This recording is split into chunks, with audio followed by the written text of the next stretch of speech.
Chapter 1, A New Beginning. I apologize. This time, I've let you down, Bingyue. The young boy's severely injured body began to fade away. Opposite him, the girl merely replied, I will wait for you. The wheels of fate commenced their inexorable turn. When he opened his eyes once more, he heard a man desperately shouting, Sister, do not abandon me, sister. Turning his head, he beheld someone who resembled him 0.5 years later. Brother, slow down, the young boy, panting, gazed at the fleeting figure of his brother ahead. He was Tang Nan, the younger sibling of the Tang brothers. Due to their identical twin appearance, the villagers could easily distinguish between them and his brother. The distance was merely a few steps, but for him, it was a daunting journey. By the time he reached the summit, his brother had already been practicing for a quarter of an hour. When will I be able to be like my elder brother? Without further ado, he began to cultivate in the manner of his brother, regulating his breath. After half an hour, feeling utterly relaxed, he opened his eyes to check the time. Brother, it's time to return. His brother opened his eyes, a faint purple aura seemingly emanating from them. Yes, let us head back to the village, his brother replied gently.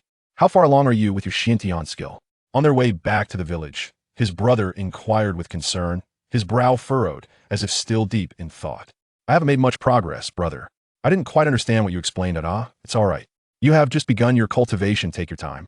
I will gradually explain it to you. Just then, they spotted the village elder waving at them at the village entrance. Young Tang-san, where is your father? Father is at home sleeping. We came out to chop some firewood. Upon returning home, his brother went to prepare dinner while Tang Nan helped tidy up and assisted his brother. After all, if they did not work, they would go hungry. Since their mother's passing, their father had remained despondent. The only time they witnessed him in distress was a few months ago when Tang Nan suddenly developed a high fever, leading to a serious illness. The entire family had worked tirelessly for several days to save his life. Since then, Tang Nan had begun to practice the Xintian skill that his brother spoke of. Dinner is ready. Brother, go call father to eat. Tang Nan hurried to his father's bedside and shook his languid form. Father, it's time to eat. I could hear the sound of his son's call. Tang Hao lazily rose from bed. The family gathered around the table to partake in their meal. Young man, you haven't been feeling unwell lately, have you? The man inquired in a somber tone. That I am perfectly fine, father. Recently, I've been exercising with brother. That's good. Little San, I'm going to sleep now. Please take care of any orders. After finishing their meal, the man, having made his lazy inquiries, returned to sleep. Their father was a blacksmith. He would sleep in the mornings and work in the afternoons. Recently, Tang San had approached his father with a desire to learn the art of forging, and after a few days of observation, his father agreed to impart his knowledge. Tang Nan continued to watch them from the side. His frail body did not permit him to engage in practical exercises like his brother, and even lifting a hammer proved to be a strenuous task. As the days passed, the time for the martial spirit assessment swiftly approached. The village elder led them to the nearby martial spirit hall, whose magnificent architecture truly captivated Tang Nan, whose eyes sparkled with wonder. He sat in the cart, gazing around, occasionally pointing out the buildings to Tang San.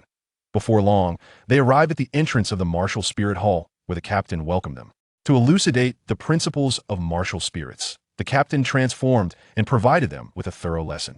Consequently, Tang Nan found refuge behind Tang San. The assessment commenced. Martial spirit. Cooking utensil, soul power, 0. Martial spirit. Cloth, soul power, 0. Martial spirit. Hoe, soul power, 0.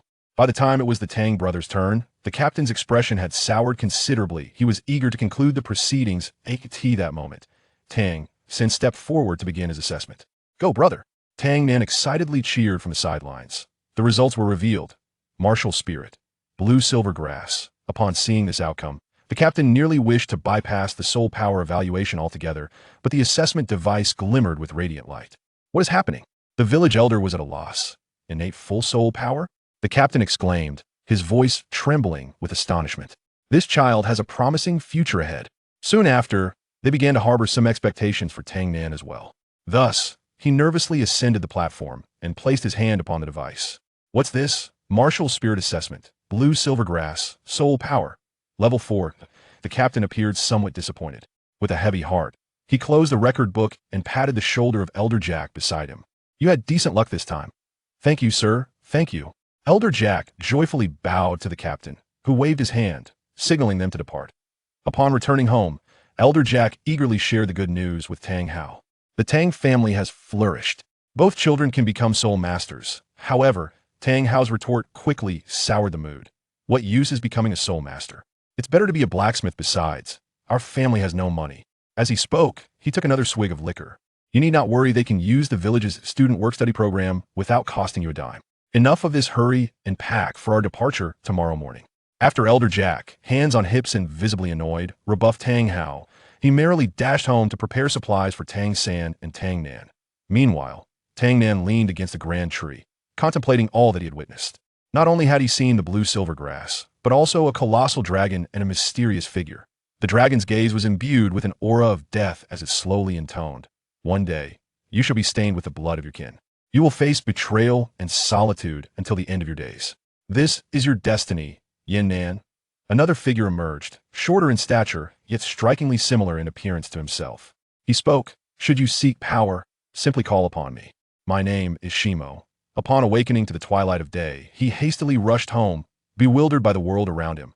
Upon his arrival, he was greeted by an unusually stern demeanor from his father, which ignited a newfound resolve within him. His previously languid movements transformed into swift and powerful actions. At that moment, he noticed Tang Nan, who was secretly observing him from the doorway, having returned late. Contrary to his expectations of being scolded for his lack of ambition, Tang Nan only heard his father utter, "You're back, son?" The following morning, Tang Nan chose to forego training with his brother, opting instead to indulge in a leisurely slumber. However, upon hearing the sounds of bustling activity outside, he assumed it was his brother returning.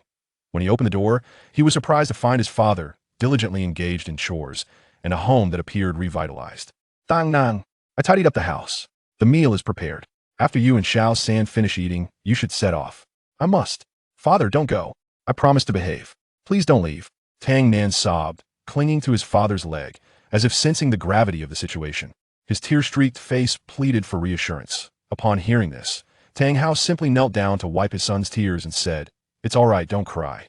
Father is merely attending to certain responsibilities that a man must fulfill. I will return shortly." "Really?" "Of course." With a smile directed at his youngest son, Tang Hao reassured him. Observing the still sobbing Tang Nan, he perceived reflections of his own past. Indeed, in comparison to Xiao San, Tang Nan resembles me a bit more. He then imparted a few instructions. "While I am away, you must listen to your brother, dedicate yourself to your training, and remain joyful. All right?" "Okay." Reassured by his father's comforting words, Tang Nan extended his pinky finger. Tang Hao understood his son's intentions and linked pinkies with him, saying, "A promise made must be kept. This is our pact. When we meet again, you must become a true man." "Absolutely, father." With that, Tang Hao departed from their home. When Tang San hurriedly returned and discovered the letter left by Tang Hao, Tang Nan could no longer contain his emotions and threw himself into Tang San's embrace, crying out, "Brother, father has left." Chapter 2. Teacher, Training. The two brothers arrive at the Nodding Junior Soul Master Academy, accompanied by Grandpa Jack. After completing the necessary formalities, Tang Nan reluctantly bid farewell to the village chief and followed his brother to their dormitory. It was a vast room with neatly arranged bunks. "Wow, it's enormous." Just as Tang Nan was about to express his admiration, a towering figure blocked their path. With a fierce countenance, the large individual relaxed his expression upon learning they were work-study students and began to explain. It turned out that work-study students, hailing from impoverished backgrounds, often faced bullying from other dormitories. Seeing them struggle with heavy bags, he initially mistook them for students from other dorms, which prompted his tension. Upon hearing that Tang San possessed innate full soul power, he expressed a desire for him to become the dormitory leader. I don't wish to be the leader." Tang San, "Just agree," one urged. "Yeah, brother, just accept that there's no harm in it." "Very well." Under the insistence of the others, Tang San acquiesced. Just then, a cheerful voice rang out, belonging to a lively young girl. "Is this the 7th dormitory?" "Indeed." "Did someone just say that the strongest among us can become the leader?" With a confident smile, the girl made this bold declaration, immediately stunning Tang San and his companions. Realizing an opportunity to establish their authority, they promptly pushed Tang San forward. "He is indeed the strongest. Defeat him, and you shall become the leader."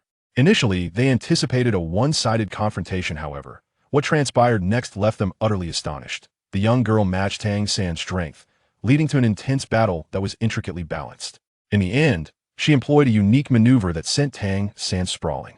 Upon her victory, she placed her hands on her hips and proclaimed her position to the dormitory. "I am Xiao Wu, the dancer.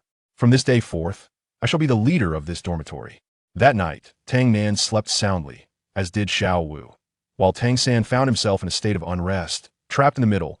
Unable to move, he had initially assumed it would be a typical night alongside his brother.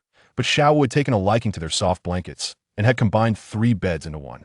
It was a night devoid of sleep. The following morning, Tang Nan awoke, not only feeling sore all over, but also noticing a peculiar line drawn across the bed. Ouch! What on earth happened yesterday? Rubbing his eyes in confusion, Tang Nan was greeted by a scene that brightened his morning. His brother was braiding Xiao Wu's hair. Meanwhile, the academy was receiving an esteemed elder in the director's office. The director personally met with him. I am curious about the purpose of your visit, esteemed elder. Please, do not stand on ceremony. I wish to assist you with a matter, if you would allow me. The director, initially apprehensive, relaxed. Speak freely, just refrain from dismantling my academy. Very well, I shall be direct. I wish to take on a disciple. The director nearly choked on his tea. What did you just say? You intend to train a little demon. Old Yang, I cannot afford this disruption. Do not be hasty, consider our long-standing friendship. The IT has been 48 years.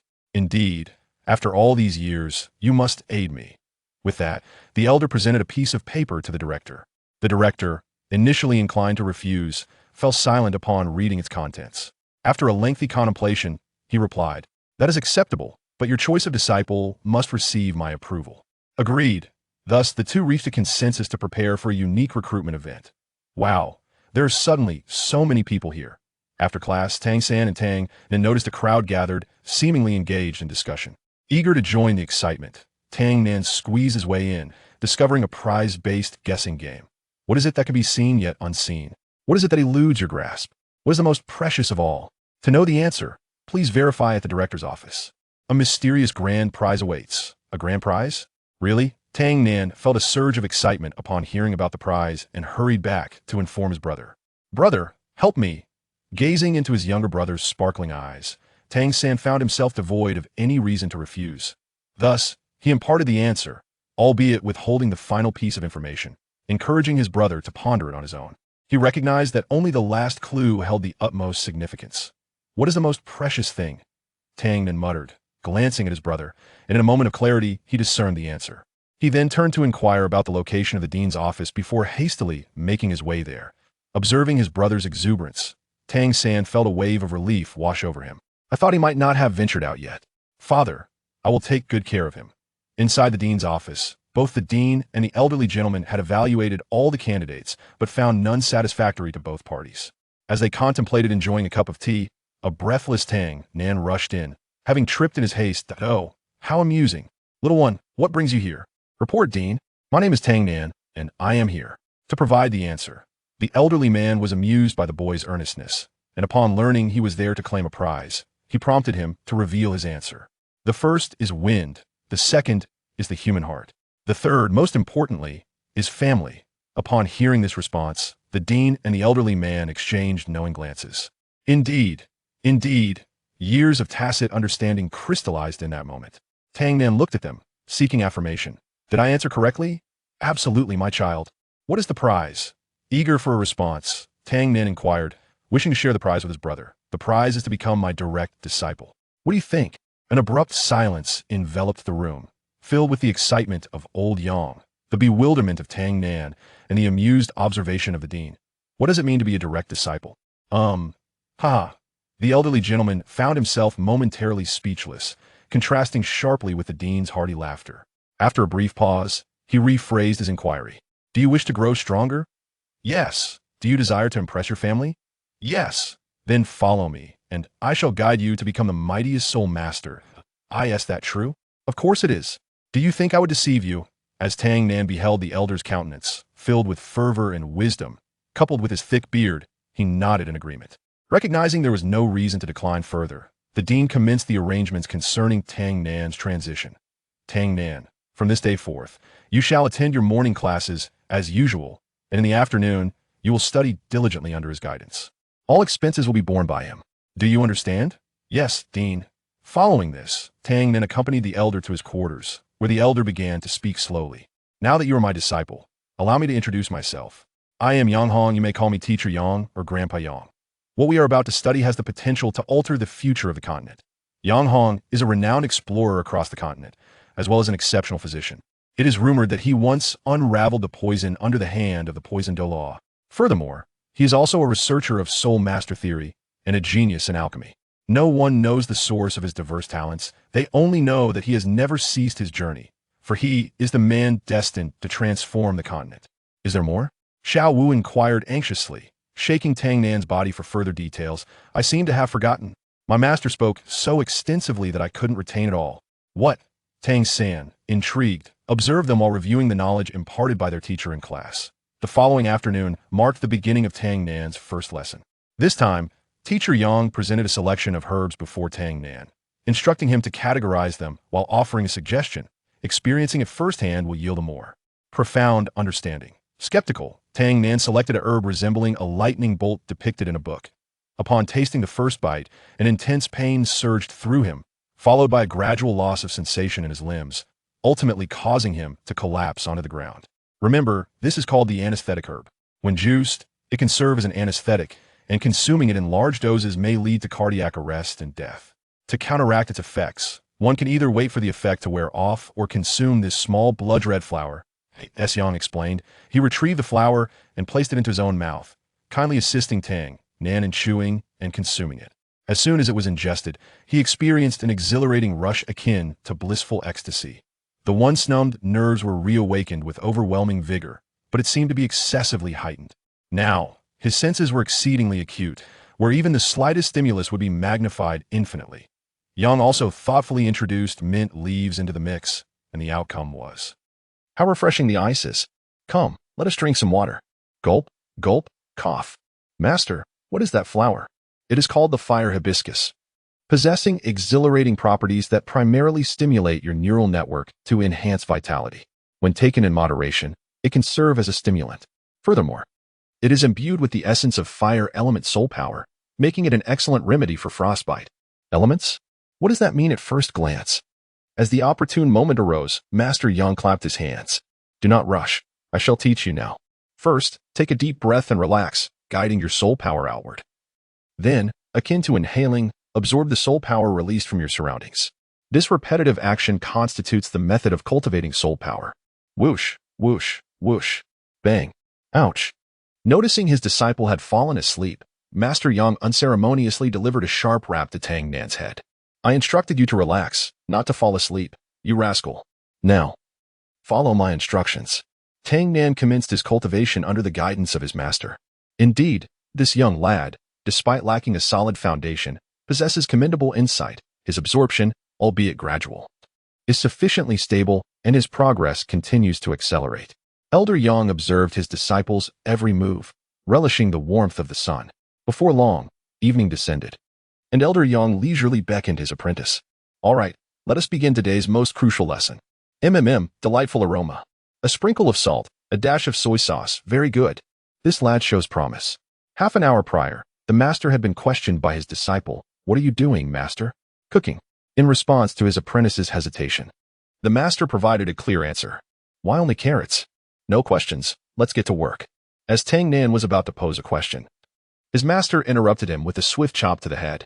Enough of the chatter, let's get to work. Yes. Half an hour later, a delightful array of freshly prepared radish dishes was served on the makeshift dining table. After indulging in a hearty meal, Tang Nan patted his belly and inquired, Master, where did you conjure these kitchen utensils from? These, the master replied, revealing a bracelet on his left wrist. I retrieved them from my soul guide device. After providing a brief explanation, he channeled his soul energy to tidy up the area. All right, let's head back. We shall continue tomorrow. Remember to reflect on what I have taught you. But master, you haven't taught me to identify elements yet. The old man feigned an air of mystery and replied, your abilities are still insufficient. Now, off you go to sleep. Watching his disciple depart, the elderly man chuckled to himself, silly boy. He then opened a rift and stepped through. In the dormitory, delicious. Truly delicious. Xiao San, your brother is quite the chef. Sister Xiao Wu, take your time. No one is rushing you, and there is plenty more to savor. Tang Nan returned with some food, which received unanimous praise from the residents of the dormitory. After finishing her meal, Xiao Wu declared that from that moment on, she would take care of Tang Nan. Observing the ravenous crowd, Tang Nan turned to her brother with a puzzled expression. Has everyone become like this? Tang San explained that the friction between the work-study students and other students had intensified, advising Tang Nan to exercise caution.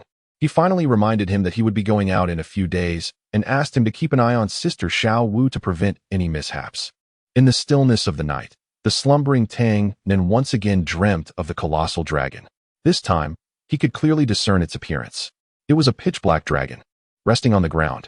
The thunderous sound of its snoring filled the air, and just as he contemplated moving closer to observe, the dragon, sensing his approach, opened its eyes and coldly uttered, "Get out." Without granting Tang Nan the opportunity to inquire further, the dragon unleashed a breath of fire that engulfed him. Awakened abruptly, he startled his practicing brother, who quickly asked what had transpired. Tang Nan, while reassuring himself, posed a question to his brother. "Brother, do dragons truly exist?" Chapter 3. Family. The first soul ring. Rest assured, dragons, as soul beasts, are not easily encountered, and they are generally quite amiable towards humans. With his brother's answer, his heart felt considerably more at ease. In class, Tang Nan remained curious about how to distinguish elements, and Elder Yang did not hesitate to elucidate. Focus your mind and guide your soul power to form a membrane. That is how you can discern elements. This is known as the elemental vision. Mastering it can allow you to unveil disguises and more. Now, give it a try. Understanding the principle, Tang Nan began his attempt, concentrating to guide his soul power into a membrane. The moment his eyes opened, he realized that everything around him had transformed. Curiously, he scanned his surroundings, eager to learn more. Observing his reaction, Elder Yang recognized that the lad had succeeded. He retrieved the pile of herbs from the previous day, encouraging him to examine any changes. There was a faint blue glow, resembling a deep azure. Is this the anesthetic herb? Indeed. And this? The peppermint leaves from yesterday. And this? The fire hibiscus. Correct. Now, partake of the new herbs. Ah, do I have to eat them? In response to his apprentice's bewilderment, Elder Yang explained. As a physician, one must personally experience the effects of each herb to understand how to utilize them for healing others. But, enough talk, just eat. Noticing Tang Nan's hesitation, Elder Yang promptly stuffed a handful of herbs into his mouth. Before long, the time for learning swiftly elapsed. As evening fell, Tang Nan, weary and exhausted, climbed back into bed. The various herbs churned tumultuously within him. All he desired was a good night's sleep, unaware that this was merely the beginning of his arduous training. Days turned into weeks, and soon the end of the semester arrived. Tang Nan had finally elevated his soul power to the 8th level, yet the gap between him and his brother continued to widen. Tang San and Xiao Wu had already acquired their first soul rings, far ahead of their peers, and had gained renown through a previous confrontation, establishing Xiao Wu as the school bully, with no student able to withstand her 3 strikes, except for his brother.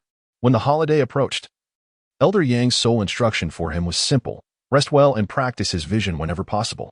Brother, do you think father will be waiting for us at home? Perhaps. While he and his brother discussed their return home, Xiao Wu, intrigued, joined the conversation. Can I come to your house to play? All right. Tang San reluctantly acquiesced to his companion's requests. Throughout the journey, Tang Nan and Xiao Wu playfully bantered, while Tang San remained sullen, still yearning for his father's return.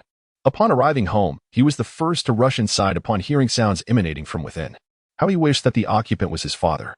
Instead, he encountered Grandpa Jack. Noticing Tang San and the others had returned, Grandpa Jack explained that he was assisting them with some tidying up. Perceiving her brother's disappointment, Tang Nan suggested that he take Xiao Wu out for a stroll while she prepared dinner.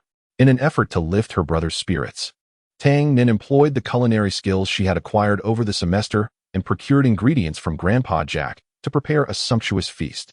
Just as she laid the food on the table, they returned. The expressions on their faces indicated that something significant had transpired. Tang San ran his fingers through his hair and took a deep breath, stating, "Nan, Xiao Wu and I have become siblings. Henceforth, she will be your sister." It took a moment for Tang Nan to comprehend the news.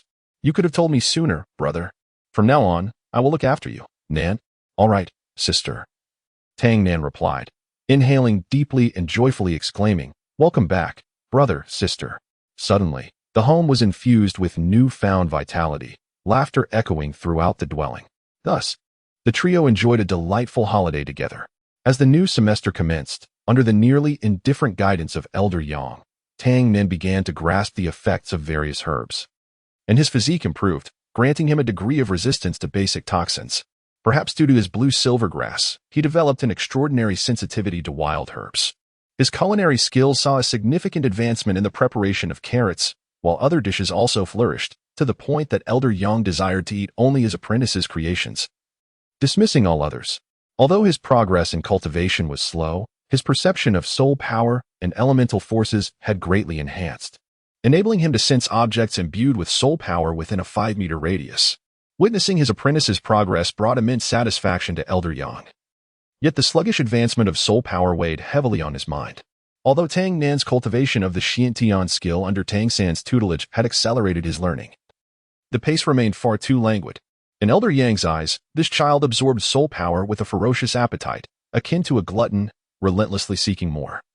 Yet at times exhibited a calm demeanor, reminiscent of a seasoned angler, absorbing it steadily and gradually. His fondness for this apprentice grew increasingly profound. As time gradually passed, one day during cultivation, Elder Yang noticed that Tang Nan's absorption of soul power had nearly ceased, indicating that the moment had arrived.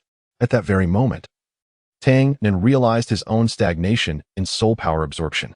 Elder Yang elucidated, once a soul master reaches level 10, they must acquire a soul ring to advance to the next stage. For now, rest well after class, and tomorrow morning, we shall seek the soul ring. What about tomorrow's class? Tang Nan inquired. I will inform the school on your behalf. Now go and rest. Brother, could you lend me a weapon? Having finished class early, Tang Nan arrived at the blacksmith shop where his brother, Tang San, worked, seeking his assistance in procuring a weapon. Previously, Tang San had entrusted his younger brother's training to the esteemed Master Yang Hong, reassured by the latter's prowess as an instructor. Upon hearing his brother's request, Tang San prepared a hand crossbow tailored to Tang Nan's physical capabilities, teaching him how to operate it and swiftly change the bolts. He also provided him with a small knife for self-defense. That evening, when he relayed the news to Sister Xiao Wu, she insisted on aiding her brother in hunting for a soul ring. After much persuasion from both brothers, she reluctantly acquiesced. The following day, after bidding farewell to his siblings, Tang Nan embarked on his quest to acquire his first soul ring. Meanwhile, a figure in the distance stood atop a tree trunk, observing him. As the two traversed the forest, the master elucidated the intricacies of their surroundings while collecting fresh herbs along the way. Their objective was a wood spirit deer, a creature known for its pale green hue, commonly found in various forests. Its profound connection to nature endowed it with extraordinary vitality, rendering it immensely valuable for medicinal purposes. Thus, their endeavor was truly a win-win situation. Just as they pondered how to locate the deer, a wolf's howl caught their attention. Yang Hong swiftly directed Tang Nan to maneuver through the branches, and following the sound, they discovered a pack of wolves encircling a cave. At the cave's entrance stood an adult male with spirit deer, vigilant and battle-scarred, yet its formidable presence remained unyielding. The wolf pack dispatched several members to attack, but the deer, wielding its antlers, retaliated fiercely. Given the cave's narrow entrance, only 3 wolves could enter simultaneously. The deer charged at the central wolf with unrelenting force, impaling it on its antlers. Meanwhile, the flanking wolves attempted to encircle it. After dispatching the central wolf, the deer swiftly swept its antlers to the side, knocking down another wolf poised to pounce. However, another wolf seized the opportunity to sink its teeth into the deer's neck. With sheer strength, the deer managed to shake it off, though it sustained a significant injury. Yang Hong aimed to capitalize on the ensuing chaos, planning to strike once the wolves had completed their hunt. At that moment, Tang Nan pointed out that the deer's neck wound appeared to be healing. Master, look. Following his apprentice's observation, Yang Hong noticed something amiss. The deer's body was gradually shifting to a deep green hue, and its wounds were healing rapidly. Yang Hong realized they had stumbled upon a rare find, a phantasmic deer, a mutated variant of the wood spirit deer, perfectly suited for Tang Nan. Yet, Tang Nan remained unfazed. He was merely puzzled. The deer had ample opportunity to escape, yet chose to remain steadfast. Something was amiss within the cave. Activating his elemental vision, he discerned similar creatures residing within. Understanding the full scope of the situation, he resolved to take action. He donned his protective gear, but as he reached for the crossbow, his master restrained him. Turning to face Yang Hong, he received the sage's words of encouragement. If this is your choice, then give it your all. Understood. Tang Nan, resolute in his response, seized the vine and leapt down. Below, the relentless assault of the wolf pack continued. Even the majestic stag's remarkable healing abilities were not a sustainable solution. Gradually, the pace of the stag's recovery began to wane. At that moment, a famished wolf lunged forward, aiming directly for the stag's throat. A mournful howl pierced the air as a crossbow bolt struck the wolf, sending it crashing to the ground in agony, writhing in pain. Meanwhile, Tang Nen executed a graceful roll mid-air before landing with poise. The wolf pack, confronted by this unforeseen intruder, remained composed. They desired to continue their onslaught. Yet the looming threat of the crossbow made them hesitate. Only after suffering the loss of several wolves did the pack relent in their attack. Tang Nen swiftly replaced the crossbow bolt, his gaze unwavering as he fixated on them. This moment afforded the stag a chance to respond. At that instant, a tall and robust wolf emerged from the pack. With a ferocious howl, he commanded the wolves to part, unmistakably revealing himself as the Wolf King. He proposed a bargain, seeking to exchange a path to safety for their departure. In response, Tang Nan made his stance clear by aiming his crossbow at the Wolf King and pulling the trigger. The Wolf King, enraged by narrowly evading the shot, charged at Tang Nan with remarkable speed. By the time Tang Nan had reloaded, the Wolf King was upon him, leaving him no time to fire again. In a desperate move, Tang Nan raised his left hand to shield himself from the impending bite. Despite the protective gear, the wolf's sharp fangs sank into his left hand, unleashing a wave of excruciating pain. In a moment of instinct, he squeezed the trigger, the bolt piercing the Wolf King's neck at close range. The Wolf King recoiled in pain, releasing his grip, allowing Tang Nan to create some distance. Yet, the scent of blood ignited a ferocity within the Wolf King, rendering him undeterred by the agony. The second wave of assault commenced. The injury to Tang Nan's left hand hampered his reloading speed, leaving him with no time to prepare as the malevolent wolf closed in. Tang Nan was brought down. Confronted by the imminent threat of the wolf's fangs poised at his throat, he summoned every ounce of strength to resist. Just as he was about to succumb to the jaws of death, the rejuvenated stag charged forth, using its antlers to shove the Wolf King aside. However, in the following instant, a bloody battle erupted between the two. As Tang Nan struggled to rise, he realized this was his final opportunity. He yearned to switch his crossbow bolt, but the injury to his left hand rendered him immobile. With his right hand, he retrieved the narcotic herb from his waist pouch, intending to crush it with his teeth and apply it to his left hand. The pain subsided, allowing him to swiftly replace the crossbow bolt. At that moment, the Wolf King had already seized the stag's throat, and just as it was poised to deliver a fatal blow, a swift sound pierced the air. Tang Nan's crossbow bolt struck the Wolf King's left eye. The sudden onset of darkness and pain in that eye plunged him into a fleeting confusion. Seizing this opportunity, the stag summoned its last ounce of strength to knock the Wolf King to the ground. As the fallen Wolf King attempted to rise, Tang Nan, gripping his dagger firmly, charged forward. With each decisive thrust of his blade, the Wolf Lord's breath faltered, and moments later, the appearance of a golden halo heralded his demise. However, the wolf pack did not disperse. Several wolves lunged forward, intent on tearing the human apart. Yet, as if transformed, Tang Nan wielded his dagger with ease, dispatching them one by one, moving with an ethereal grace towards the pack. He evaded their assaults while delivering fatal strikes, his eyes turning a shade of crimson. Amidst the relentless slaughter, fear finally gripped the wolves, causing them to retreat. Yet, Tang Nan was on the brink of exhaustion, determined to hold his ground until they had completely fled. In his fervor, he remained oblivious to a wolf approaching from behind. By the time he realized, it was too late. The wolf pounced, and he found himself too weary to retaliate. Was this the end? Suddenly, a thunderous roar echoed. The wolf collapsed, silenced at last. Tang Nan closed his eyes. When he awoke, he found his wounds had been tended to. His master was nearby, meticulously peeling the wolf's hide. Beside Tang Nan, a fawn gently licked his hand, while a doe leaned down to nuzzle him, directing his gaze toward a certain direction. There, he spotted a stag lying in repose. Tang Nan hurriedly rushed over to investigate, only to find the magnificent stag lying on the lush green grass, its breath shallow, as if the flicker of life was on the verge of extinguishing. A pang of sorrow gripped Tang Nan's heart. He yearned to save it but felt utterly powerless. Beside him, Elder Yang observed the scene and softly remarked, "Xiao Nan, it is beyond saving. Let it suffer less and grant it a swift release." With that, Elder Yang slowly picked up a small knife, a glimmer of resignation and resolve flashing in his eyes. However, just as Tang Nan was about to raise the knife, he hesitated for a moment and ultimately set his hand down gently. "No, this is not the way," Tang Nan murmured to himself, his eyes gleaming with unwavering determination. He extended his right hand, focusing intently, channeling his meager soul power into the magnificent stag, attempting to heal it through this means. As if suddenly comprehending something profound, The majestic stag slowly opened its eyes and emitted a low, mournful call. However, following that cry, it closed its eyes forever, succumbing to eternal silence. After a brief moment of stillness, a resplendent yellow light radiated from the stag's antlers, coalescing into a colossal century-old soul ring.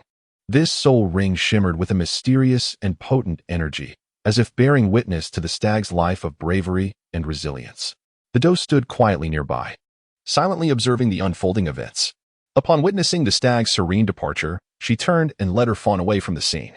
Yet, as they receded into the distance, the doe suddenly looked back and let out a long, mournful call towards the horizon. That sound seemed to bid farewell to the departed stag, while also proclaiming to the world that they had once graced this place. As the silhouettes of the doe and her fawn vanished into the distance, the forest returned to its tranquil state. Only the luminous yellow soul ring remained, suspended serenely in the air. At that moment, only Tang Nan and his master were left. Tang Nan felt utterly lost, a tumult of emotions surging within him, akin to being gnawed by 1,000 ants. Yet just then, his master's words struck him like a profound revelation, pulling him back from his confusion. "Weep, my child, for all has come to an end." Upon hearing this, a sense of relief washed over Tang Nan, as all the pent-up emotions burst forth like a flood. Tears blurred his vision, cascading down his cheeks and pooling on the ground. Elder Yang remained silent, gently embracing him, offering quiet comfort and support. Half an hour passed in silence, and as Tang Nan gradually regained his composure, Elder Yang finally spoke, guiding him to begin absorbing the soul ring. Following his master's instruction, Tang Nan extended his right hand, drawing the soul ring of the illusory spirit dear towards him. As he commenced the absorption, the ring's power flowed into his body, enveloping him in warmth and comfort. An hour later, he opened his eyes, feeling as though he had undergone a profound transformation. Information regarding his first soul skill appeared in his mind. The first soul skill, Entangle, has a range of 100 meters, allowing for effortless manipulation. Experiments revealed that his blue-silver grass's resilience had significantly increased and now possessed certain healing properties. After laying the stag to rest, the two set forth on their journey home. Chapter 4. Entrustment, Partnership, Mission. Following the acquisition of his first soul ring, Tang Nan resumed his training, which remained inextricably linked to medicine. When he inquired further, Elder Yang evasively suggested that it was not yet time, urging him to practice gradually. And so, the years passed, until the arrival of a visitor disrupted the status quo. On that day, Elder Yang was diligently preparing a new training regimen. The sky was overcast, enveloping the atmosphere in a serene yet heavy silence. Without warning, a knock echoed at the door, which was evidently not locked. Upon hearing a response, the door swung open, revealing an individual clad in a black robe. This person, sensing something amiss, unleashed a formidable surge of spiritual energy, and in an instant, four figures in dark attire materialized around him, weapons poised at vital points. At that moment of palpable tension, Elder Yang calmly sipped his tea and spoke slowly. "Lower your weapons. He is merely a friend visiting from afar to enjoy some tea with me. You may all stand down." As if in response to his words, they vanished like shadows. Noticing that the visitor remained on guard, Elder Yang raised his teacup and said, "Rest assured, there is no one else here, only my guards. Relax, please, and enjoy your tea." Seeing the offered tea, the visitor finally felt at ease, accepting the cup and taking a seat. Elder Yang mirrored his actions, gesturing subtly to conjure a barrier that enveloped the entire house. Observing this, the visitor shed his robe, prompting Elder Yang to exclaim with enthusiasm, "It has been too long. My dear brother Tang Hao, who were those people earlier?" Tang Hao inquired, his tone unexpectedly serious. "Oh, them. They are my shadow guards, tasked with gathering intelligence and resolving certain troubles. They do not belong to the organization, I assure you. Not affiliated. Indeed, they are my private force. Why delve into such weighty matters upon your arrival? How is your sister-in-law these days? I assume you are aware." "Yes. I apologize for my rather leading question, so. What brings you here?" "To see my son." "Is that all?" Tang Hao's demeanor darkened, and he murmured to himself, struggling to find the right words. At last, he spoke. "What are your thoughts on Xiao San?" "Tang San, you mean? He is level-headed, decisive in his actions, and treats others with kindness. In the realm of pharmacology, particularly concerning poisons, he is nothing short of a genius." "And what about Xiao Nan?" "Ah, viewed from various angles, he might be deemed a fool. However, he possesses a good heart, albeit overly attached to Tang San. Elder Yang's candid assessment of Tang Nan managed to elicit a smile from Tang Hao, restoring his composure. Just like the old days, isn't it? He remarked. Indeed, just as it was before. I still recall our first encounter vividly, when you and Xiao Chao unceremoniously bound me up until I regaled you with several stories before releasing me. The atmosphere gradually lightened as they reminisced about the past for nearly half an hour. Finally, Tang Hao made his last request. I wish to ask you to take good care of Tang Nan. Oh? Why?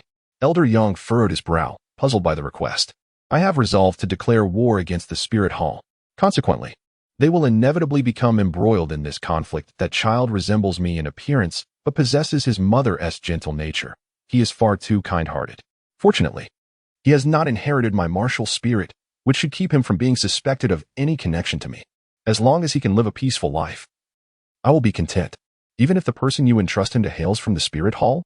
If you intend to harm me, why would you assist us in evading the Spirit Hall's repeated ambushes? I place my trust in you, Uncle Yang. I believe you will be an excellent teacher, and I entrust Nan to your care. In response to Elder Yang's inquiries, Tang Hao's remarks appeared to lighten Elder Yang's mood significantly. Indeed, they are cut from the same cloth, so simple. To this, he posed his final question. In what capacity do you wish him to live? This question momentarily stumped both Tang Hao and himself.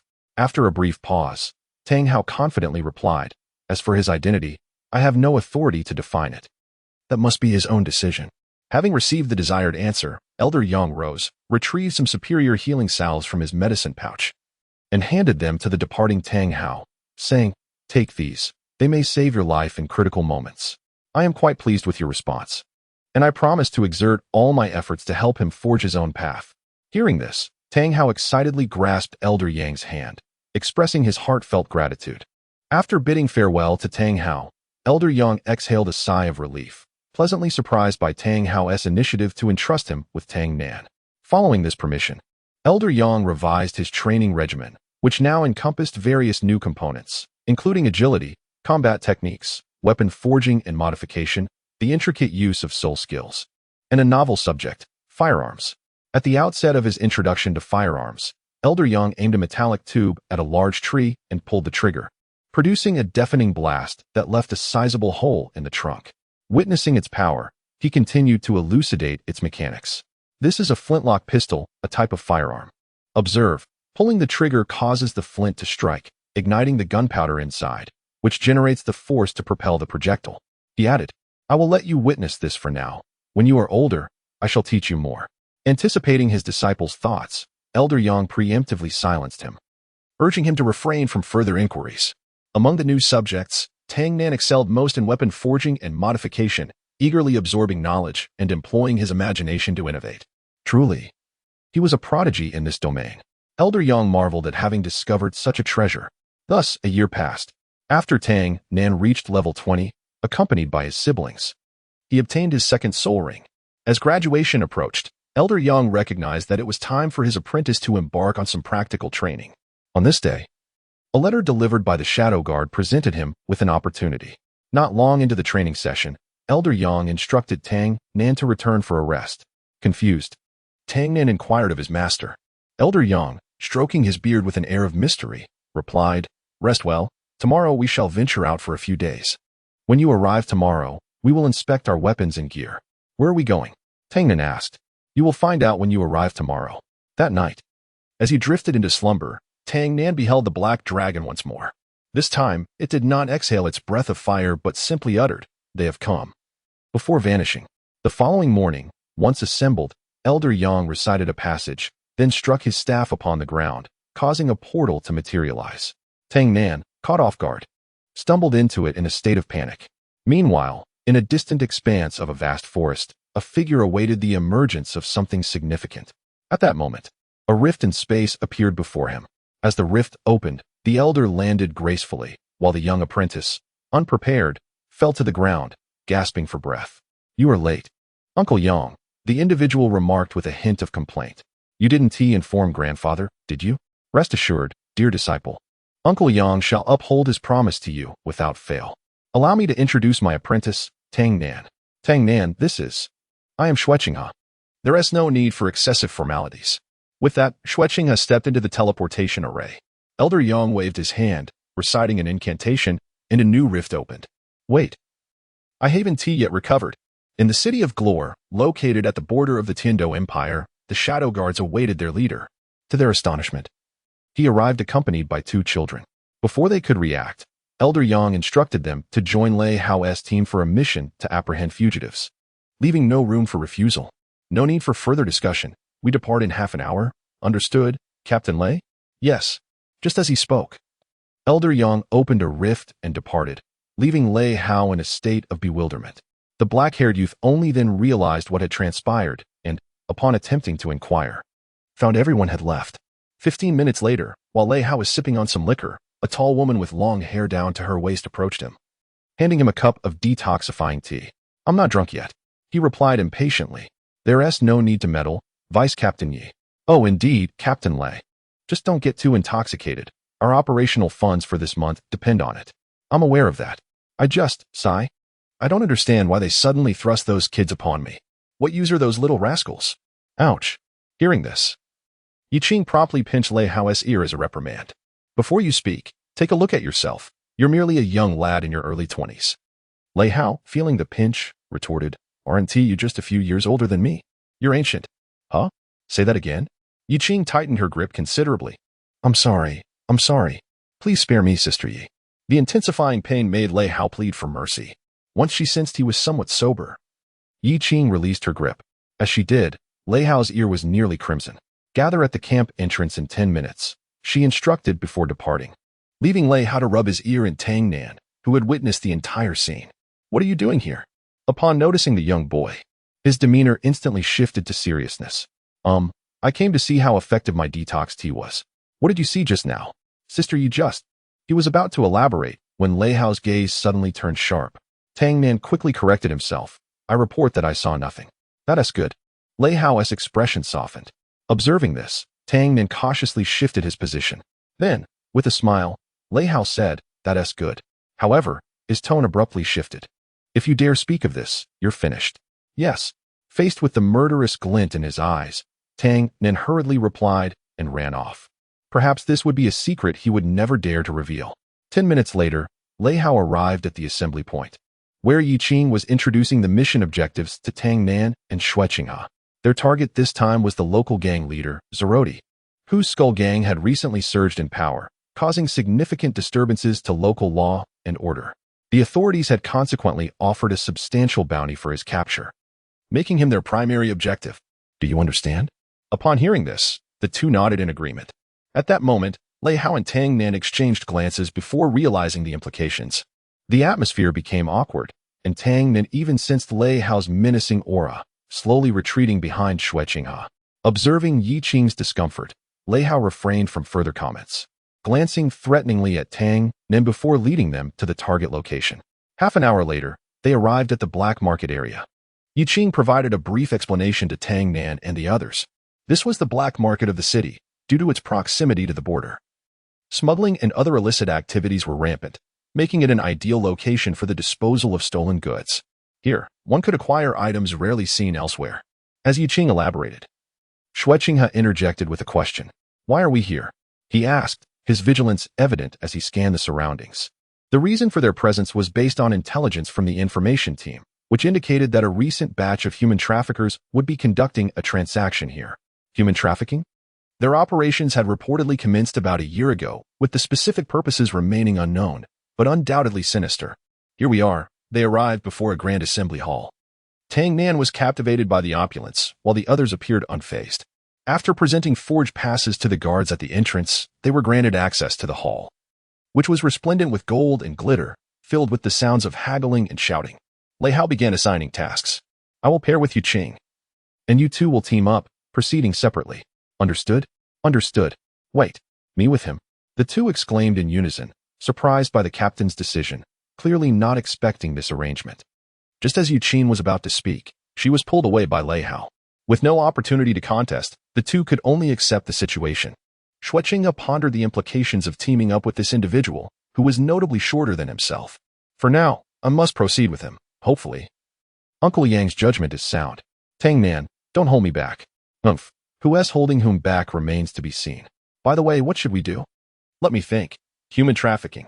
After a moment of contemplation, Xueqing had devised a plan. We should seek out a trafficker. He must possess valuable information. Tang Nan agreed, recognizing the merit in the suggestion, and the two promptly set off in search of the trafficker. Meanwhile, from a distance, Yi Qing, observing the unfolding events, turned to Lei Hao to express her thoughts. Xueqing is quite astute. He shows great potential. However, why did you delegate the task to the two newcomers while you remain in the shadows? Lei Hao replied solemnly, if they cannot handle such a simple task, they will meet their demise in the future. We have our own duties to attend to. With that, the two vanished into the shadows. After gathering information from various sources, Tang Nan and Xueqing arrived at the slave trading area, where they deliberated on a series of meticulous plans at the entrance. Your plan must succeed, otherwise I shall take drastic measures. Do not regard me with such trepidation. Have faith in yourself. Hee. Faced with the disdainful expression of Xueqing, Tang Nan responded with utmost seriousness. Xueqing, having proposed the plan initially, could only acquiesce. They soon commenced their actions, and upon arriving at the entrance, the receptionist requested a deposit. After hearing this, Xueqing retrieved a token from the soul guide and handed it to the receptionist. Upon examining the token and glancing at the two individuals before him, the receptionist pondered for a moment before summoning a colleague and whispering a few words. The colleague promptly dashed inside, while the receptionist gestured for the two to wait momentarily. 5 minutes later, the colleague returned with a response from above. The receptionist immediately led them to the luxurious VIP room. Speaking respectfully, please hold on a moment. Mr. Stewart will arrive shortly. He then presented them with 2 masks to conceal their identities. 10 minutes later, a jovial voice rang out. My sincerest apologies for my tardiness. I have kept you waiting. The speaker appeared before Tang Nan and the others, a rotund figure with an unkempt beard and a carefree demeanor, yet his eyes sparkled with intelligence. This was Mr. Stewart, the manager of the establishment. The receptionist quietly advised him, and upon hearing this, Xueqing waved his hand dismissively, saying, It's quite all right. I haven't been waiting long. It is rather surprising that Mr. Stewart would take time from his busy schedule to attend to us. Not at all. It is an honor to host someone of your stature, Mr. Stewart replied, gesturing for his subordinates to withdraw. He then seated himself opposite Xueqing and inquired, May I ask what brings you here? Life has become rather mundane, and I was pondering whether there might be any extraordinary curiosities or enchanting beauties here to amuse myself with. Observing Xueqing's exaggerated performance, Tang Nan stifled a laugh while maintaining his focus on his task. Mr. Stewart, with a beaming smile and rubbing his hands together, responded, You have indeed come to the right place. I possess a plethora of treasures here, far surpassing those found in the imperial auction houses. As they engaged in conversation, Tang Nan concentrated on channeling his soul power to guide the blue-silver grass stealthily towards Mr. Stewart's blind spot, aiming to retrieve the key from his waist. However, Mr. Stewart's occasional movements made it challenging for Tang Nan to proceed.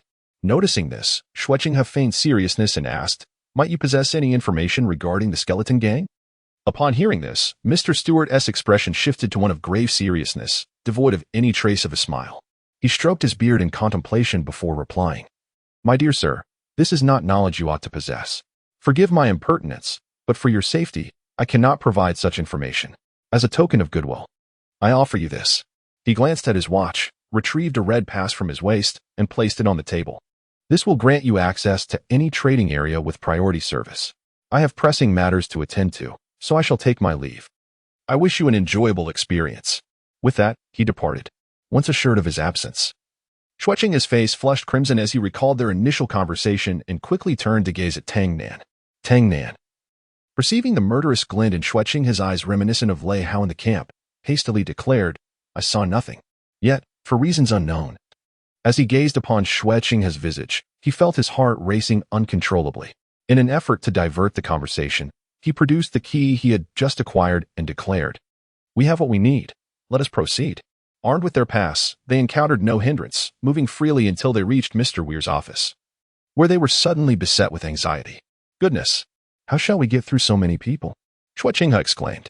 This is simple. I shall eliminate them all. With that, he drew his sword, ready to charge. However, Tang Nan quickly restrained him, saying, Brother, please, remain calm. If you do not dispatch them all at once, it will cause us great trouble when they summon reinforcements. Calming down, Shui Qinghe acknowledged the wisdom of his companion's words and sheathed his sword as they began to contemplate a strategy for entry. At that moment, a sudden loud crash echoed, followed by a commotion. Most of the guards at the entrance, responding to the disturbance, hurried off to restore order, leaving only a handful stationed at the door. Observing this, Tang Nan suggested, "Let us proceed, just incapacitate them. Bloodshed would complicate matters." He then activated his first soul skill, Entanglement. By the time the guards realized they were ensnared, it was too late. They were met with the swift and lethal strike of Shui Qinghe's sword sheath, and with two sharp clangs, they fell. Subsequently, Tang Nan used his blue-silver grass to bind the guards like mummies, discarding them into a dark corner. With alacrity, he opened the office door, revealing a trove of opulence that astonished both men. Golden artifacts littered the room, while precious medicinal herbs served as mere decorations. Wow! The level of luxury here rivals that of any noble. Shui Qinghe mused inwardly.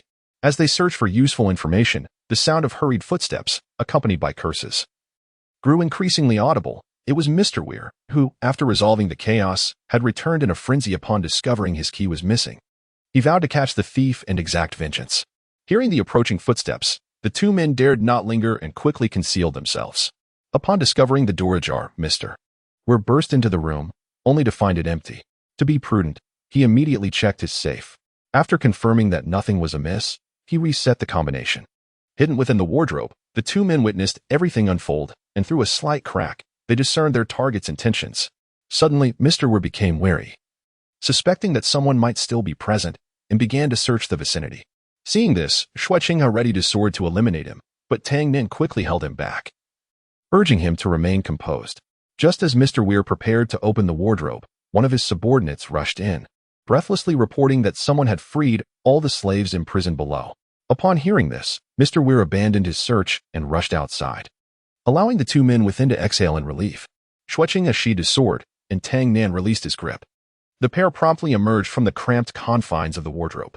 Shui Qinghe approached the safe in an attempt to open it, while Tang Nan observed him, pondering aloud.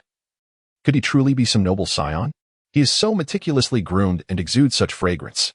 His thoughts were interrupted by Shui Qinghe's call to action, urging him to assist. They hastily opened the safe, only to find another box within it, protected. "You little brat! I knew you hadn't left. Dare to plot against me? You seek death." Turning around, they discovered Mr. Weir had returned, and seeing him alone, they resolved to deal with him. A sudden flurry of hurried footsteps echoed, as a throng of ferocious guards surged forward. Observing the scene, their choices were alarmingly unified: escape. With a sharp crack, the two dashed through the window with their box in tow. "Seize them!" shouted Tang Nan, swiftly utilizing the blue-silver grass to swing away from the eaves like a pendulum. Just before landing, he activated his second soul skill, Natural Form, enhancing his perception and control over the blue-silver grass. He deftly created a cushion with the grass, allowing both to land safely. No sooner had they touched the ground than the pursuers were hot on their heels, leaving no time for contemplation. As they fled, Tang Nan attempted to use the blue-silver grass to hinder their pursuers but found it utterly futile, as it only slowed him down. He quickly abandoned that idea and urged, "Hurry, dive into the alley." Leading the way, Shui Qinghe beckoned Tang Nan to follow him. Once Tang Nan passed, he immediately toppled nearby goods to obstruct the path, then swiftly joined him again. The duo temporarily evaded capture, but soon enough, their pursuers were upon them once more. "Why are you standing there? Run!" Shui Qinghe urged Tang Nan, initiating a new chase. Gradually, the distance between them diminished, and just as their stamina began to wane, two resounding explosions erupted behind them, releasing a cloud of smoke. Not far ahead, they spotted someone waving at them. Without a moment's hesitation, they dashed towards the figure, revealing Lei Hao and Yu Qing, who were making their own escape. Once they reached a place of safety, Shui Qinghe confronted them, questioning why they had left. To him, it seemed that Lei Hao and his companions were merely spectators. In response, Lei Hao scoffed, feigning profundity. "If we hadn't created chaos, would you have obtained the box so easily? You would have been caught by that fat fool long ago." "Chaos?" Seeing Tang Nan's confusion, Shui Qinghe quickly explained. "The commotion in the lobby when we were at the office door was orchestrated by them, the freed slaves." "Impressive. The captain is truly remarkable." They laughed. "Indeed," Lei Hao replied, "but enough boasting. Let's see what's in the box." Yi Qing, having opened it, glanced at Tang Nan, who wore an expression of admiration, and at Lei Hao, who was reveling in the attention. She approached and gently tapped his head, saying, "Are you done playing? Come, take a look. This contains the transaction records with the skeleton gang." Hearing this, everyone gathered around to examine the documents. The transaction records are quite detailed. This will save us a lot of trouble. Look, their trading locations are mostly fixed. Wherever that is, it must be their stronghold. Wait. Why is the skeleton gang purchasing sacrificial items? Never mind, we can just sweep them out in one go. In response to Lei Hao's suggestion, Yi Qing pondered for a moment before offering a differing opinion. No, we must return to the camp first and regroup. Chapter 5. The Descent of Demons. No. We should first return to the camp to rest. Yi Qing's proposal was met with vehement opposition from Lei Hao. Why? He demanded. Yi Qing explained her reasoning first. The current situation cannot be resolved solely by us. We need to request support from Commander Lei. Secondly, these two youngsters require some recuperation. Fine then, he relented. Reluctantly, Lei Hao acquiesced, and upon uttering those words, the four of them promptly set off. Upon returning to the camp, Lei Hao and Yi Qing proceeded to the office of Commander Lei, while Shui Qinghe and Tang Nan were directed to Old Wei in the maintenance area to collect some protective gear. Due to certain circumstances, Shui Qinghe opted to remain alone in quiet contemplation and asked Tang Nan to assist him in retrieving the equipment. Upon arriving at the maintenance area, the sound of hammering resonated incessantly. "Excuse me, may I inquire where Master Wei is?" He called out, but received no response. Taking a deep breath, he summoned his voice and shouted, "Could someone please direct me to Master Wei?" Hearing the inquiry for Old Wei, a nearby craftsman engaged in his work pointed towards the elderly man with white hair at the end of Tang Nan's right. "That one over there is Old Wei. Young lad, next time, just ring the bell at the entrance if you need someone." The craftsman couldn't help but chuckle at the sight of the flushed, panting child. Grateful, Tang Nan hurriedly thanked him and approached Master Wei's table, where the items had already been laid out. It appeared Old Wei had anticipated the arrival of the newcomers and prepared the gear in advance. "Hello, I've come to collect the protective gear. Here it is, all set. These pieces can effectively withstand attacks of 30 levels of soul power. That's impressive. Of course, my craftsmanship is renowned across the continent." Back in the day, the elderly man seemed to have been switched on, tirelessly recounting tales of his past. Tang Nan, observing the old gentleman, chose not to interrupt, opting instead to listen attentively. "I wonder how Grandpa Jack is faring now." Meanwhile, Lei Hao and Yi Qing arrived at Commander Lei's office. As they presented the task brief and the newly submitted intelligence, Commander Lei fell into deep contemplation. Beside him, Lei Hao anxiously awaited the outcome. After reviewing the documents, the commander uttered a single word: "Wait." "Why, Commander?" Lei Hao's furious outburst was met with an equally firm response from Commander Lei, who slammed his hand on the table. "This task has escalated into a demon hunting mission. Do you honestly believe that you and Yi Qing are capable of handling it? This is not the past. I cannot recklessly put the lives of two newcomers on the line. Listen well, Lei Hao, here is your new order." He intended to convey the command, but upon seeing the fierce determination in Lei Hao's eyes and the tension in his clenched fists, he realized the young man was serious. Eventually, he relented. "Your team will conduct a tactical reconnaissance mission to locate the target. Should you encounter any danger, withdraw immediately." After hearing this, Lei Hao silently turned away but paused at the threshold, relaxing his clenched fist. "Thank you, father," he exclaimed before swiftly departing. "Impudent child," Commander Lei muttered, shaking his head with a resigned smile as he took his seat. He remained steadfast in his resolve, too proud for his own good. Yi Qing shrugged playfully and remarked, "Have they reconciled yet? They've actually forgiven each other long ago. It's just that neither is willing to take the initiative. You know how it is. Each one too concerned about their pride. That lad, I understand. I will handle it. You take care of this." Listening to Yi Qing's helpless report, Commander Lei expressed his intent to handle the situation and handed her a firework signal. "Should you encounter danger, signal upwards. The ambush teams in the vicinity will provide immediate support." "Got it, Dad, you're the best," Yi Qing exclaimed, swiftly planting a gentle kiss on his cheek, and teasingly added, "You really ought to shave properly. Goodbye." Commander Lei watched her departing figure, touched his face, and with a wry smile gazed at the pocket watch in his left hand, murmuring, "Nothing can compare. Old friend, how did you end up with such a splendid daughter?" He then reverted to his authoritative demeanor and set off towards the encampment of Team 3. "Old man. Hey, kid, wake up." Master Wei, engrossed in his storytelling, noticed his young listener dozing off and promptly clapped his hands. The little boy jolted awake, realizing he had fallen asleep, and hurriedly prepared to apologize. Master Wei calmly dismissed his concern, expressing gratitude that he was willing to listen to his tales. At that moment, Lei Hao and the others approached, calling for Tang Nan to prepare for departure. Upon hearing Tang Nan's name, Master Wei seemed to recall something, scrutinizing Tang Nan for a while before slapping his forehead as if a thought had struck him. He bent down to retrieve a bundle of arrows. Almost forgot. Old Yang prepared this for you. It contains 3 explosive arrows and 3 smoke arrows. The explosive arrows can breach walls up to 20 centimeters thick. Though their effectiveness against spirit masters may be limited, maintain a safety distance of 5 meters during use, as per your master's instructions. Thank you, master. Goodbye. Safe travels. After bidding farewell to Tang Nan, Master Wei returned to his seat, stretching languidly. How long has it been? What have I heard? A crack formed in the shadows, and Yang Hong emerged, quipping, just arrived, reminiscent of the old days. I didn't expect you to be so self-admiring. As he stepped forth, he deftly dodged a flying hammer thrown by the visibly agitated old Wei. Calm down, see what I brought. Noticing the other's ire, Yang Hong quickly produced a wine flask and tossed it over. Upon receiving the flask and sniffing its contents, old Wei's mood lightened. That's more like it. Come, let us drink together. In that case, I shall graciously accept. The assembled team arrived at their target location under the cover of night. In a secluded corner near the city wall, the eerie silence of the area was palpable. To avoid alarming any potential adversaries, Yi Qing restrained Lei Hao, who was eager to charge ahead, and alongside Xue Qinghe, they began their observation from a nearby corner. Wait a moment, let me listen for any ambush. With that, she closed her eyes, focusing her spirit energy.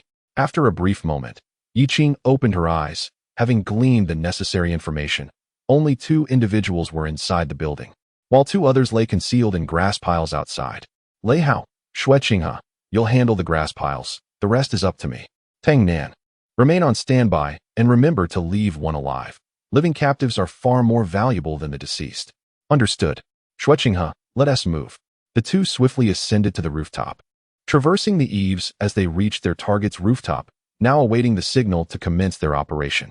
Yi Qing knocked an arrow, its shaft shimmering with a bluish light.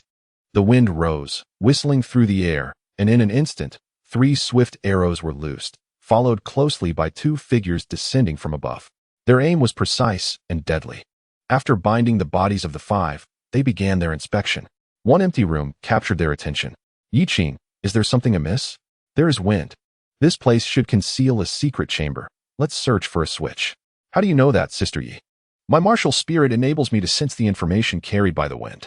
This room, devoid of windows and perfectly sealed, still harbors a subtle breeze, indicating something is awry. Finding what appeared to be a switch in the barren room proved to be no challenge. As Tang Nan pulled down a lever, a hidden passage revealed itself. For safety's sake, they stripped the clothing from the deceased and donned it, with Lei Hao leading the way while Xue Qinghe and the other 4 followed in an orderly manner through the passage. The scene that unfolded before them was astonishing. Before their eyes lay a vast, open space, with signs of extensive mining all around. Undoubtedly, the skeleton gang had thoroughly expanded the city's sewers, transforming them into their stronghold. This also explained their large-scale acquisition of slaves. Tang Nan, stop daydreaming. Let us move. Oh, wait for me. With their disguises, they faced no suspicion along the way, allowing them to gather substantial information from others. Upon reaching a corner, they regrouped and confirmed their target, the church.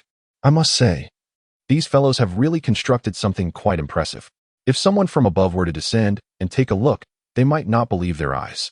As they approached the church, Lei Hao and Yi Qing jested about the structure before them, which bore an almost indistinguishable resemblance to the church above. Just as they were about to enter, Yi Qing sensed something, hesitated slightly, and quickly instructed Tang Nan and Xue Qinghe to wait outside for 15 minutes before entering. They complied without question. While waiting outside, the 2 began to meticulously observe the architecture. When Tang Nan noticed the octagram atop the church, a voice suddenly echoed in his mind. Do not give up when death approaches. What does this mean? He murmured, catching Xue Qinghe's attention. To alleviate her worry, he quickly reassured her that nothing was amiss. Meanwhile, Yi Qing and Lei Hao entered the church, where death and blood were omnipresent.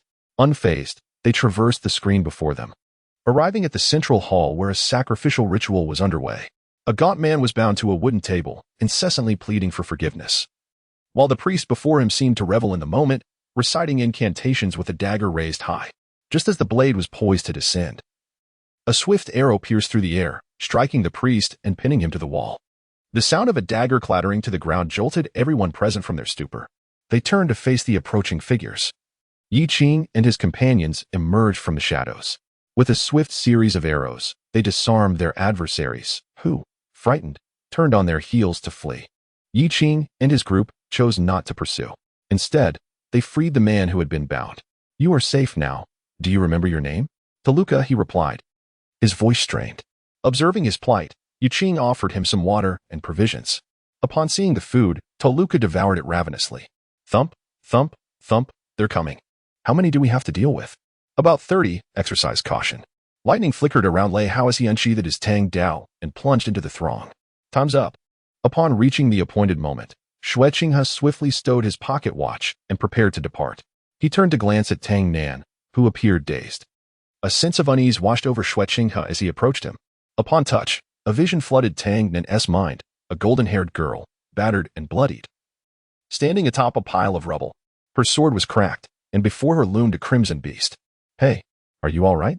Xue Qinghe's inquiry snapped Tang Nan back to reality. He gasped for breath, pushing his hair back to regain composure. "I'm fine, really?" After taking a deep breath, he managed to steady himself. And together they pushed open the grand door. However, they were soon overwhelmed by the sight before them. Shattered corpses littered the ground, rats feasting on the remains, and blood-stained murals depicting horrors beyond imagination. A wave of nausea, fear, and dread surged within Tang Nan, compelling him to cover his mouth to suppress the urge to vomit. In contrast, Xue Qinghe's fists clenched, fury igniting within him. "We must act. That beast shall pay dearly." In the hall, lightning crackled as Lei Hao swiftly dispatched his foes. Observing the fallen, howling devotees, he scoffed, "Is there truly no one stronger?" Just then, the iron door on the second floor creaked open, revealing a burly figure bearing a massive sword. Tang Nan surveyed the man with disdain. "Are you their leader?" "Indeed, I am. You have but one choice. Join us. Or else. Or else what? You will die." The hearty laughter morphed into a chilling decree. In an instant, the man vanished from Lei Hao's sight. "What? Look out above, move." Yi Qing's warning alerted Lei Hao to the imminent threat, prompting a swift retreat. The man descended like a hammer, crashing into the ground and sending up a cloud of dust.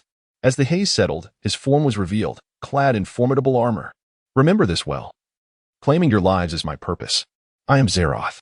Zeroth brandished his massive sword, crouched low, and with powerful legs propelled himself toward Lei Hao, aiming a brutal strike at his head.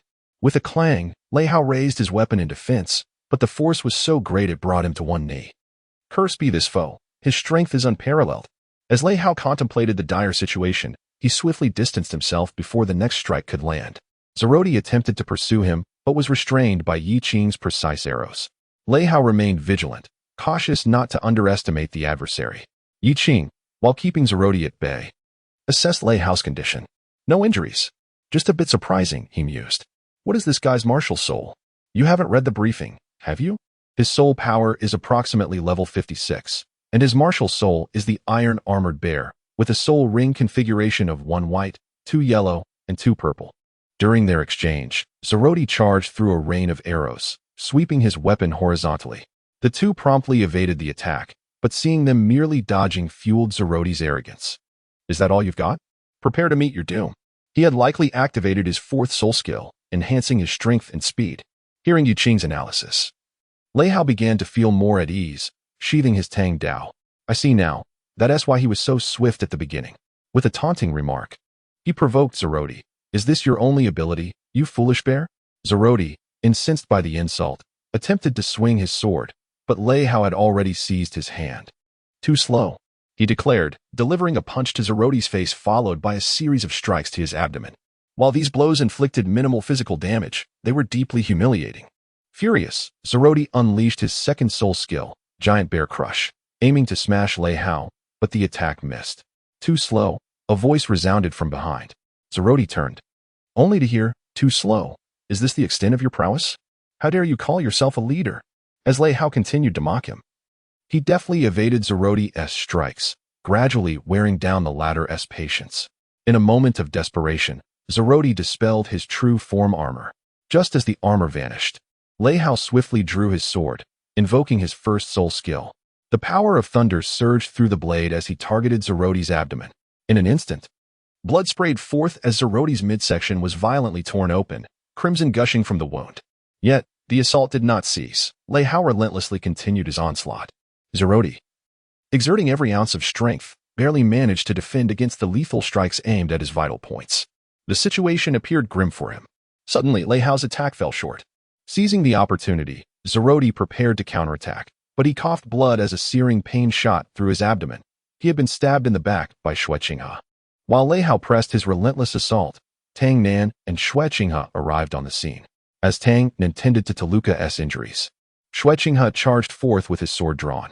Noticing this, Lei Hao feigned a vulnerability, allowing Zeroti to lower his guard, and indeed, Zeroti took the bait, suffering a devastating blow. Just as Xue Qinghe was poised to deliver a fatal strike, Lei Hao pushed him aside, and a hail of arrows rained down from above. Zeroti's reinforcements had arrived. A multitude of archers and crossbowmen unleashed a relentless barrage of arrows, forcing them to retreat in search of cover, while the severely wounded Zeroti seized the chance to escape to safety. Eliminate them. As the target fled, Xue Qinghe immediately pursued, summoning his martial soul and unfurling his wings. Arrows pierced his body but inflicted no harm. What an unexpected tactic! As Lei Hao gazed at the retreating figure of Xue Qinghe, he contemplated rushing forward. However, a barrage of arrows swiftly compelled him back into the cover. Their immediate priority was to neutralize the archers before they could assist Xue Qinghe. Severely injured, Zeroti fled to the prayer chamber, where his subordinates reported that the ritual was prepared. Elated, he promptly commanded its execution. A multitude of slaves was positioned in various corners, and as the incantations were chanted, they gruesomely transformed into pools of blood. The room echoed with wails and screams, the blood flowing towards the center, forming a mystical array of an octagram.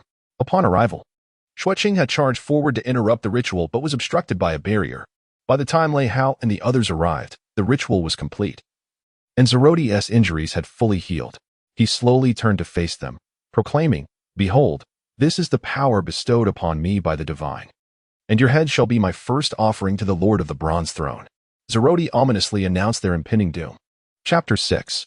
Guardians of each other beneath the flickering candlelight, two elderly men reveled in fine wine beside the fireplace, the rhythmic clang of a hammer seemingly composing a symphony for them.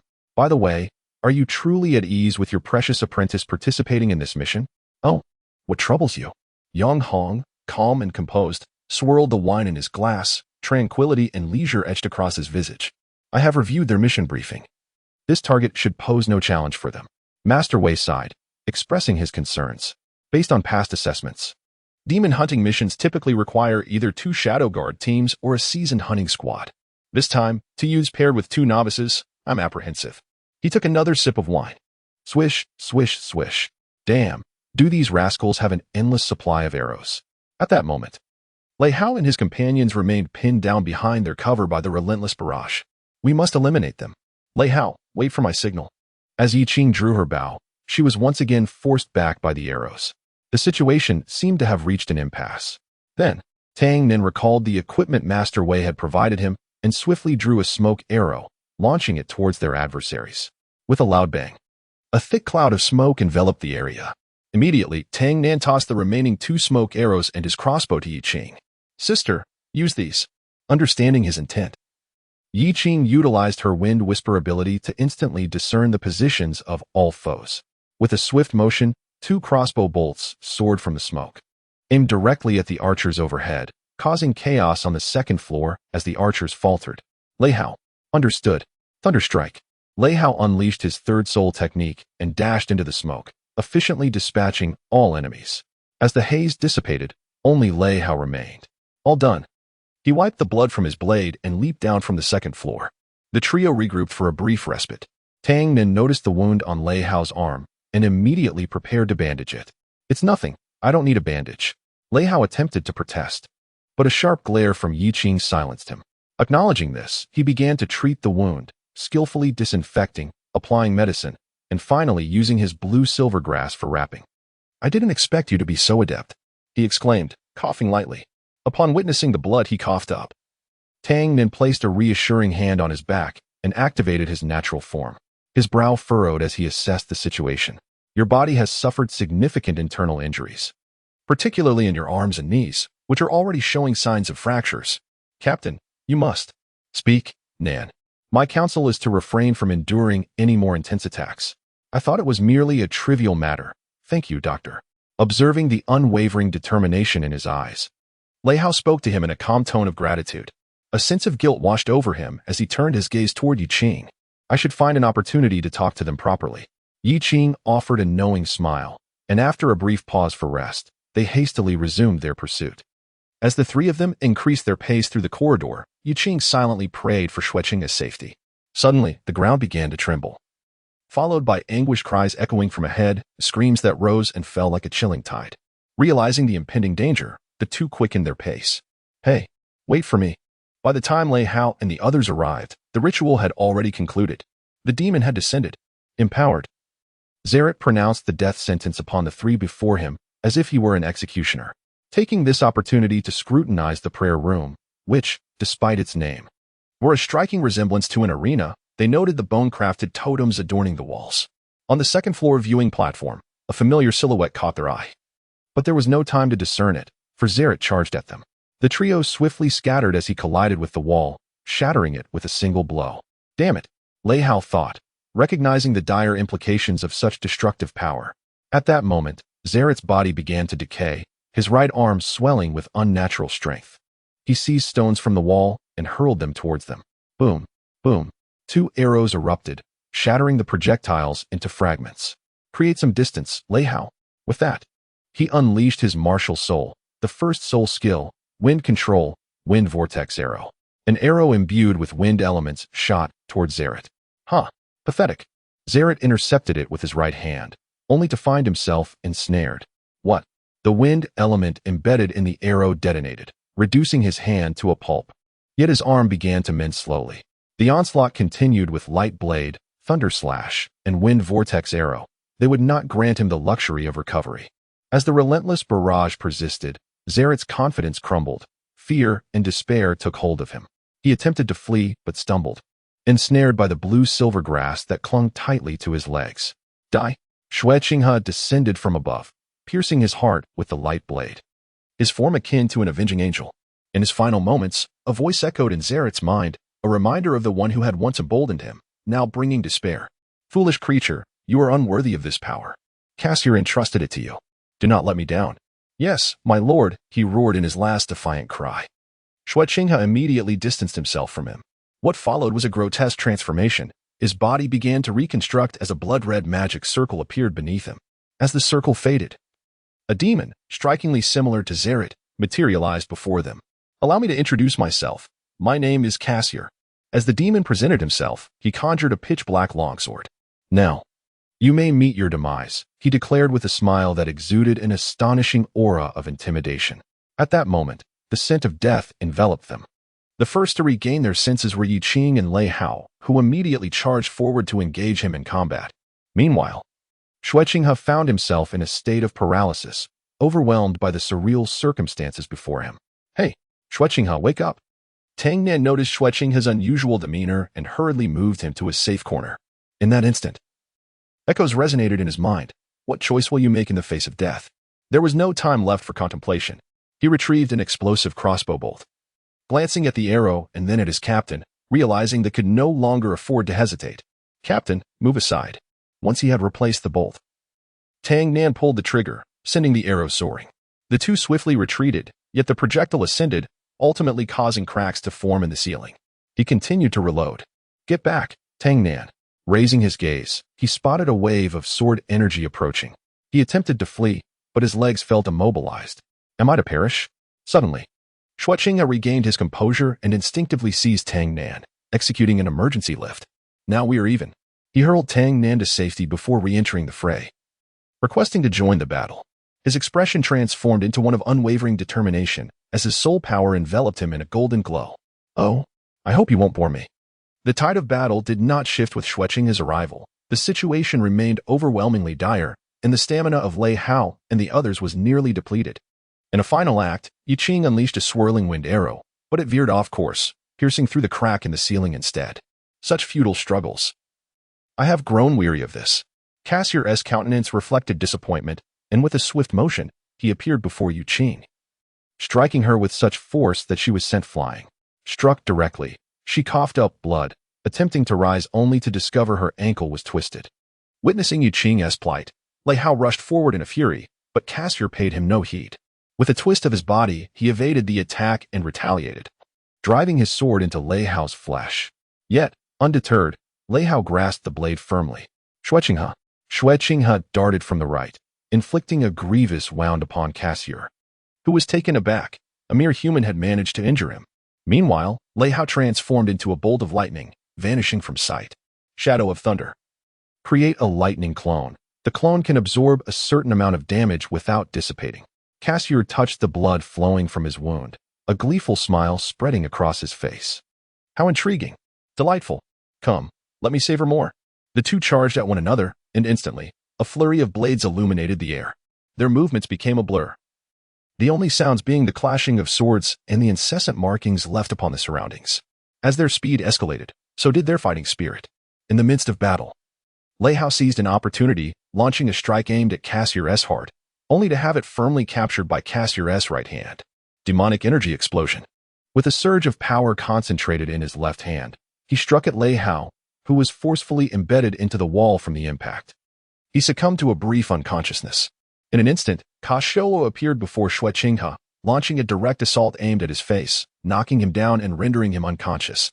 His expression twisted with increasing rage as he contemplated beheading the one who had injured him. Just as he raised his sword to deliver the fatal blow, a wind vortex arrow pierced through his chest. He turned to the direction from which the arrow had come, spotting Yu Qing, who struggled to rise. However, she was greeted by Cassier's wrath. Seek death. A massive, blood-red sword aura surged toward her, but with a thud, a colossal shield emerged before Yu Qing, blocking the lethal energy. Behind the shield stood a robust young man, his muscular arms signifying great strength. It seems I arrived just in time. Yu Qing, feeling the burden lifted, sighed in relief upon hearing the booming voice of Yuan Wenj. She then collapsed backward, and he swiftly supported her, gently laying her down. Observing the newcomer, Cassier could hardly contain his impatience. He discarded his sword, clenched his fists, and assumed a fighting stance. Yuan Wenj immediately grasped his intent and stepped forward, mirroring the stance. Come on, can you make this more exhilarating for me? Rest assured, I will make you weep. Before his words could fully settle, Cassier landed a punch to his chest. Oh, is that so? Cough, of course. The two then engaged in a fierce exchange of blows. Old Wei, do you know about the Lan team? Of course, they are a unique presence among the Shadow Guards. Typically, a team comprises 1 or 2 seasoned veterans to lead operations. Yet this team consists entirely of youth, and they have successfully accomplished all assigned tasks. I remember that Yu Qing and Lei Hao were part of them, but a few months ago, Lei Hao took Yu Qing away from the team, and they entered a period of rest. What a pity. After finishing his drink, Old Wei lamented, Oh, it hurts. It feels as if all my bones are about to shatter. Awakening with difficulty, Lei Hao opened his eyes to see Yu Qing receiving treatment from Tang Nan, and he felt a sense of relief. However, as he attempted to rise, he was firmly restrained. Enough, you need to undergo treatment first. The one holding him back was a cold-faced youth, radiating an icy aura with his tall frame. Su Xiao, I don't need it. Cough, cough, cough. He wanted to assert his independence, but his body refused to comply. If I had known this would happen, I should have never let you take Sister Yu Qing. A vibrant girl brought the unconscious Xue Qinghe over. Thank you for your hard work, Nia. Could you please refrain from speaking with that poker face? He chose to ignore her teasing. How did you come here? We arrived by using fireworks. About half an hour after you entered. We also entered that passage. The vibrations caused chaos outside, and thanks to those fireworks, we were able to pinpoint your location. Nia answered before Su Xiao could. A subtle act of revenge against him. Do not move, Captain. I am about to administer treatment. After completing the care for Yu Qing, Tang then hurried over to examine Lei Hao's condition. Following some emergency measures, Lei Hao's injuries had been alleviated. But further treatment would have to wait until they returned. Movement was not an option at present. Tang Nan emphatically warned the captain, who still attempted to rise. Your name is Tang Nan, correct? You must have some painkillers on you, right? Su Xiao discerned Lei Hao's intention and made a request on his behalf. No, absolutely not. He cannot fight any longer, Tang Nan replied decisively. Please, Nan. The captain's resolute gaze left him no choice. With a sigh, he administered the painkillers. Phew, thank you. By the way, once we return, it's on me. What? Are you serious? Did you hit your head? Is the sun rising in the west? The two exchanged incredulous looks, making the situation even more awkward. Of course, I keep my promises. If he could, he would prefer to find a hole to hide in. If possible, why don't you help that big guy first? Cough, cough, cough. You're quite something. Likewise. With that, the two resumed their new round of combat. Musing in silence. How about we discuss where to eat after the mission? Let us find Old Man Kite. Or we could check out the barbecue restaurant in Tendo City. I remember it being quite good. Hey, Captain, this is not the time for such discussions. Tang Nin could no longer contain himself and interrupted their conversation. At that moment, Yi Qing stood up and cleared her throat. Sister Yi Qing, I'm fine. Now, everyone's primary task is to eliminate this demon. Nia, you and Lei Hao will feign an attack, while Su Xiao, you will be responsible for the kill. Understood, sister, leave it to me. Electric Rat, let us go. Do not call me that. Understood, leave it to me. My sword will not disappoint you. At that moment, Ka Shou'er, filled with enthusiasm, seized the black sword and struck. Simultaneously, he conjured a short sword in his right hand and launched a sneak attack, which Yuan Wen easily deflected with his shield. The ensuing relentless assault battered against the shield, forcing Yuan Wen to retreat. At that moment, the three launched their attacks from three different angles. Yuan Wen immediately countered with a powerful shield bash while activating his third soul skill, Rock Smash. The tremendous force caused even a robust demon like Ka Shou'er to experience a brief loss of balance. The second soul skill, Thunder Lock, ensnared his right hand with several chains of lightning, while Nia employed her third soul skill, Fiery Binding Chains, to restrain his left hand as he attempted to free himself. Su Xiao then strode forward and unleashed his martial spirit, summoning a silver longsword. This is for you, Cold Frost. With the fifth soul skill, Ice Oblivion. The blade emanated a chilling aura that instilled trepidation. As Cold Frost pierced, Ka Shou'er felt his strength waning. In a sudden surge, he violently hurled Nia away, forcing her to release the Fiery Binding Chains. Freed, her left hand seized the right hand chains, flinging Lei Hao toward Yuan Wen, who quickly retracted his shield to catch him. Thanks, brother. Meanwhile, Nia was caught by the swiftly arriving Su Xiao. Damn it, my strength is fading. I must resort to this move. Casually, Ka Shou'er plunged his sword into the ground, channeling his power into the earth, causing an explosive surge of magic energy. Instantly, the entire structure began to tremble, cracks widening ominously. The building was on the verge of collapse. Yuan Wen sensed the impending disaster, hoisting Lei Hao onto his shoulder, and turned to seize Yi Qing, crashing through a breach. Su Xiao soon followed, and in a matter of moments, the cathedral was reduced to ruins. That was close. We nearly became buried alive. Lei Hao wiped the sweat from his brow, lamenting the escape of that demon. Not to worry, Su Xiao replied expressionlessly. The demon's physical form can no longer withstand its own power. It will soon disintegrate on its own. By the way, have you gained weight again? Shut up, Nia retorted, delivering a swift jab to his chin. 1, 2, 3, 4, 5. Yi Qing, counting heads, realized something was amiss. Where are Tang Nan and Xue Qinghe? This question prompted everyone to quickly survey their surroundings, collectively turning their gaze towards the collapsed debris. Oh no, we forgot about them. It's all your fault, Electric Rat. Why didn't you take them with us? Me? Why didn't you grab them while I was running? The three engaged in a heated argument until Yi Qing and Yuan Wen returned with both good and bad news. The good news was that they were still alive. The bad news was that they were buried deep beneath the rubble. Why not let brother Yuan Wen use his abilities to raise them with stone pillars? Scratching his head, Yuan Wen replied, if I did that, they'd probably turn into mush before emerging.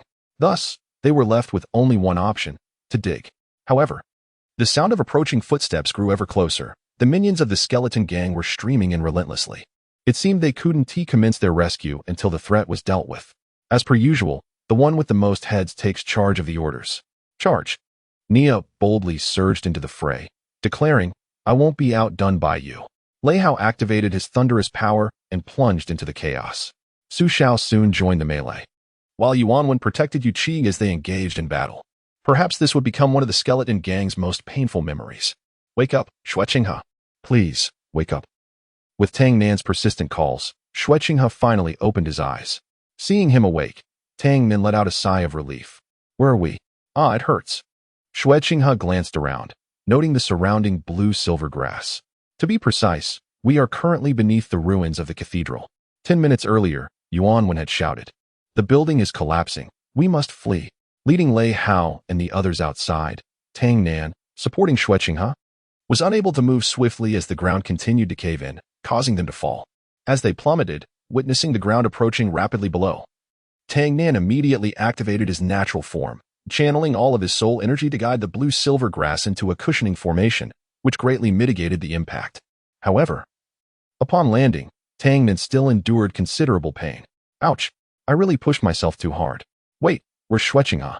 He hurried to check on Xue Qinghe's condition, but found him still in a state of unconsciousness. This left Tang Nan pondering deeply. This isn't right. His body shows no severe injuries, his breath is steady. Yet why is he still unconscious? Just as he was pondering, Xue Qinghe suddenly stood up, exclaiming, "Eh? Eh." However, Xue Qinghe paid no heed, uttering not a word as he slowly advanced forward.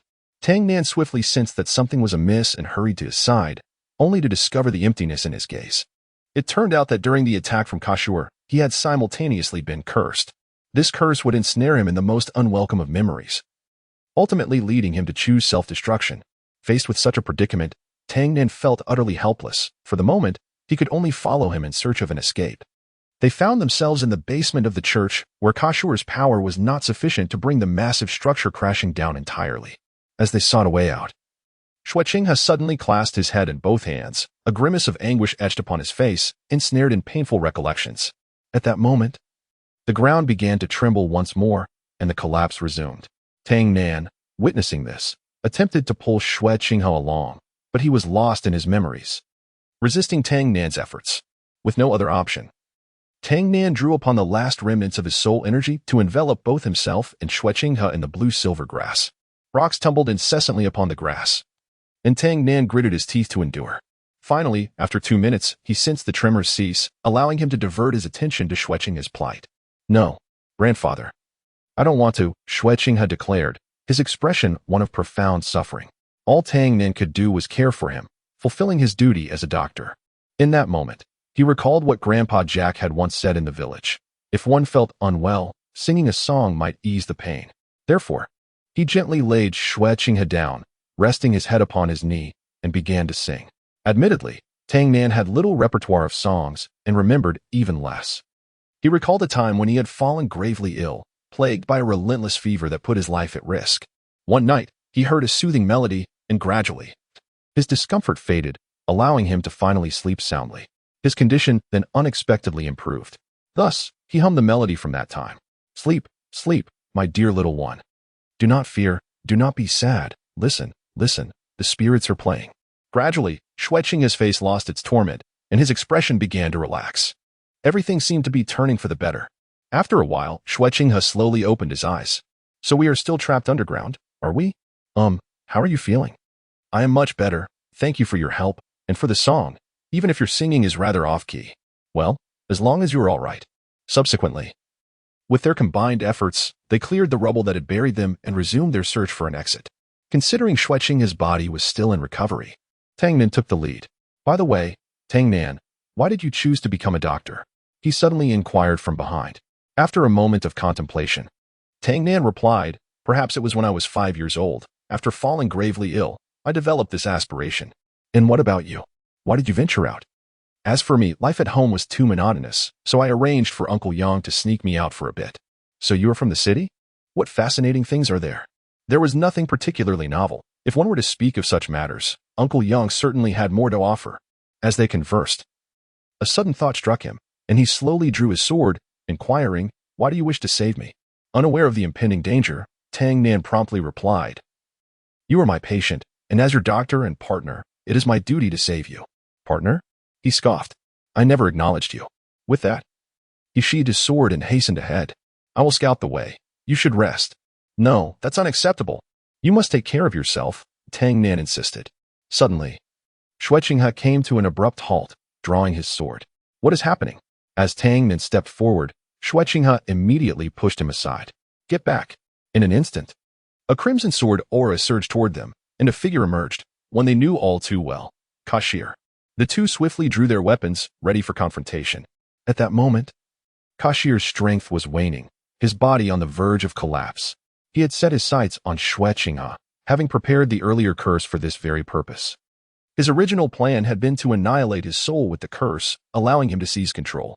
However, just as he was about to lead Xue Qinghe to her demise, she was inexplicably awakened by a dissonant melody. Fuming at the thought, he seethed, "You little brat, die?" Fueled by rage, he launched a lethal strike at Tang Nan, sending him flying, while simultaneously inscribing a magic circle to bind Xue Qinghe, preparing to take over her body. Tang Nan rolled across the ground before laboriously regaining his footing. His crossbow lay in ruins, having absorbed most of the assault, and his protective gear was battered. Blood flowed from his forehead, and the pain in his chest intensified.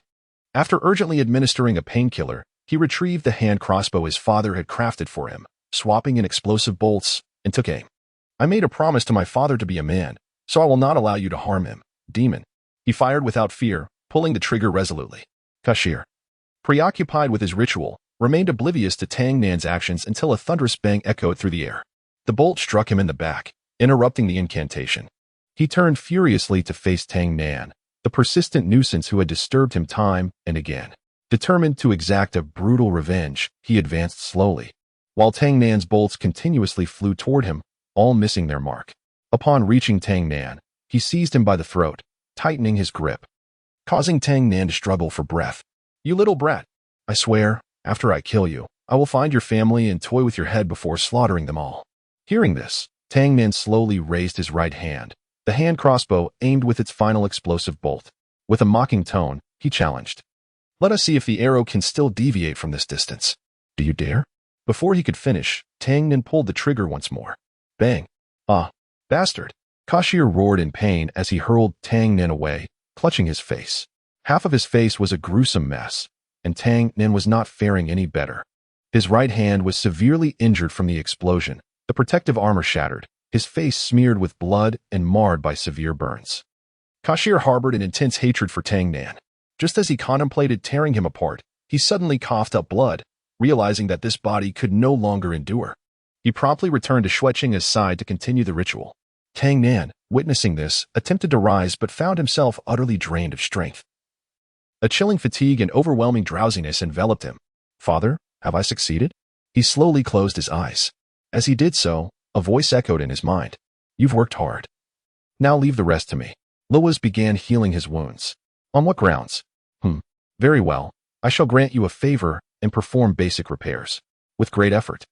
He stood up, his eyes transforming into a blood-red hue.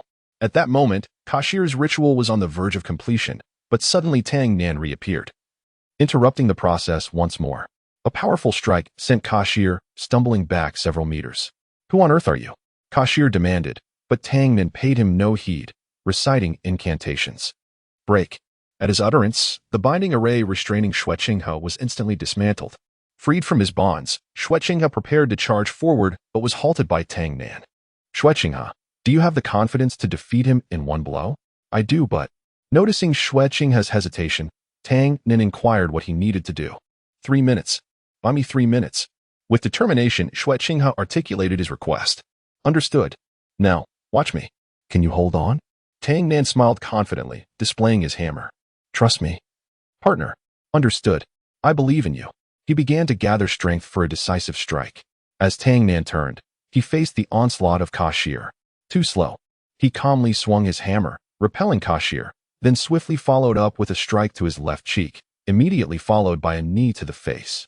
At this moment, Kashir gradually regained his composure, silently enduring Tang Nan's assault while accumulating his own power.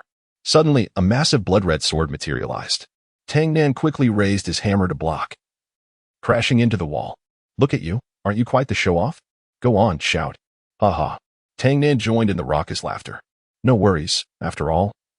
The spotlight isn't on me. Your time has come." "What?" A radiant light appeared behind him. Turning around, he beheld Xue Qinghe, who had shed his disguise, revealing golden hair and piercing blue eyes. Particularly captivating were the 3 pairs of wings. "Angel? Demon? Prepare to face your judgment." As soon as the words left his lips, the sword in his hand transformed into a colossal beam of light. The blade of judgment, Kashir immediately summoned all his strength to resist. Yet, as he attempted to raise his hand, he found himself ensnared by blue-silver grass. When he broke free with a tremendous effort, it was too late. The blade of judgment had descended, the blinding light cleaving him in two. Curse be this! He dissipated in a desperate wail of despair. At that moment, Tang Nan's eyes shifted back to blue. Gazing at the approaching Xue Qinghe, he smiled. An angel? So beautiful. With that, he collapsed heavily. Disciple? Wake up. At his master's call, Tang Nan opened his eyes, momentarily bewildered and confused. He observed his master seated on a nearby chair, gazing at him with an expression of anticipation. Weakly, he surveyed his surroundings and inquired, Master, how did I end up here? What transpired? The master elucidated, You sustained severe injuries, and I have already administered treatment. Now, you must rest and recuperate. After saying this, he turned to announce to those outside that the young man had regained consciousness. Really? Let me see, exclaimed one. Hey, Lei Heizi, don't crowd me. Another chimed in. Naya, you ought to lose some weight. Silence. As he witnessed the commotion among the group, Tang Nan's lips curled into a smile. Suddenly, a thought crossed his mind, and he glanced at his master, who nodded with a smile and gestured in a specific direction. He is enjoying the scenery by the small lake outside. Go seek him out. Xue Qinghe sat by the lakeside, the tranquil water reflecting her graceful silhouette. She gently caressed the cat resting on her knee, though her heart remained somewhat troubled. Tang Nan appeared at her side, having just regained his health. Xue Qinghe, how are you? He inquired softly, his tone imbued with concern. Xue Qinghe nodded and offered a faint smile. Thank you, Tang Nan. I am fine. Tang Nan took a seat beside her, his gaze directed toward the lake's surface. It is truly beautiful, reflecting on the past. It feels as though I have traversed the gates of hell. Xue Qinghe turned her head to regard him. Why didn't you run away? You knew full well that you could not defeat him. Tang Nan met her gaze with composure. Would I flee and abandon you? I could never do that. Nor would I ever. As both a healer and a companion, I have no reason to act otherwise. Xue Qinghe fell silent for a moment, a glimmer of understanding flashing in her eyes. You are right. Partners. A brief silence enveloped them. The gentle breeze whisked away Xue Qinghe's worries as well as his solitude. He slowly spoke, Can we become friends? Of course, we already are, Tang Nan replied without hesitation. Indeed. Thank you, my friend. The lakeside scenery under the moonlight was extraordinarily beautiful, imparting a sense of tranquility and serenity. The moonlight illuminated the lake's surface, rendering the water exceptionally clear, reflecting the beauty of the moonlight and creating a picturesque tableau. They sat in quiet contemplation, absorbed in the view. Chapter 7. Returning to the right path in Commander Lei's office, he was meticulously reviewing the mission report submitted by Yi Qing. At that moment, Yang Hong happened to arrive, and the two engaged in a discussion regarding the demon Kashur that had emerged. Commander Lei furrowed his brow and spoke solemnly. Yang Hong, what is your opinion on this demon Kashur? Yang Hong smiled slightly, clearly prepared for the inquiry. From the reports they submitted, it appears that Kashur is an exceptionally powerful demon. He possesses formidable strength, rivaling the speed of that Lei Hao, and seems to have a domain that can distort the surrounding space. Fortunately, they managed to wear him down. Otherwise, it would have been quite dire. Oh, and you should take a look at this. With that, Commander Lei retrieved a large box from the cabinet on his right, opening it to reveal a long sword. Its blade a deep black, exuding a chilling and mysterious aura. The hilt of the sword is crafted from a peculiar white crystal, reminiscent of frozen flames. Both resilient and smooth. The breath of death. Yang Hong pondered deeply as he gazed at the sword. After a prolonged silence, he inquired, From whence did this sword originate? It is said to have fallen near the disintegrated body of Kashir. For further details, it would be best to consult the two little fellows you brought along, suggested Commander Lei as he carefully wrapped the sword and handed it to him. Thank you, Lei Hui. By the way, are you not going to attend this celebration banquet with Lei Hao and the others? Yang Hong asked. To be honest, Lei Hao performed admirably this time. I merely fear that my presence might render the occasion awkward. Noticing his old friend's helpless scratching of his head, Yang Hong refrained from saying much more, only imparting a significant remark before departing. Go and see. Perhaps he is eagerly awaiting your arrival. Is he? Lei Hui pondered quietly. In the maintenance area. I am truly sorry for damaging the protective gear crafted by my master, one lamented. Relax, it's no great matter. The most important thing is that you are unharmed. Let me have a look, Master Wei said, seated in his bright, tidy workshop, the twilight glow streaming through the window, casting a long shadow across his figure. As Tang Nan incessantly apologized, Master Wei quickly offered reassurance while examining the crossbow brought to him for repairs. His eyes sparkled with intensity. captivated by the mysterious craftsmanship of the weapon. He meticulously scrutinized every detail of the crossbow. Its intricate mechanisms and unknown manufacturing methods presented an unprecedented challenge. This technique was unfamiliar to him, even unrecorded in the ancient texts of the village. Furrowing his brow, he fell into contemplation. Although the enigmatic craftsmanship of the crossbow perplexed him, he did not allow it to daunt him.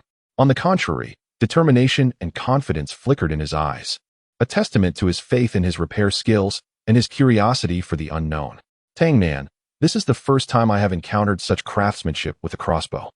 It may require some time for me to study, Master Wei spoke to Tang Nan, his tone imbued with caution and focus.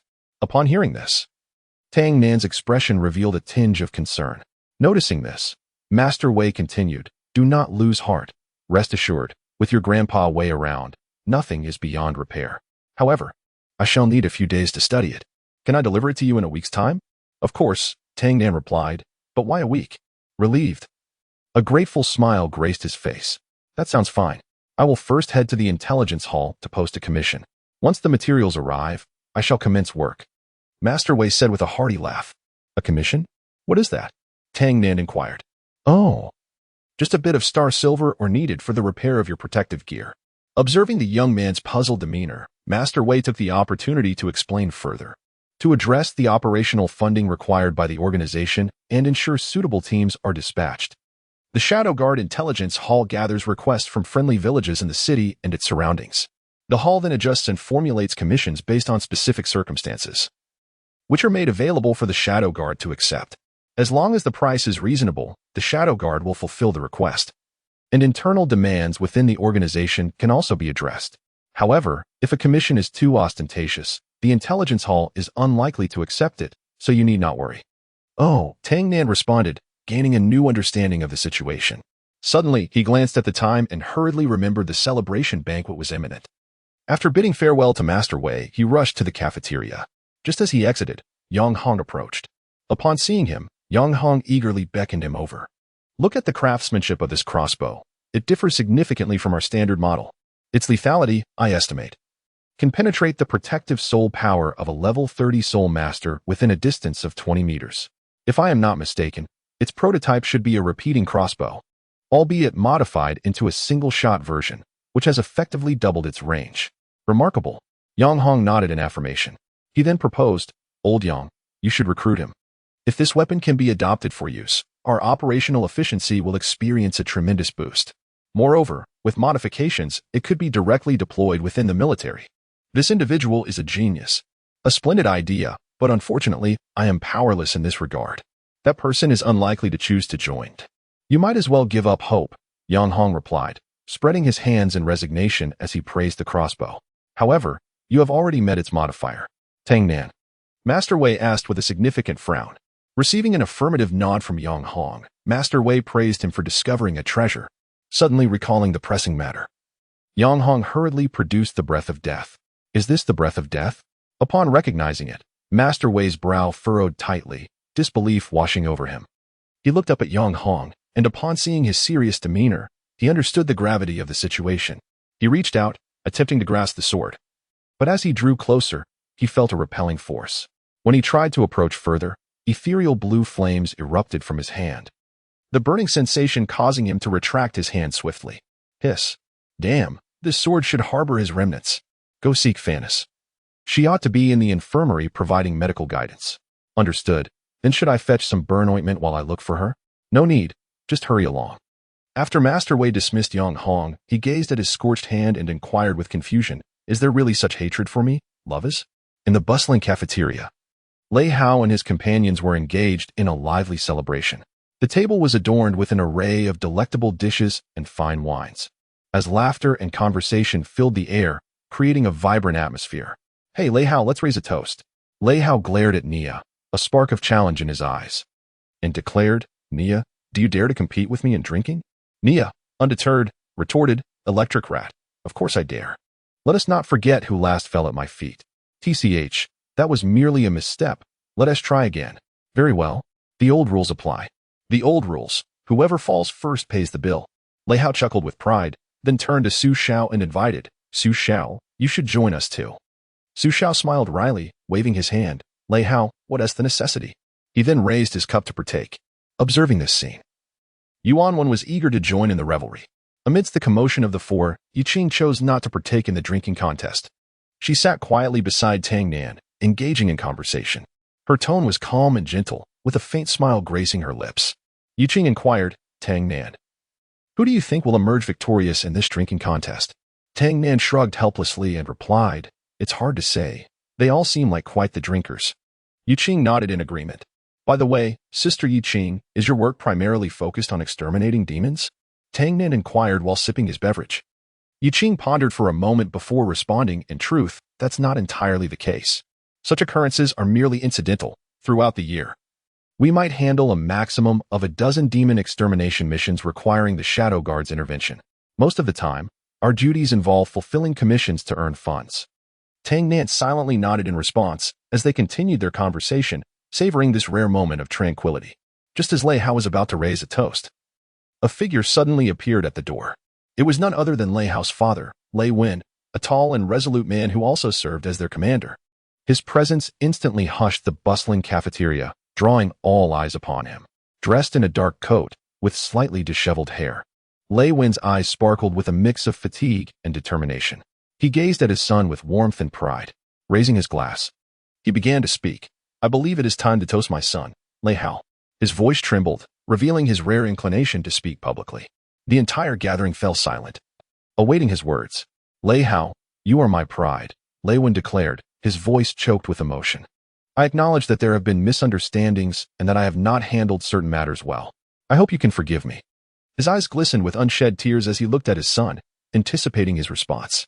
Lei Hao met his father's gaze, a flicker of emotion crossing his features. He understood that his father's apology was sincere. With a gentle smile, he stepped forward and clinked his glass against his father's. Their eyes locked, and they both recognized that this was a moment of reconciliation. Dad, Lei Hao softly said, thank you. Their glasses chimed together, producing a crisp sound. The crowd erupted into applause, showering blessings upon the reconciled father and son. Come, everyone, 3, 2, 1, cheers. With Yiqing's countdown, everyone raised their glasses and began to celebrate. Observing this heartwarming scene, Tang Nan felt a swirl of mixed emotions, perhaps stirred by memories of his own family.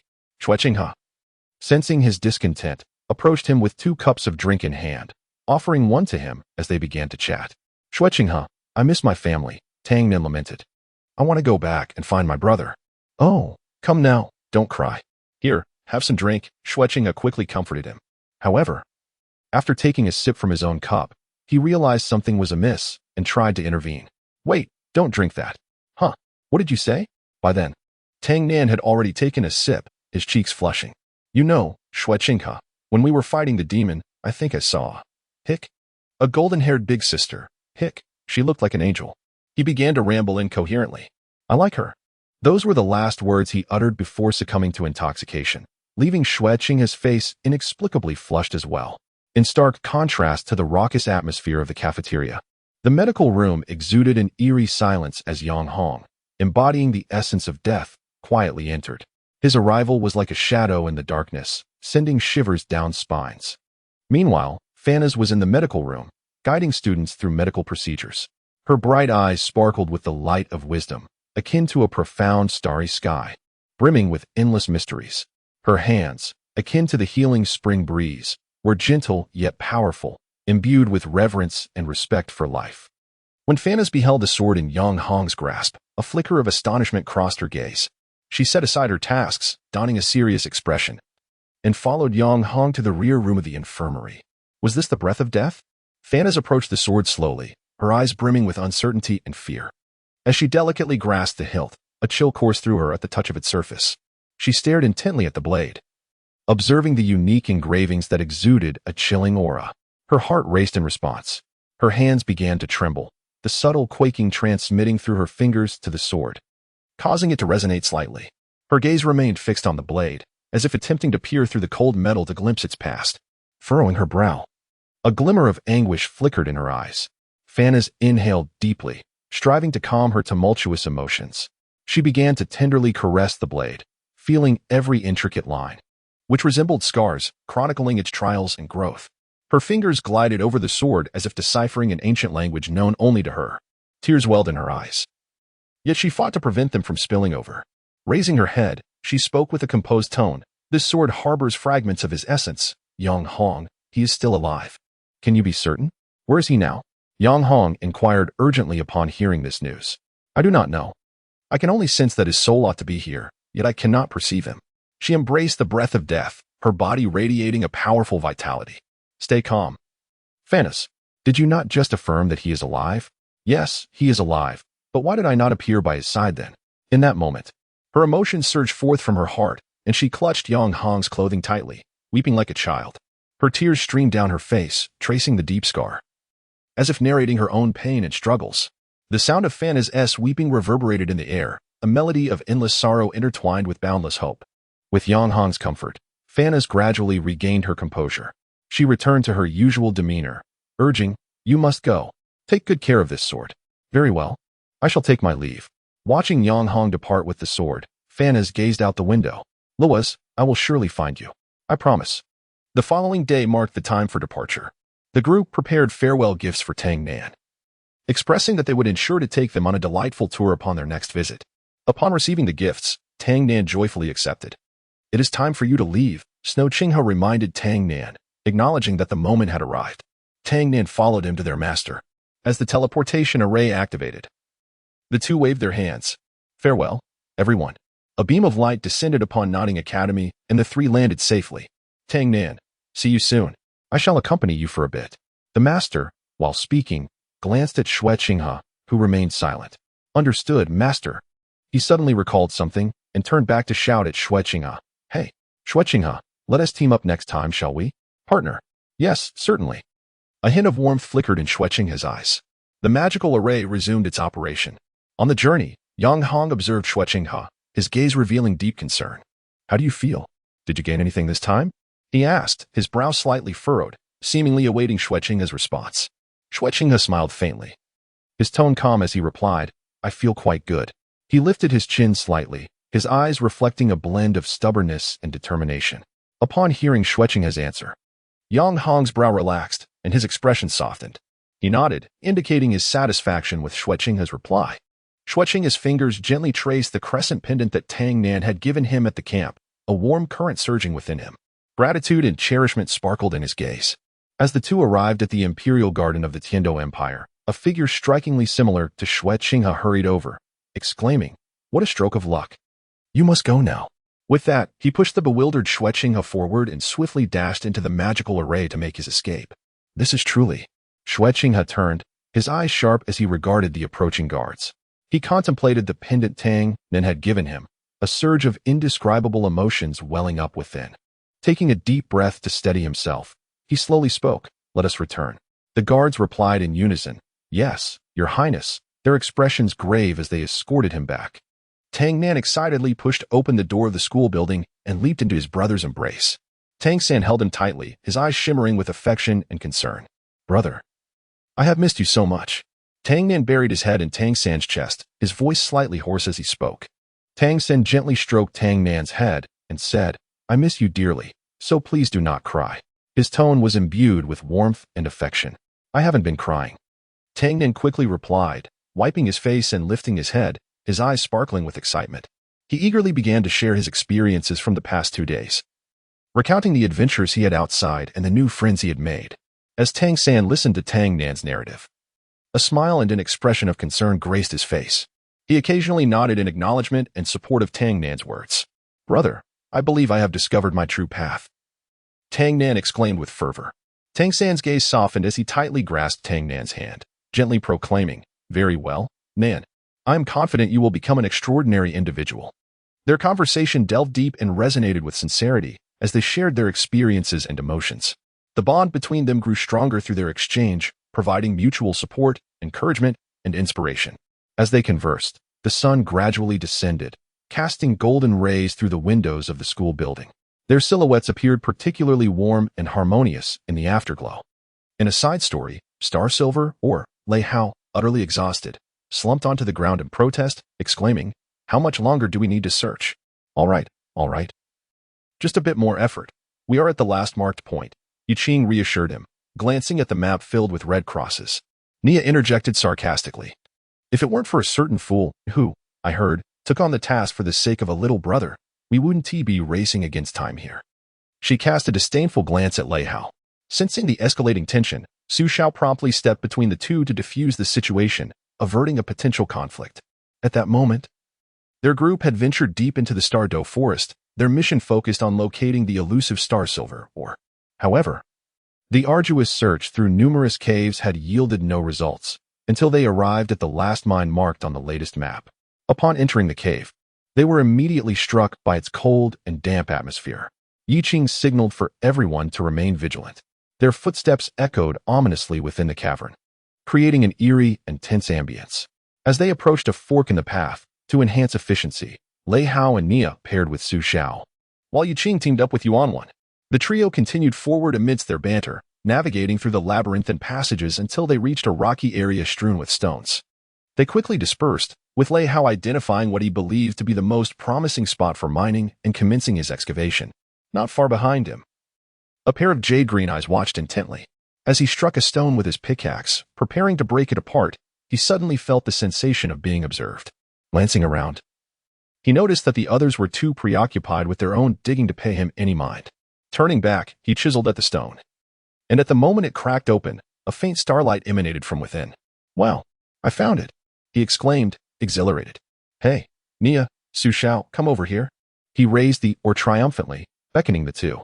Nia and Su Xiao hurried over, intrigued by the commotion. "What happened?" Nia inquired, her eyes narrowing at Lei Hao's enthusiasm. "The ore. It's in my hands." "In your hands? Are you sure?" Nia pointed at his now empty palms, realizing the ore had vanished. Lei Hao felt a rush of bewilderment. Just then, Su Xiao noticed something amiss and quickly warned, "Listen, what is that?" Following his gaze, the two turned to see a small tiger perched atop the ore, its fur a striking shade of dark purple-black, and its large jade-like eyes exuding an adorable charm. "It's so cute." Nia was utterly captivated by the delightful little creature. She crouched down to caress his fur. The little tiger, sensing no malice, allowed her gentle touch and soon began to gnaw on the mineral. Observing this, Lei Hao rushed forward without a word and kicked it away, exclaiming, "Do not gnaw on my treasure."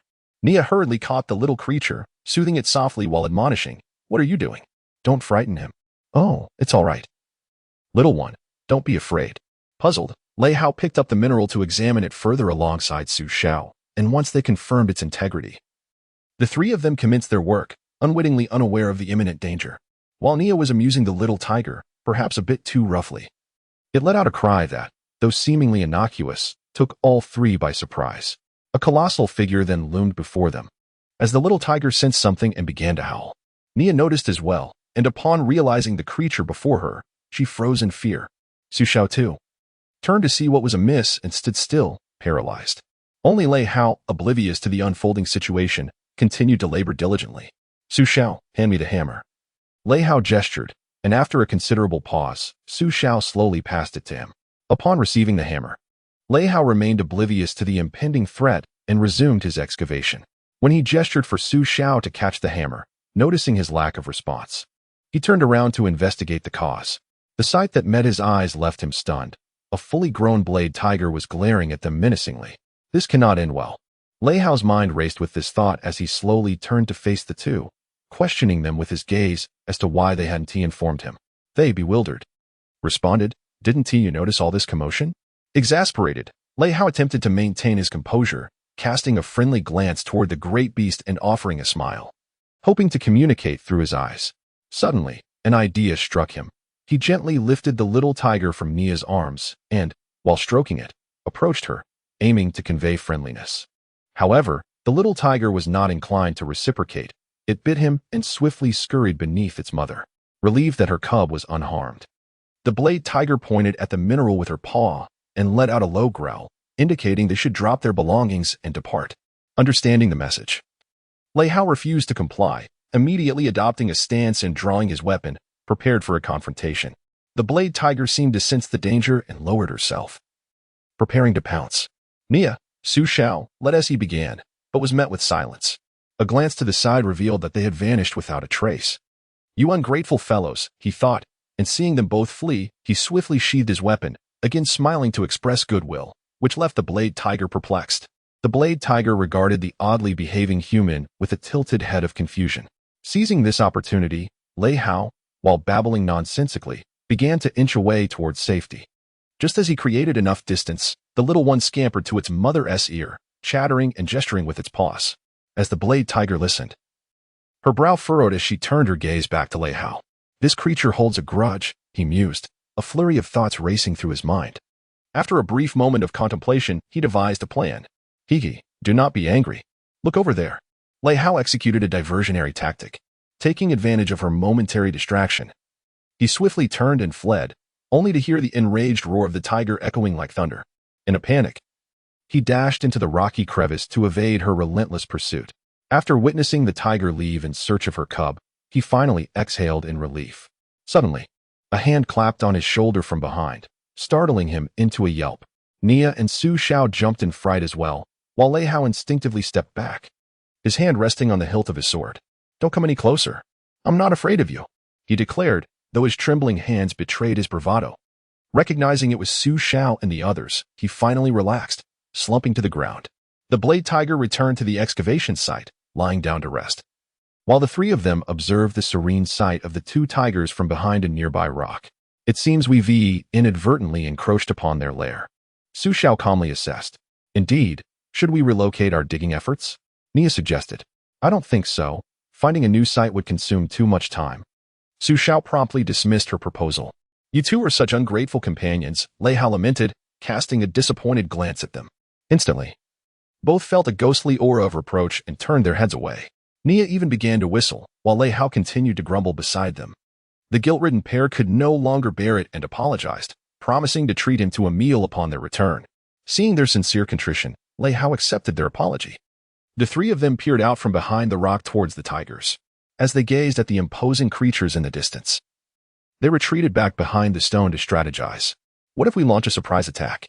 Lei Hao proposed, only to be met with a resounding, no, no, from the others. Nia, irritated, struck him on the head, leaving a sizable bump. That hurts. What, then, do you suggest? Lei Hao retorted indignantly. How about using a firearm? Nia suggested. No way. The power of a firearm would be like a mere tickle to such an ancient soul beast. Plus, we lack powerful ammunition. However, Su Xiao interjected with his thoughts. I believe she harbors no ill intent towards us. We could stealthily approach, gather sufficient ore, and then retreat. The others found this idea agreeable, and they quickly fashioned disguises. Observing their rudimentary camouflage, Nia quipped, how unsightly. Nevertheless, the trio donned the makeshift gear and prepared to act. At that moment, the mother tiger and her cub were resting on the ground. The little one, shielded by its mother's paw, began to hear curious sounds. Driven by an intense curiosity, it stealthily crept out, spotting three shadowy figures moving slowly. Excited, it bounded toward them. As Lei Hao and his companions awkwardly inched closer, the cub suddenly let out a loud yelp, startling Lei Hao and causing Nia to collide with him. Ignoring the pain, they glanced toward the sleeping mother tiger, and upon seeing her still at rest, they sighed in relief. Nia gazed at the little one tugging at her pant leg and gently remarked, Stop it, little one. We have matters to attend to. We shall play another time. With that, she continued on her way. However, the little creature clung on persistently, unable to bear the sight. Lei Hao delivered a mild shock to the small one, who yelped in pain and glared fiercely at him. In response, Lei Hao waved his hand dismissively, saying, I have no time to play with you. Move aside. He pressed on, but the furious little tiger lunged at him, sinking its teeth into his backside.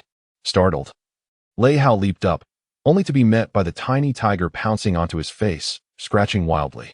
The commotion roused Mama Tiger, and upon noticing her awakening, Su Xiao hurriedly took Nia and fled. As the awakened tiger approached Lei Hao, appearing somewhat disoriented, she observed the chaos before her. Little one, do you believe me? Just as Lei Hao managed to seize the creature to teach it a lesson, a sudden exhalation from Mama Tiger rendered him momentarily frozen. Like a robot, he slowly turned his head to face the awakening mother. With utmost respect, he set the small one down and hastily explained that he was merely passing through, before turning on his heel to escape. Mama Tiger, adhering to the custom of seeing off guests, swatted him away with a powerful paw. She then picked up her cub and returned to her slumber. Lei Hao, propelled by the force of the blow, collided with the wall. Emerging from the impact, his vision spinning, he looked defiantly at the approaching duo and declared, I'm fine. However, moments later, Darkness enveloped him, and he collapsed. Understanding the situation, Yi Qing gazed helplessly at the unconscious Lei Hao, reflecting on his usual reckless nature. That brat, she muttered, if I don't teach him a lesson, I might as well not be me. Upon awakening, Lei Hao's first thought was to capture that pesky little tiger that had repeatedly thwarted his plans. To this end, he devised a grand scheme. He produced a large chicken leg, tied a string to its end, and flung it forcefully before the tiger. Is this your plan? Nia remarked with disdain, eyeing the self-satisfied Lei Hao. Of course, I refuse to believe this little one won't take the bait. After a while, enticed by the aroma of the meat, the little creature emerged, wobbling toward the enticing morsel, and pounced on it. Huh, gotcha, Lei Hao exclaimed, pulling both the tiger and its leg toward him with a vigorous tug. With a mischievous grin, he approached the cub that was devouring the chicken leg, electricity crackling in his hands, eager to unleash it. Don't be angry. There's no need to contend with a spirit beast, is there? Yuan interjected, restraining the mischievous Lei Hao in an effort to calm him. Realizing the wisdom in his brother's words, Lei Hao set aside his intentions of shocking the little one. However, when he witnessed the creature rubbing against Yi Qing, a surge of inexplicable rage ignited within him, and murderous intent surfaced. Yuan quickly intervened, urging him to remain composed. The little one, noticing his reaction, grew even bolder. Nia and Su Xiao, watching the furious Lei Hao, could no longer contain their laughter and turned away, chuckling. Who knew the electric rat was such a jealous king? They exclaimed, bursting into laughter. Ha ha. Nia laughed heartily, with Su Xiao unable to suppress his own mirth, nodding in agreement. Ah, I shall slay you, Lei Hao shouted, to which Yuan urged, calm down. Ha ha, electric rat. You have your day today. They all laughed together. Observing the sulking Lei Hao and glancing at the little creature in her arms, Yi Qing conceived a solution. Lei Hao, isn't your fourth soul skill capable of transforming into another's appearance? Upon hearing this, the others seemed to grasp her intent and collectively turned their gaze towards Lei Hao. Humph. Of course it can. What are you all looking at me like that for? He turned around to find the others wearing mischievous smiles, as if they understood something he did not. Quietly retreating, he exclaimed, I don't want to. Ultimately, Lei Hao bore the burden alone. He stepped forward, casting a final glance at those who had encouraged him, only to receive disdainful looks in return. Taking a deep breath, he shouted, Hey, big, foolish cat. Come see what this is. The drowsy blade tiger glanced at him briefly before turning away to continue its slumber, entirely ignoring Lei Hao. Frustrated by the lack of response, Lei Hao resorted to his trump card. He activated his fourth soul skill, Thunder Shadow, and conjured a small blade tiger. With his right hand, he lifted it while continuing to call out. Annoyed, the blade tiger swatted at him, the gust created by its paw strike slicing through the air like a razor. Lei Hao swiftly dodged, swallowing hard as he gazed at the deep imprint left in the ground. Noticing his continued failure, Yi Qing decided to lend a hand, albeit feeling slightly guilty. She snatched the chicken leg from the little creature's mouth, prompting it to squeal in protest. Seeing the commotion, she promptly returned the chicken leg to it, whispering, Take care, Lei Hao. Upon hearing its offspring's cries, the blade tiger immediately looked around in panic. Realizing the child was missing, spotting the little one in the hands of a nearby human, it mistakenly assumed that the child was in their grasp and sprang into action. Come on. Goodness, that was fast. Lei Hao had barely registered the blade tiger's movement when it had closed half the distance in an instant, causing him to activate Thunder Shadow and flee. The blade tiger pursued closely behind, leaving deep marks on the ground. All right, let's move. With the creature distracted, the group quickly set to work mining the ore. Yi Qing held the little one tightly to prevent any erratic movements, as this was, according to their plan, Lei Hao's life-saving tactic. She gazed in the direction Lei Hao had dashed off, silently praying for his safety. My goodness, that creature is remarkably swift. Watching the distance between them rapidly diminish, Lei Hao was compelled to alter his course, diving into the more intricate terrain of the rubble. Utilizing his agile movements and his relatively smaller physique compared to the blade tiger, he successfully maneuvered around it, becoming ensnared amidst the interwoven stone pillars. Just as he thought he could breathe a sigh of relief, the blade tiger suddenly roared, unleashing a tremendous force that shattered the surrounding pillars, restricting its movement. Lowering its body, it exerted its limbs and launched a swift charge. The intertwining pillars did nothing to impede its velocity as it barreled straight towards him. My goodness. Is this some sort of cheat? Stunned, Lei Hao quickly took off running. Watching the hands of time tick away, he fervently hoped, can this thing spin any faster? All right. Done. This quantity should suffice. The group wiped the sweat from their brows and collapsed onto the ground to rest. I hope that Electric Rat is all right.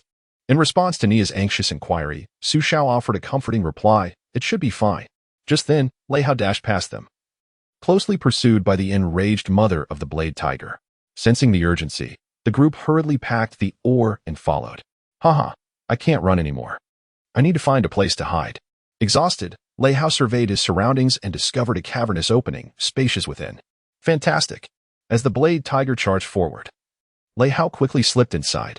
The frustrated beast collided violently with the entrance, driven by fury as it relentlessly attacked the opening in an attempt to enlarge it. Observing the widening cracks, Lei Hao realized that lingering here was perilous. He gathered his soul power, preparing for a final stand.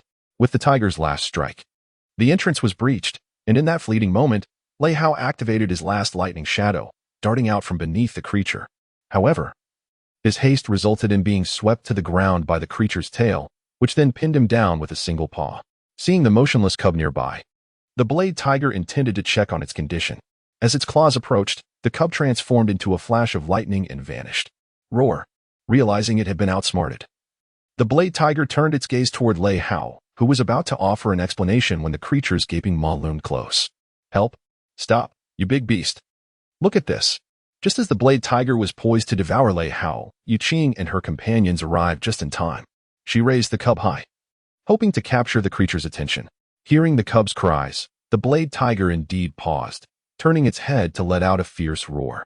Understanding the situation, Yu Qing set the cub down and quickly retreated. Only then did the Blade Tiger lift its paw from Lei Hao. The satisfied little one bounded toward its mother. And upon confirming the cub's safety, the Blade Tiger picked it up, but suddenly paused, glancing back at Yu Qing to give a slight nod of gratitude before swatting Lei Hao with its tail as a warning. Subsequently, the mother and cub returned to their den. Thus, the mission was successfully accomplished. Su Shao animatedly recounted the details of the task to Officer Lei Wen, who erupted into hearty laughter upon hearing the tale. Meanwhile, the infirmary buzzed with activity. Nia, can you be a bit gentler? Silence. This is my method.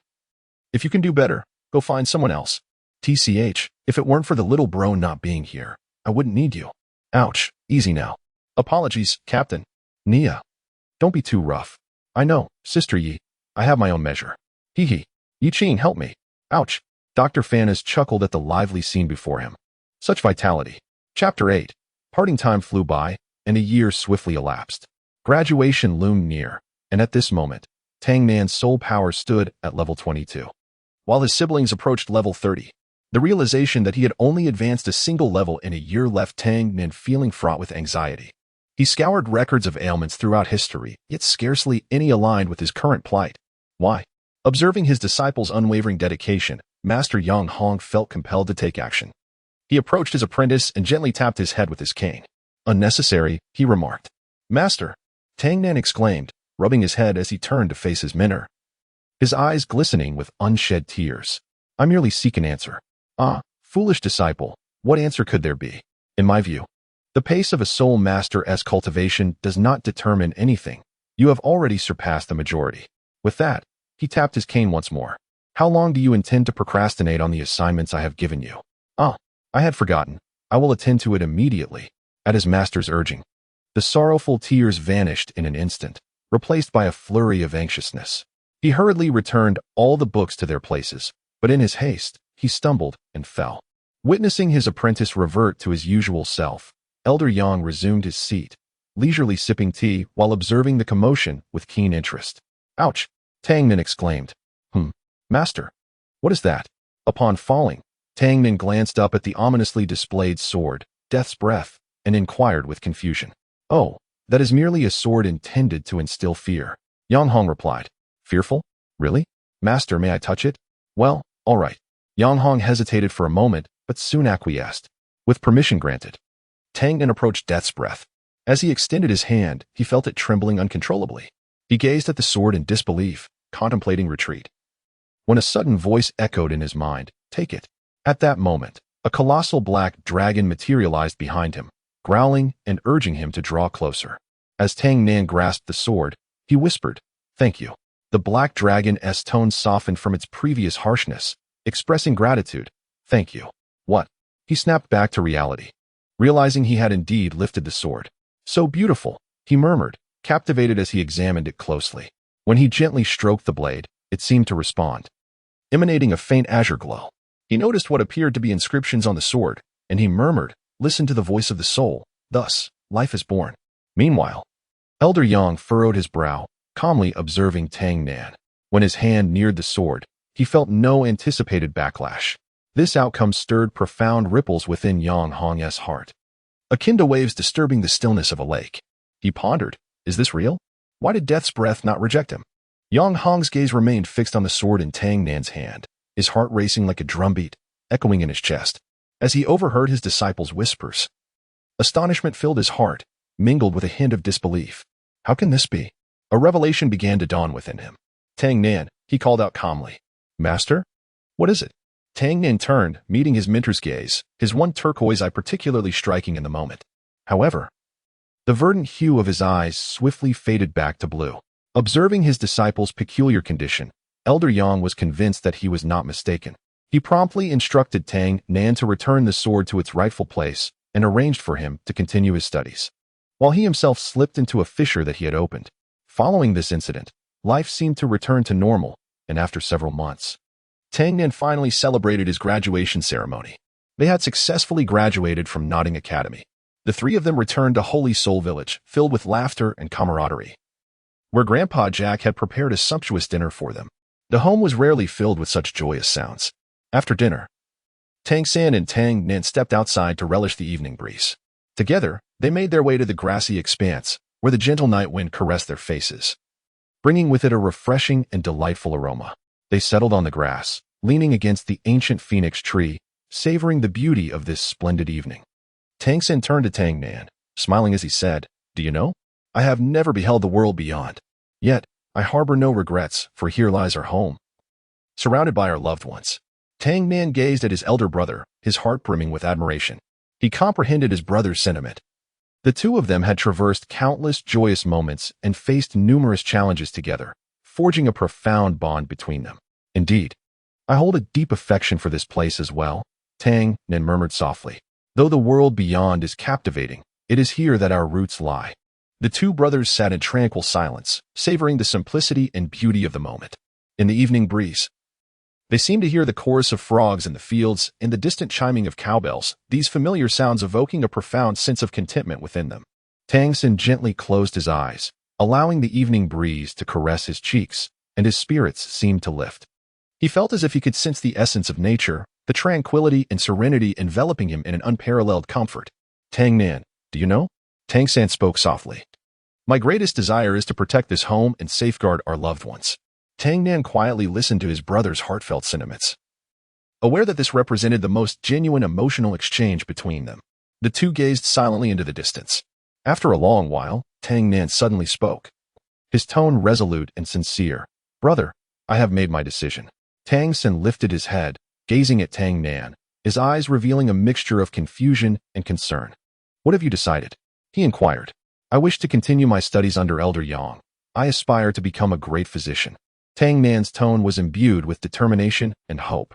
Tang San fell silent for a moment, their gazes meeting under the moonlight, as if they could sense each other's care and trust. Then, he gently nodded and smiled, saying, I support your decision, Tang Nan. Upon hearing her brother's endorsement, Tang Nan's eyes sparkled with gratitude and joy. She understood that this decision not only pertained to her personal aspirations but also deeply affected the profound bond between her and Tang San.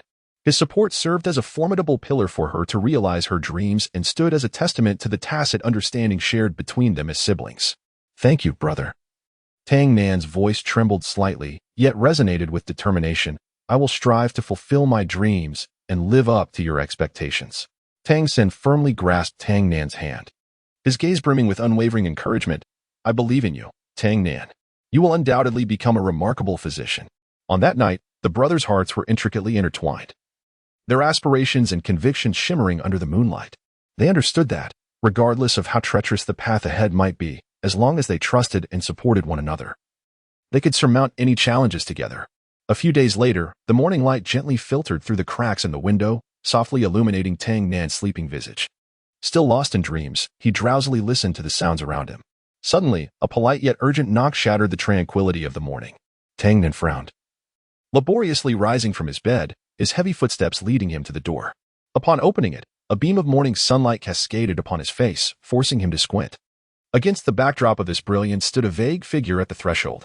It was an elderly man, though the passage of time had etched deep lines upon his face. He remained upright, exuding vitality. "My dear disciple, I have come to fetch you." Mr. Yang's voice, though a tad hoarse, resonated with warmth. Tang Nan blinked, finally discerning the features of Elder Yang. A surge of anticipation welled up within him, yet he simultaneously felt a tinge of reluctance. He understood that the moment had come.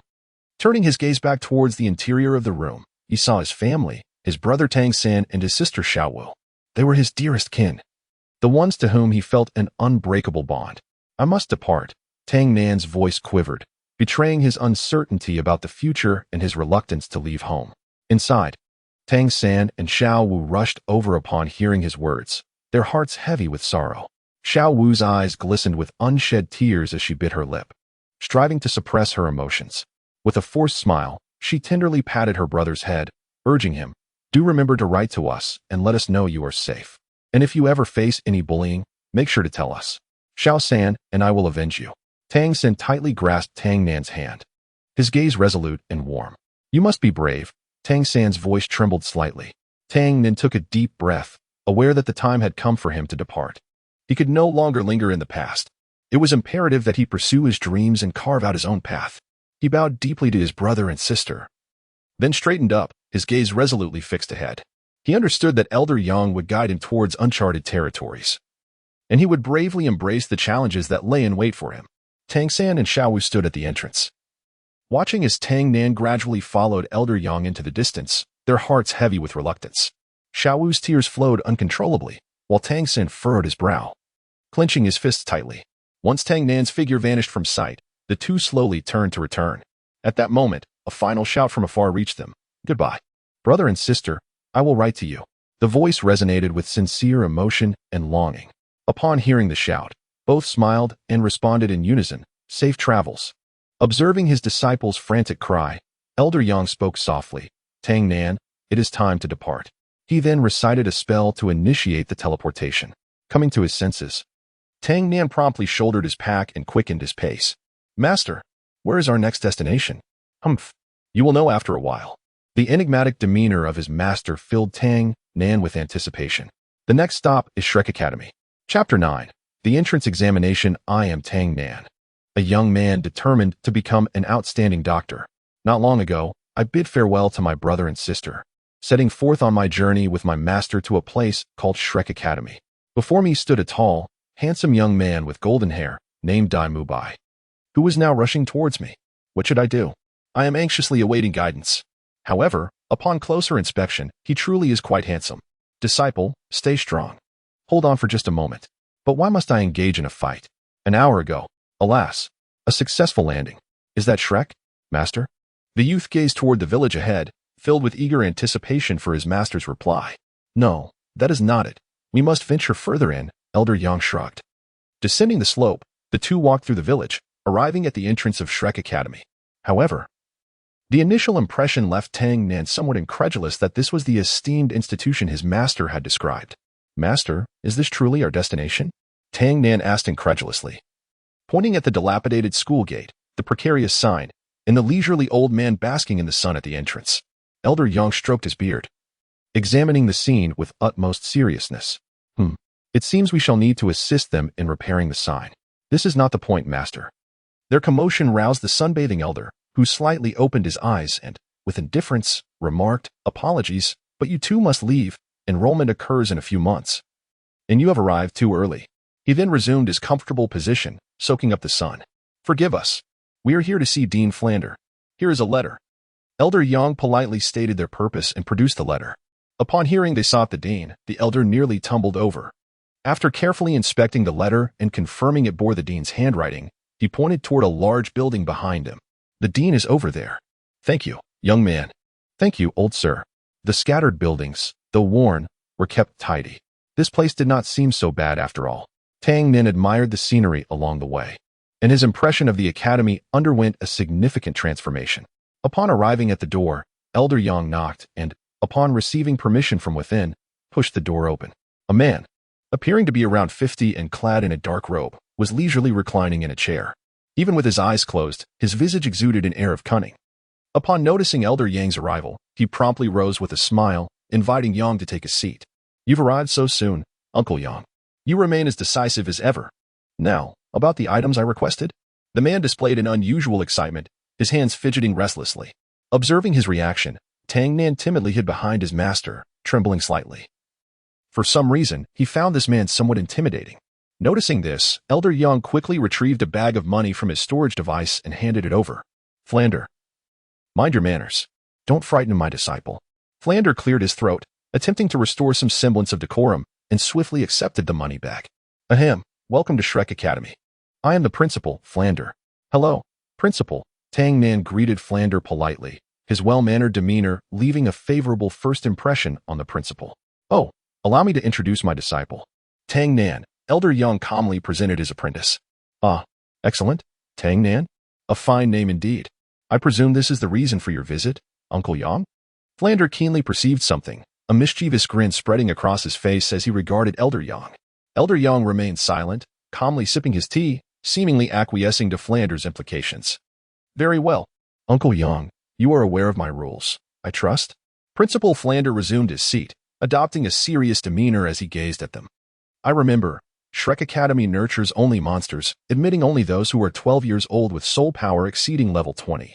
Elder Yang set down his teacup, glanced at Tang Nan, and with hands clasped, declared, "My disciple should meet your requirements." Tang Nan revealed his martial soul. Upon hearing his master's words, Tang Nan unleashed his martial soul along with his soul rings, causing 2 yellow soul rings to appear behind him. Quite impressive. I did not expect blue silver grass to cultivate to such a level. Now, place your hand here. Flander gestured towards a nearby detector, indicating that Tang Nan should place his hand upon it. Following the instruction, Tang Nan placed his hand on the device. As the instrument analyzed, he noticed the principal's expression seemed to dim slightly. Level 23? A bit low, but still commendable, Flander remarked as he approached the window, calling out, "Oldly. Summon Daimubai. Inform him that his first assignment has arrived." He then turned to Elder Yang and Tang Nan. "Both of you, step outside." The two followed the principal to an open area, where, not far off, a figure was rushing towards them. The individual stood approximately 6 feet tall, with broad shoulders and a handsome face marked by a hint of resoluteness. His long golden hair cascaded down his back, reaching nearly to his waist. "Principal, what is it that you require of me? Isn't the enrollment still some time away?" Who is this?" Daimubai, exuding an air of languor, inquired while observing a boy who was hiding behind an elderly man. "He is Tang Nan, your target for assessment. Do not go easy on him." Flander introduced Tang Nan to Daimubai. At that moment, Tang Nan retreated further behind his master, overwhelmed by fear at the sight of the imposing figure before him. This sensation echoed the dread he felt when he witnessed the captain being reprimanded by Sister Yiqing. This guy is terrifying. Yet, what has he consumed to have grown so tall? All right, let the competition begin. With Flander's command, Daimubai leaped back, adopting a fighting stance. This action jolted Tang Nan from his contemplation, and he realized that his master and the dean had retreated to a distance, sipping tea leisurely. "Very well. Then, young brother, let us commence." Daimubai unleashed his martial spirit, radiating a pale luminescence as his muscles swelled dramatically. His golden hair transformed into a striking combination of black and white, with a royal pattern emerging on his forehead. From his palms protruded short, dagger-like claws, and his eyes morphed into a profound azure hue as he charged towards Tang Nan. "I am Tang Nan, a young man aspiring to become an excellent doctor. Not long ago, I bid farewell to my elder siblings and embarked on this journey with my master to the academy known as Shrek. The tall and handsome golden-haired youth before me is Daimubai, and he is rushing towards me. What should I do?" But upon closer inspection, his martial spirit is rather impressive. "Wait, what am I thinking? Come on, little brother. Hold your ground." Master Yang called out to Tang Nan, shaking the hourglass in his left hand. Tang Nan, lost in thought, was jolted back to reality by his master's words. As he beheld the approaching giant, he activated his martial spirit, entering the natural form of his second soul skill. His body displayed azure patterns, and his eyes turned deep blue as he summoned a mass of blue silver grass to ensnare Daimubai. Trapped? seeing the stillness within the confines. Tang Nan could hardly believe his eyes. Yet, he dared not act rashly, maintaining his distance. Suddenly, a white light emanated from the pile of grass, followed by the sound of claws tearing through, creating an opening through which Dai Mubai emerged. The 3 soul rings behind him sent shivers down Tang Nan's spine. Little brother, brace yourself. Dai Mubai stretched his limbs, prepared for a serious bout, only to find Tang Nan turning to flee. Why are you running? We are in the midst of a test, he called out, pursuing Tang Nan.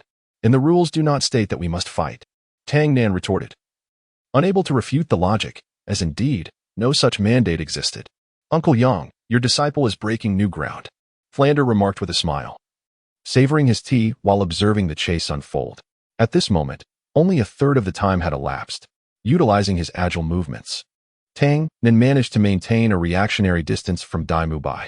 However, the disparity in physical prowess and martial spirit was insurmountable, and the gap between them gradually closed. Ultimately, Dai Mubai caught up to Tang Nan decisively. Damn it, I must create some distance. Tang Nan, relying on the obstruction of the blue-silver grass, struggled to evade Dai Mubai's relentless assault. Attempting to create distance, he found himself firmly pursued, leaving him with no choice but to counterattack. As he deftly dodged the incoming strike, he swiftly closed the gap, aiming a punch at Dai Mubai's face, only for it to be effortlessly intercepted. Now you cannot escape.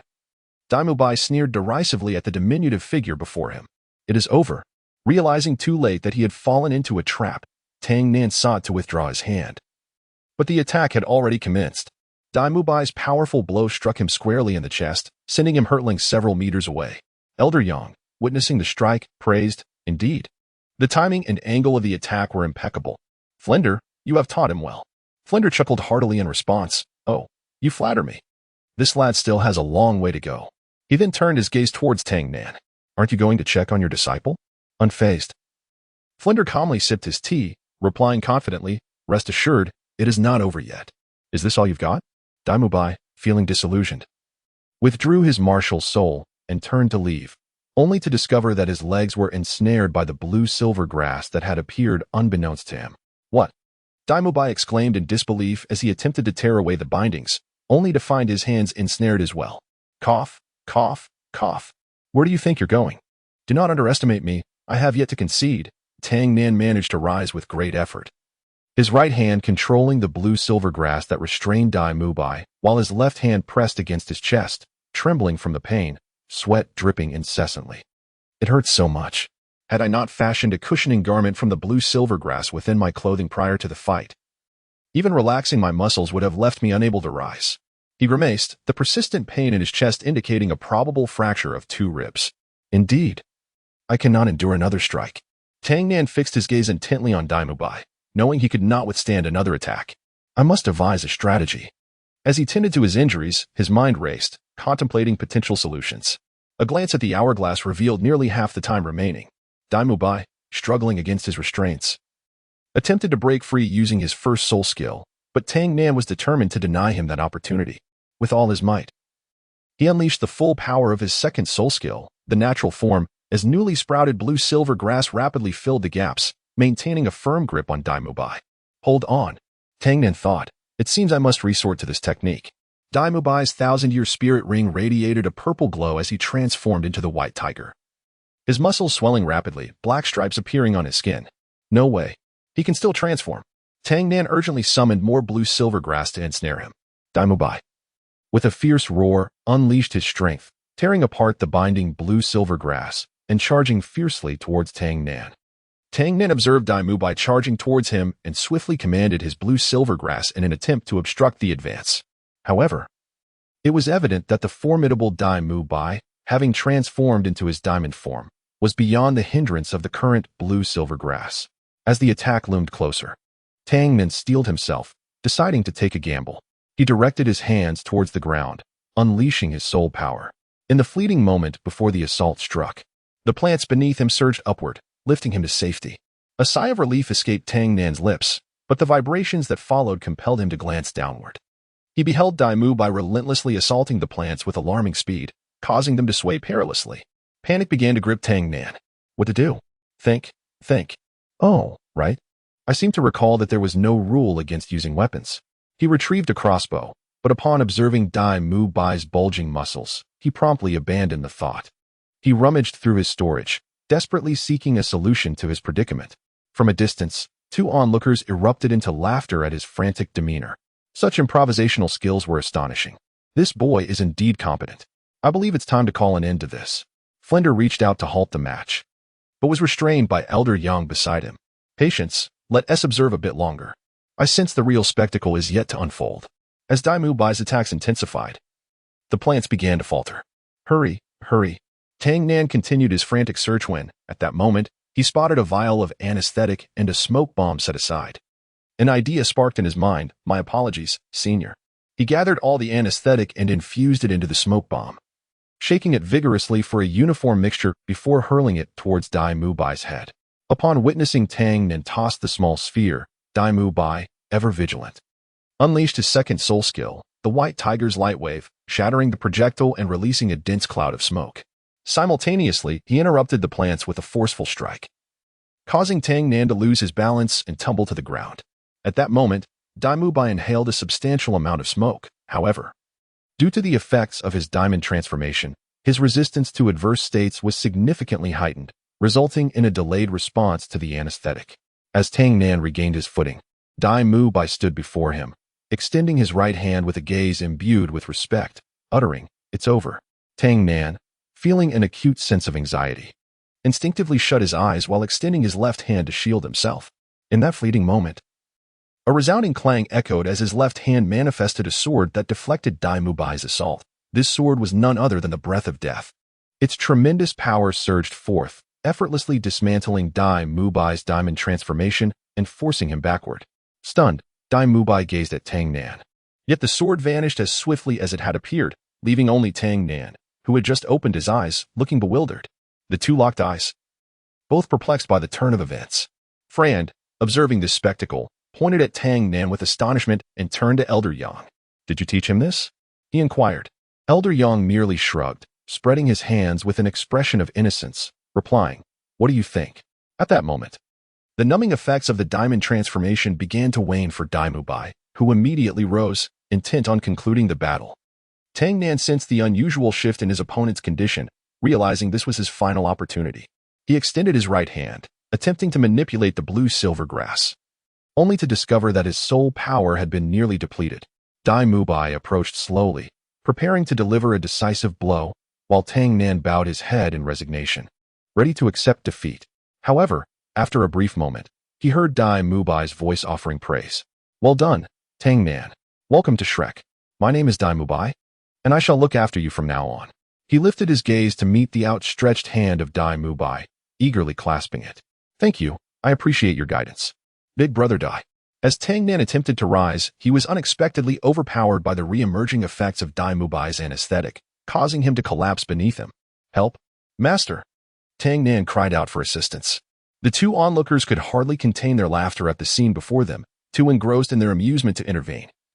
And they continued to enjoy their tea. "Master! Dean! Dai Mu Bai is incredibly heavy." Chapter 10. Life at the Academy Shadow Guard Camp Infirmary. Fanas, that encapsulates my thoughts. Yang Hong conveyed. "I understand. My apologies. I need you to take it slow." Fanas listened intently to Yang Hong's account, pinching his nose in an effort to ease his taut nerves. "Ah, so you mean to say Luo is now residing within your disciple?" Fanas asked, his voice trembling as he sought confirmation from Yang Hong. To be precise, his primary consciousness is indeed residing in Tang Nan's body, while the majority of his power is likely contained within the Breath of Death. I suspected this when he showed no resistance upon coming into contact with the Breath of Death. It was only when this child recited the draconic language inscribed on the sword that I was certain, Yang Hong replied, casting a sidelong glance at Fanas before continuing. Moreover, based on Tang Nan's instinctive summoning of the Breath of Death to defend against Dai Mu Bai's attack, and his momentary lapse following the defense, it appears Luo's soul has not fully awakened yet. The defense must have been a reflexive reaction. Upon hearing his explanation, Fanas finally felt a weight lift from her heart. She gently closed her eyes and exhaled softly, expressing her gratitude. "Thank you. I am elated to hear this news."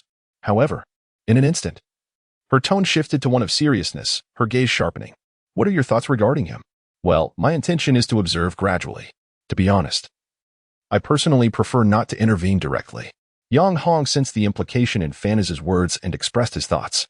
Fanaz continued to gaze intently at him, her expression darkening gradually. What is going on? Did I inadvertently offend her with something I just said? I don't recall anything. Yang Hong anxiously reflected on his recent words. Observing his nervous demeanor, Fanaz burst into laughter, her lips curling into a smile. All right. I'm not teasing you anymore. Look at how frightened you are. Honestly, your expression just now was akin to wanting to devour me. Yang Hong scratched his head in exasperation, voicing his complaint. By the way, what is your opinion of him?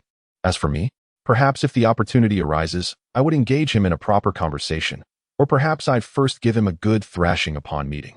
As she spoke, she gestured with her hands. Oh, by the way, do you have some free time? Let us have a little contest. Let me see if you've improved after being out for so long. I have something else to attend to. I must be off. Let us postpone the contest for another time. Goodbye. Sensing an ominous premonition, Yang Hong quickly concocted an excuse and made his exit. TCH, things really haven't changed much. Fanaz muttered, glancing at the photograph resting on the table. It was a group photo featuring several individuals, including Fanaz. In the image, Fanaz radiated a youthful smile, while a boy with dark hair clung to her, visibly trembling. To her left, a boy with white hair was absorbed in a book. Gazing at the photograph from the past, she turned her eyes to the window. Time is indeed relentless. Knock, knock, knock. Teacher? A student entered after knocking on the door. What is the matter? There's an urgent medical request that requires your attention. Understood, just leave it here. All right, call me if you need anything. The student placed the request on the table and exited. Looking at the request before her, Fanaz knew it was time to get to work. She deftly tied her hair into a ponytail, adjusted her glasses, donned her white coat, and picked up her surgical case as she stepped out. The student from earlier had been waiting patiently and promptly took the surgical case, closely following her. Where are we headed? The location is a village 50 kilometers to the east. All right then, it seems we need to hurry. In Raven's office, after seizing the opportunity to slip away, Yang Hong hastily made his way to Raven's office, where Raven was engrossed in his daily duties. When Raven looked up, Yang Hong was taken aback. Are you all right? I'm fine. Yang Hong noticed the deep dark circles under Raven's eyes, red veins lining them. Despite this, he maintained a state of intense concentration. Really? No. It's a lie. Sir, he has been working overtime for 2 consecutive days. Here is your tea. The aide who brought the tea ruthlessly exposed the deception, prompting Raven to cease his defense and calmly accept the drink. Thank you, Lin. No worries, sir. Perhaps once you finish these tasks, you should take a proper rest. Let me handle these matters first. Please deliver these documents to the intelligence office. Faced with the insistent commander, Deputy Lin could only helplessly take the files. After watching his companion leave, Raven lowered his head, preparing to resume his work. At that moment, Yang Hong could no longer remain composed. He pressed down on Raven's writing hand, exclaiming, "That's enough, Raven. You need to take a break." In response to Yang Hong's admonition, Raven shook his head in resignation, then retrieved a stack of letters from a nearby drawer, handing some of them to Yang Hong. Upon opening the letters, Yang Hong was immediately struck dumb. What is this? Indeed, we are currently facing a financial crisis, Raven candidly reported to Yang Hong. Our available funding sources are severely limited. Even the meager returns from private commissions and black market bounties are insufficient, coupled with the influx of newcomers over the years. The expenses for weapons and training materials have nearly depleted our once ample reserves. Upon hearing this news, Yang Hong slumped into his chair, unable to find a way forward. However, Raven's subsequent words sparked a glimmer of hope. But there are potential solutions, though I'm not sure they're ideal. Upon hearing this possibility, Yang Hong urged Raven to elaborate. Raven pulled 3 documents from the table and handed them to Yang Hong. These are from the Spirit Hall. They wish to deepen our collaboration. These documents contain their requests, and according to them, fulfilling these tasks will provide us with substantial funding. Yet, seeing Raven hesitate to continue, Yang Hong surmised the nature of the tasks. He opened the envelope, and the content echoed Raven's summary, but when he read the assigned tasks, he gasped in shock. To investigate the personnel allocations at various military strongholds of the Tiando Empire, monitor the movements of the Tiando Emperor and his children, locate the Houghton sect, and lastly, confirm Tang Hao's whereabouts. Shaking his head, Yang Hong scoffed, "Damn it. Our Pope truly knows how to exploit all available resources and has his sights set on me." He transformed from his previously jovial demeanor to a serious one. reflecting for a moment before stating, in that case, assign the first 3 tasks to the intelligence office for them to delegate to the shadow guards. While the last task regarding the Haotian sect should be approached with discretion, simply conduct a search without delving too deeply. Even if we find it, we must claim otherwise. I will personally discuss the specifics of our collaboration with the Pope. Just as Yang Hong prepared to rise, Deputy Lin burst into the room, breathless, and hurriedly handed Yang Hong a letter marked urgent. Taking the letter, Yang Hong quickly opened it, and upon reading, broke into a smile. "Impatient little rascal. Just wait," he said, leaving the other 2 in the room bewildered. However, observing his expression, they could guess the situation and chose not to inquire further. As Yang Hong contemplated his departure, he glanced back at the towering stack of documents and suddenly felt a wave of embarrassment wash over him. "Are you ready to leave?" "Yes, I need to have a chat with her soon, but—" Yang's gaze faltered, and he hesitated, deciding to first tackle the backlog of work. Upon uttering these words, he noticed the surprised expressions on the faces of his colleagues, leaving him somewhat at a loss. "Why are you all looking at me? It's nothing." "Really? After all, this is your responsibility, boss." The 3 then set to work with renewed vigor. Half an hour later, all tasks had been accomplished. Exhausted, Yang collapsed onto his desk. "I'm utterly drained." At that moment, he bore little resemblance to the restless, passionate youth he once was. Lei Wen, accustomed to comforting his superior, chimed in, "All right, leave the remaining tasks to us. You should go check on your apprentice." Upon hearing this, Yang quickly rose to prepare for his departure. Before leaving, he noticed the dark circles under Lei Wen's eyes, and guilt surged within him, prompting him to awkwardly scratch his head. "Old Lei, I'll treat you to a drink when I return." "All right, you better remember that. Goodbye, take care of yourself." As he watched the door close behind him, everything seemed to revert to normal. However, Lei Wen glanced at his pocket watch, smiled, and resumed his work. "At Shrek Academy's newly constructed infirmary," he exclaimed. "Ah, done. Finally. It's all cleaned up." Tang then wiped the sweat from his brow, gazing with pride at the immaculate room he had tidied. He then stretched languidly. "By the way, where is Master? He left me a note this morning saying he had something to attend to, yet it's already noon, and he has tea returned." As Tang Nin pondered this, Dai Mubai approached from behind him. "Still busy? It's time for lunch. Shall we go together? I'll also introduce you to some others." "Sure. Wait, Dai, when did you arrive?" "Probably while you were lost in thought." Suddenly, Dai Mubai glanced at the clock hanging on the wall, and his expression shifted dramatically. Without a word, he hoisted Tang Nan onto his shoulder and sprinted towards the cafeteria. "Dai, what is happening?" Tang Nan was utterly bewildered by this unexpected action. "There is no time." "No time for what?" Just 5 minutes later, they reached the cafeteria entrance, and an anxious Dai Mubai flung open the door. Upon seeing the scene before him, he instantly fell into despair. Trailing behind him, Tang Nan was left with a large question mark hovering above his head. Is all of this for him? Tang Nan pointed at the rotund figure before him, engrossed in his meal. Alongside the towering pile of bowls and chopsticks in front of him, Dai Mubai, with a resigned expression, acknowledged this and began his introduction. "This esteemed individual is also your senior, known as Ma Hongjun." Upon hearing his name, Ma Hongjun turned around and greeted them. "Boss, you're finally here. Come, join us for a meal." He then resumed his eating. The 2, finding his invitation reasonable, took their seats, only to discover that there was no food left. Every bowl in front of them was conspicuously empty. Meanwhile, a teacher, shaking his head in dismay, spread his hands and exited the cafeteria. "That glutton. Eating so much will be the end of him." Dai Mubai slowly turned his gaze towards Ma Hongjun, glaring at him with evident displeasure. In response, Hongjun whistled.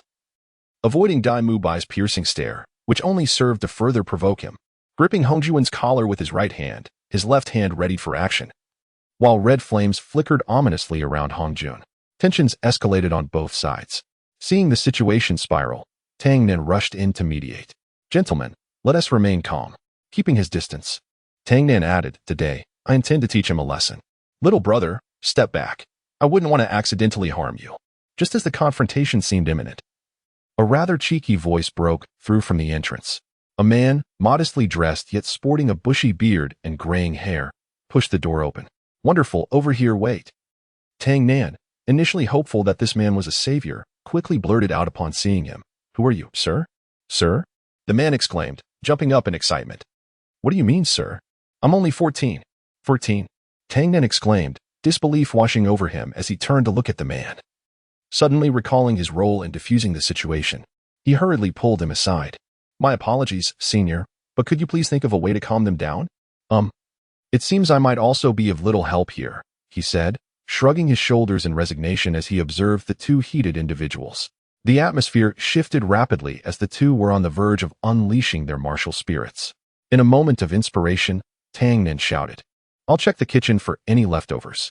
He dashed into the back kitchen, frantically searching for ingredients. After a thorough search, he found only some seasonings. Peeking out, he noticed that while the two combatants had separated, the tension remained thick in the air. What should I do now? Is there anything I can assist with?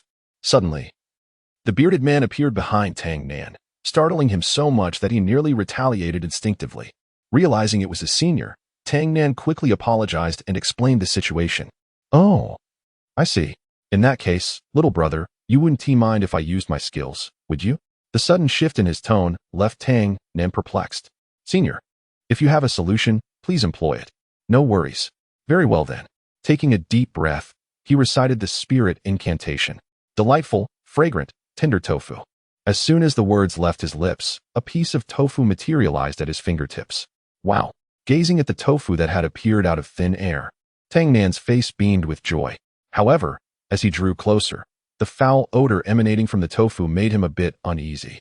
To his surprise, it was stinky tofu, and the smell was quite pungent. Tang Nan instinctively covered his mouth and nose with his hand, yet he did not ask his senior to cease. Rather, he encouraged him to continue. With the tofu continuously appearing, he hastily shouted for a stop when he deemed it sufficient, proclaiming, That's enough. This is plenty. He then lifted the tofu to the cutting board and began to cook. Senior, could you assist me with the chili? And keep an eye on the temperature of the oil over there. Ultimately, through their collaboration, several exquisite tofu dishes came to life. Stir-fried tofu with chili, fried tofu, and tofu skin, all of which were served at the table. Attracted by the delightful aroma, the two changed their previous demeanor, eagerly picking up their chopsticks to taste. However, just as Daimu Bai's chopsticks were about to descend, they suddenly halted, as if he recalled something. Yet, upon seeing the gluttonous display of the chubby companion beside him, he dismissed his thoughts and scooped up the tofu to eat. Delicious. With the first bite, Daimu Bai's taste buds were swiftly conquered. And while he savored the flavor, his companion was greedily attempting to shove as much of the food into his mouth as possible. Gentlemen, please, take your time. If it's not enough, I can have my senior conjure up more later. The two, astonished, exchanged incredulous glances at Tang Nan. Oscar, did he really make this tofu with yours? Indeed, Oscar replied calmly. The two were left in utter disbelief and hurried over to Tang Nan for confirmation. What's wrong? Is there something amiss with the senior's tofu? In an instant, both were overwhelmed with joy, tears of happiness welling up as they relished the culinary delight. This is fantastic. Finally, we no longer have to endure the stench while eating tofu. Is my tofu truly that bad? Oscar felt a profound sense of dismay. After the meal, Daimu Bai formally introduced Tang Nan to the two, who were equally delighted to meet such an endearing junior. As evening fell, the four followed Dean Flandra to Soto City. The city was ablaze with lights and bustling with activity as they swiftly arrived at the Seoul Arena. Upon reaching the entrance, Flandra guided Tang Nan to register. Dean, what are we here for? For the Soul Battle. Soul Battle? The Soul Battle refers to battles among Soul Masters, which mainly consist of 3 types, 1v1, 2v2, and 7-person team battles. Victory is achieved by knocking opponents out of the arena, rendering them incapable of fighting or surrendering. Winning accumulates points. Daimu Bai thoughtfully explained everything to Tang Nan, noting that the Academy's graduation requirement was to earn a Silver Soul badge. So, give it your all. He concluded by patting Tang Nan on the shoulder. The next match will feature Tang Nan against Battle Axe. Both parties are to proceed to the preparation area. The match will commence in 10 minutes. As the broadcast echoed through the arena, Tang Nan embarked on his inaugural Battle of the Soul. Upon entering the arena, he was greeted by a fully packed audience, and seeing the dean cheering for him ignited a fervor within him. His opponent, with a robust physique and a razor-sharp battle axe, posed a formidable challenge. However, such trivialities were inconsequential to a demon. Come forth, manifest my martial spirit. With the audience's raucous cheers amplifying the atmosphere to a fever pitch, the battle axe was summoned. Tear that little grass apart. The battle axe must triumph. I have placed my bets on your victory. Slice him to pieces, shred him. Once the spectators beheld Tang Nan's martial spirit, their chants shifted dramatically in favor of him. Observing this, Daimu Bai cast a cold smirk at the confident Tang Nan. The show is about to begin. With the referee announcing the commencement of the match, the battle axe lunged at Tang Nan's opponent, delivering a horizontal strike that grazed dangerously close to Tang Nan's neck. The audience erupted once more. Did you see that? The kid did nothing and yet evaded it. Incredible! This guy is extraordinary. Ha ha ha, the battle axe must be infuriated. No. It's impossible. The battle axe himself could hardly believe what had transpired. Meanwhile, Tang Nan calmly remarked, "Your technique leaves much to be desired, old man." Provoked, the battle axe began wildly swinging his weapon, yet he could not land a blow. Enraged, he unleashed his first soul skill, Ground Splitter. Gripping the axe tightly, he struck the ground with tremendous force, causing the earth to fracture.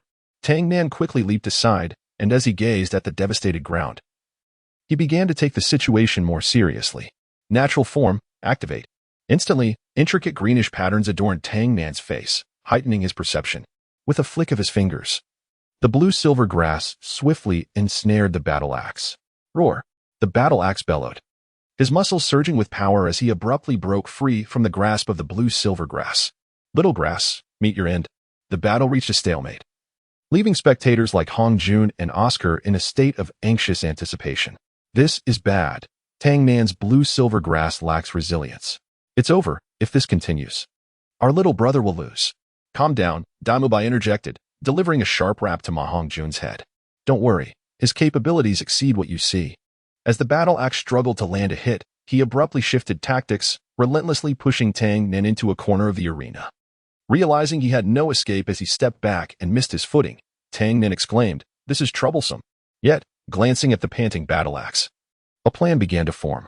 Let us take a gamble. He exited his natural form and, with an audacious gesture, pointed to his own head. Come, strike here. Such arrogance. Strike him. Cut him down. The spectators incited, and the opponent's derision propelled the battle axe to unhesitatingly unleash its second soul technique, the fiery strike.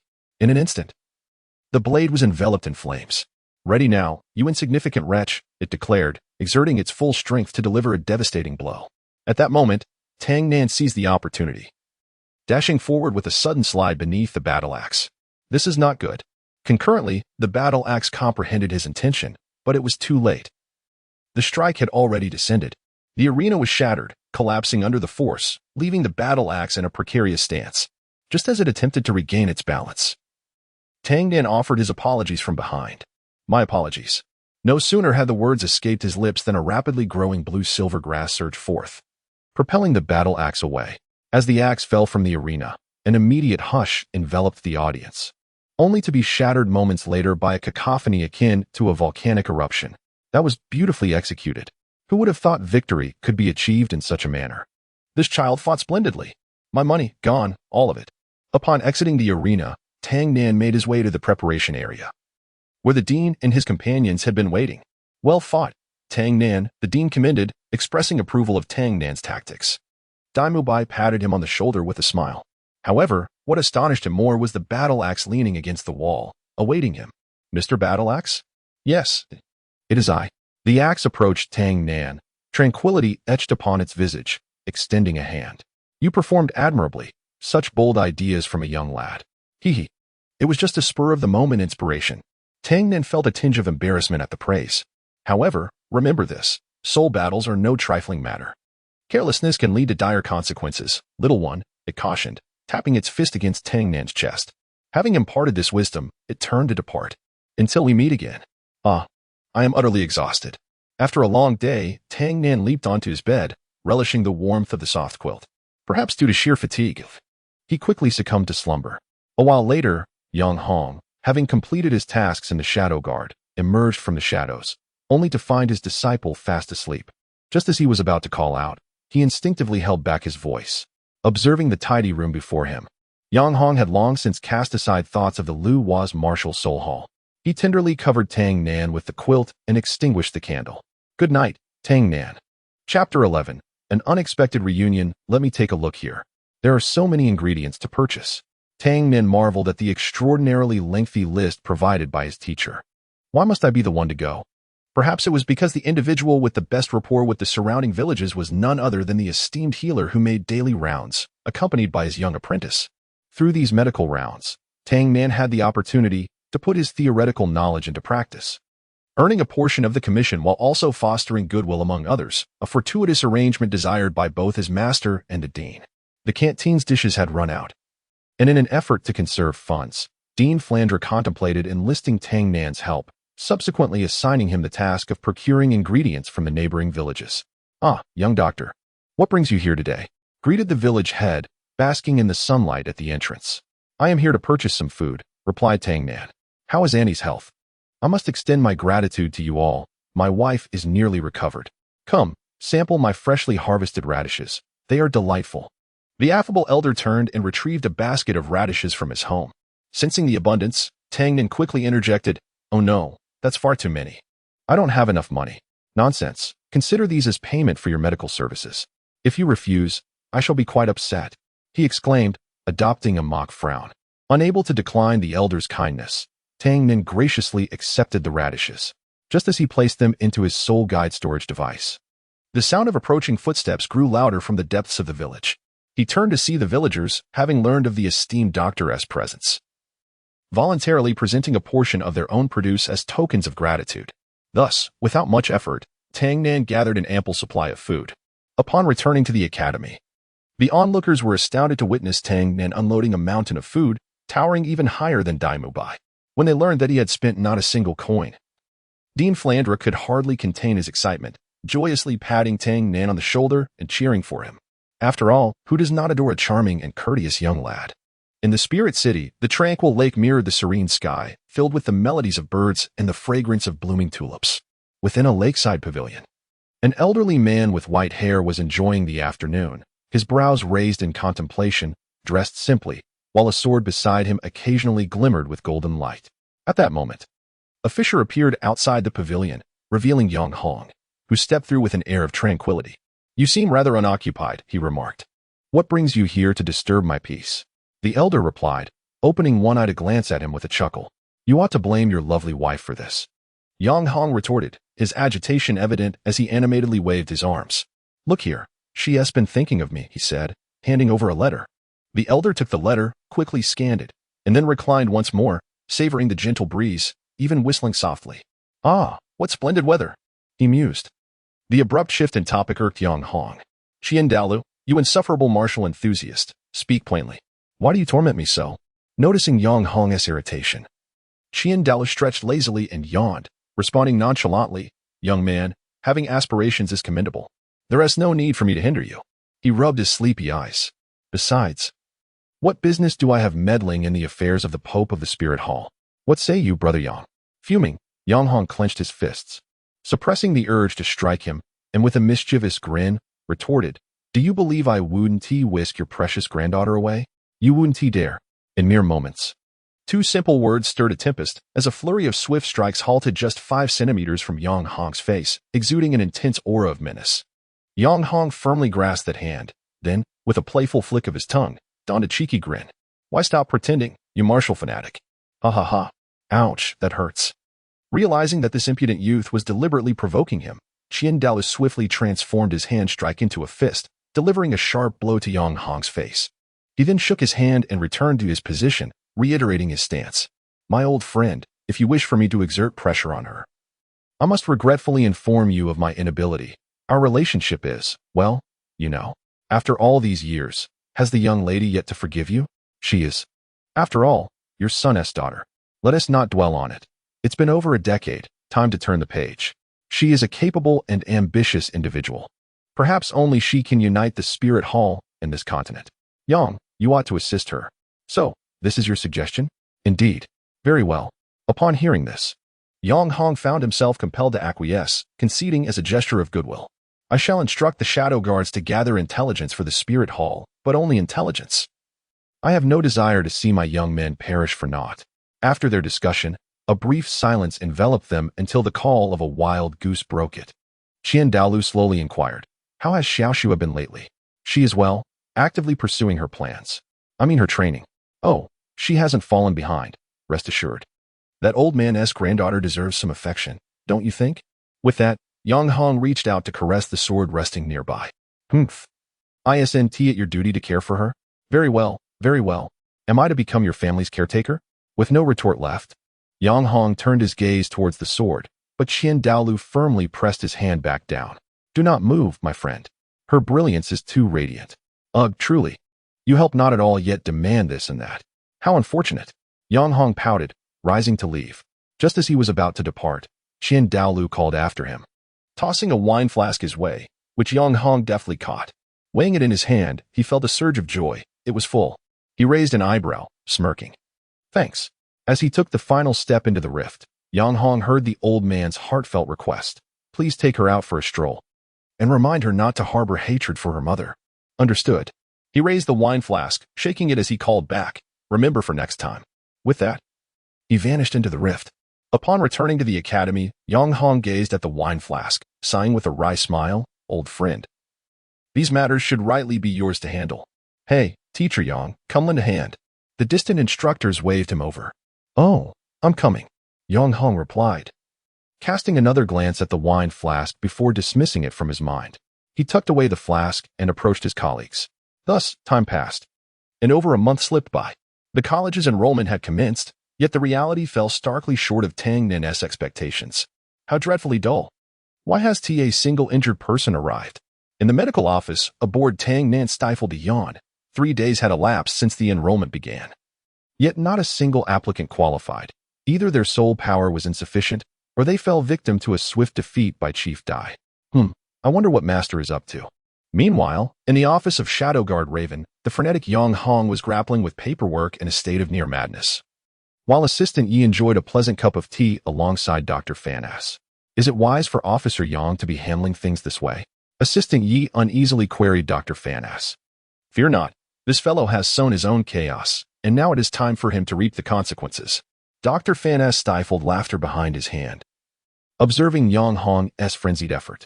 The root of this turmoil stemmed from Yang Hong's collaboration with the Spirit Hall. Although financial issues had been resolved, the complexity and difficulty of the work had increased significantly. Coupled with Yang Hong's reluctance to engage, his diligent subordinate Raven had unfortunately collapsed from exhaustion.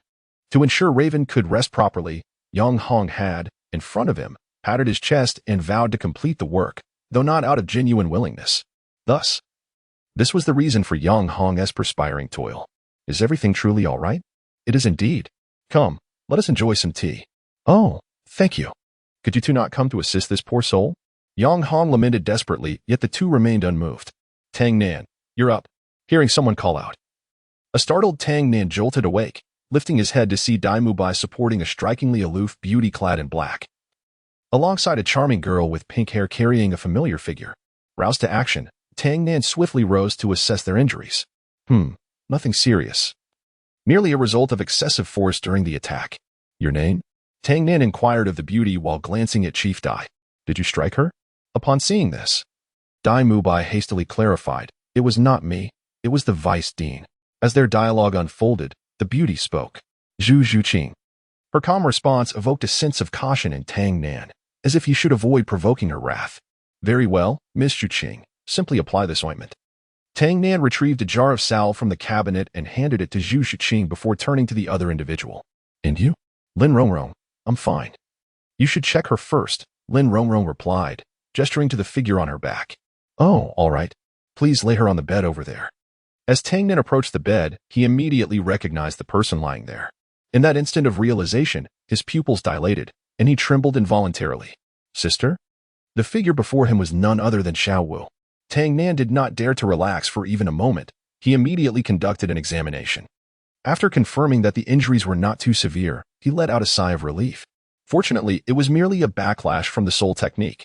Comforting himself with this thought, he pondered, wait, since my sister is here, does that mean my brother? Before he could finish his thought, Oscar burst in, carrying the unconscious Tang San. Xiao Nan, come quickly. I knew it. Tang Nan sighed helplessly, approaching his brother. Tang Nan exhibited a complex and terrifying expression that sent chills down the spines of those nearby. It's nothing serious, just exhaustion from depleting his soul power. He just needs a good rest, Tang Nan stated kindly, though the tension in his tightly clenched hands betrayed his anger.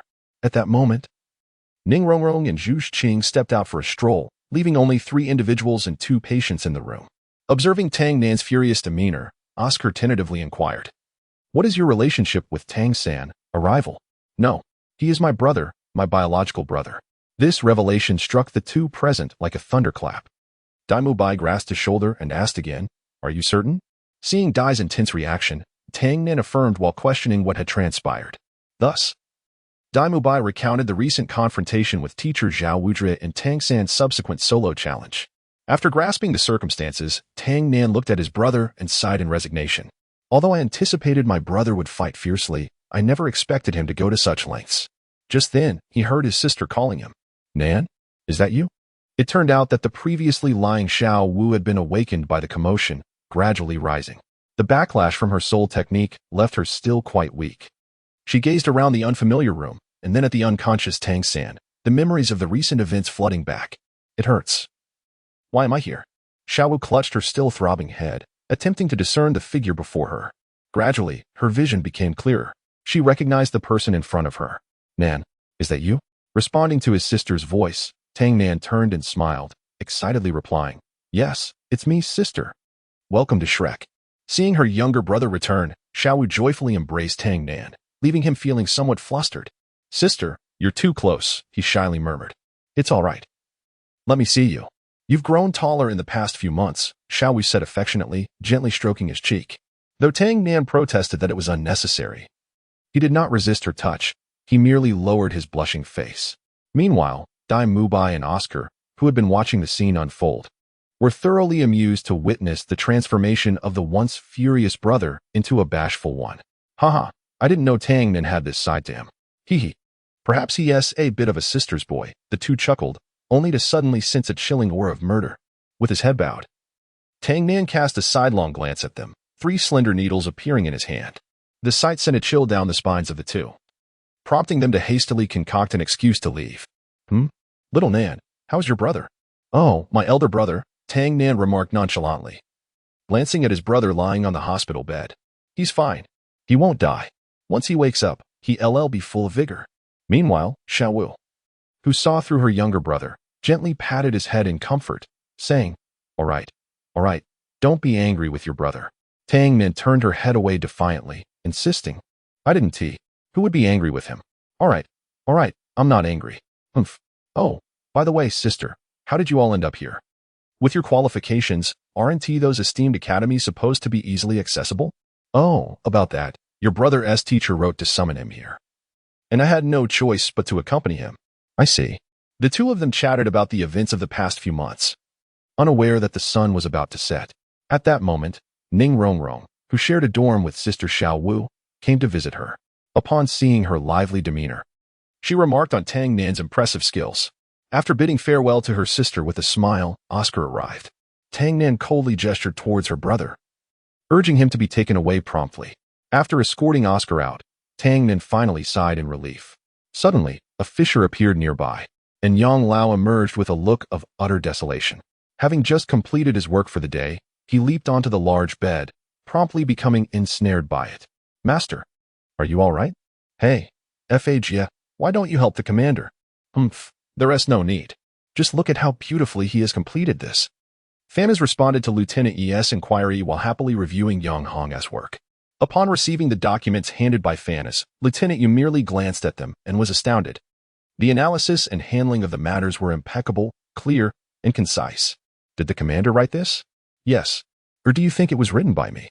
"But he was working at the time." Ha. That's just him being impatient, getting flustered on his own." Fanas found Lieutenant Yi's incredulous expression utterly amusing. Laughing heartily, "Is that so? The commander truly is a peculiar person." Hearing this, Lieutenant Yu could only manage an awkward smile. A few minutes later, as Fanas finished his review, Lieutenant Yu gathered the documents, preparing to head to the intelligence department. Before leaving, he asked meaningfully, "Fajia, do you know what kind of person the commander was in the past?" "Well, let me think." Fanas replied after a moment of contemplation. "In the past, he was a passionate youth, prone to making blunders, a fool easily caught up in emotions." "Oh, is that so? And what about now? Why ask so much?" Seeing her desire to inquire further, Fanas pushed her out. "Wait, Fajia, you haven't tea." Before she could finish, the door was firmly shut. "What about my question?" Back in the room, Fanas gazed out at the luminous moon, providing her answer, still a fool, just like before. "Master, get up. It's time for dinner. Let me sleep a bit, my dear disciple." Faced with her lazy masteress response, Tang Nan lamented that they would have no food. Chapter 12. A night of terror in the forest. Tang Nan opened his eyes, discovering himself by a tranquil lakeside. He surveyed his surroundings, attempting to ascertain his location. An elderly man nearby, engaged in fishing, noticed the young man's bewilderment and inquired, "Young man, what troubles you?" Turning to the old man, Tang Nan felt a slight sense of reassurance upon seeing his kindly face. "Do you know where this place is, elder?" he asked. The old man chuckled softly, gently tapping Tang Nan's forehead, and mysteriously replied, "You should already know."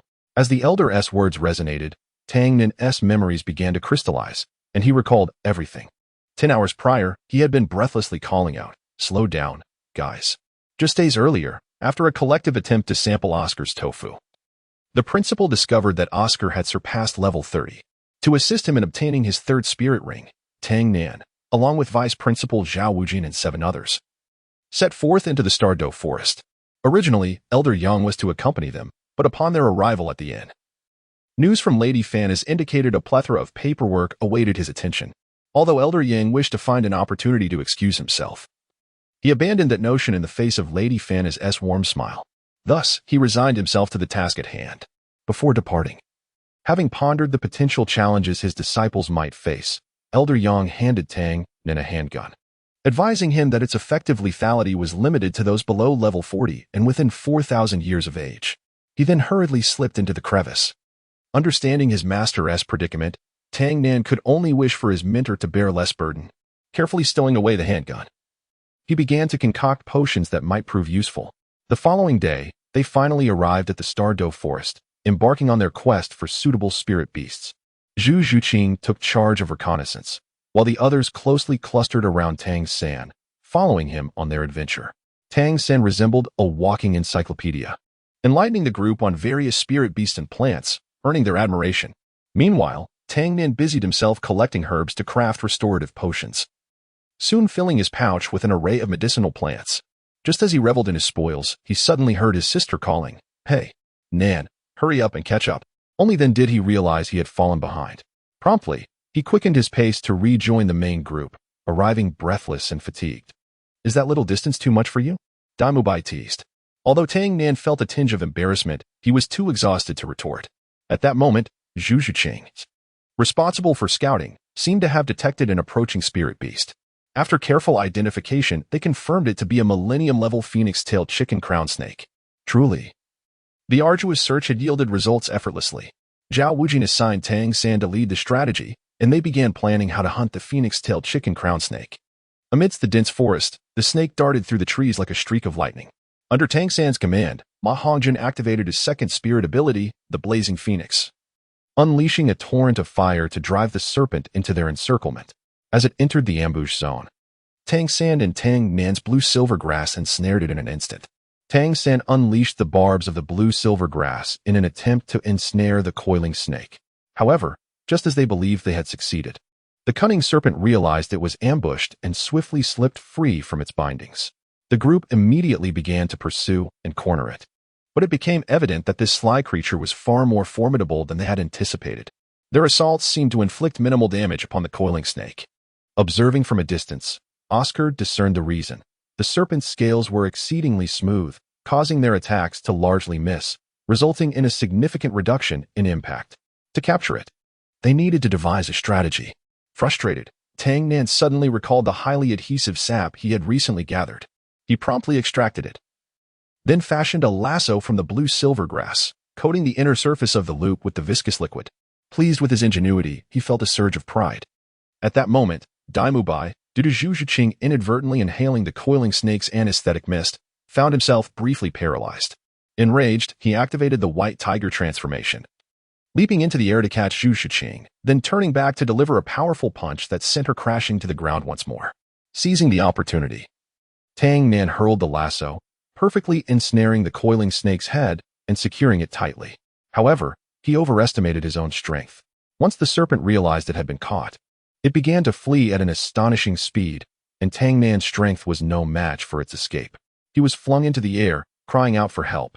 In his aerial plight, Tang Nan crashed into a large tree like a shooting star, instantly seeing stars and losing consciousness. When he awoke again, The coiling snake had already been effortlessly subdued by Vice Dean Zhao Wujie, who had been observing the commotion. Oscar had begun absorbing his spirit ring. But upon seeing Tang San in meditation, he inquired among the others and learned that a beautiful girl had just challenged Tang San and was subsequently defeated by Tang Nan in a surprising turn of events. Shortly thereafter, Oscar completed his absorption of the spirit ring, and the group decided to head back. At that moment, Tang San, having restored his energy, declared, "We cannot leave yet, Master. I have also broken through to the 30th level and require a spirit ring." Upon hearing this, the crowd erupted in excitement, gathering around Tang San to celebrate. An exhilarated Zhao Wujie immediately announced their continued exploration, intent on finding the finest spirit ring for Tang San. The group journeyed onward, eventually arriving at their destination by nightfall. The forest was eerily tranquil, and for their safety, they sought a secure spot to set up camp. The girls took charge of preparing dinner, while the boys were tasked with pitching the tents. As the captain, Dai Mubai assigned the duties. "Oscar, Tang Nan. You two also join the girls," he instructed. "Why should we?" Oscar protested discontentedly. "All right, Oscar, come help me," Tang Nan reassured him and beckoned Oscar to assist. While they busied themselves, Xiaowu suddenly remembered something and asked Oscar, "Little Ao, what is your third spirit ability? Can you add a dish?" Upon hearing this, Oscar adopted a teasing tone. "Do you really want to see?" Xiaowu quickly responded, "If it's too strange, then never mind." At that moment, Ma Hongjun draped his arm over Oscar's shoulder, whispering something in his ear, and Oscar's grievances vanished as the two began to share a conspiratorial camaraderie. What are these two scheming? Tang Nan, observing the pair before him, suddenly felt an ominous premonition. The onlookers echoed in unison. "Indeed, Xiao Ao. Let us behold your third soul skill." "Yes, otherwise it would be too dark to see." As the crowd's anticipation mounted, Oscar puffed up with pride. "Humph, watch closely. My soul skill is extraordinarily powerful." However, just as Oscar was about to recite the incantation, he froze. "What are you doing? Why the theatrics?" Ma Hongjuan's enthusiasm waned significantly. At that moment, the sky abruptly darkened. Zhao Wujie initially thought the moon had been obscured. Suddenly, the ground tremored violently, and debris erupted around them, hurtling towards the group. The crowd was momentarily stunned by the unexpected turn of events. The first to react, Zhao Wujie activated gravitational compression, creating a barrier to shield the others from the falling rocks. Tang San, using blue silver grass, guided the group to retreat to safety. Dai Mubai scooped up the dazed Oscar and retreated to the rear. Oscar gazed at the sky, bewildered. Are there two moons above? Meanwhile, an indignant Ma Hongjun unleashed his phoenix fire, shooting a searing fireball towards the rear. Mid-flight, the fireball collided with something and exploded. At this juncture, the moon, previously veiled by clouds, began to reveal itself. Bathed in its light, the group discerned their adversary, a colossal ape. Its immense form loomed ahead, leaving Tang Nan in awe. The leader, Zhao Wujie, clenched his fists, determination etched upon his face.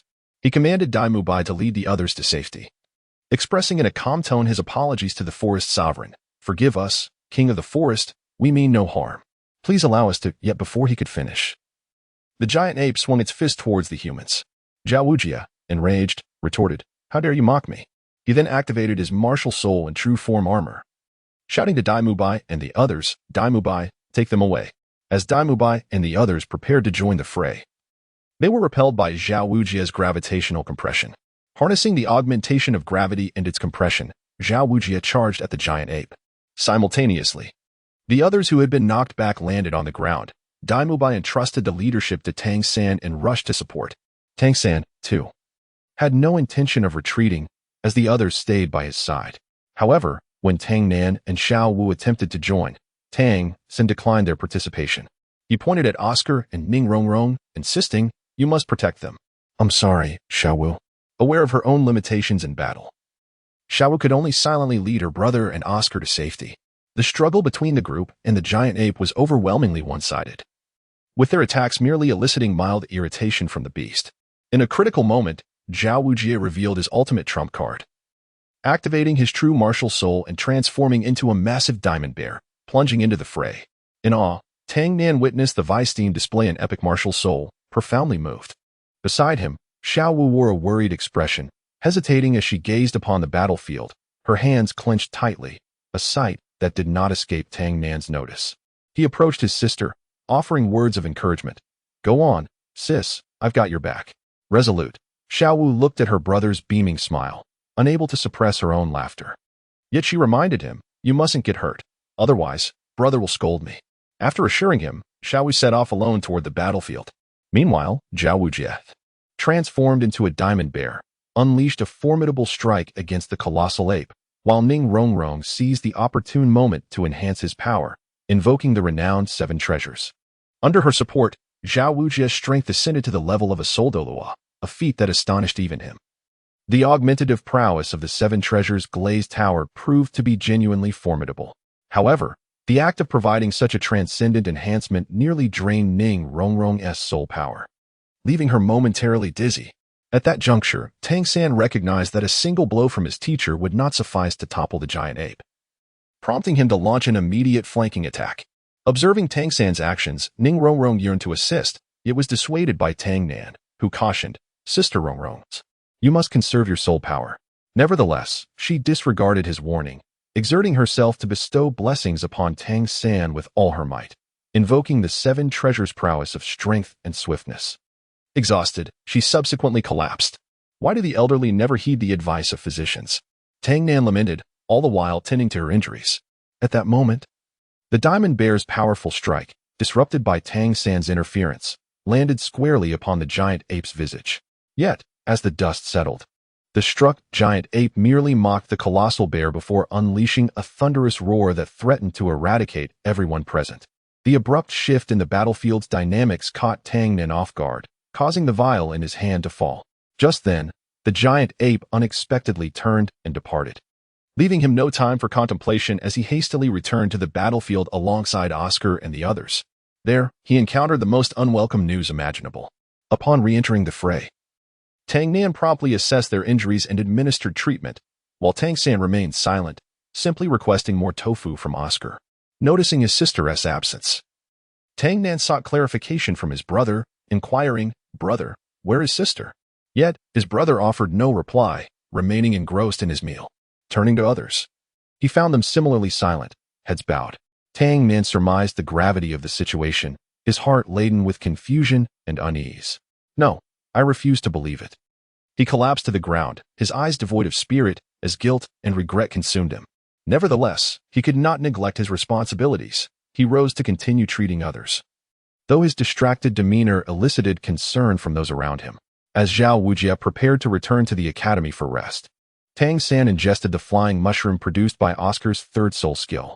He offered his apologies to the group, stating his intent to retrieve Xiao Wu, a declaration that reignited Tang Nan's spirit. While others debated Tang San's departure, she quietly approached Oscar, beseeching, "Brother Oscar, please grant me a mushroom." Oscar hesitated at this request, but, upon seeing Tang Nan's firm grip on his arm and the glimmer of hope in her eyes, he recited the soul incantation once more, soaring together, "True mushroom." Tang Nan accepted the mushroom and swiftly consumed it. The others only then noticed her actions, prompting Zhao Wujie to shout, "Stop him." Wings sprouted from Tang Nan's back as she instantly soared into the air, pursuing her brother. In her heart, she silently vowed, "Forgive me, teacher. I must take responsibility for my mistakes and apologize to you." Her words resonated with unwavering resolve and determination. "Hurry up." In order to enhance his speed, Tang Nan channeled the majority of his soul power into the wings on his back, elevating his velocity to remarkable heights. After 3 arduous minutes, he managed to catch Tang San just as he was about to plummet. "Hey, I've got you. What are you doing here? Go back." However, his joy was short-lived. The effect of his wings soon faded, and both of them fell into the forest. Fortunately, they landed with only minor injuries, cushioned by branches and the hastily conjured blue-silver grass that Tang Nan had summoned. "That hurt," Tang Nan groaned, clutching his dizzy head as he slowly rose to his feet. Before he could fully recover, Tang San approached him, grasping his sleeve and reprimanding him. "What are you doing here? It's dangerous. Don't you realize that? And what about you? What difference is there between your state and mine?" Tang Nan retorted defiantly. "I need to find Xiao Wu. She is my sister as well." Tang San's voice cracked with emotion, tears cascading onto Tang San's hand as Tang Nan pushed his hand away, pouring out his thoughts. Stop always thinking you can brave the dangers alone. If something were to happen to you, what would sister think? What about father? Have you considered that? Just what? Do you believe you can resolve everything on your own? Look at your hand." Tang Nan shouted, gripping his brother's hand, which was still bleeding profusely. Look at yourself. What difference is there between this and courting death? He then pulled out an ointment from his pouch, intent on treating Tang San's wounds. I refuse to let you decline, do you hear me? Tears dripped down, but his hands did not falter. You're crying. I am not. Tang Nan stubbornly wiped his face. Observing the bandages wrapped around his hand, Tang San began to realize that his earlier actions had been rather excessive towards his younger brother. I'm sorry, Nan. Don't apologize to me. Save it for sister when we find her. All right, I promise. Tang Nan's expression brightened once more, and he extended his hand, signaling for Tang San to help him up. Grasping his hand, Tang San assisted him to his feet. Just as they were about to set off, rustling sounds emerged from the thicket to their right. Suddenly, a colossal spider lunged forth, its body a striking purple hue, with a human face on its abdomen that was particularly unsettling. It was the faceless demon spider. Tang San instantly recognized their adversary and urgently called for Tang Nan to maintain distance and avoid entanglement. Yet, the faceless demon spider roared and charged towards them, spewing webs to obstruct their path. As Tang Nan readied himself to tear through the web, Tang San shouted, "It's poisonous. Stay back." At that moment, the faceless demon spider had already reached behind them, thrusting its sharp legs in their direction. The two brothers swiftly darted in opposite directions, encircling the monstrous arachnid. The spider, realizing its predicament, targeted the panting Tang San and launched a ferocious assault. Utilizing the secret techniques of the Tang sect, Tang San dodged the attack while binding the spider's two front legs together with blue silver grass. Tang Nan, mirroring his brother's actions, ensnared the spider with more blue silver grass. Is it over? Seeing the spider cease its movements, the brothers were reluctant to linger and turned to leave. However, upon noticing that the two had let their guard down, the demon spider immediately secreted a copious amount of venom onto its legs, swiftly eroding the binding blue silver grass and launching a fresh assault on the pair. Quick, dodge. As the elder brother, Tang San sensed the danger and hurriedly pushed Tang Nan aside, only to find himself ensnared by the web, firmly affixed to the tree trunk. Tang Nan rushed over to check. Don't touch it. It's poisonous. He turned to see the human-faced demon spider charging toward him. Brother, you hurry. I'll lead it away first. With that, he dashed toward the open space to the right. However, the demon spider disregarded him and instead approached Tang San slowly.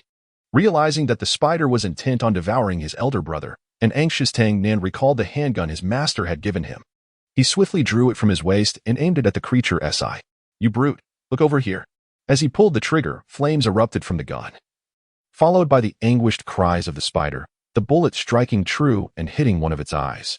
In pain, it began to slam into the surrounding trees in an attempt to alleviate its suffering. Eventually, it let out a low growl and turned towards Tang Nan, brandishing its pincers and charging at him. Seeing his plan succeed, Tang Nan immediately turned and ran away. Tang San was also struggling to free himself from his bonds.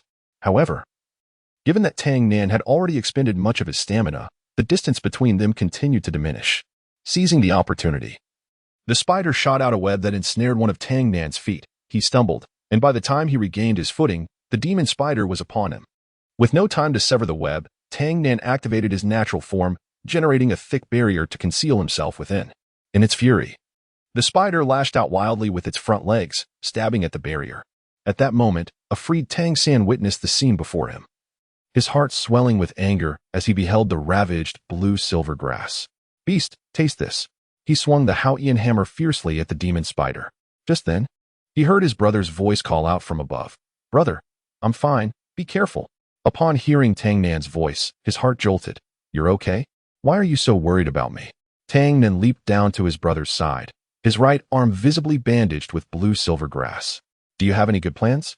Yes. Can you use hidden weapons? Of course. You taught me. Great. Then let us proceed. Tang San passed his concealed weapons to Tang Nan. Seeing these instruments, Tang Nan understood his brother's strategy. Summoning his resolve, he declared, All right, let's do this together.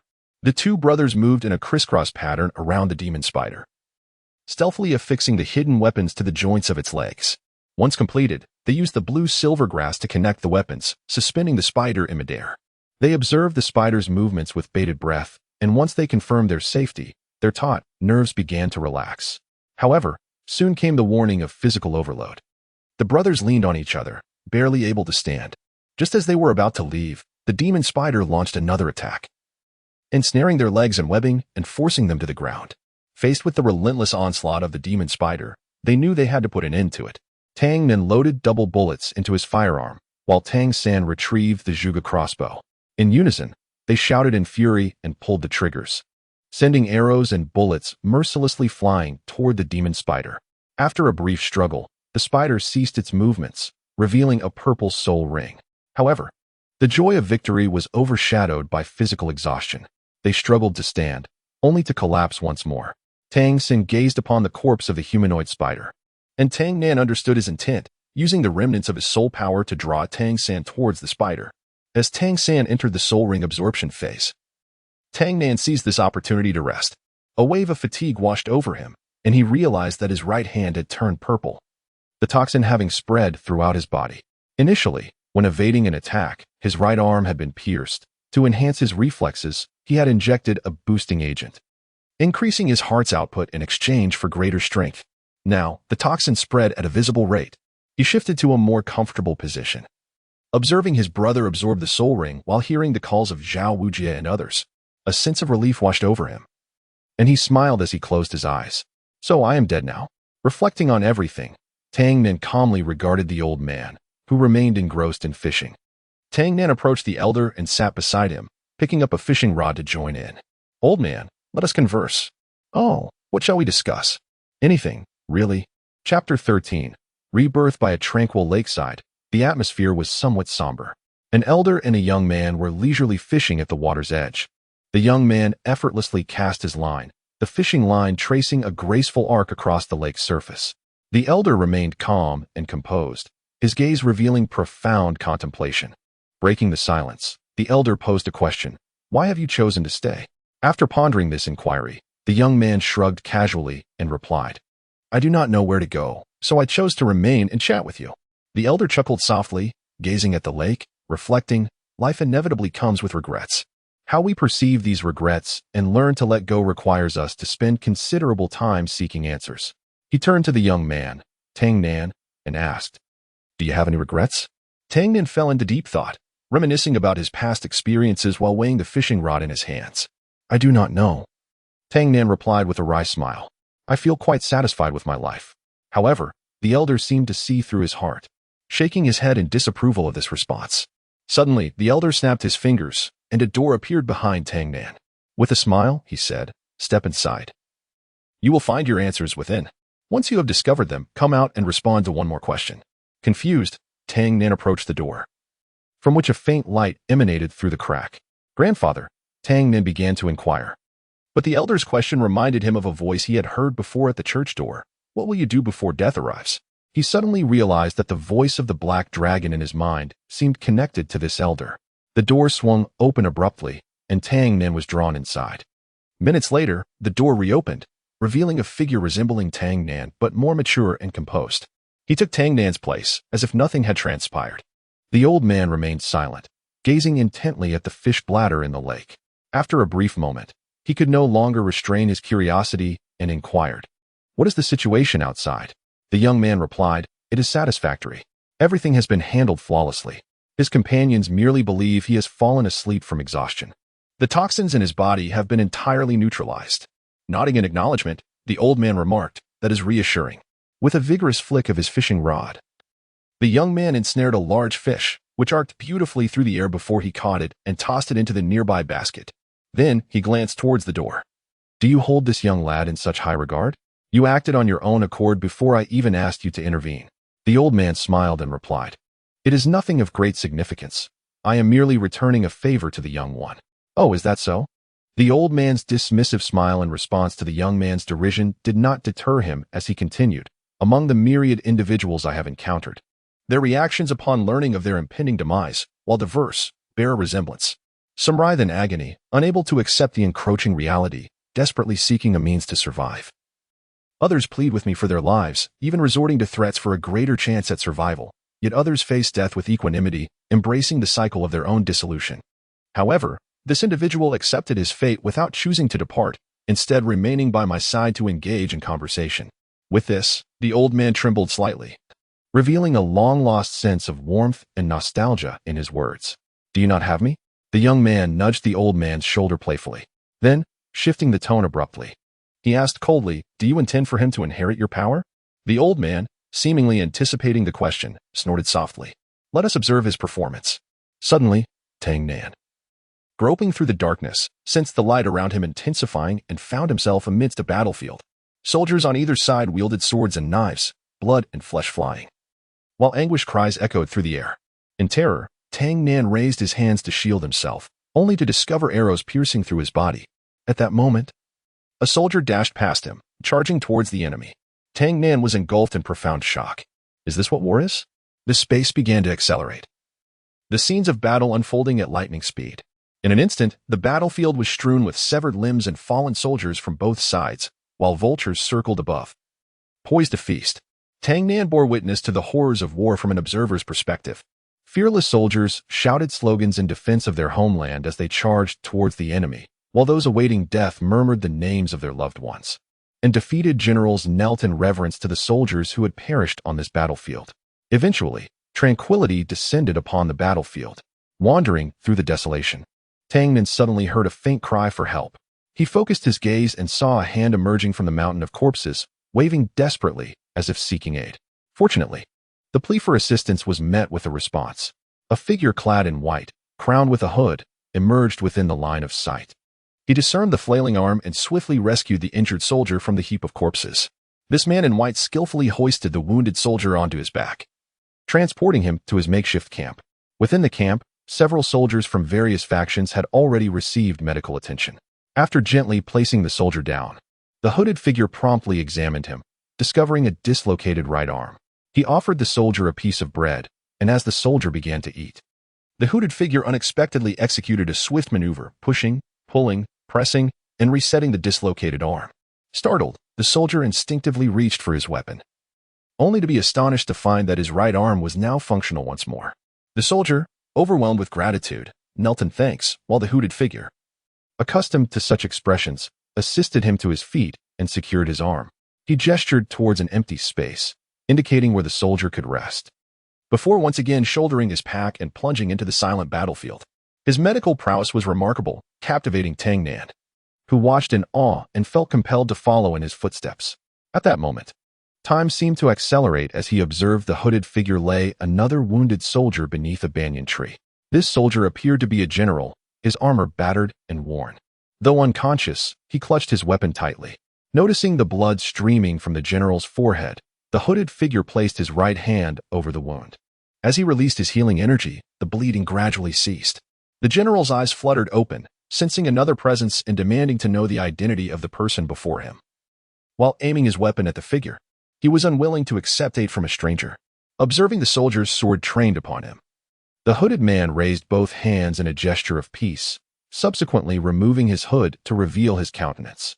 His appearance was neat and composed, with short, snow-white hair and a prominent scar on his right cheek, complemented by mismatched red and blue eyes. He bore a semblance that resonated with Tang Nan. With a gentle and amiable demeanor, he addressed the general, who, upon recognizing him, reverently referred to him as a divine envoy. The general, filled with emotion, disarmed himself, expressing his utmost respect. The hooded figure calmly elucidated, "Please allow me to clarify that I am not the divine envoy you speak of. I am merely a healer traversing the continent, and this place happens to be a waypoint on my journey." He approached the general, resuming his focused examination of the injury. After scrutinizing the wound, he remarked, "May I take another look?" "Ah, the injury is not severe. With a brief period of rest, approximately 3 days, you shall fully recover." He then procured a tube of ointment from his medical kit and explained the application method and precautions during the recovery phase. He earnestly advised, "Please take care of your health and avoid vigorous activity. Should you experience any discomfort, simply apply this ointment to the affected area." As the healer prepared to depart, the general inquired about his destination. He paused momentarily, his profound gaze locking onto the general's eyes, and replied, "I shall journey to where I am needed." As he watched the benefactor's retreating figure, the general asked for his name. The healer pondered for a moment before responding, "Nan, my name is simply Nan." Upon hearing this name, Tang Nan was profoundly shaken. He stood in stunned silence, momentarily at a loss for words. The physician called out to him, "Are you astonished?" Tang Nan widened his eyes, gazing at the physician in disbelief. You can see me? The physician smiled and nodded. Taking a deep breath, Tang Nan pressed on, who exactly are you? Hearing this question, the physician's laughter grew louder. He approached Tang Nan, bent down, and gently poked his forehead with a finger, then chuckled, I am you, a part of you. Wait, I need a moment. Clearly overwhelmed, Tang Nan spun around, attempting to process the information, and didn't even notice when he bumped his head against a banyan tree beside him. Nan observed with amusement as Tang Nan's mind seemed to be on the verge of overheating, realizing that he had once been quite charming. At this point, the physician couldn't help but chuckle again, then said, Time's up. You can leave now. No sooner had he finished speaking than his form began to gradually dissipate. Confused, Tang Nan didn't understand what this meant and hurriedly called out, Hey, wait. Clarify your words. Unfortunately, the physician left only with a parting encouragement, Good luck, before vanishing completely. The surroundings once again turned dim, and behind him, a door materialized. Hey, Luo was, how much longer do you intend to keep this young man locked away? The young man inquired of the elder beside him, who replied calmly, Once he figures it out, the space will open on its own. This realm will reveal to him the past, present, and potential future events he may encounter. If he becomes too enmeshed, it signifies his demise. Upon hearing this, the young man gasped.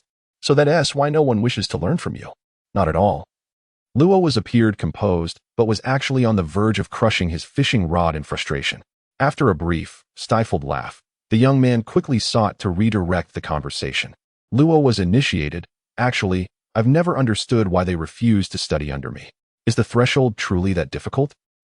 Have you ever taken on a disciple? No. Well, at least you have some self-awareness. With the difficulty you set, who could possibly succeed? Not everyone is as wooden as you.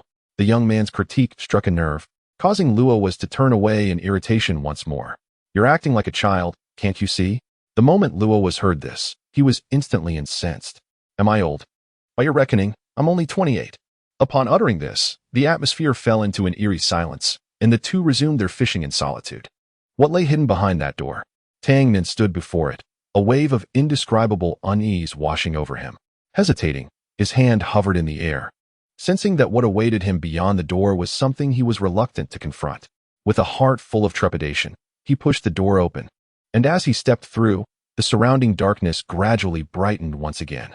He discovered that this time, it seemed to be a bedroom, with the incessant shouts of vendors echoing from outside. The room was arranged in an orderly and tidy manner, and as he gazed at the numerous medical books on the shelf, he began to anticipate what might transpire. A melodious female voice captured his attention. Nan, you're back. A graceful young lady emerged from behind the bookshelf, her flowing golden hair cascading down to her waist, her slender figure clad in a simple white dress that exuded a sense of understated elegance. Opposite her, a man dressed in white, adorned with a black top hat, had just closed the door and set down his medical bag. Upon hearing her inquiry, he replied gently, Yes, I've finished work and am taking a brief respite. He then approached the desk and began to write. As he concentrated on his writing, he was suddenly obscured by a pair of hands. Understanding her intent, the man gently removed the hands covering his view and tilted his head to meet her pouting gaze. I'm sorry, I must complete this work promptly.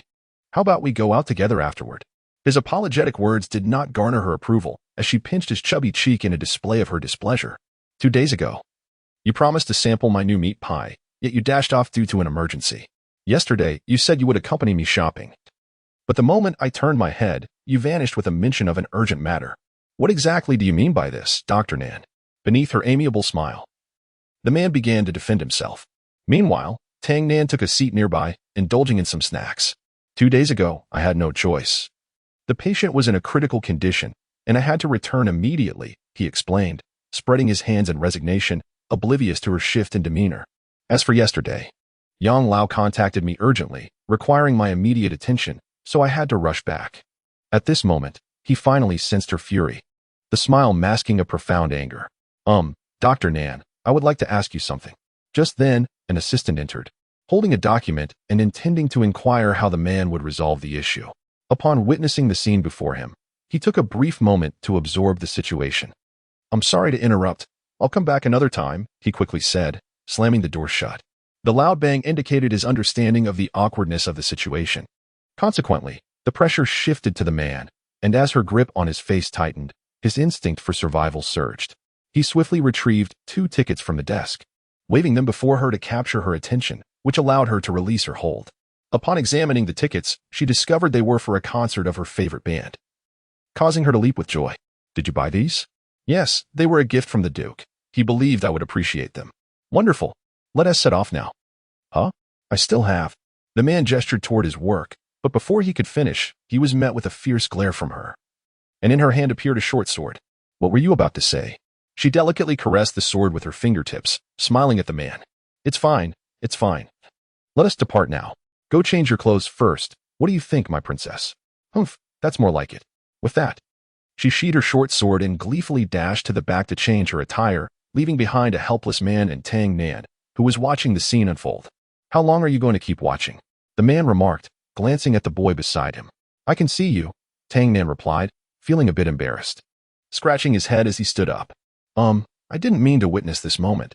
I was merely searching for a way out. At that instant, the surrounding space seemed to freeze. The man pointed towards a door on Tang Nan's right. That is the way to leave. Step inside, and you shall find your exit. Eh? What? It was now Tang Nan's turn to be bewildered. Faced with such a straightforward answer, he had anticipated a riddle. As he approached the door, the environment shifted back into darkness. Just as the man thought Tang Nan would leave without further ado, Tang Nan suddenly turned around and called out, Will I get to meet that beautiful sister again? Huh? Upon hearing this question, the man burst into laughter, covering his face with one hand, then revealing a knowing smile. Who knows? Suddenly, the door swung open, and Tang Nan was drawn inside. The man gazed at the closed door, releasing a light laugh as if a burden had been lifted. He then followed his princess to attend the concert. Ouch! That hurt. Unexpectedly, the door had knocked him down, and he landed face first. Rubbing his sore nose, he surveyed his surroundings and was struck by an overwhelming sense of familiarity. Upon closer inspection, he realized, isn't this my home? Suddenly, a rough yet familiar voice echoed, Hey, Xiaonan is back. Following the sound, he saw Tang Hao hammering away at a piece of iron he was forging. Noticing Tang Nan standing there in a daze without uttering a word, Tang Hao temporarily set aside his work, removed his gloves, and approached him. Tang Nan was still pondering the current situation when his father, seeing him silent, gave him a light tap on the head. You little rascal, what are you thinking about? Dad, were you calling me? Who else would I be calling? Is there another son named Tang Nan? Observing his son's unusual demeanor, Tang Hao felt perplexed, attributing it to the whims of adolescence. Have you been lost in those comics? No. Well, perhaps I stayed up too late reading last night. Tang Nan, who initially intended to refute his father's claim, found himself conceding for some reason. Oh, I need to tell Xiao San to keep an eye on you. What have you gained from staying up late to read those useless things? Understanding the cause, Tang Hao said no more and turned back to complete his work. What was I just thinking? Sensed something was amiss. He touched the surrounding furniture. Each piece felt astonishingly real, as if the experiences he had just endured were mere figments of his imagination regarding the future. At that moment, he suddenly recalled his brother, as if they had made some sort of pact. He hastily inquired with his father about his brother's whereabouts. Ah, your brother. He is over at the market in town with the young lady you invited. Upon hearing this, Tang Nan ceased to speak further and quietly settled into his seat, perusing the books on the table, patiently awaiting his brother's return. Time passed, and eventually, the cheerful voices of 2 individuals echoed from the entrance. They appeared to be discussing plans to include Tang Nan in their activities for the following day. As they pushed open the front door, they placed all the intriguing items they had purchased upon the table. Wow, sister, you bought so much. In that instant, Tang Nan felt a surge of admiration for his brother upon seeing the multitude of items. At that moment, Tang San glanced at the clock and suddenly remembered something important. Mother will be back soon. I need to wash the vegetables. Nan, why don't you play with Xiaowu for a bit? With that, he hurried into the kitchen. Thus, Tang Nan and Xiaowu began to fiddle with the delightful trinkets on the table. Yet, as he looked at Xiaowu, a sense of guilt washed over him. Despite having no recollection of having wronged her in any way, unbeknownst to him, this was merely the beginning of his trials. Once he entered this realm, he had transitioned from a mere observer to an active participant. His memories were gradually being supplanted, and if he failed to recognize this transformation, he would remain trapped here for eternity. This was also the reason why so few managed to pass the trials. A series of knocks resounded at the door, signaling someone's return. Tang Nan sprang up and rushed to open the door, exclaiming, "They're here." Upon opening the door, he was met by a gentle, intelligent woman, Seeing that it was Tang Nan who had opened the door, she affectionately patted his little head and expressed her gratitude. In his memories, this woman was his mother. But why does she feel so unfamiliar? At that moment, a tear fell to the ground. Xiaonan, why are you crying? I, crying? Only upon his mother's gentle reminder did he realize that his face was streaked with tears. What has happened? Have you been wronged? Faced with his mother's anxious inquiries, Tang Nan felt utterly lost, simply staring blankly at her concerned visage. Mother, I'm fine. He gently shook his head to indicate he had not been bullied. He smiled at his mother, saying, Thank you, mother. Why are you suddenly expressing such gratitude? His words elicited a laugh from her, yet a profound sadness lingered. But, mother is no longer here.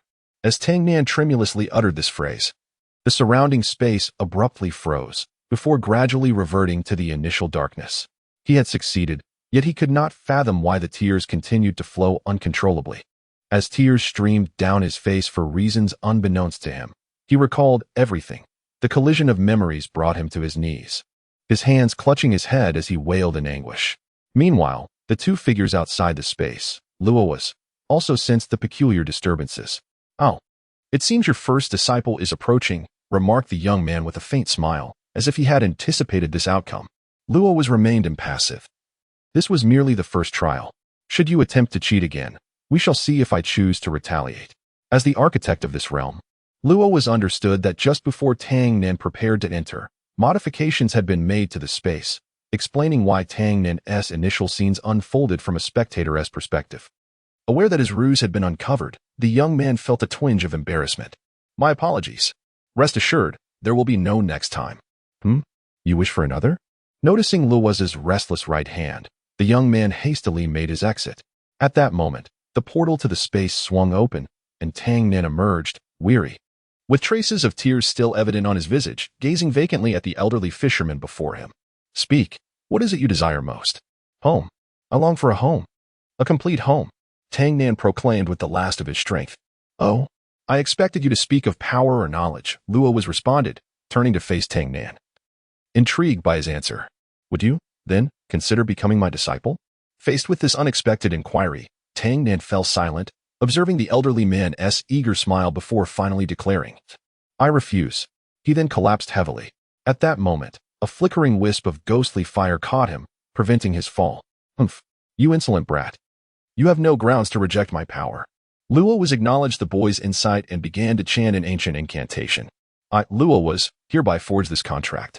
As the ritual concluded, a projection appeared on Tang Nan's left hand. With a sweeping gesture, he enveloped Tang Nan in a blaze of azure flames. Minutes later, Tang Nan awakened, feeling an unprecedented lightness. What is this? He noticed the pattern on his left hand. This is my mark, a testament to your status as my disciple. The sudden revelation from Luo startled Tang Nan. You are that black dragon? Indeed, I am. But now, it is time for you to awaken, little one. There are those waiting for you outside. Until we meet again. Hey, wake up. Tang Nan, can you hear me? Hurry and awaken. As the calls around him grew more urgent, he opened his eyes to see the concerned expressions of those around him. You're all right. What a relief. In a surge of emotion, Xiaowu and Tang Xin embraced Tang Nan fervently, the three of them tightly intertwined, showcasing a profound familial bond. Initially taken aback by this sudden display of affection, Tang Nan's gaze flitted between his brother and sister. Yet soon, he succumbed to the warmth of this unexpected homecoming. A smile of relief blossoming on his lips. I'm back, brother, sister. He spoke tenderly, his voice brimming with the joy of returning home. In a delightful collaboration. What transpired, Fanis? Yang Hong followed Fanis back to the Shadow Guard office, where the towering pile of documents left him astounded. Fanis gestured towards the paperwork before them. This is the reason. Yang Hong sighed heavily, then resolutely stepped forward. While he busied himself with the tasks at hand, the door suddenly swung open, and the recently recovered Raven entered. Commander, you're back. Upon seeing Yang Hong at work, Raven greeted him. Yes, I've returned to tackle the paperwork. But since you're here, as he beamed at the arrival of his savior, Yang Hong attempted to shift his workload onto Raven, but Fanis, overseeing the situation, interrupted him. Raven, you needn't take on his duties just yet. Your body still requires ample rest. Wouldn't you agree, Yang Hong? Fanis turned to him, and with no reason to evade the matter, Yang Hong forced a wry smile as he replied, Indeed, for the time being, you should return to the intelligence hall. I will manage everything. Oh, understood. Then I shall take my leave. Take care, Commander. In the end, Yang Hong reluctantly watched Raven depart, his eyes filled with reluctance. Take care, my dear brother. Whispering, his work continued relentlessly until the following afternoon. As dusk approached, Deputy Yi burst through the door, breathless, and presented an urgent letter. This is an emergency report from the Starry Forest. Upon hearing the deputy's words, Yang Hong hurriedly opened the letter, which contained alarming news. Numerous personnel affiliated with the Seven Treasures Glazed Tile School have been spotted on the outskirts of the Starry Forest, suggesting a significant movement of individuals. A formidable dragon snake has been discovered in the outer region. Furthermore, the ancient Titan giant ape residing in the central area of the Starry Forest has left its domain and appears to be moving towards the peripheries. The reconnaissance team is currently pursuing.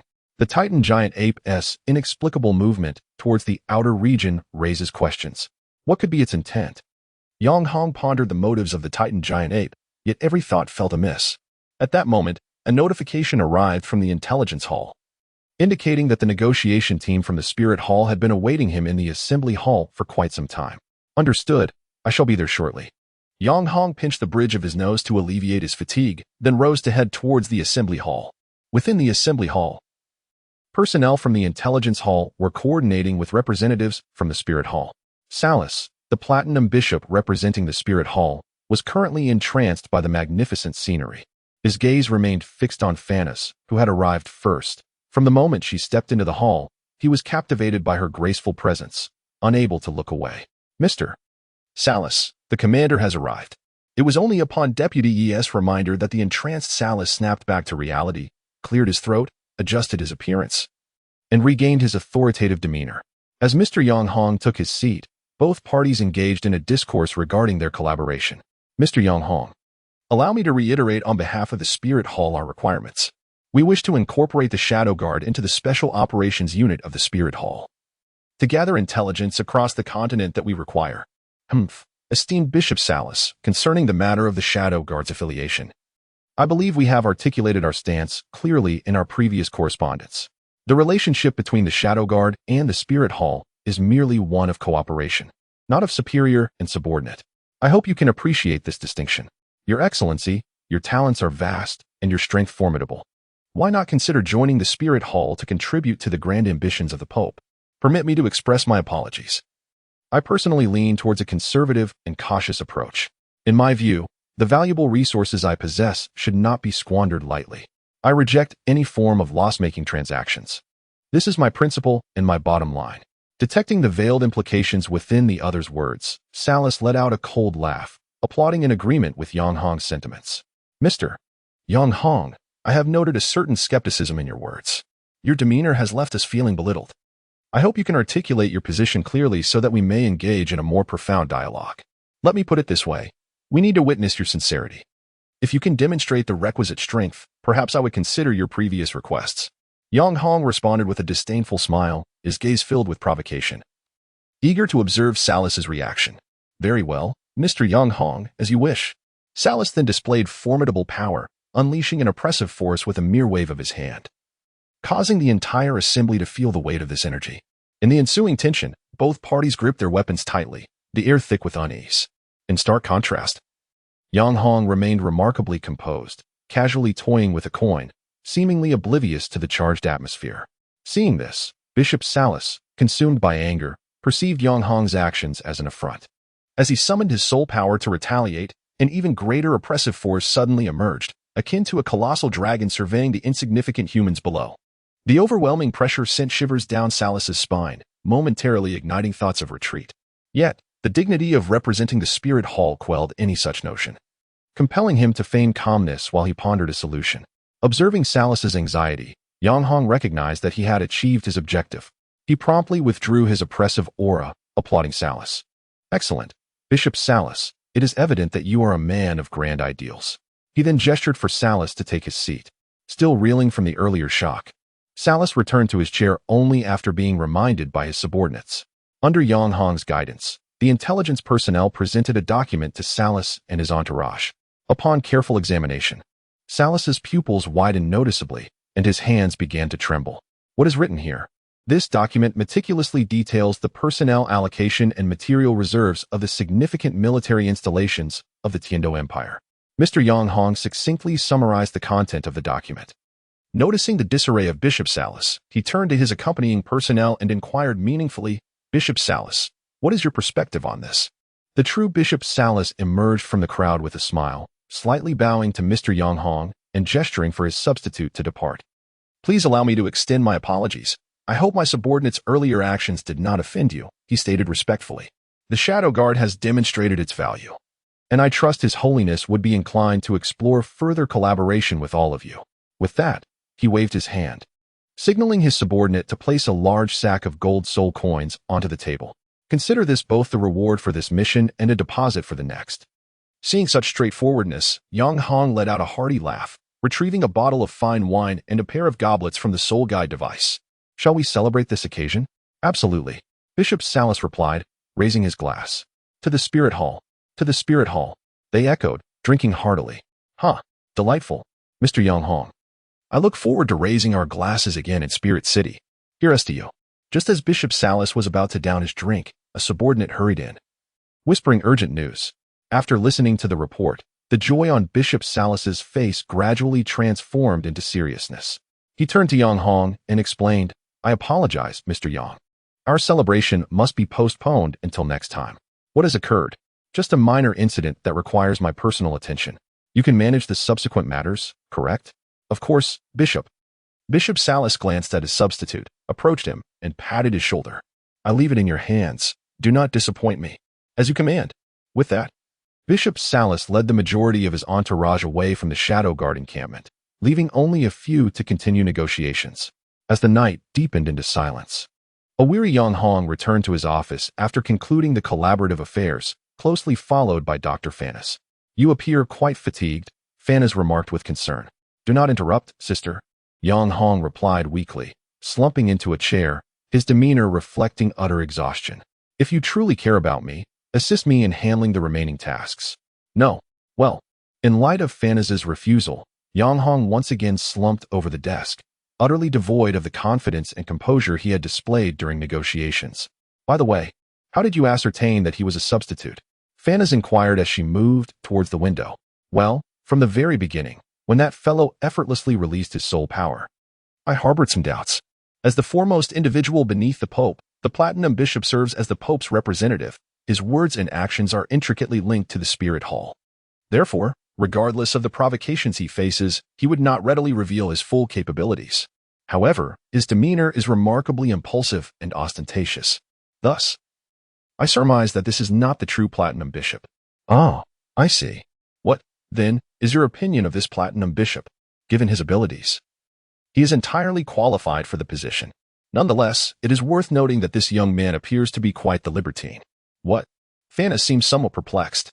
Whether he is a mere substitute or the genuine Platinum Bishop, their gazes often wander toward you, even while indulging in drink. "Sister, you truly exude charm. What do you wish to convey?"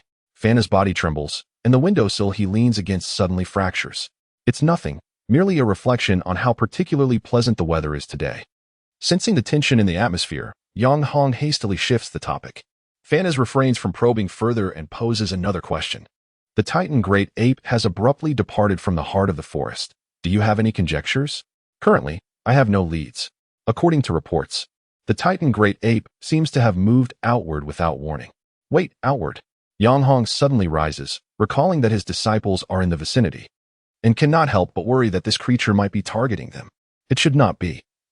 As a soul beast that has reached a millennium level and is nearing 100,000 years in age, its overall consciousness is closer to that of a human. Coupled with the restraint of the Great Serpent, it should not easily harm others, Fanas calmly analyzes. However, we must still explore what its motives might be. The two furrow their brows, evidently perplexed by the issue at hand. At a certain moment, the storage device on Yang Hong's wrist emits a faint blue light, reminiscent of a serene lake, imparting a sense of tranquility. Fanas, with her keen observational skills, promptly detects this subtle change. In a steady tone, she inquires, "Is there something concealed within your storage device?" Prompted by Fanas' remark, Yang Hong also realizes the anomaly of the storage device. After a moment of contemplation, he replies, "I recall not placing anything inside." His voice carries a hint of confusion and contemplation. Subsequently, Yang Hong begins to meticulously examine the contents of the storage device, leaving no item unchecked. Eventually, he discovers that the breath of death is emitting a powerful glow from within the storage device. The radiance resembles a meteor streaking across the night sky, dazzling and resplendent. Faced with this phenomenon, both are somewhat bewildered. Yet they speculate that something may have occurred on Tang Nan's side. Suddenly, the blue light emitted by the breath of death becomes even more blinding, followed by a dragon's roar that pierces their souls. When they open their eyes again, they find that the breath of death has vanished without a trace. He has awakened. It seems that your judgment was indeed accurate, Yang Hong. I must take my leave. With that, Yang Hong rises, a rift appearing behind him. At this moment, his gaze is filled with unease, and his hand trembles as it grips the chair. He will be fine. I know. He took a deep breath and stepped into the chasm. Chapter 14, The Banquet. Rise and shine. Breakfast is ready. The boisterous voice of Hong Jun stirred Tang Nan from his dreams, marking the second day since their adventurous expedition in the Starry Forest. Exhausted, Tang Nan found himself reluctant to leave the warmth of his bed, yearning for a little more rest. Just as he turned over, preparing to drift back into slumber, the voice of Lua appeared in his ears. Young man, it is time to rise. Tang Nan reluctantly opened one eye, and through a haze, he seemed to see an elderly gentleman calling out to him. Rubbing his eyes, he opened them again, only to find the old man's face mere inches from his own, which startled him into a scream as he sprang up from his bed. The ethereal being, Lu was also taken aback by his sudden outburst. You foolish boy. Have you truly lost your wits in slumber? The old man inquired. Who are you? Tang Nan exclaimed, bewildered. Lu was, incensed by the lack of recognition, delivered a sharp rap to his head. You ungrateful lad, have you forgotten your savior after just a day? Who? Tang Nan winced, faced with his forgetful disciple. Lu was deemed it necessary to instill a lesson through a bit of pain. Thus, he struck Tang Nan's head several more times, leaving him in a daze. After a brief moment, Tang Nan finally recalled the identity of the figure before him. Lu Grandpa? Upon hearing this, Lu was slowly raised his right fist, clearly displeased with the address. Noticing this, Tang Nan quickly amended his words. Old Lu? Or, never mind, let us stick with that. Lu was sighed in resignation, hastily interrupting his ramblings as he began to question his own sanity for taking on such a pupil. Just as Lu was about to speak, Ma Hongjun kicked open the door. Nan, rise and shine. It's time for the feast. The sudden intrusion startled Tang Nan, and upon seeing someone seeking him, Lu was offered a wry smile before vanishing, leaving a bewildered Tang Nan behind. Hello, little brother? Are you all right? Hongjun waved his hand in front of the dazed Tang Nan. Oh, I'm fine. Then let us go. The meal awaits. We've been waiting for you. Do not rush heedlessly. As Tang Nan regained his senses, he found himself being dragged out at great speed by Hongjun. Among the crowd at the door, he noticed the absence of his brother and sister Rongrong. Inquiring among the others yielded no answers. Tang Nan glanced at his elder sister, who wore a worried expression, and pondered, could his brother be up to something foolish? Perhaps. As the group entered the bustling commercial street of Suatua City, they soon witnessed a shocking scene at the snack street. Ning Rongrong and Tang San had arrived earlier and were indulging in delicacies. Tang Nan quickly scanned the area where his sister stood, noticing her clenched teeth in anger, while Oscar appeared as pale as a ghost. Rongrong, spotting their arrival, greeted them with enthusiasm, oblivious to the peculiar tension in the air. The atmosphere at the dining table was extraordinarily heavy, perhaps due to the earlier incident or some lingering issues from the past. The situation is dire. His brother seems unaware of the shifting sentiments of Rongrong, which are precariously unstable. In this moment, Tang Nan contemplated his brother's future and, after a thoughtful pause, concluded, Brother, may fortune favor you. At this juncture, Ning Rongrong, who was serving as the host, announced a significant matter. She expressed her desire to collaborate with Tang San in procuring concealed weaponry for their sect. As soon as she finished speaking, Xiao Wu immediately understood, and the brief crisis was averted. As Ning Rongrong unveiled the sample sleeve arrows provided by Tang San, Xiao Wu's joyous expression instantly faded, and in disappointment, she declared her need for fresh air, leaving her seat without heeding Tang San's inquiries. Brother, you truly dealt a devastating blow. Tang Nan quickly gestured for his brother to console their sister. Watching his brother hastily depart, Tang Nan finally exhaled in relief. With both Tang San and Xiao Wu temporarily absent, the dining table remained untouched by the others. Dai Mubai and Zhu Qing were engrossed in conversation, while Ning Rongrong expressed concern for the despondent Oscar. Amidst this atmosphere, two unwelcome interruptions quietly emerged.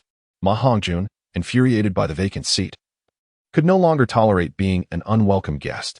He picked up his chopsticks, ready to eat, only to find himself encircled by several pairs of chopsticks. "What are you doing?" Hongjun queried in confusion. "Not everyone is here yet. Don't think of eating before fatty. People will starve if we don't eat."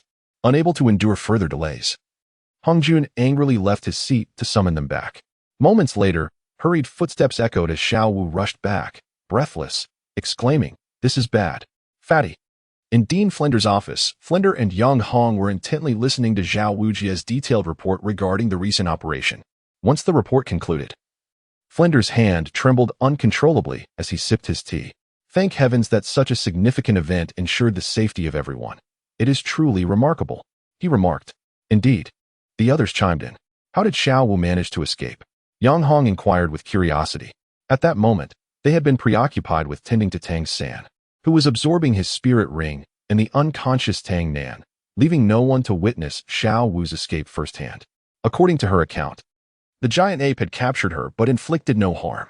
As they ventured towards the heart of the forest, a sudden bellow echoed, causing the giant ape to roar back, which rendered Xiao Wu momentarily unconscious. Upon regaining her senses, she discovered many spirit beasts around her were also stunned by the roar, allowing her to seize the opportunity to select an appropriate spirit ring for absorption.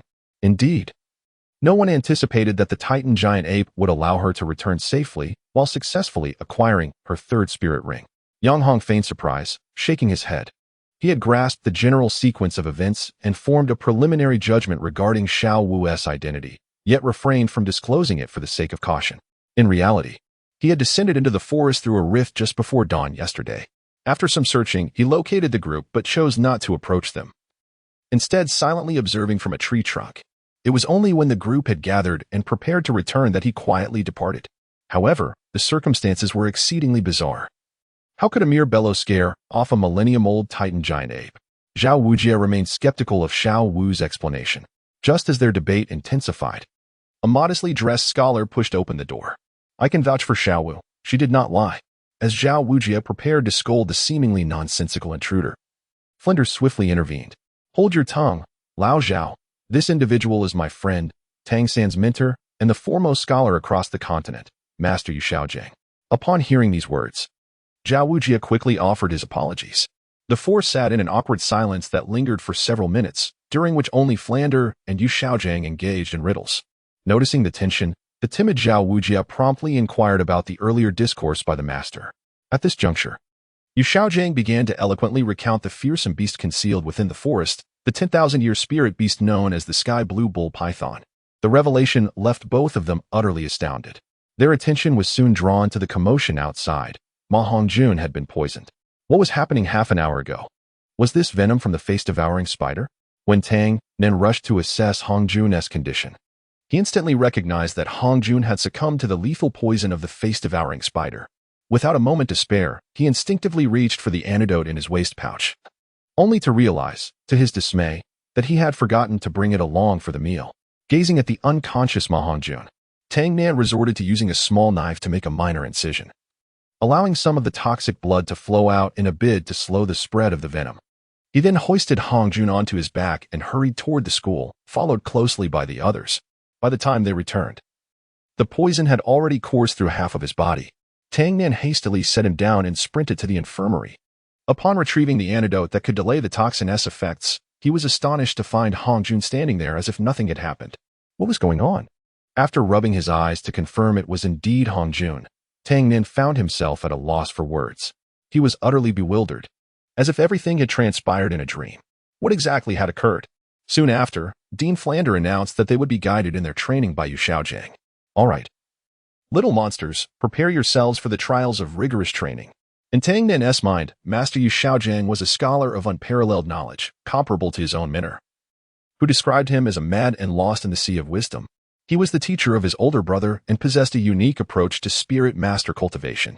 In their first lesson, the master produced a porcelain bowl and instructed each of them to attempt shattering it using their spirit power. During the assessment, only Tang San and Xiao Wu succeeded in their attempts. When it was Tang Nin's turn, he recalled the trick his brother had just taught him. Taking a deep breath, he prepared himself. All right, here we go. He guided his spirit power, condensing it in his hand, and finally released it. However, the bowl remained unscathed. Frustrated and eager to try again, he was halted by Tang San's timely intervention. Don't rush, just watch. In no time, the porcelain bowl shattered into countless tiny fragments. This spectacle left the others in awe, prompting them to exclaim, "Is this family truly so extraordinary?" Subsequently, the master tailored a training regimen based on their individual performances. Albeit not quite as they had anticipated. Dai Mubai's training involved kneading dough, but with bowls as fragile as thin ice. Tang San's task was to construct a house. Yet every action required the use of the newly acquired 8 spider lances. Zhu Zhuqing was tasked with fishing, but she had to wear a training suit that severely hampered her movements. Oscar and Ning Rongrong were responsible for vegetable cultivation, but they had to constantly seal the jars used for preserving pickled vegetables with their spirit power. As for Xiaowu, her training was more whimsical. Tang Nin was entrusted to his master, Yang Hong, for personal training. Thus began the rigorous regimen known as the Devil's Training. Chapter 15, Warm Up for Special Training. Don't die, were the last words of caution from the mentor before the training commenced. As the master devised a training plan for the group, Tang Nin found himself without a specific assignment. The master elucidated that he would be personally guided by Yang Hong. In the afternoon, Yang Hong led Tang Nin to the back mountain of the academy. The dense forest canopied overhead, providing a moment of tranquility for those within. Master, what does my special training entail? Tang Nin inquired eagerly, his face alight with enthusiasm for the forthcoming challenge. Do you truly wish to know? Yang Hong replied, observing his curious disciple with a knowing smile. Sensing the master's cryptic demeanor, an ominous premonition flickered through Tang Nin's mind. Almost immediately, Yang Hong tossed a sword to him. Catch it. Tang Nin hastily received the blade, yet before he could fully comprehend the situation, Yang Hong declared, only by defeating me will you be deemed qualified. Before the words had fully escaped his lips, Yang Hong surged toward him. In an effortless motion, he reached Tang Nin, seized the sword sheath, and swiftly delivered a horizontal strike to the still-dazed disciple. It was only then that Tang Nin grasped that the training had commenced.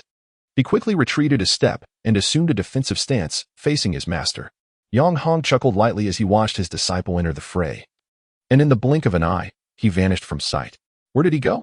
Tang Nin anxiously sought his master's whereabouts, activating his natural form to sense the surroundings. To the left, nothing. To the right, nothing. Behind him, nothing. Therefore, he must be above.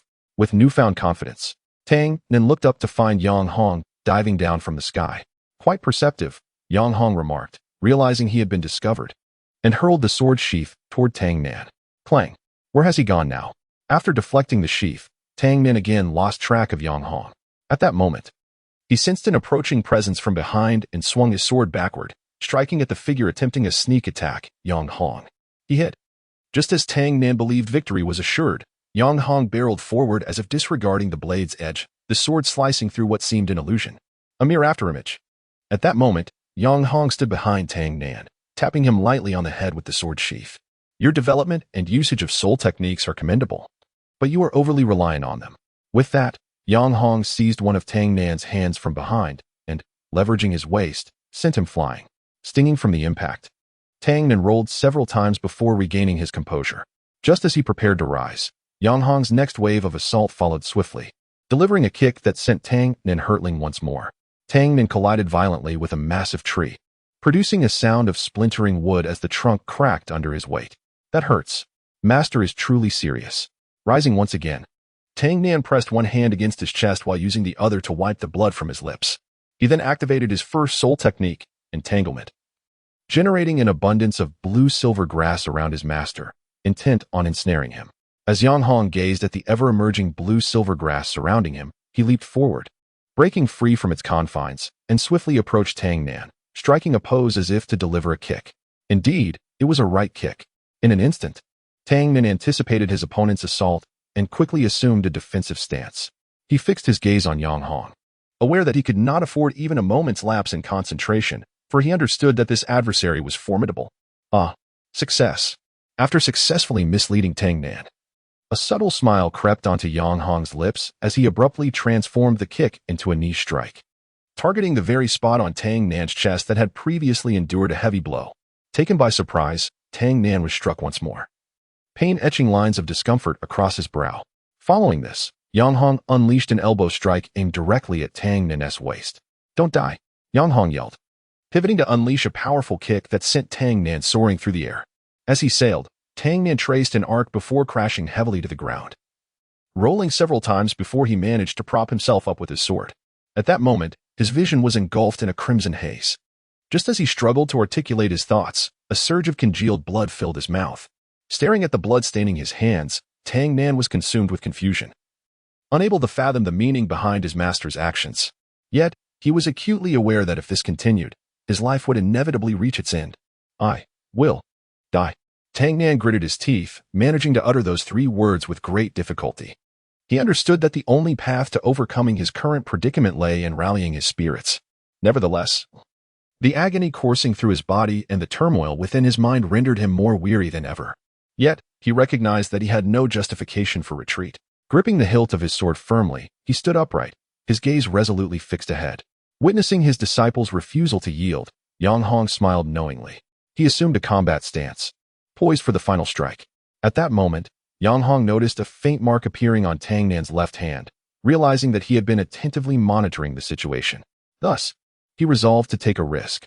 He gathered his energy and unleashed a sharp wave of sword energy aimed directly at Tang Nan. Faced with the impending assault, Tang Nan's determination intensified. Just as the 2 forces were about to collide, a voice suddenly echoed in his ear. "Do you wish to live?" When he regained his senses, he found himself back by the lake, where Master Lu remained leisurely fishing. "How did I end up back here?" he pondered. But his confusion was interrupted by Lu's timely remark. "Fool, do not dwell on frivolous thoughts. This is your sea of souls, or perhaps your sea of spirit. You are not dead yet. Your consciousness has merely been drawn in." As soon as he finished speaking, Lu raised his right hand and gently tapped Tang Nan on the head. "Listen, boy, if you wish to survive, you cannot show mercy. Do not be kind to your master, understand? But he is my master. How can I?" Tang Nan began to argue, but was soon captivated by another voice. "Tang Nan, I need you." "Huh? What is happening?" He followed the sound and discovered a massive sword embedded in the slope. Approaching it, he realized it was the very sword he had seen in his master's room. "Are you calling me?" he inquired, and the sword responded, "Of course. I apologize for involving you at such a tense moment." It promptly reiterated the question, "Do you wish to survive?" "Indeed. Then grasp me and draw me forth. I shall bestow upon you the strength to endure." Meanwhile, Lua silently observed.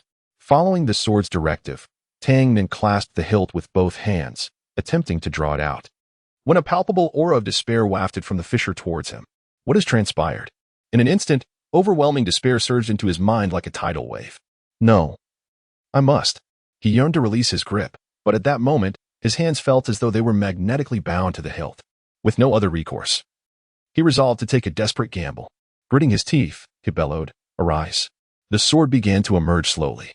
Gradually, the suffocating sensation lessened. With renewed determination, he pulled it free. Upon his success, a name flashed into his consciousness, and he could not help but utter it: "Breath of Death." In an instant, his awareness was yanked back to reality, and a thunderous sound erupted. As the dust settled, Tang Nan was astonished to discover the breath of death materializing before him. To his surprise, his injuries appeared to have healed significantly. Wiping the remnants of blood from the corner of his mouth, he steeled himself, gripping the breath of death firmly, and charged resolutely towards his master. "Let us commence the next round, master." Meanwhile, within the depths of Tang Nan's spiritual sea, Lua observed everything unfold. Beside him sat a young man strikingly similar to Tang Nan. The young man exhaled a relaxed sigh, remarking, "It seems my guidance has been quite effective." "TCH. Such trivial tricks might fool that fool," Lua retorted, casting a displeased glance. The young man's sudden actions nearly derailed his plans. According to my original scheme, he should have waited until he matured further. He currently lacked the capacity to wield the breath of death. You know, how can one know unless they try? The young man gestured toward the ongoing battle. At that moment, Tang Nan was flailing with the great sword, attacking Yang Hong haphazardly, while Yang Hong deftly evaded the strikes and countered effortlessly. This could be described as a one-sided onslaught. The young man felt a tinge of embarrassment and could only chuckle awkwardly. "It does appear so, ha ha ha." Lua sighed in exasperation, muttering, "You rascal.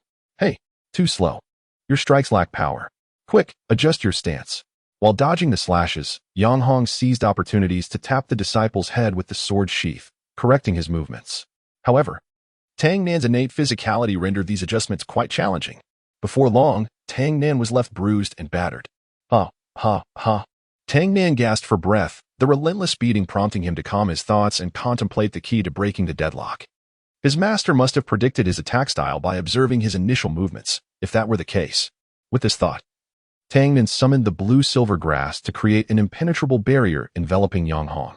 Humph, a clever idea, attempting a surprise attack, is it? Yang Hong was quite pleased with his disciple's strategy. However, this also presented an opportunity for me. Subsequently, having located Tang Nan's position through his soul power, he unleashed 3 successive sword chi aimed at him. Just as Tang Nan, who was preparing for the ambush, caught sight of the incoming assault, he hastily raised his sword to block. He managed to deflect the first strike, but as he sighed in relief, the second one followed closely, accompanied by a third. The combined force of the sword chi forced Tang Nan back several meters. Observing the stark disparity in the battle, the young onlookers in the sea of consciousness couldn't help but express concern. Aren't you going to assist him? What does it matter to me? Luoz outright rejected the request, even turning his head away. It was evident that his anger had yet to dissipate. This is impossible. The gap in strength is too great. Tang Nan lamented the difference in power between them. Meanwhile, Yang Hong effortlessly sliced through the blue-silver grass and stepped out. It seems that the power bestowed by that broken sword is just this. The mention of the broken sword ignited Luoz's fury instantly. That insolent brat. How dare he say such a thing? I didn't expect to be so riled up. Watching Luoz's sudden loss of composure, the young onlookers couldn't help but chuckle. Just as Tang Nan pondered his next move, Luoz's voice reached his ears. Hey, kid, do you want to win? Luoz? What do you mean? Don't ask unnecessary questions. Just answer me. Do you want to or not? Luoz's words left Tang Nan uncertain of how to respond. Seeing his hesitation, Luoz recognized his own impatience. Regaining his composure, he continued. Kid, do you trust me? I trust you, Luoz. All right, relax your body and leave the rest to me. Is that so? As Tang Nan gradually relaxed, a white mist enveloped him, and his gaze transformed into a clear white. Humph.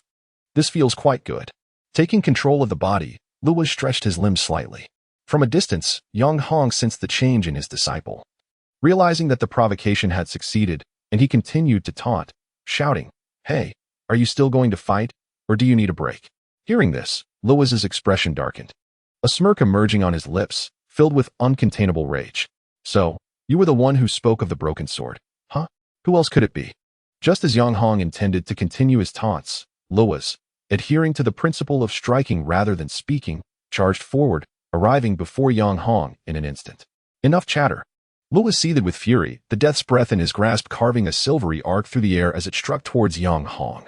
This blow cracked the protective soul power, creating fissures upon impact. The commotion was significant. Should it attract Tang San and the others, explanations would become troublesome. Yet, Yang Hong remained unfazed by the emerging cracks in his shield. Instead, a sense of concern washed over him, fearing that this disturbance might summon others. Thus, he began to chant an incantation, unfolding his domain. In an instant, a rudimentary realm enveloped the two, ensuring their actions would not disturb the outside world. Free from concerns, Yang Hong prepared himself for a true battle. In the tranquil arena, Luoz and Yang Hong stood opposed, the tension thick enough to freeze time itself. A scornful expression flickered across Luoz's brow, clearly questioning Yang Hong's demeanor. Perhaps out of pride, he coldly tossed back the sword previously wielded by Tang Nan. Yang Hong accepted the blade, a glimmer of amusement dancing in his eyes, and promptly assumed a standard combat stance. Is this truly fair? He remarked, his tone laced with both provocation and disdain. The air hung heavy, tension surging between them. Luoz's gaze sharpened, and with a sudden roar, he pivoted his grip on the sword. Drawing a deep breath, he seemed to concentrate all his might into the death's breath. In a swift motion, he unleashed 3 streaks of silvery sword energy, hurtling towards Yang Hong with relentless force, intent on shattering him completely. Following this, Luoz fluidly adjusted his grip, transitioning to a thrust aimed directly at Yang Hong, using the prior sword energies as cover. Yang Hong faced the incoming sword energies with unwavering composure, skillfully deflecting each one. However, as he dispelled the final wave, he realized Luoz's true intent. The distance between them had closed to mere inches, leaving Yang Hong no choice but to summon all his protective soul power to counter Luoz's thrust. In that moment, Luo suddenly altered his attack. His sword pivoted, transforming a thrust into a vicious slash aimed at Yang Hong's side. This blow, imbued with astonishing power and speed, seemed destined to cleave Yang Hong asunder. The icy brilliance of the strike inflicted considerable damage upon Yang Hong. Seizing the opportunity, he swiftly retreated, attempting to create distance. Yet, Luo relentlessly pursued him, plunging them both back into fierce combat. During the fray, Yang Hong seized a moment to parry the death's breath, closing the gap in an effort to force his opponent to relinquish his weapon. However, Luo adeptly capitalized on this, releasing his grip, evading the attack, and landing a punch squarely upon Yang Hong's face. In the fleeting moment when his opponent lost sight, Luo employed his superior martial skills, executing a series of fluid strikes that successfully compelled Yang Hong to abandon his weapon. Without hesitation, he followed up with a powerful kick, sending Yang Hong flying. Seizing the opportunity while the opponent remained airborne, Luo swiftly reclaimed the breath of death and charged towards Yang Hong's landing point. In midair, Yang Hong immediately gathered several missiles, launching a fierce assault on Luo. However, as the missiles hurtled towards him, Luo merely scoffed, maintaining his composure as he wielded the breath of death, shattering them one by one. "Is that all you've got?" he taunted disdainfully. "Certainly not," Yang Hong retorted, tightening his grip with his right hand. Suddenly, Luo found his feet ensnared by a binding array. Consequently, a torrent of missiles rained down upon him. Amidst the billowing smoke, a dragon's roar resonated. Dragon roar. In that instant, Luo surged towards Yang Hong like an arrow released from its bow. With a resounding crash, a vast expanse of ground behind Yang Hong shattered instantaneously. Yet, the blade of the breath of death halted mere centimeters from Yang Hong's head. Why not strike further? Yang Hong provocatively gazed at Luo, having evidently anticipated this very moment. Observing the sly smile on his opponent's face, Luo fell silent but swiftly redirected the blade. Instantly, the gust generated from the sword's tip forced Yang Hong to squint against the wind, revealing a massive pit behind him. Coldly, Luo pointed at himself, stating, "Were it not for this brat, I would have long reduced you to fragments." With that, he retracted the breath of death, preparing to relinquish control. However, a single remark from Yang Hong plunged him into silence. "Still the same as before, that reassures me." Yang Hong sat down calmly, his tone serene yet tinged with relief. "You've had a tough few centuries," Luo. "It's nothing. I've grown accustomed to it," Luo replied, emerging from Tang Nan's body as his spiritual form manifested before Yang Hong. "Is my sister well?" At that moment, he appeared as a youthful boy with white hair, reminiscent of their last memory together. His expression remained as cold as frost. Yet there was a glimmer of compassion in his eyes. "Oh, the usual, can't defeat, can't argue, can't escape." With a gentle touch to his forehead, he couldn't help but let out a bitter smile. "Well, that puts my mind at ease." Haha, Luo chuckled, understanding the sentiment. Just then, the recovering Tang Nan lay weakly on the ground, overwhelmed by the sense of helplessness. He could only call out in desperation, "Master, Lu Yi, help me." Chapter 16. Devil's Training at noon, sunlight bathed the earth, casting a golden glow that adorned the world with a radiant sheen. The sky was a deep, intoxicating blue, occasionally graced by drifting white clouds, pure and protective over the expanse. Under the sun, the air felt warm and sweet, with a gentle breeze carrying a hint of coolness. Distant mountains appeared even more majestic in the sunlight, while nearby flowers and trees thrived, vibrant and full of life. In this tranquil moment, the world was peaceful, resonating only with the sounds of the breeze and the occasional birdsong. Everything appeared so harmonious and beautiful. It was a midday moment that evoked a sense of tranquility and appreciation for life, save for one individual. 1, 2, 3. I can't go on. Master. No way, continue training. Should we let him rest for a while? Absolutely not. Marriage, Yang Hong's real name. It is precisely because of your constant leniency that this lad's physical stamina is so lacking. Luo reprimanded Yang Hong's negligence while casting a fierce glare at Tang Nan. "I didn't say you could stop, so keep going." "Yes. 4, 5, 10 minutes ago." "What? Master and Lu Yi are longtime friends?" Tang Nan exclaimed, his eyes widening in disbelief as he gazed upon the two men before him. Faced with their starkly different appearances, he found it hard to comprehend Master's explanation. "Indeed, Lu and I share a bond forged through life and death. Am I right, brother?" Yang Hong confirmed with a smile, nudging Luo with his elbow. "Humph." Luo rolled his eyes in silence, gritting his teeth as he replied, "Of course. We were comrades in the same squad." This reckless fellow has caused us no small amount of trouble. Oh, what kind of person was Master in the past? Upon learning about Lu Yi and Master's professional relationship, Tang Nan's curiosity piqued, and he leaned closer to inquire. Well, let me think. Luawas observed Tang Nan's eager expression and revealed a cunning smile. Noticing this, Yang Hong promptly called his disciple to rest, preparing for the next phase of training. Then quietly pulled Luawas aside. Hey, Luawas, what do you want to say? I warn you not to speak nonsense. Yang Hong threatened in a stern tone. However, Luawas paid him no mind and turned to shout at Tang Nan. Hey, little. Before he could finish, Yang Hong hurriedly covered his mouth. I beg you, don't do this. I have only one disciple. Don't make me lose my dignity as a master, Yang Hong pleaded. Nevertheless, Luawas disregarded him.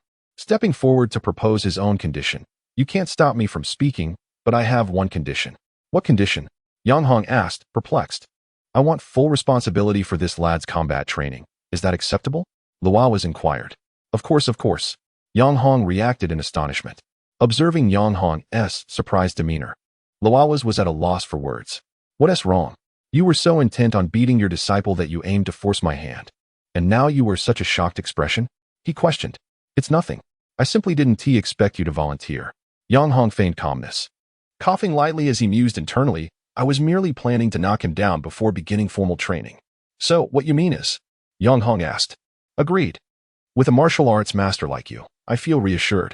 The somewhat guilty Yang Hong quickly acquiesced. However, I would like to ask why. Yang Hong further inquired. Because I enjoy it. Luawas replied concisely, leaving Yang Hong speechless. Following their cordial exchange, Luawas, with his undeniable authority, became Tang Nan's mentor in combat skills. Thus began Luawas's training of Tang Nan. Start with 100 push-ups. Upon Luawas's command, Tang Nan struggled for a moment before collapsing helplessly onto the ground. Get up. You've only completed 12. Luawas's stern tone failed to motivate Tang Nan, who was utterly exhausted. I can't do it anymore, Master Luawas. Let me rest for a moment. Tang Nan lay on the ground, weakly raising a hand in a plea for respite. Reluctantly, Luawas permitted him a 5-minute break. This young man's physical stamina is truly lacking. He was full of energy during the fight, yet now he can't manage even 10 push-ups. Faced with Luawas's complaint, Yang Hong was equally at a loss for words. At that moment, Luawas suddenly had an idea, patting Yang Hong on the shoulder and asking seriously, are there any particularly treacherous mountain paths around here? Indeed. There is a perilous road known as the Devil's Path leading to Suatua City, fraught with danger. Upon hearing this, Yang Hong realized Luawas's intent and slowly turned towards him like a robot. You can't possibly mean, exactly. According to our usual training methods, we will conduct a comprehensive physical regimen for this young man. Yang Hong vehemently rejected Luawas's proposal. Do you understand? Tang Nan is an ordinary person. Following our training regimen could cost him his life. In his agitation, Yang Hong momentarily forgot that Luawas was now in a spiritual state. You know, this child has narrowly escaped death numerous times. If he continues training as an ordinary individual, his fate will be no different from courting death. As he spoke, Luawas's emotions also intensified. Faced with Luawas's fervent assertions, Yang Hong found himself at a loss for words. What Luawas described was indeed the predicament that Tang Nan currently faced. In terms of martial spirit, he was already at a disadvantage. If he were to further lag in physical prowess, his future would truly be perilous. Yang Hong glanced at his resting disciple in the distance, filled with guilt. He turned to face Luawas and gravely stated, let us proceed with your suggestion. Moments later, Yang Hong led Tang Nan to the entrance of the Devil's Path. Master, what brings us here? Tang Nan inquired curiously. Training. Your task begins now. Yang Hong handed him a map and turned away. Your objective today is to traverse the Devil's Path. Understood. I shall set off immediately, Tang Nan replied, feeling lighthearted. Thinking to himself, I was expecting something more daunting. What a false alarm. Yang Hong, did you forget something? Luawas, with piercing eyes, fixed his gaze upon Yang Hong, seeing through his indecisive thoughts. In response to Luawas's prompting, Yang Hong finally resolved himself. With a snap of his fingers, an ensemble materialized before him. He donned it. After changing his attire, Tang Nan suddenly felt an overwhelming heaviness, as if he were burdened with an additional 10 kilograms. This unforeseen sensation nearly caused him to falter. This is a weighted garment, and its current heft is indeed 10 kilograms. Your task is to traverse the Devil's Path while donned in it, without any time constraints. Do you understand? I understand. Tang Nan sighed his steps unsteady as he ventured onto the treacherous path. Observing the gradually receding figure of his disciple, the two of them passed through a fissure, arriving at a mountain summit, where Luawa's could no longer contain his inquiry. "What exactly are you hesitating about?" Luawa's tone conveyed both anger and a hint of understanding. "I merely think it is premature." "Nonsense. Speak plainly. What is the nature of your relationship with this child?" "Do not shroud it in mystery. He is simply a friend to whom I am lending a helping hand." Yang Hong replied with a wry smile. "Let me guess. You owe him a significant favor, so he entrusted his child to you for safekeeping while evading an attack, correct?" "Ha ha ha. That's about right." "Exposed." Yang Hong chuckled awkwardly and then sat down to admire the breathtaking scenery before him. In navigating the world, the complexities of human relationships are unavoidable. Understanding this, Luawa's joined him, taking a seat beside him. "You, as ever. I had thought that the preliminary mission might instigate some change in you." At this, Luawa's gazed at the azure sky, a relaxed smile gracing his lips. "Now, tell me about the endeavors you have undertaken during this time, Malik." The map provided by the master should be accurate, right?"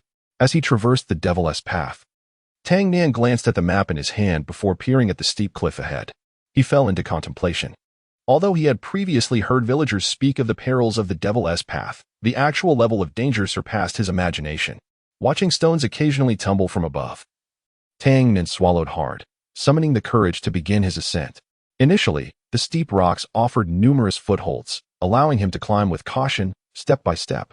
However, as he gained altitude, the surface grew increasingly slick, making the ascent progressively more challenging.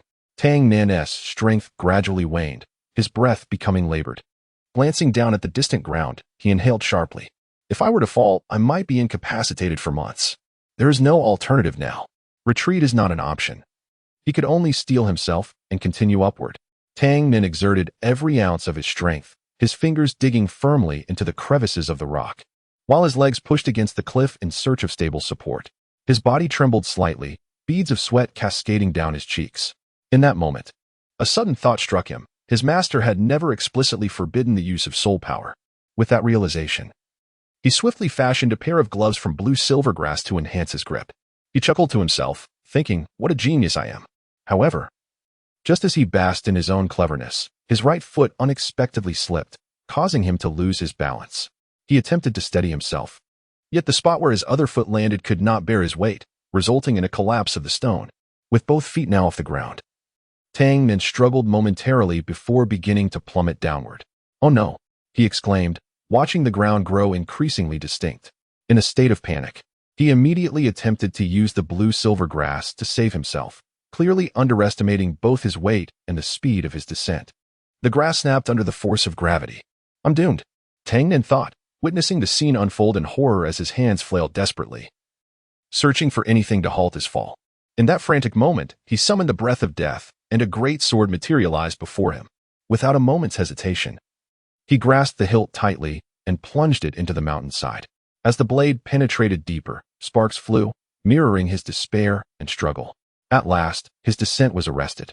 Allowing him a moment to catch his breath, he had narrowly escaped disaster. Regaining his composure, Tang Nan resumed his climb, reminding himself to exercise greater caution henceforth. "Was your original intention in establishing the Shadow Guards to traverse this continent without hindrance?" he was asked. "Indeed," he replied. "Upon my arrival in this world, the situation was quite tumultuous, with war raging incessantly. Following the demon's assault, my comrades fell into a dormant state, leaving me, a mere rookie, to seek out a safe haven for us all.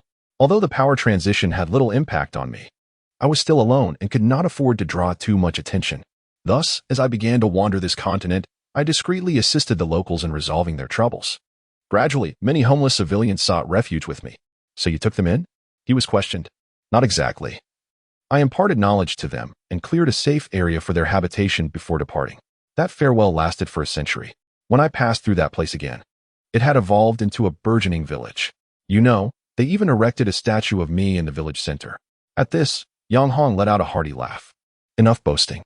Is there more to the story?" "After that, I continued my journeys, witnessing the rise of two great empires, the ascendance of the Spirit Hall, and the struggle among three factions. During this time, tales of my exploits reached the ears of their leaders. Initially, they believed me to be merely a soul master who championed justice, But as time passed, the rumors of my identity as a soul beast gained increasing credence among many. Consequently, both empires organized forces to pursue me relentlessly. Those days were truly arduous. I seized the opportunity to feign death, narrowly escaping calamity.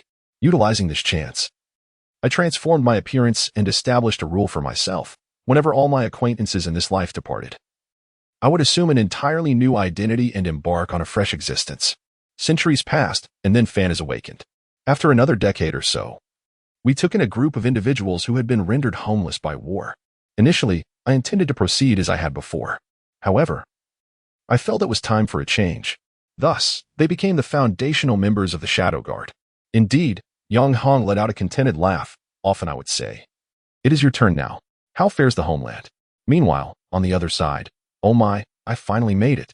After much effort, Tang Nen finally reached the mountain summit.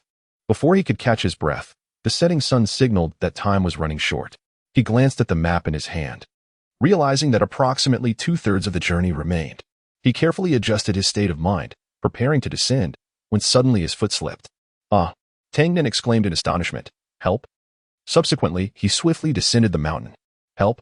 It was as if Yang Hong had heard his disciples cry for assistance, prompting him to inquire of Lui's beside him. "Hey, Lui's, did you hear Xiaonan's call for help?" I did not. Oh, perhaps it was just my imagination. Assuming he had merely experienced an auditory hallucination, Yang Hong chose not to investigate further. He remained seated in silence, awaiting old Lu's report. Let me think. Since your departure, the world situation has maintained a delicate equilibrium. This has persisted for over a century. Wait, a century? The astonishment on Yang Hong's face was palpable. The disparity in the passage of time was staggering. As for that matter, I cannot provide answers. You may inquire with your captain once he regains consciousness. Lui's lightly tapped Yang Hong's head, continuing, subsequently. The clan determined the future heir, a girl. With the assistance of a certain fool, the Dragon Clan merged with neighboring nations, and she naturally ascended to the throne. A sardonic smile crossed Lui's lips, his tone laced with ambiguity.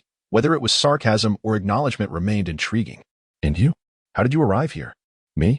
I was brought here by a fool.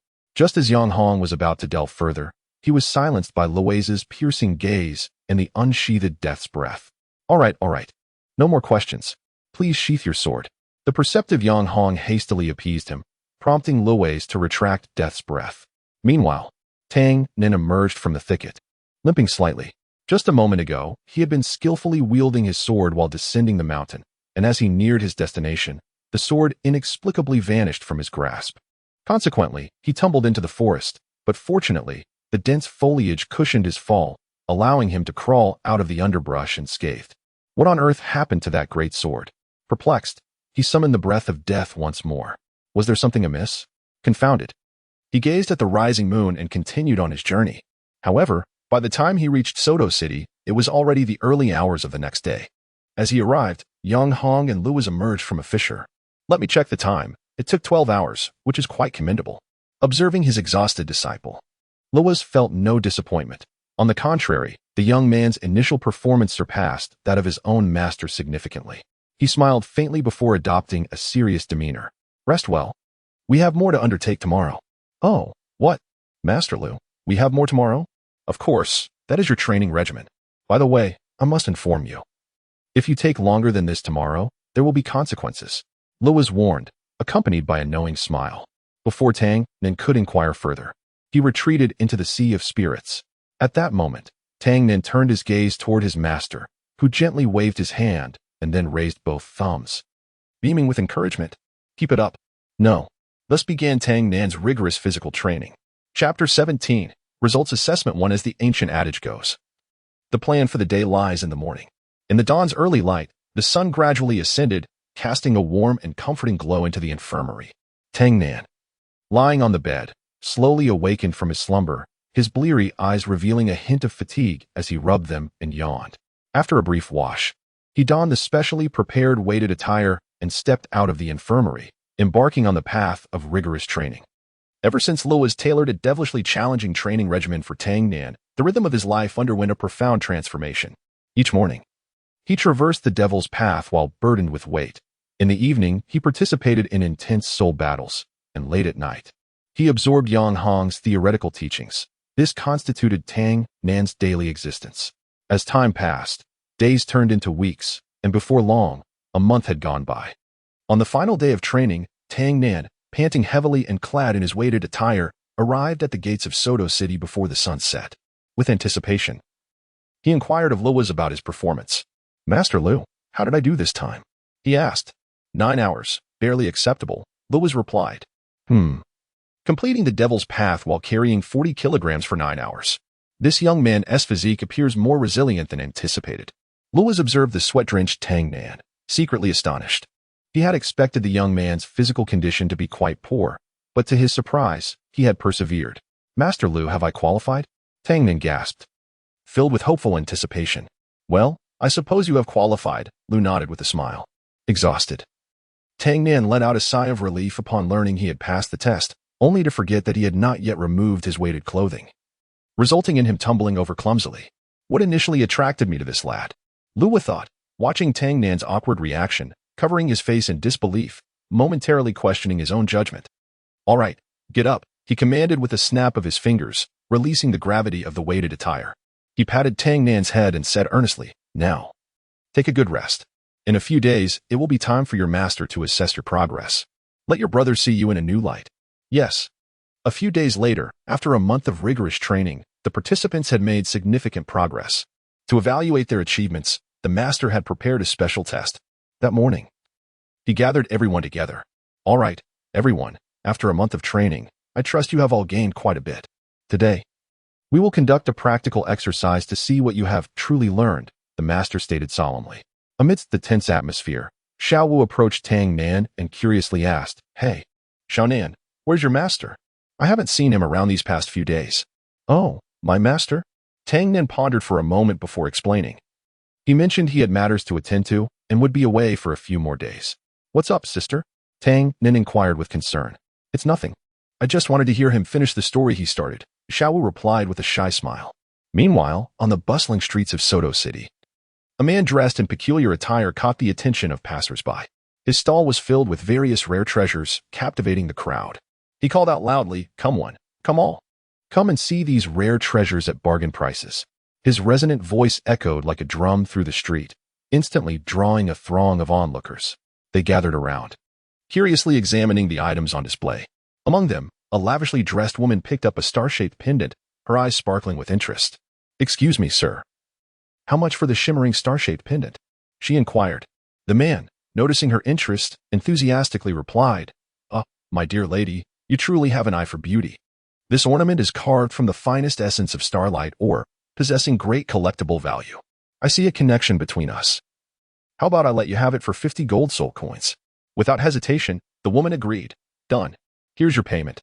She then pointed to another item and asked, "What about this one?" Thus, one after another, curious onlookers were drawn to the stall, eagerly inquiring about prices and purchasing their desired treasures. Half an hour later, all the items had been sold, and Yiqing looked at the now empty stall, a large bag of gold soul coins in hand. Respectfully, Yiqing expressed his gratitude to Uncle Yang. "Thank you, Uncle Yang, for your assistance. Without you, I truly would not know how to handle these goods," he said earnestly, a grateful smile adorning his face. Yang Hong, with a humble smile, seemed to savor the joy of recently hawking goods. "It's nothing, not a bother at all. In fact, I found it quite enjoyable."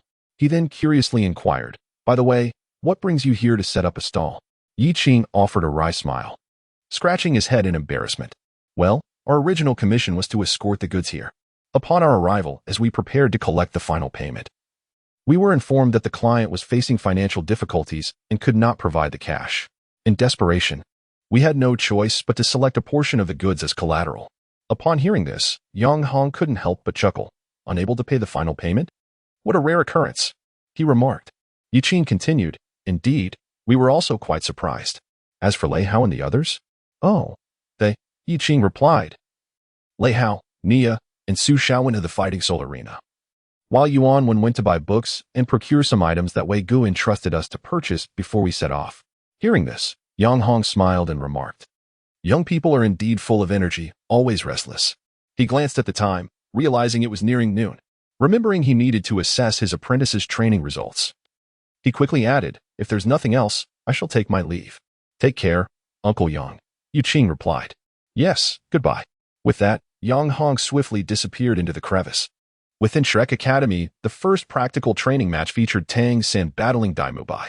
Initially, both sides exchanged blows evenly. However, during the skirmish, Dai Bai seized an opportunity to close in on Tang San, only to be firmly held in check by Tang San's instant third soul skill, resulting in his defeat. Dai Bai was too careless. Did he not anticipate that Little San's third soul skill was instantaneous? He mused in disbelief. I never expected it to be an instant soul skill, Master remarked, patting his shoulder solemnly. Remember to be more vigilant next time. All right, the next match features Dai Bai, Xiaowu, and Tang Nan against Tang San, Oscar, and Ma Hongjun. Hearing he would face his elder brother, Tang Nan's excitement caused his hands to tremble. Come on. Elder brother. Ready. Begin. With Master S command, Dai Bai and Xiaowu dashed towards Tang San and his companions like arrows released from a bow. Sensing their fierce advance, the three immediately consumed flying mushrooms, successfully evading Dai Bai's assault. Observing that the opponents could not ascend, Ma Hongjun instantly became arrogant. Hey, come and hit me, boss Dai. He taunted, unleashing a torrent of phoenix flames towards Dai Bai. Forced to retreat under the relentless flames, Dai Bai could only curse as he fell back. Damn it. You fatso, just wait until you come down. No need to wait for them to descend. You can go up instead, came the retort. As soon as the words left his mouth, a massive blue silver vine began to grow beneath Dai Bai. And he turned to see that it was being controlled by Tang Nan. What a welcome surprise. Delighted, Dai Bai rushed towards Ma Hongjun and the others, stepping on the creeping vines. Behold, as the vines continued to grow, Ma Hongjun immediately unleashed his phoenix fire line, intent on incinerating them. However, Dai Bai would not allow such a scheme to succeed. He retaliated with a white tiger light wave, refusing to let Ma Hongjun prevail. The disparity in soul power easily shattered Ma Hongjun's fire line. I'm at a loss, Xiao San, lend me a hand.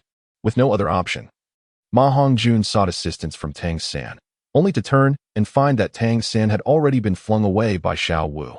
What on earth? Ma Hongjun was left gaping at this scene, only to turn back and see the furious Dai Bai closing in on him.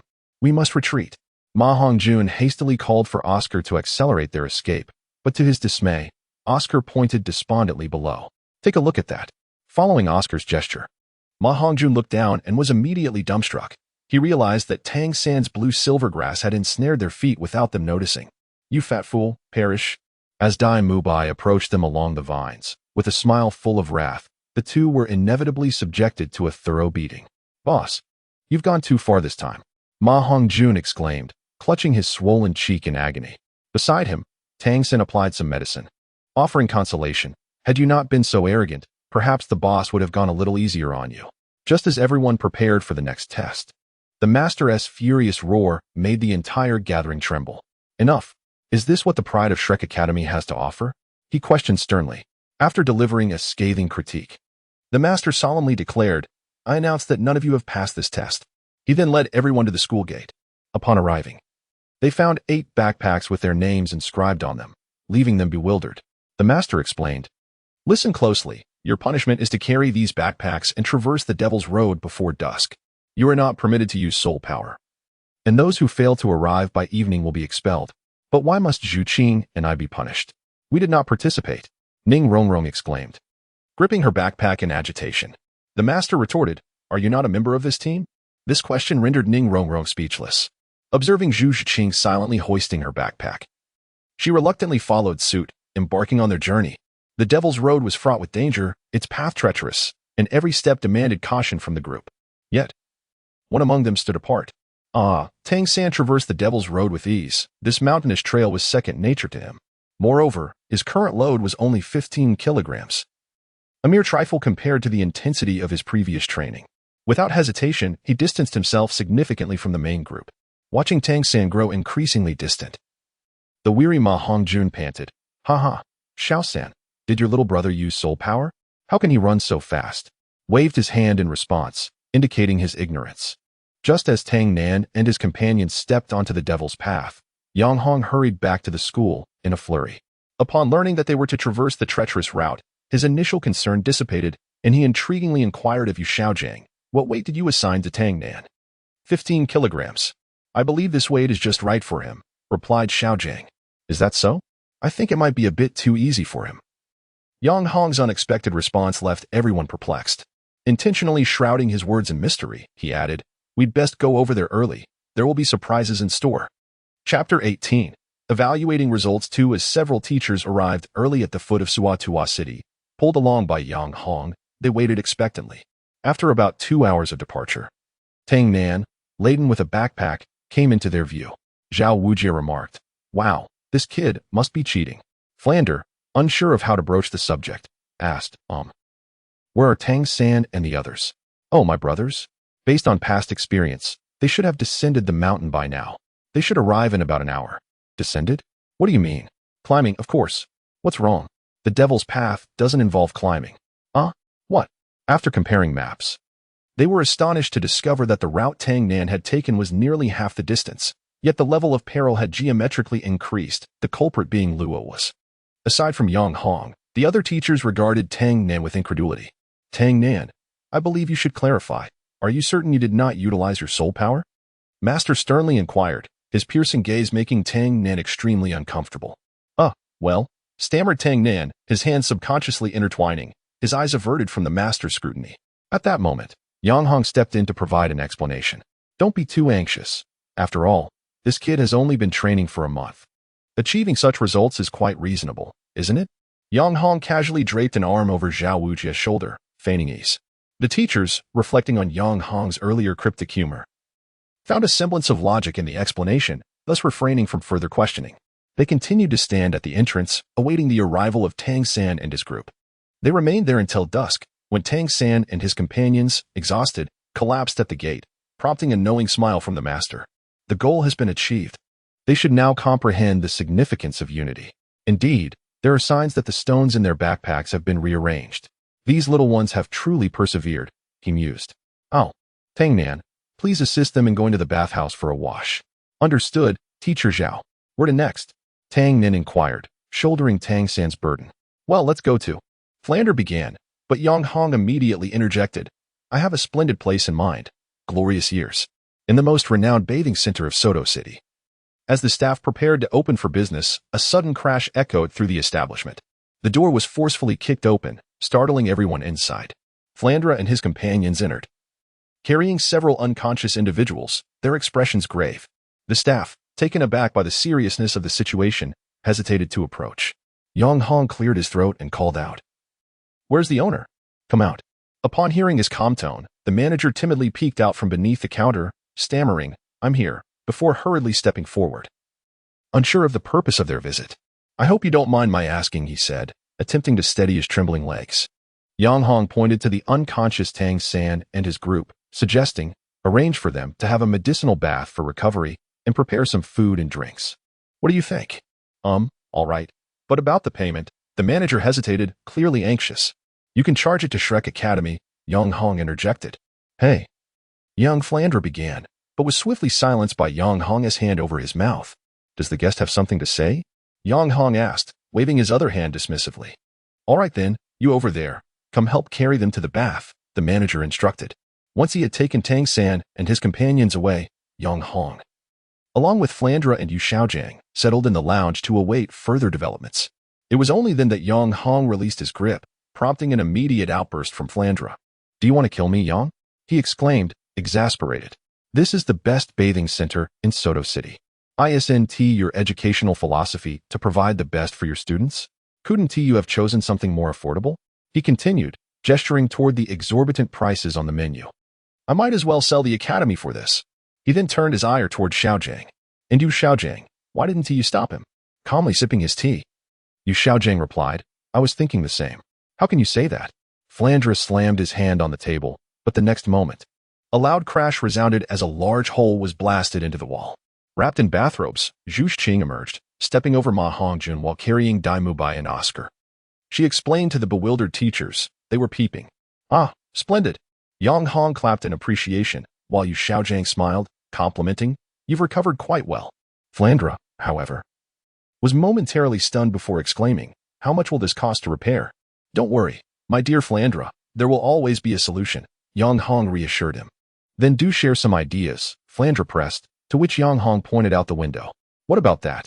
Following his gesture, Flandra's eyes fell upon the imposing sign of the battle arena outside. Now that is more like it. Several hours later, the revived group gathered in the lounge, awaiting the Master's instructions for their next training session. The Master leisurely sipped his tea and calmly announced the next training plan. There was but one objective. All members were to participate in the soul fighting competition to amass 20,000 gold soul coins to repay the school's debts. A heavy silence fell upon the crowd as they absorbed this information. Furthermore, each participant was required to obtain a silver soul badge. Do you recall the graduation standards of the academy? By the age of 18, one must break through level 40 and acquire the silver soul badge. As the realization dawned upon them, the expressions of the crowd began to turn somber. Observing their seriousness, the master proceeded to outline the arrangements for the upcoming matches. Dai Mubai teamed with Oscar, Tang Xin paired with Xiao Wu, and Ning Rongrong with Zhu Zhuqing. Due to an early signal from Yang Hong, Tang Nin would not partake in the 2-on-2 matches, leaving Ma Hongjun to compete solo. Thus commenced a new round of training. The soul fighting arena buzzed with excitement that evening, the host fervently amplifying the atmosphere. Esteemed audience, you have just witnessed the astonishing performance of the twin-winged white tiger. Surely, you are eager for more. Had the evil white tiger conjured a dazzling sword at the last moment to vanquish his opponent? It would have been nothing short of spectacular. The upcoming match promises to ignite your fervor, a fierce duel between the bloodthirsty Iron Hand and the recent rising star, Nanmu. This newcomer, not only charming in appearance but also splendid in combat skills, has raised anticipation. We cannot help but worry for Iron Hand, fearing he might inadvertently mar the visage of this young contender amidst the fray. However, the intensity of battle often bears no connection to the emotional entanglements of the participants. Now, let us witness this smoky contest unfold. At this moment, let us welcome both competitors to the arena. In the preparation area, Tang Nan was wrapping his hands with bandages when Lu Wei's made his entrance. Listen well, young man, this is your first match in front of your siblings. Do not disgrace yourself, he cautioned. Understood, rest assured, Master Lu, I shall not falter. Tang Nan responded calmly to Lu Wei's concern, but added, this time, I've decided to raise the stakes. In an unexpected turn, Lu Wei swiftly sealed Tang Nan's blue-silver grass martial spirit, declaring in this battle, you may only utilize the breath of death, do not rely on your natural form. Do you understand? Understood, Master. Tang Nan displayed little surprise at Lu Wei's demand. After all, this limitation was far less burdensome than competing while encumbered by weighted clothing. Upon hearing the host announce the competitor's entrance, a prepared Tang Nan hoisted the breath of death and donned a half-mask resembling a fearsome demon as he stepped into the arena. As he entered the center of the stage, his new appearance instantly ignited the atmosphere. Clearly, our newcomer comprehended the terror of his opponent. Yet, the ferocity of Iron Hand was not to be underestimated, even by a mask of a demon. The commentator's voice resonated powerfully and passionately, as if rallying support for the impending fierce contest. Indeed, he was a formidable adversary. Tang Nan spoke while meticulously scrutinizing the opponent before him. Iron Hand, possessing a soul power of level 29, excelled in tormenting adversaries with cruel yet non-lethal assaults. This name resonated throughout the martial world, instilling fear in the hearts of many. Tang Nan observed the conspicuous scar on his opponent's right arm, as well as the formidable physique he possessed, and understood that a fierce battle was inevitable. The atmosphere in the arena grew increasingly tense, with the audience collectively holding their breath in anticipation of the contest's commencement. Hey, kid, clean your neck. Prepare to meet your end. You're doomed. Iron Hand's sinister grin caused those watching the match, including Tang San's group, to break into a cold sweat. Enough talk, competitors. Take your positions. The referee's voice boomed, cutting through the palpable tension. 3, 2, 1. Begin. As the host ardently declared the start of the fierce competition, Iron Hand instantly became the center of attention. His muscles swelled dramatically within mere minutes, almost doubling in size. His martial spirit manifested, enveloping his arms in a substance as dark as night, rendering them as unyielding as steel. With eyes ablaze like a messenger from the underworld, he bellowed at his adversary. Tang Nan, descend into hell. In an instant, Iron Hand lunged toward Tang Nan with astonishing speed. Tang Nan raised his sword to defend, but at the crucial moment, he could merely deflect Iron Hand's claw strike. Subsequently, Iron Hand unleashed a tempestuous barrage of attacks, leaving Tang Nan struggling to keep up. Wow. It's evident that Iron Hand has unexpectedly entered his martial spirit form right at the onset of the match, launching an assault on the contestant, Nan Mu. It seems Nanmu was entirely unprepared for the rapidity of his opponent's onslaught, although he managed to block the attack in time. He has already fallen into the rhythm of Iron Hand's offensive, the commentator excitedly remarked. Iron Hand's strikes intensified, and Tang Nan gradually found himself unable to keep pace. Each time he attempted to counterattack after parrying a blow, Iron Hand's next assault would arrive in the blink of an eye. This is bad. I can't find an opportunity to retaliate, Tang Nan thought anxiously. Oh no, Iron Hand is quite astute. Tang San sensed an ominous turn of events. Beside him, the worried Xiao Wu quickly inquired about the situation. Iron Hand was acutely aware that Nan's weapon was far less nimble in close-quarters combat compared to his own. Thus, by maintaining a sufficiently close distance, he could firmly seize the initiative of the assault. Tang Nan attempted to create distance, yet the Iron Hand, akin to a ravenous tiger, clung to him tenaciously. In search of an opportunity that eluded him, Tang Nan was compelled to resort to extreme measures. With a fierce shout, he unleashed a formidable sweeping strike. This bold and sweeping attack caused the audience to hold their breath in suspense. Observing this, the Iron Hand secretly rejoiced. Believing that his opponent could no longer restrain himself, he swiftly retreated to evade the sweeping blow, then closed in on Tang Nan, aiming for his chest with a fierce assault. First soul skill, steel break flash. The grin on Iron Hand's face grew increasingly sinister, convinced that victory was assured. He prepared to torment his adversary. However, at that critical moment, the claws aimed at Tang Nan's chest were thwarted by a powerful protective soul force. The trap was set. A glimmer of peculiar light flashed in Tang Nan's eyes. Seizing the opportunity, he activated his trap, and the Iron Hand immediately sensed danger. He looked up just in time to see Tang Nan's sword coming down towards his head. In a panic, he stepped back, narrowly avoiding the strike. Tang Nan took advantage of this moment to retreat, creating some distance between them. The audience erupted in applause. What a thrilling display! The contestant, Nanmu, chose a desperate attack to lure the Iron Hand into his trap, but the quick-witted Iron Hand evaded the onslaught, and the two once again distanced themselves. The commentator highly praised the intensity of this match. The confrontation between Iron Hand and Tang Nan grew increasingly tense as both sought to exploit each other's weaknesses. Striving to emerge victorious in this contest, the outcome of this battle would undoubtedly determine their fates. Who would ultimately claim victory? Let us await the unfolding of this drama. Why did I feel as though I might perish just now? Iron Hand, astonished, touched his neck in disbelief, staring at the equally breathless youth before him. There is something amiss with this boy's weapon. Iron Hand's gaze shifted to the obsidian blade. This lad has yet to unleash his martial soul. Could that sword be his martial soul? It is plausible. As Iron Hand contemplated whether to maintain his aggressive approach, he suddenly noticed the blood dripping from his claws, which had pierced his opponent's chest. Realizing that his adversary was wounded, his once furrowed brow relaxed. With each drop of blood, his fighting spirit surged anew, and he began to lower his stance in preparation for a fresh wave of assault. Meanwhile, Tang Nan was also analyzing his opponent. His martial soul must allow parts of his body to harden, and he must relinquish the hardened areas to re-harden them. If that is the case, it would explain his hasty retreat. If so, then there is a strategy to employ. Just as Tang Nan pondered his countermeasures, he suddenly felt a surge of blood pooling in his mouth and hurriedly swallowed it back. Ha, ha, ha. It was indeed too reckless. Tang Nan feigned nonchalance, remaining vigilant against his opponent, aware that while he had narrowly escaped, Iron Hand's previous attack had still injured his lungs, leaving him gasping for breath as he placed a hand over the wound to tend to it. It was precisely this maneuver that prompted Iron Hand to launch a new wave of offense. We can observe that Iron Hand seems to have altered his attack strategy, beginning to circle around contestant Nanmu with relentless agility.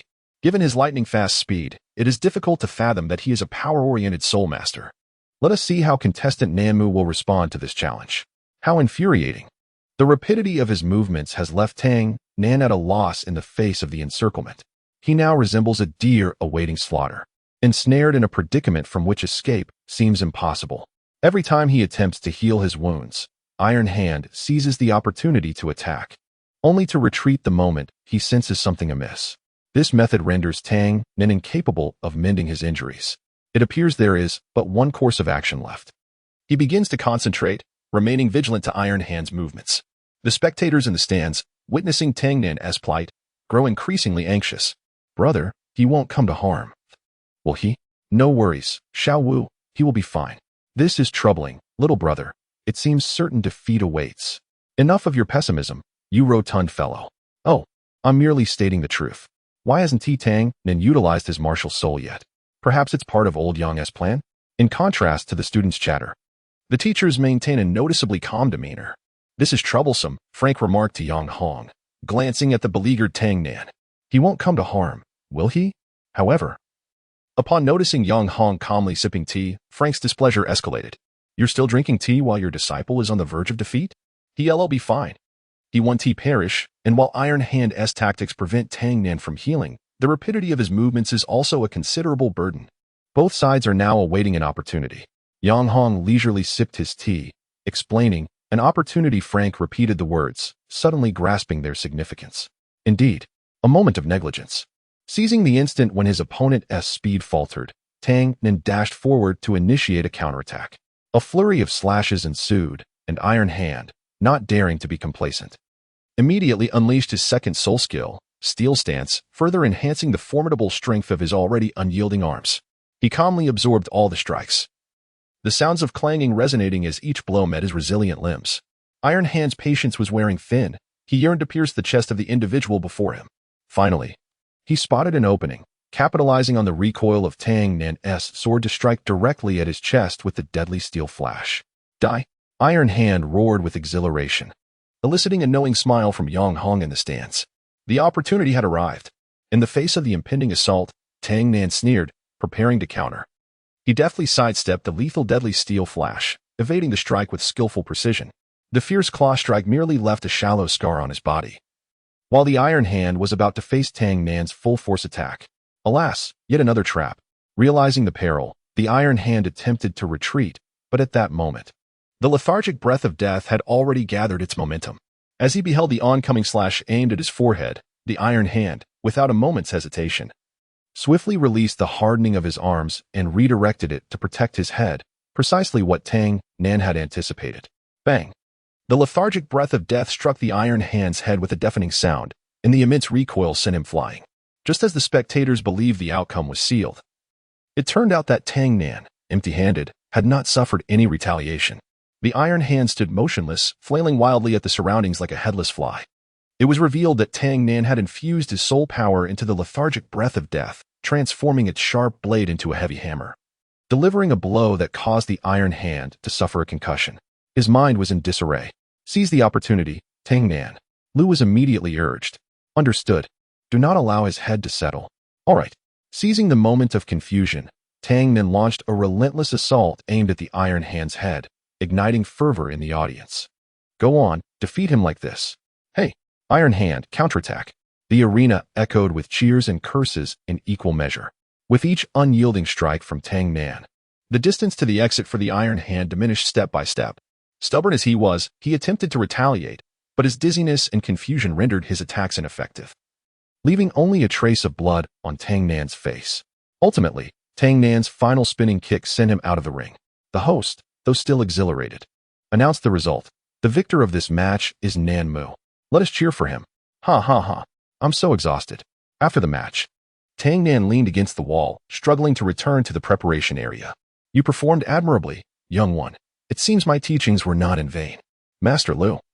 Let us avoid such thrilling encounters next time. We shall discuss that later, Lu was replied bluntly, declining his disciple's request. As Tang Nan pondered further, Xiao Wu had already appeared before him, scrutinizing her brother's injuries. Nan, are you all right? Is the injury severe? Sister, I'm fine. It has long been healed. You mustn't be so reckless next time, understand? I understand, sister. Tang Nan smiled in response to her concern, then turned to his older brother and inquired, Brother, how did I perform? After a moment of contemplation, Tang San replied with satisfaction, Not bad. A day in Soto City in order to sell all their goods for much-needed funds. Lei Hao's team decided to linger in Soto City for a few days. Aware of Lei Hao and Nia's utter lack of knowledge regarding transactions and their propensity for trouble, Yi Qing, with the intent of maximizing everyone's utility, permitted them to roam freely, provided they did not cause any disturbances. To avert any unforeseen incidents, Yi Qing assigned Su Xiao to keep an eye on the duo, offering a particular reminder before their departure. Su Xiao, keep a close watch on them, especially Lei Hao. Ensure he doesn't draw too much attention. Understood. After sending the three off, Yi Qing gazed at the towering pile of goods, feeling a wave of melancholy wash over her. All right. Let me see how long it will take to sell all this.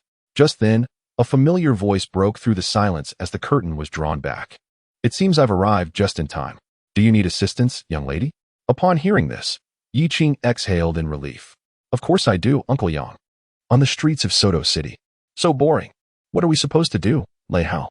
Don't ask me. Why are you following me? Do you think I want to be here? Yi Qing just said we should stick together. Ugh, I forgot. Do you have any ideas? The two exchanged glances and simultaneously exclaimed, a tavern. What mischief are you planning at a tavern? Do you want me to tell Yi Qing so she can give you a good beating? Uff, such small-mindedness. I'm merely gathering intelligence. Besides, our dormitory wardrobe is already overflowing thanks to you lot. No more buying. As if we haven't given you anything. I don't care. If you dare go to the tavern, I'll tie you up. Believe it. Bring it on, little one. With that tiny chain of yours? In no time. The two were embroiled in a heated argument over their destination, drawing the attention of passers-by who speculated on how this couple's quarrel would unfold. Noticing the growing crowd, Su Xiao, accustomed to such scenes, promptly intervened, delivering a chilling glare that halted their bickering. He quickly pulled the two away, leaving the onlookers to their gossip. What a complicated relationship. The trio halted at a corner, and before Su Xiao could speak, Lei Hao and Nia interjected. Su Xiao, what do you want? They queried in unison, eyeing each other as if they were rivals. In search of a moment's respite, Su Xiao pointed to the prominently displayed arena sign outside. How about we settle this there? Half an hour later, in the arena, amidst the astonished gazes of the host and all present, the battle concluded in a crushing and dramatic fashion. No one had anticipated that this seemingly lethargic individual would emerge victorious, and until the very last moment, all believed otherwise. It's done. As Lei Hao nonchalantly brushed off the dust from his attire and departed from the arena without a backward glance, he left the audience and the host in a state of bewilderment. Humph, I thought he was more formidable than that. 20 minutes earlier, humph. Just wait and see how I bring Nia down. TCH, did you forget who was at the bottom of the training? Mocking glances, you. The two had just registered their personal information when they immediately began to bicker. Su Xiao could only shake his head in resignation as he attempted to clarify for them. That competition does not allow for specified targets. All matches are assigned randomly. Huh, what? The two were taken aback upon learning this information. At that moment, a flamboyantly dressed businessman emerged from the shadows, approaching the trio with a deep bow, leaving them perplexed by this peculiar behavior. Who are you, old man? Nia's prompt inquiry left the businessman momentarily speechless, just as he was about to speak. Cough, cough, my apologies for not introducing myself. I am Kroll, one of the overseers of the Arena of Souls. I have a lucrative proposition, and I wonder if you might be interested? Kroll smiled, his eyes glinting with an odd light, as though he could see into their very souls. What proposition? Lei Hao's curiosity was piqued, yet he remained vigilant, discreetly observing Kroll's actions. An opportunity that could grant you wealth and prosperity for a lifetime. Kroll's tone was earnest, even bordering on exaggerated. However, Lei Hao sensed that there was something concealed behind those words. Instinctively, he placed his hand on the dagger at his waist. But just as he was about to draw it, Su Xiao restrained his hand from behind. What are you doing? Lei Hao silently inquired with his eyes. Don't rush. Let us observe. Su Xiao replied, stepping forward to accept the invitation. Following Kroll's lead, the three navigated through the crowd and entered a secluded chamber. Please come in, Kroll said, pulling a candle on the wall, and with the sound of turning gears, a staircase leading underground appeared. Wow! As they descended, the trio found themselves surrounded by elegantly attired individuals animatedly discussing the recent match. Yet the information revealed in their conversations alerted the trio to something amiss. Nia quietly inquired of Su Xiao. Hey, something feels off here. In her words, she noticed that someone seemed to be watching them intently. What are you afraid of? We could turn this place upside down. It's better to be cautious. Let us leave them something, Su Xiao replied. Okay. Upon arrival, Kroll led them to a waiting area and began his introduction. Welcome to the Arena of Souls. He then proceeded to unveil the opportunity he had mentioned, pointing to a brash figure demonstrating his prowess in the ring. Defeat him, and you shall earn 5,000 soul coins. At the mere mention of the 5,000, Lei Hao's eyes instantly sparkled with excitement. In an instant, he appeared before him, solemnly grasping his hand, while the two bystanders averted their gazes in embarrassment.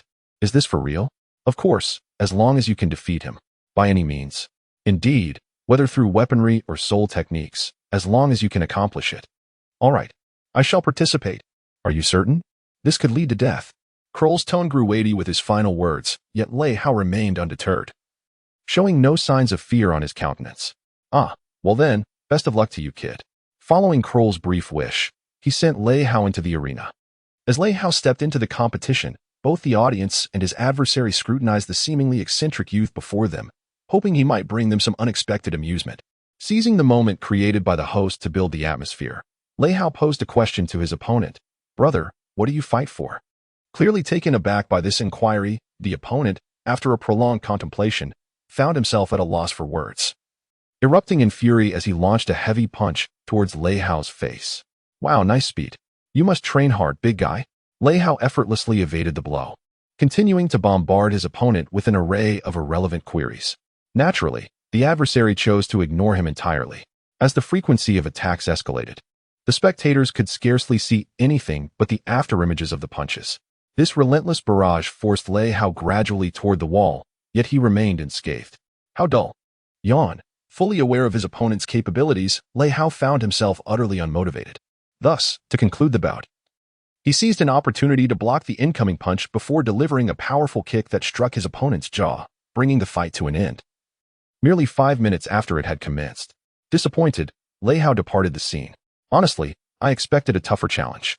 Upon returning to the preparation area, Lei Hao immediately approached Kroll to claim his prize money. All right then, thank you for the reward. Rubbing hands, Kroll was left in a state of shock at Lei Hao's swift defeat of his opponent. As he contemplated what to say in response to the assertive Lei Hao, he recalled the latter's prowess and hastily presented the prize money with both hands. Thank you. Lei Hao took the bag with a flourish, thanking Kroll politely. Meanwhile, in the shadows, Kroll's subordinates were poised to act, just as Kroll raised his right hand to signal. Su Xiao and Lei Hao suddenly flanked him, with Su Xiao's grave words dissuading Kroll from taking any further action. If you wish to avoid this place being blown to smithereens, refrain from making any rash moves, Mr. Kroll, or should I refer to you as Mr. Tada? He gazed in astonishment at the calm man before him, his pupils dilating, confirming the validity of Su Xiao's warning. He lowered his raised hand, only to find himself politely ushered away by the two, realizing that his exposed subordinates were no longer hiding, surrounding them from all sides. Lei Hao and his companions promptly brandished their weapons, resulting in a tense standoff. At that moment, Tada, having donned his freshly cleaned glasses, shed the earlier panic that had clouded his demeanor. He elegantly adjusted the frames upon his nose and arrogantly proclaimed, "How intriguing. I wonder when you all became aware of my presence? When you first extended your invitation, your name was already notorious on the black market's bounty list. I appreciate the compliment." Now, with the echo of 2 resounding claps, more guards arrived, some even possessing the prowess of soul emperors. You now face 2 choices. Either leave your wealth behind and serve me, or perish here. Tada coldly presented his ultimatum, the murderous intent in his gaze palpable. Oh, is that so? It appears Mr. Tada has forgotten my earlier warning. Nia. With her voice, a sudden tremor rippled through the room. At that moment, a dust-covered subordinate rushed in, breathless with alarming news. It's bad. A strange circle of runes has inexplicably appeared in the center of the hall, and then it exploded. This revelation plunged the scene back into chaos. This is impossible. Despite the report, Tada, furious as he was, refused to relent, insisting it must be an illusion. Don't doubt it. Our lady here has quite the temper. If she's frightened, she might just level this place to the ground. Lei Hao boasted, pointing at Nia, signaling her as the architect of the recent explosion and mimicking an explosive gesture. Tada immediately turned to the girl beside him, noticing her fingers weaving in the air. Just then, another subordinate rushed in, breathless, announcing that the strange runes had appeared around the hall as well. Upon hearing this, Tada waved his hand, instructing his men to clear a path. As the opposition made way, the trio strolled forward leisurely. Upon reaching the staircase through which they had entered, they took off running, with Lei Hao taunting, "What a bunch of imbeciles, scared to death by a harmless rune." Farewell. It turned out all of this transpired while the 3 were following Tada. Nia had stealthily planted a stick of dynamite in the hall's center amidst the bustling crowd, and the runes merely served to ignite it. Damn it. Realizing he had been outmaneuvered, Tada seethed with rage, shouting, "After them! Eliminate them! On the streets of Soto City, Master, take my brother and the others over there. We're almost there, just a short distance away." At this moment, Tang Nan, having just completed his trial, was carrying his brother, following their master to their destination.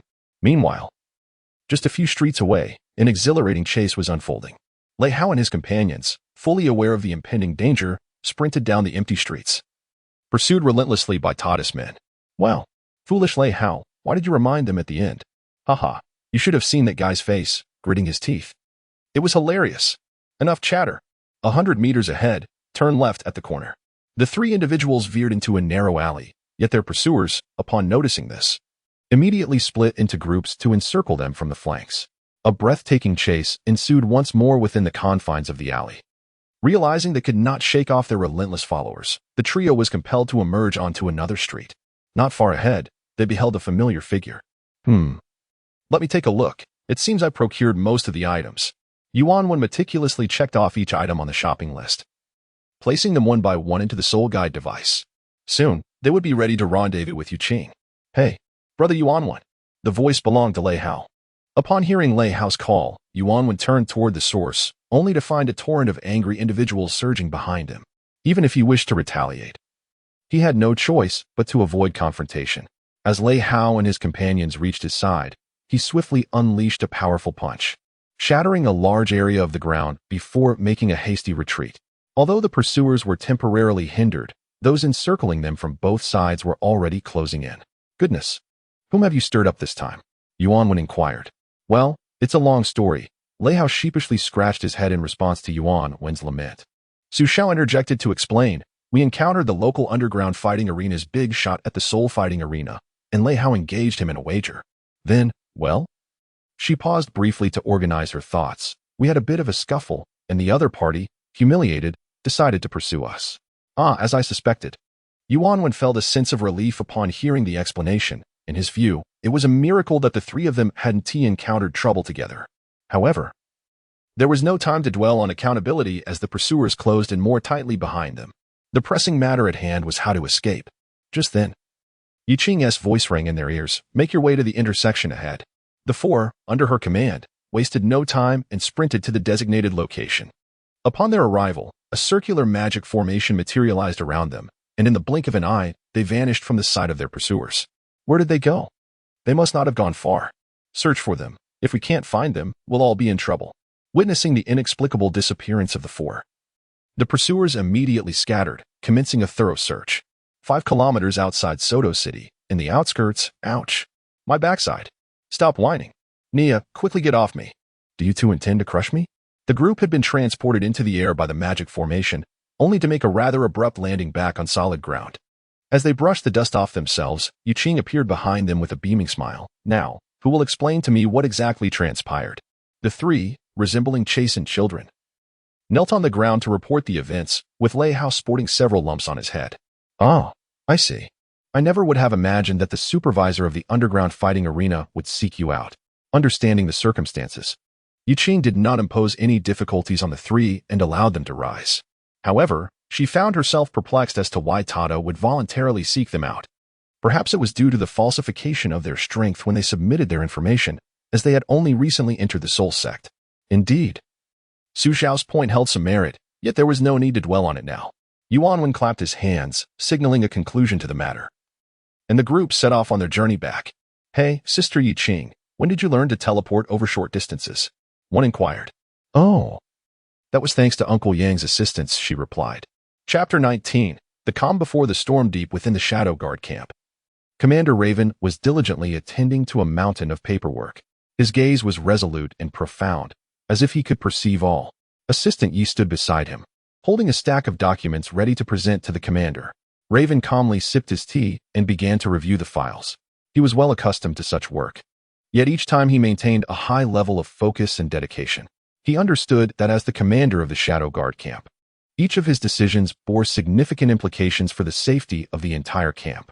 At last, he finished all the tasks on his desk, stretched his limbs, and took a moment to relax. Just then, Assistant Yi brought over a freshly brewed cup of tea, smiling as she said, Commander, this is a new batch of tea. It should taste delightful. Raven accepted the cup, took a gentle sip, and remarked appreciatively, Thank you. This tea indeed has a wonderful flavor. However, in that instant, a series of urgent knocks shattered the tranquility. A shadow guard from the intelligence department pushed open the door and reported anxiously, Commander, There is a task request from the Wuhuan Temple. Upon hearing that it was a commission from the Wuhuan Temple, Assistant Yi swiftly approached to take the document. Her brow furrowed, indicating that this task was anything but simple. Noticing her expression, Raven inquired with concern, "What does it say?" Assistant Yi handed him the document and succinctly explained, "This is a significant trouble. The Wuhuan Temple requests our assistance against the insurgents rising in the Long Luo Principality within the territory of the Tiando Empire." Raven meticulously read the commission report, his brow knitting tighter. He knew well that this was no ordinary task. The composition of the insurgents was complicated, and the current state of the principality required thorough investigation. He looked up at Assistant Yi and asked, "Are there any operational squads available at the moment?" After checking the reports, Assistant Yi responded, "Not at the moment. Most elite squads have already departed for various regions on long-term reconnaissance missions. However, according to recent reports, the Lei Hao squad will arrive at the camp in a few days." At the mention of Lei Hao, Raven couldn't help but chuckle. He patted his chair and said, "It's him again? That lucky fool really has it too easy. Well, let them handle it." Assistant Yi nodded in understanding and added, "I will inform them upon their return." Subsequently, Raven inquired about the status of new recruits. The Adjutant Yi reported that the number of recruits was currently quite low, as most soul masters had been enlisted by the two great empires. Upon hearing this, Raven pondered for a moment and proposed an idea. There was no necessity to seek out those who remained in the wild. They could simply procure them from the Spirit Hall. He further elaborated, suggesting they select some fresh recruits from there, as they would be far easier to train compared to seasoned veterans. You nodded in understanding and promptly set about executing the order. Next, Raven inquired about the state of the supply depot. Yi responded, "The situation is not optimistic. The substantial orders from the Spirit Hall have compelled the craftsmen to labor tirelessly to meet the demands. When I visited, the craftsmen's faces were not cheerful. They were quite irate." Raven sighed and remarked, "I appreciate their hard work. Extraordinary times call for extraordinary measures, and it is indeed taxing for them." Just as Raven was about to savor a new tea, a tremendous noise erupted, splattering tea across his face. He hastily handed the officer a handkerchief before moving to the window to observe the situation. After a brief assessment, their anxiety subsided upon confirming that the commotion originated from the medical room. Yi, feeling uneasy, inquired, "What happened with Dr. Fanis?" Raven calmly replied, "I suspect she may have gotten a bit carried away during her teaching and inadvertently demolished the wall." Yi, intrigued, asked, "Is that so? By the way, who is more formidable, Sister Fana or Commander Yang?" Upon hearing this question, Raven involuntarily shivered. He recalled witnessing Commander Yang being vigorously reprimanded by Dr. Fanis, which sent a chill through him. However, he endeavored to maintain his composure and replied, "Well, I believe it should be Miss Fanis, after all. A healer must win others over with virtue." Are you certain this idiom is used correctly?" Yi questioned. Raven waved his hand, signaling Yi to return to his duties. "Enough of this digression. Please continue with your work and deliver this to the intelligence office." As Yi departed, the office once again fell into tranquility. Raven lifted his teacup, gently blowing away the steam, and immersed himself once more in the realm of work. At that moment, a familiar visitor entered the supply depot. Yang Hong, brimming with exuberance, strode into the area, exclaiming, "Hello, Old Wei, I have come to see you."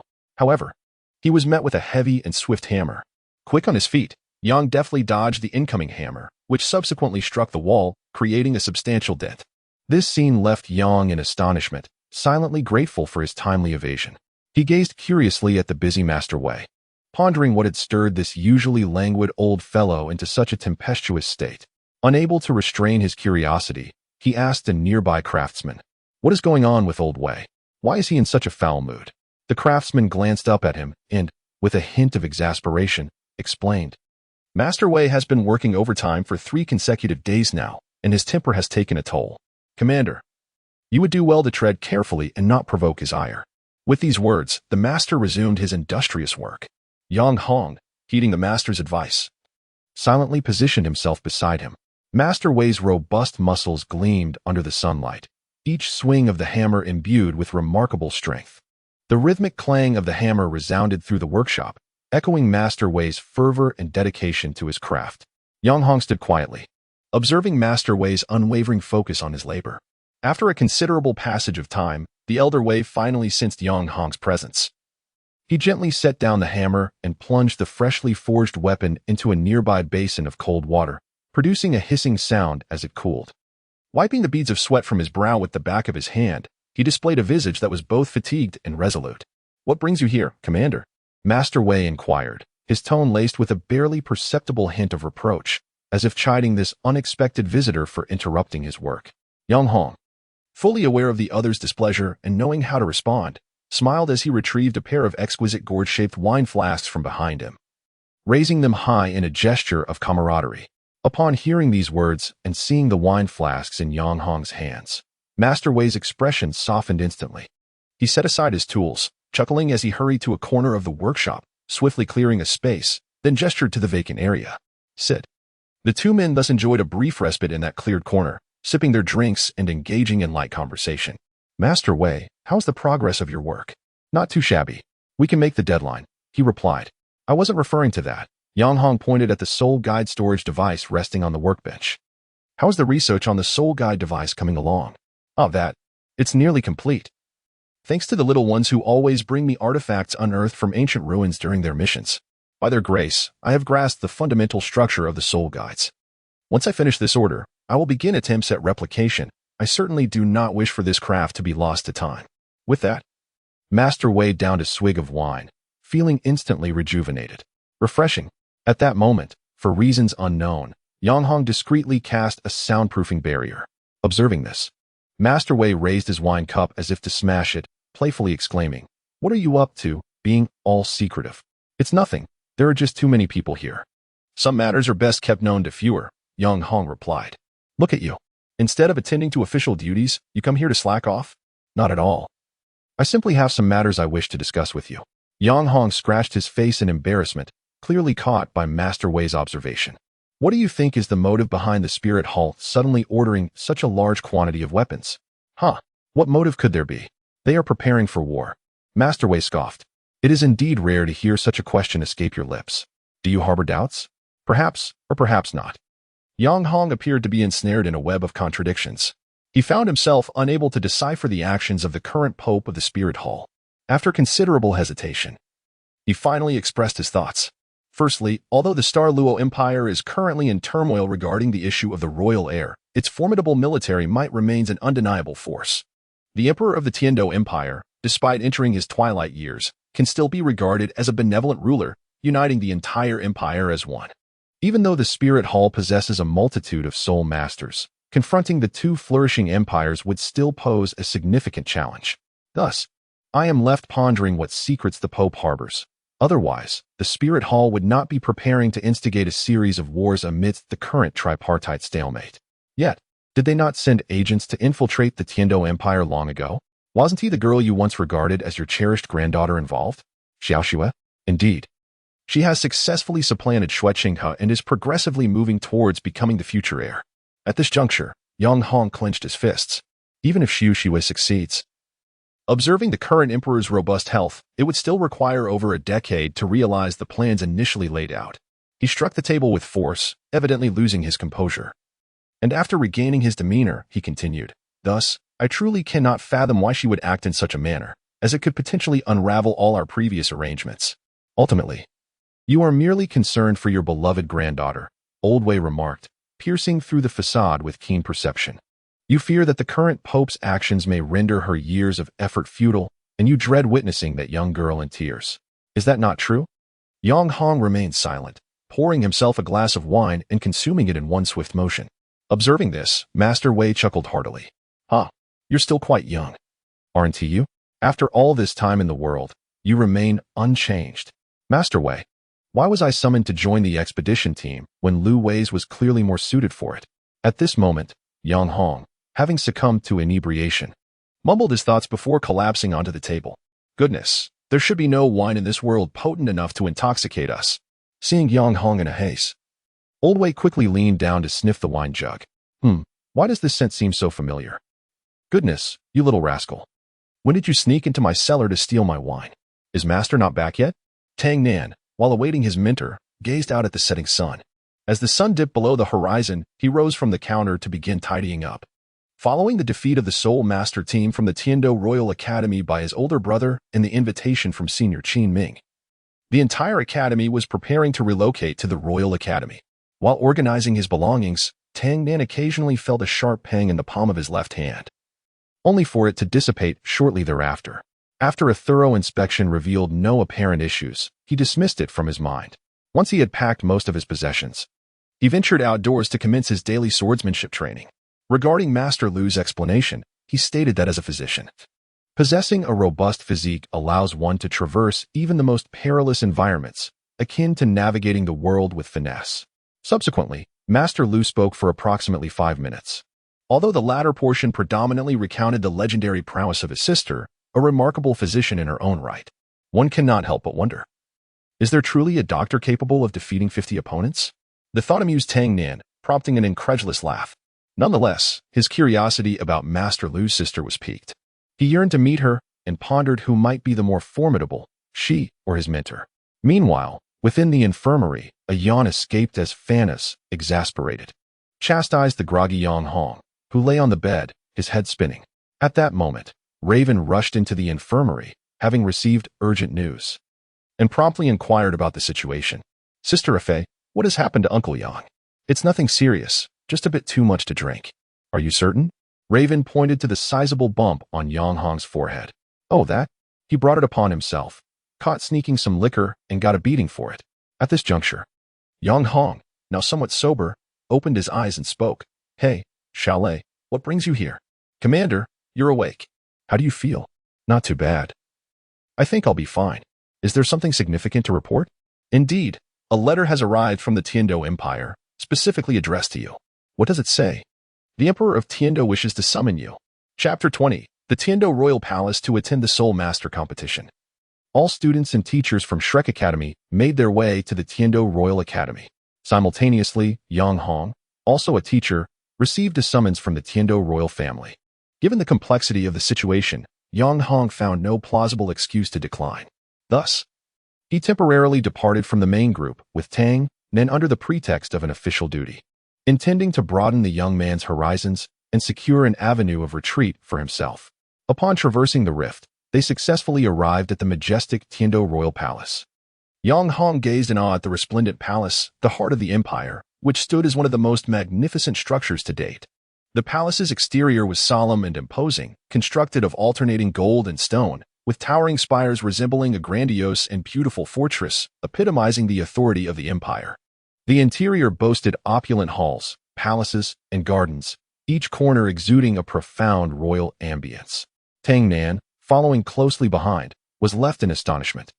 At merely a dozen years of age, he had never before encountered such grand edifices, pondering the fortune required to erect such marvels. Just as Tang Nan marveled at the sight, he and Yang Hong were halted before the resplendent gates by a cadre of royal guards clad in golden armor. The members of the royal guard, clad in armor that gleamed in the sunlight, appeared as if each piece of metal embodied the majesty and nobility of the crown. The captain of the guard, a tall and solemn man, issued a stern warning. This is a royal precinct. Commoners are strictly prohibited from approaching without permission. Those who defy this order shall face severe consequences. In the face of such a proclamation, Yang Hong displayed not a trace of fear. He offered a composed smile, gracefully bowed, and declared in a clear and resolute voice, Commoner Yang Hong has come in response to His Highness's summons. As he spoke, he retrieved a letter bearing the royal seal from within his garments.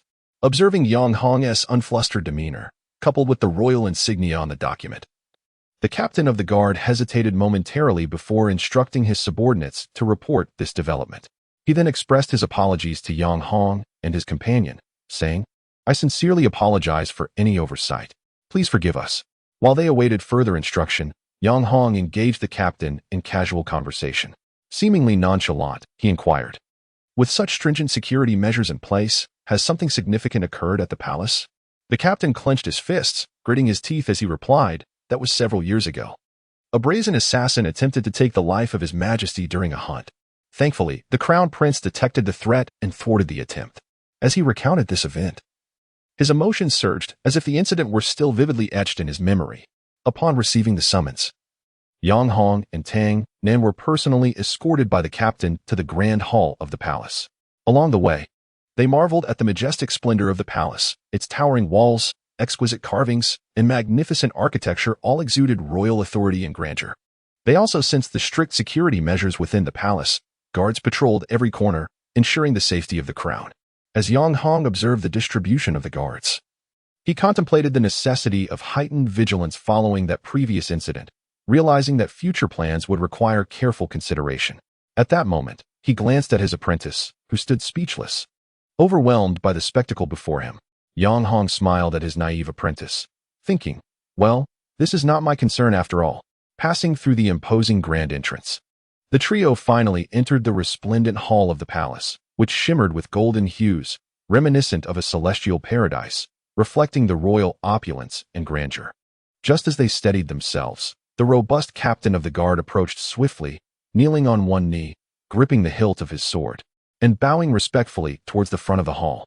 His voice resonated with authority as he announced, "Your Majesty, the guests have arrived." Following the captain's gesture, they beheld an elderly man seated upon the throne. His gentle features bore a warm smile, yet his deep-set eyes exuded an undeniable aura of authority. With a subtle wave of his hand, he spoke in a calm, yet powerful tone. "That will be all. You may withdraw." The captain responded with a respectful yes, "Your Majesty," before promptly rising and departing the hall with purposeful strides.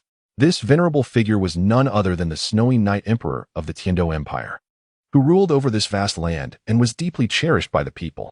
Though he has surpassed the age of 60, he remains vigorous and exceptionally wise.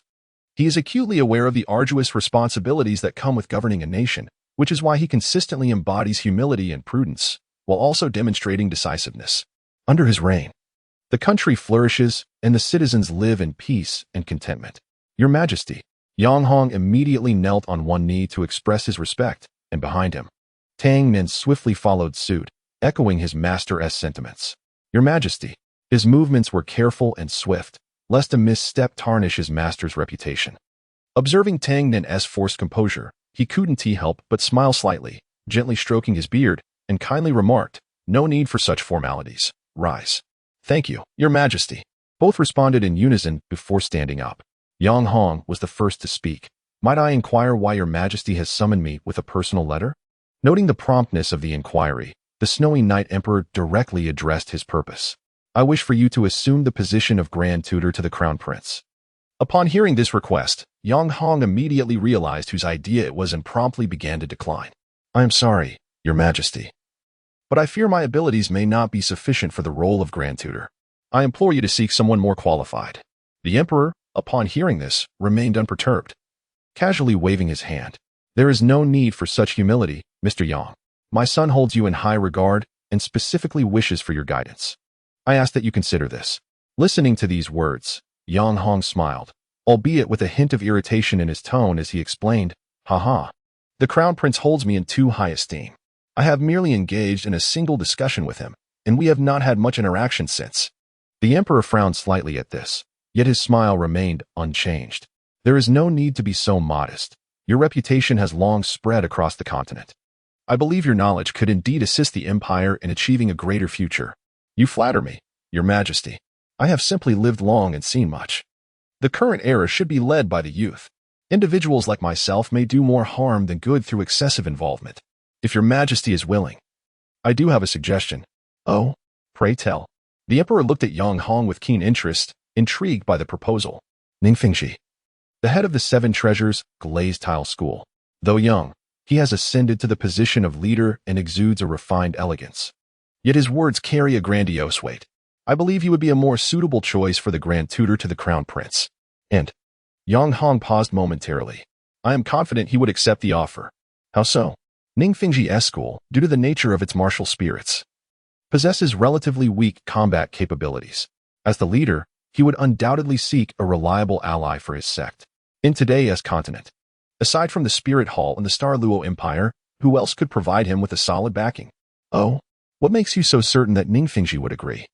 In his view, the Spirit Hall is too ostentatious, while the Starluo Empire's policies are notably exclusionary towards external sections.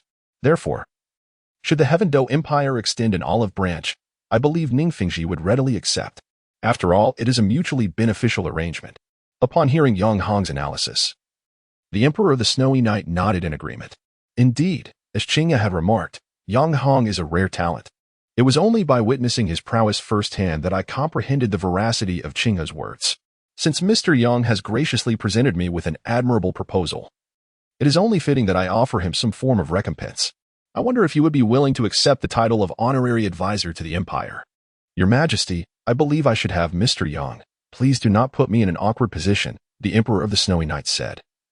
His eyes narrowed yet still smiling, though his tone carried a hint of menace.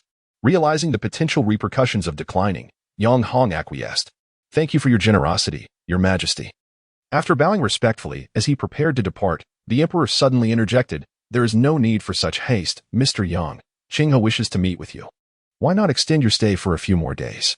Initially inclined to decline, Yang Hong reconsidered and found the suggestion appealing, thus he consented with grace.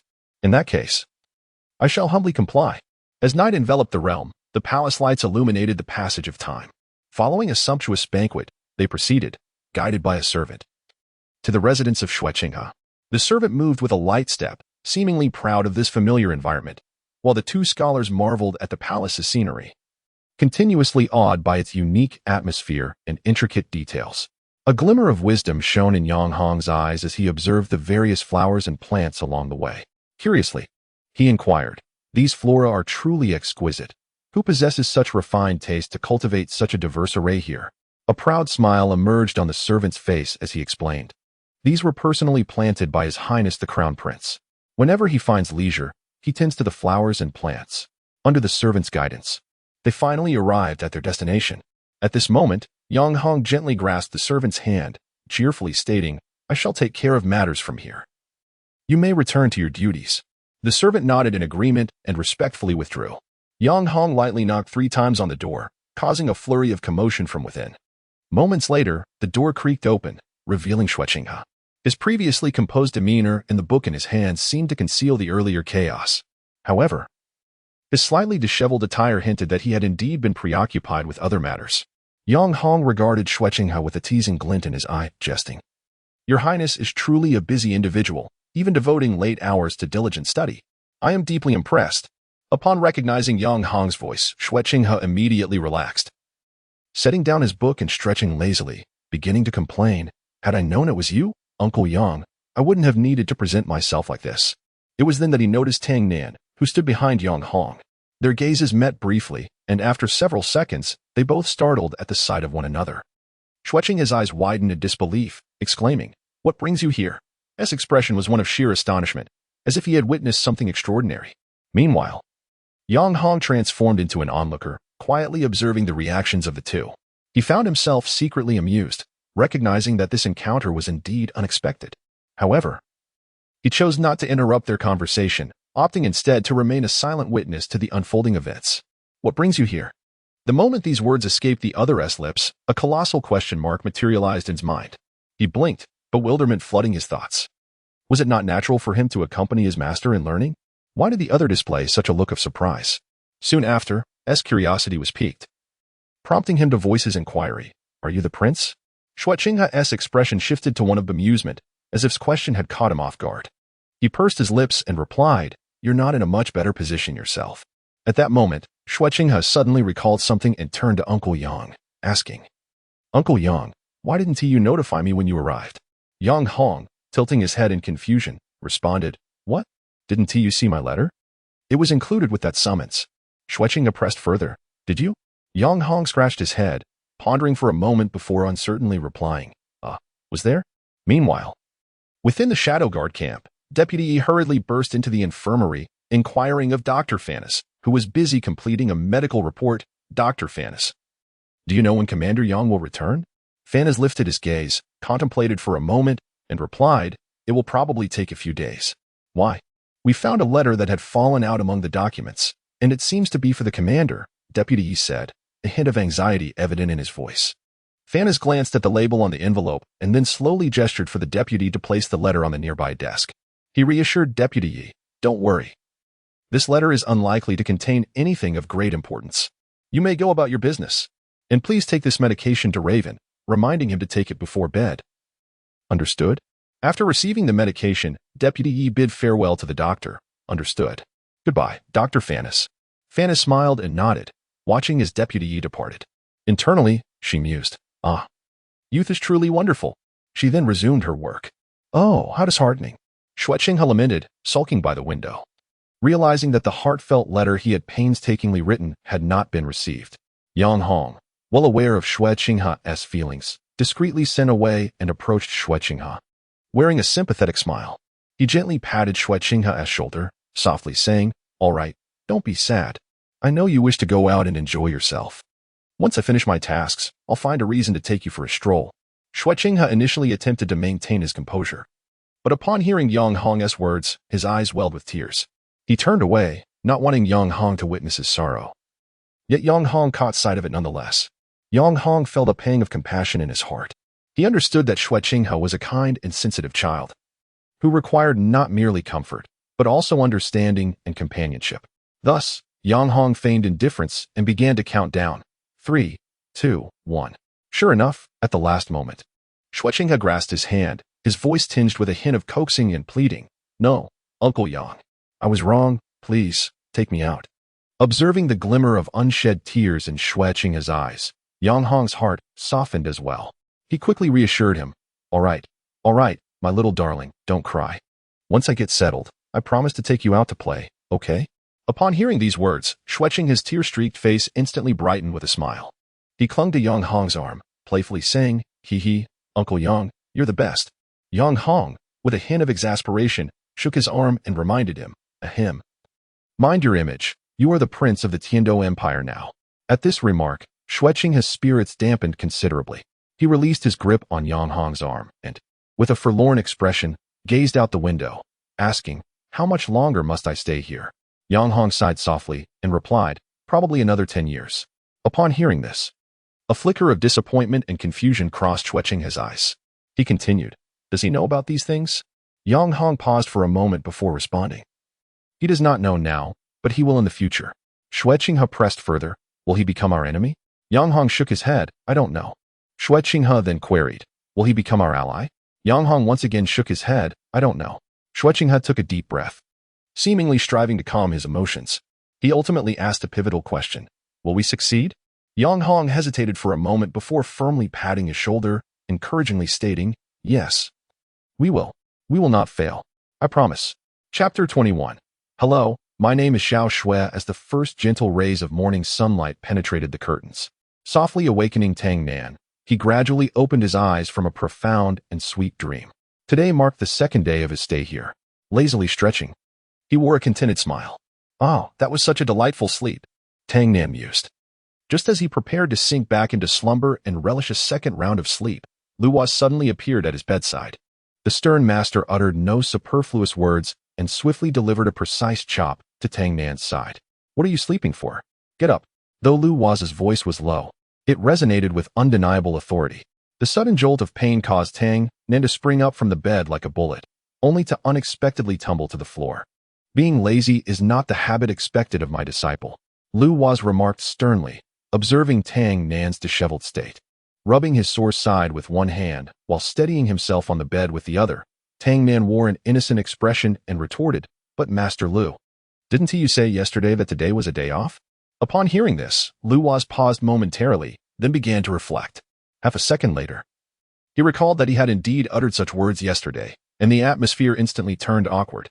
Acknowledging his blunder, Luo cleared his throat heavily, striving to maintain a stoic demeanor as he remarked, "This shall not happen again. Lingering in bed is not a commendable habit. Rather than squander time, one might as well engage in more productive pursuits." With that, he turned and retreated into the sea of consciousness, denying Tang Nan any opportunity for retort.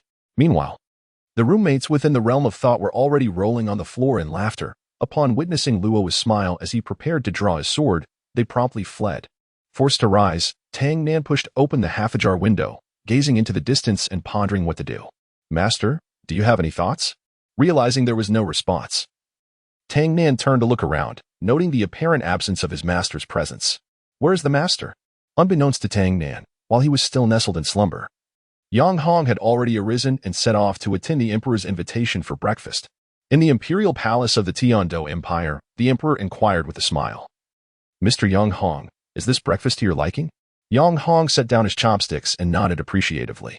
Indeed, this may be the most sumptuous meal I have ever had. The emperor laughed heartily, exclaiming, Mr. Young Hong, you are too polite. As a distinguished guest of the empire, there will be many opportunities to indulge in culinary delights together. With that, the emperor shifted the conversation, asking, but where is your young apprentice? I have yet to see him.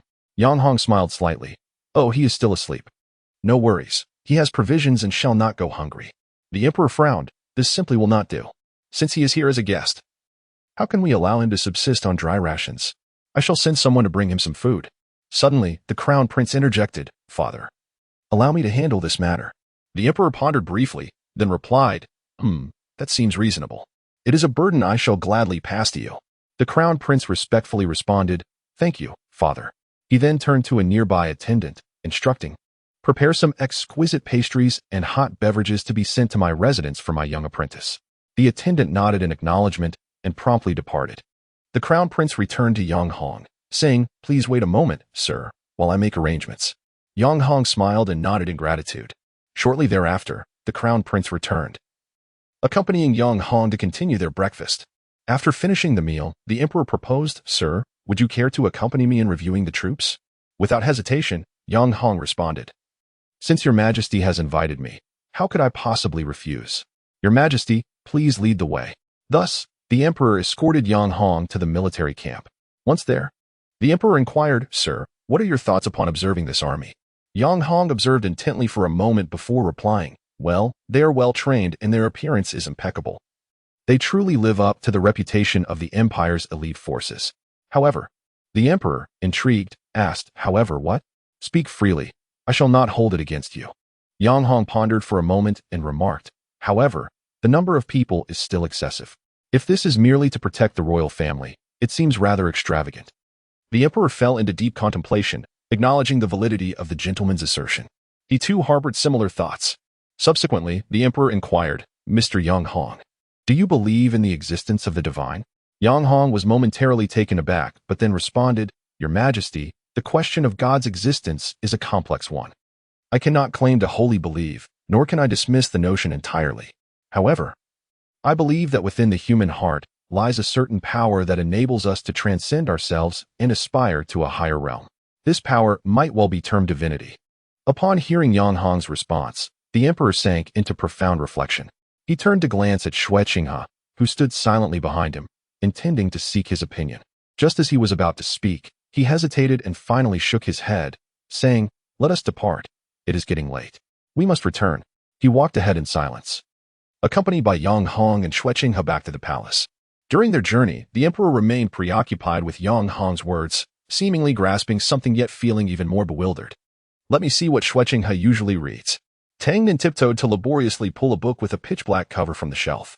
The choice was perhaps influenced by its incongruous color scheme compared to the other books. The title, derived from the Curse of a Witch, piqued his interest. Eagerly, he flipped through its pages, and upon opening the first page, a warning caught his eye. For an optimal reading experience, please enjoy this story in a dimly lit environment. What on earth? Tang Nin felt perplexed upon reading this warning. Nonetheless, he obediently complied, moving to the window to shut it. After creating a somewhat suitable ambience, he could hardly contain his anticipation and eagerly turned to the next page to begin reading. In a distant, ancient kingdom, there lay a mysterious and profound forest. Legends spoke of ancient magic and taboos concealed within its depths. One day, a young man, brimming with curiosity and a spirit of adventure, inadvertently trespassed into this forbidden realm, inadvertently awakening a slumbering witch. This witch possessed tremendous power, her presence akin to a guardian spirit of the forest, revered and feared by all. However, disturbed by the young man's reckless actions, she resolved to impart a profound lesson upon him in her wrath. Thus, the witch extended her slender, powerful finger, delicately tracing a mysterious symbol in the air. In an instant, a terrifying curse descended upon the young man. Each time the moon was full, the silvery light would transform him into a bloodthirsty beast, stripping him of reason and unleashing chaos. The young man was filled with dread. He immediately recognized his folly and yearned to escape this terrifying place. With all his might, he fled the forbidden realm, heedless of everything, racing towards home. When he finally returned, breathless and weary, the sky had darkened significantly. He anxiously gazed out the window, his heart brimming with fear and unease. In an effort to soothe his troubled mind, he hastily seized a wooden plank and a hammer, diligently fortifying his home against any possible intrusion, leaving not a single crevice exposed. He then cowered in a corner, trembling as he awaited the arrival of dawn. The night crept in stealthily, and the young man, paralyzed by dread, remained motionless in his corner. Just then, the wardrobe door creaked open unexpectedly. "Who is there?" Tang Nan murmured, hearing the noise and glancing towards the entrance, only to find it empty. He quickly reassured himself, attributing it to the wind. Nothing to fret about. He resumed reading the unfolding tale, cautiously inching closer to the wardrobe, each step laden with a sense of foreboding. As he gingerly pried the wardrobe door ajar with a wooden stick, a gust of cold air surged forth from the crack, mingled with an indescribable fear. "It's nothing. That old witch is just a charlatan," he thought, but as he dismissed his fears, he heard the wind whispering in his ears. His heart raced, and after confirming that he was alone, he turned his gaze to the next part of the story. Terrified, the young man cast a glance to his right. Outside the window lay an impenetrable darkness, devoid of any form.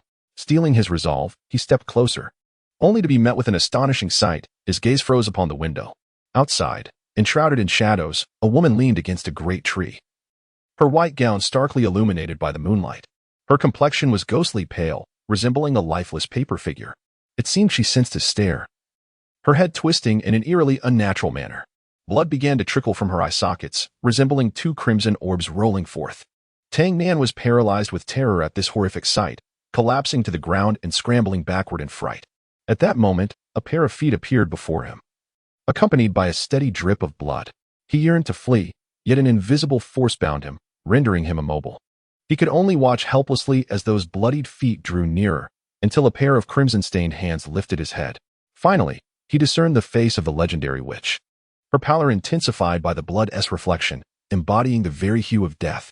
In a strange tone, she inquired, "Were you waiting for me? Were you waiting for me?" A soft whisper echoed in his ear, sending his heart racing anew. Already on edge, he was further startled, leaping up as if propelled by a spring. Losing his balance, he tumbled to the ground in a disarray of limbs. Amidst his embarrassment, a peal of laughter rang out nearby. Tang Nan looked up to see a golden-haired girl, clutching her stomach, laughing uncontrollably. "Ha ha ha. I can't believe someone could be scared to such an extent." Her laughter chimed like a cluster of silver bells, bright and melodious, yet it left Tang Nan feeling somewhat mortified. Gradually regaining his composure amidst her laughter, he leaned against a chair, struggling to stand. Though his body felt weak, the vigilance in his eyes had not waned. He fixed his gaze intently on the girl before him and inquired, "Who exactly are you?" Upon hearing Tang Nan's inquiry, the young lady reined in her smile and gracefully performed a courtesy. Her demeanor exuded an air of nobility, as if she were a scion of a prestigious lineage. "It is an honor to make your acquaintance. I am Xiao Shui, the personal attendant of His Highness Shui Qinghe. I look forward to your guidance." Xiao Shui's introduction took Tang Nan by surprise. He had initially presumed that this golden-haired maiden was a daughter of nobility, only to discover she was, in fact, the attendant of Prince Shui Qinghe. This revelation piqued his curiosity about his former partner. "May I inquire as to the purpose of your visit, my lady?" he asked politely. Perhaps due to shyness, as one hand instinctively found its way behind his head, and he could not muster the courage to meet her gaze directly. Observing Tang Nan's reaction, Xiao Shui's lips curled into a subtle smile. She seemed to relish the enigmatic atmosphere, akin to a cunning little fox. He remains as adorably daft as ever. I must tease him a bit more, she resolved. With a feigned air of mystery, she leaned closer to him, maintaining her enchanting smile, yet this time, her eyes sparkled with deeper significance. "Would you care to take a guess? A prize awaits should you succeed. What should I say? Why did Shui Qinghe summon her? She is so charming." Tang Nan found himself flustered by Xiao Shui's playful challenge, his mind a whirlwind of confusion, utterly at a loss for how to respond. He stared blankly at her, his eyes darting about, hands intertwining awkwardly, unsure where to place them. Finally, he managed to stammer out 3 words, "So adorable," before hastily covering his mouth and casting a panicked glance toward Xiao Shui. At the sound of his words, Xiao Shui could not suppress a soft laugh. She had merely intended to tease Tang Nan, but his endearing reaction compelled her to continue the playful banter. Therefore, she offered an even more mysterious smile and said, "How about I grant you an opportunity?" "What opportunity?" Tang Nan's spirits lifted as if he had found a lifeline. Seeing his eager expression, Xiao Shui found the situation even more amusing. With her hands on her hips, she declared triumphantly, Call me Sister Xiao Shui, and I shall reveal the secret. Upon hearing the question, Tang Nan experienced an instantaneous overload in his mind. He felt a twinge of confusion. Why? Xiao Shui looked at him, blinked her eyes, and inquired, "What's wrong? My height and age surpass yours, so why shouldn't I?" As she spoke, she deliberately puffed out her chest, exuding confidence. Faced with Xiao Shui's relentless questioning, Tang Nan hesitated before stammering, "Sister Xiao Shui." His face flushed crimson, and tears nearly brimmed in his eyes. Observing his state, Xiao Shui finally burst into laughter, clearly satisfied. With the flourish of a magician, she produced a large assortment of prepared dishes from behind her and laid them upon the table. "Here, these are personally arranged by His Highness. Do sample them and see if they suit your palate." Her bright eyes and angelic smile seemed to possess an enchanting allure that captivated Tang Nan's gaze. He gazed at her, entranced, until Xiao Shui waved her hand in front of his eyes, snapping him back to reality. "What's wrong? Haven't you ever seen royal cuisine?" "No. I just find your smile truly adorable." "Well, speaking like that might earn you some dislike. But it is genuinely cute." Xiao Shui, amused by his candid response, regarded Tang Nan with a sense of humor. She turned her head, feigning seriousness, and said, "Hurry and eat, or the dishes will grow cold and unappetizing." Yet, the corners of her mouth betrayed her, curling into a playful smile. As Tang Nan's stomach protested, he finally regained his composure, offered a polite bow, and began to eat. His courteous demeanor prompted Xiao Shui to secretly admire him. She hadn't expected his apparent clumsiness to be complimented by such excellent etiquette. Uncle Yang must have taught him well. In a short while, the table was cleared of all its contents. Xiao Shui, concerned, inquired whether the food suited Tang Nan's taste. With a beaming smile of satisfaction, he replied, "Yes, it's delicious, far more varied than what I have at home." This piqued Xiao Shui's curiosity, prompting her to continue her questioning. "Oh, what do you usually eat at home?" Tang Nan smiled shyly and replied, "Well, most of the time, I primarily have carrots as the main dish, only adding a few meat dishes after receiving my scholarship each month." Upon hearing this, Xiao Shui expressed her surprise and inquired, "Carrots?" Tang Nan quickly elaborated, warmth flickering in his eyes, "Yes, carrots. My elder sister loves them, and so does my elder brother." Intrigued by Tang Nan's family, Xiao Shui continued her curious questioning. "What are your elder siblings like?" A proud glimmer sparkled in Tang Nan's eyes as he began to describe his family. "My elder sister is a lively and carefree person, generous in her actions, and she tends to think meticulously when it comes to conflicts. As for my elder brother, he possesses an encyclopedic knowledge and can find solutions to any problem at a moment's notice." However, as he spoke, a hint of self-doubt crept into his tone. Xiao Shui perceptively noticed the subtle shift in his emotions and gently asked, "Wow, it seems you hold your family in high regard. But why do you appear somewhat downcast?" Tang Nan attempted to mask his feelings, yet the expression on his face betrayed him. Xiao Shui playfully teased, "You are truly not suited for deceit. Everything is written all over your face." To alleviate the awkward atmosphere, Tang Nan abruptly shifted the topic, inquiring, "What about my master? When will he return?" Xiao Shui responded, "Uncle Yang will likely be back shortly." Upon hearing this, Tang Nan paused, astonishment dawning on his face as he gazed at Xiao Shui, asking, "Are you a member of the Shadow Guard?" Xiao Shui tried to conceal her identity, but her flustered demeanor only drew more attention. Tang Nan firmly exposed her disguise. "Only members of the Shadow Guard refer to our master as Uncle Yang." With a resigned sigh, Xiao Shui admitted her identity, stating, All right, I didn't expect to be discovered. You are correct. I am indeed part of the Shadow Guard. However, there is no need for you to know anything further." Tang Nan appeared to have more questions to ask, yet was interrupted by Xiao Shui. With a playful yet slightly threatening tone, she warned, "Some things are better left unknown. Otherwise, I might just reveal your dark past to His Highness." Her words left Tang Nan feeling a bit helpless. He shrugged, choosing not to pursue the matter further. Satisfied with his compliance, Xiao Shui pulled him into a lively conversation about the outside world. Her eyes sparkled with excitement, as if the wonders of the universe danced upon her tongue. Tang Nan found himself captivated by her enthusiasm, and they engaged in delightful chatter. Time slipped away amidst their laughter, and it was only in the evening that Xiao Shui realized how late it had become. She hurriedly stood up, waved goodbye to Tang Nan, saying, "It was a pleasure meeting you. Let's chat again next time. Bye." With that, she darted out of the room like a gust of wind. However, just outside the room, Xiao Shui collided with Yang Hong, who wore a smile, but his furrowed brow betrayed his discontent.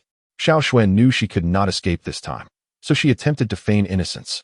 But Yang Hong saw through her charade. That won't work, he admonished, gently tapping her on the head. How did you fare with him? Yang Hong inquired. After a moment's thought, Xiao Shui replied, well, he's quite the amusing fool. I actually like him. Yang Hong's lips curled into a slight smile at her words.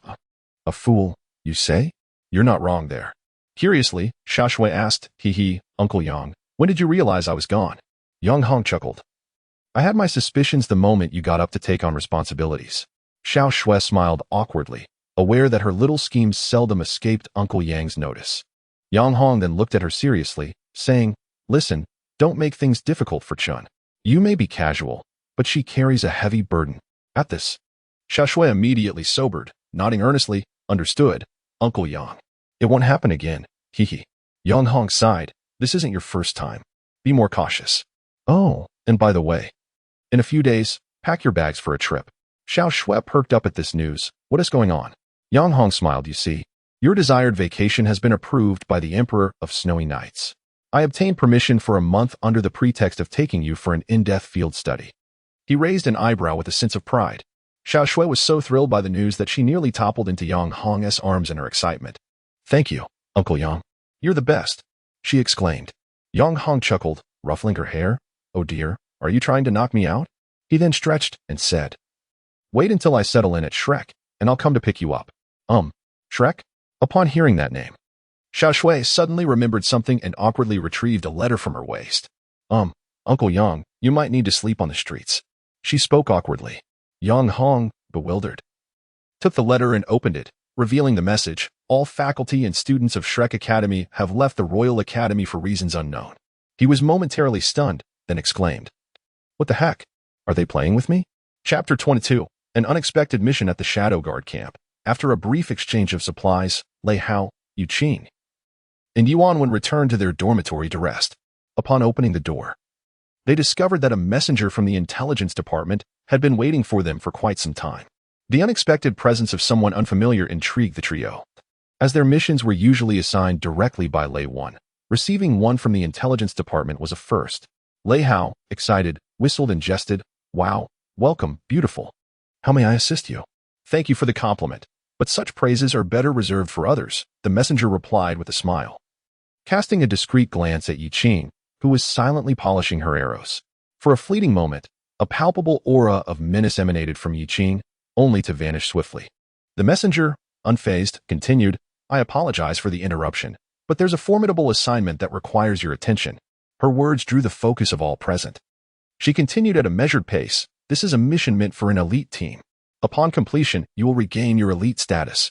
As she spoke, she handed them a mission brief, adding, take a good look. You have approximately 30 minutes to prepare. Until we meet again. The uprising in the Gallic Kingdom? The Spirit Hall has truly set a trap for us. Yi Qing sighed after skimming through the brief. Yuan, who had been observing, offered words of comfort, regardless. This is an opportunity. Yi Qing covered her face in distress, pondering whether it was indeed an opportunity or merely a snare. After all, they were well aware of the Gallic Kingdom's strength. Didn't the Spirit Hall know this? Inciting rebellion in a relatively stable situation seemed to hand their adversaries an advantage. Yuan chuckled, isn't there someone here who is blissfully unaware? Both turned their gazes to the exuberant Lei Hao, who was eagerly packing his belongings, mumbling to himself. Observing his enthusiasm, Yu Qing couldn't help but remark, if he knew, I would think the sun had risen in the west. You know they often skip theoretical classes together. Considering the formidable opponent ahead, Yu Qing resolved to seek Master Wei for some equipment. When, please inform Nia and the others. I will go find Master Wei. Before departing, Yuan suddenly recalled Master Wei's request and retrieved a large bag from his soul communicator, handing it to Yu Qing. As she took the bag and felt its weight, she inquired, what is this? As we set forth towards Soto City, Master Wei instructed me to procure some materials. I understood. Yi nodded in acknowledgement and then turned to head towards the preparation area. In the preparation area, the seldom relaxed old Wei, having completed a commission for the Spirit Hall, reclined in a rocking chair, savoring a rare moment of leisure with a small drink. At that moment, he heard a familiar voice. Rising, he saw Yi standing at the counter calling out to him, Master Wei, do you have a moment? Seeing the rare visitor, Master Wei rose with a graceful leap and approached cheerfully.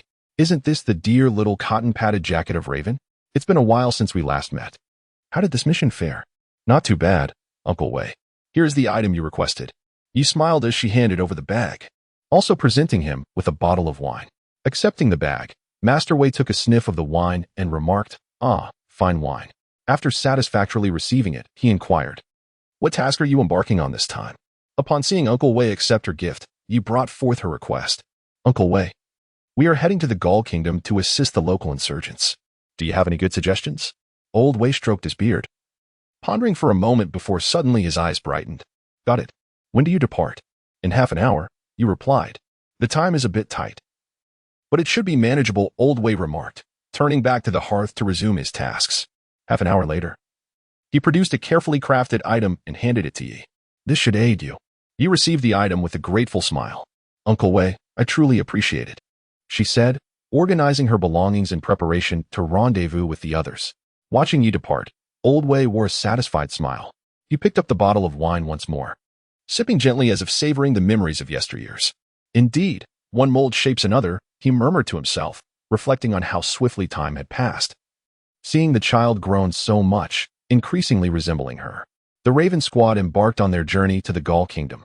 After a week of arduous travel, they finally reached the border city of Hobian. Following the map delivered by the previous messenger, they successfully located the insurgents' base. However, upon arrival, they were met with the sight of an empty camp, which took them by surprise. "Why is there no one here to greet us?" Lei Hao brushed off the dust from his clothes, jesting about the desolate camp. Could it be that they are all asleep? However, Yuan Wen bent down to inspect the nearly extinguished firewood, shaking his head after careful observation. By the degree of carbonization, these logs were ignited days ago. A troop cannot possibly be without a night watch, especially under the guidance of the Spirit Hall. They should not make such a blunder. Yi also surveyed the surrounding terrain, cross-referencing it with the map in her hand, her expression revealing her concern. Indeed, this should be the place. Could it be that the markers were incorrect?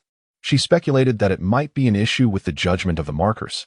So she called upon Lei Hao to prepare for a journey to the highest point in the area for a re-evaluation. The others dispersed, searching for any clues. Just as Lei Hao and Yi Qing were about to set off, they suddenly heard Nia shout, "There's something happening here." The group quickly gathered, witnessing Nia intently manipulating a chain of malevolent fire. Before long, she pulled a person from the rubble. Yi Qing rushed forward to examine his injuries and discovered that he was still alive. Yuan Wen swiftly retrieved first aid supplies to administer basic emergency treatment, while Lei Hao, Nia, and Su Xiao remained vigilant, ensuring safety. After urgent care, the severely injured patient was temporarily out of life-threatening danger. But it would take time for him to regain full consciousness. Confronted with the dire situation, Yi Qing inquired about the opinions of others. Does anyone have any good ideas? However, everyone expressed their lack of direction. Facing such circumstances, Yi Qing felt equally helpless. With no other option, they could only wait for the patient to awaken while using the remaining materials in the camp to construct a temporary shelter, ensuring everyone's safety. Approximately 3 hours later, the man slowly opened his eyes after a fit of coughing. "Am I still alive?" he murmured, surveying his surroundings. Noticing the absence of others, he suddenly panicked and looked at his injured body. Upon seeing that his wounds were meticulously bandaged, he gasped in astonishment. "I'm still alive? Is this a dream?" Suddenly remembering something, he hurriedly threw off the blanket, attempting to rise. However, his weakness weighed heavily upon him, like a mountain pressing against his chest. Despite his resolute will to stand, his body seemed unwilling to obey his commands, compelling him to lean against the bedside, barely supporting himself. At that moment, Yi Qing entered the tent upon hearing the commotion. Seeing the stranger, the man became agitated, grabbing a wooden stick and aiming it at Yi Qing. "Who are you? Why did you save me?" he questioned warily. In response to his inquiry, Yi Qing remained calm, raising her hands in a gesture of goodwill, and explained in a soothing tone, "Do not be alarmed. We are not your enemies. We are here to help you." Hearing the assertion that they came to assist him, the man's tone gradually softened, though the stick still pointed at her. He harbored doubts, unsure of how to trust those who claimed to be his saviors. At that moment, Yi Qing unhurriedly retrieved a token from her waist and tossed it to him. The man caught the token and examined it closely, repeatedly murmuring, indeed, this is it." Once he confirmed the authenticity of the token, his tense body relaxed in an instant. He knelt down, tears brimming in his eyes, and expressed his gratitude. "Thank you." However, just then, his body could no longer withstand the strain, and he fainted again. Observing this, Yu Qing quickly summoned the wind to support him, muttering, "Please don't faint again." When he awoke once more, it was nearly noon. As he opened his eyes, he beheld a tall, robust figure, indulging in food while engrossed in a book. "Who are you?" the man inquired. The response came as Yuan closed the book and turned to face the man lying on the bed, offering him a piece of bread with a warm smile. "Do not be anxious. Have a bite to eat first."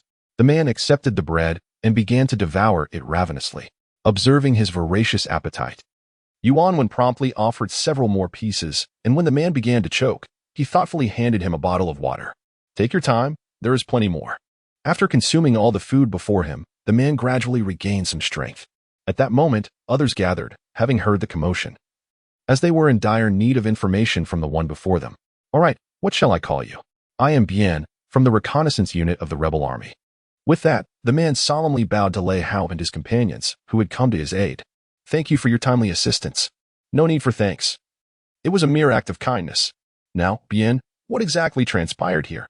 Yu Qing gently helped him sit up and eagerly began to inquire about the events that had unfolded. Bien recounted the events leading up to his unconsciousness. "We had just achieved a significant victory.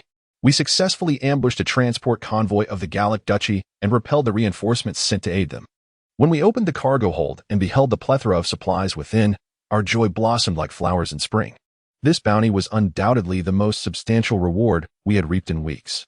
To boost morale, Commander Rubio decided to host a grand celebration with these provisions. That night, the moonlight shimmered like water, and the stars sparkled brilliantly. We gathered around the campfire, laughter and cheer echoing in the air, each one of us reveling in the joy of our triumph. Commander Rubio raised his goblet to offer us his sincerest gratitude and blessings. He proclaimed, "Today's victory is the result of our collective efforts. Let us raise a toast to future victories." However, just as we were lost in the euphoria of our success, danger silently approached. At the stroke of midnight, when hundreds of troops from the Gallic Duchy surrounded us and launched their assault, we suddenly realized we had fallen into the enemy's trap. In a state of panic, we grasped our weapons to resist. Initially, we effectively repelled them, taking advantage of the treacherous terrain. Yet, when the Gallic cavalry, like divine warriors, unexpectedly charged from our rear, panic ensued. They descended upon us like tigers descending from the mountains, unstoppable, and in an instant, they tore through our once impenetrable defenses. To preserve our strength, Commander Rubio decisively ordered a scattered retreat. Amid the chaos, I was tasked with covering his escape. However, during the fierce battle with the cavalry, I was unfortunately wounded and fell to the ground. The subsequent events elude my memory. When I awoke again, I found myself within the confines of the camp's tent. Upon hearing Bien's account, the expressions of Lei Hao's team grew serious. They had not anticipated that the once mighty rebel army had been so thoroughly dispersed. However, they now have no choice but to accept this harsh reality. In order to gather more intelligence, Yi Qing proposed a visit to the nearby city of Hobian, hoping to uncover some clues. Considering the urgency of their situation, the 6 of them immediately set off for Hobian. Hobian, situated on the border of the Gallic Duchy and adjacent to the Spirit Hall, serves not only as a crucial supply center for the elite forces of the Gallic Duchy, but also as their garrison.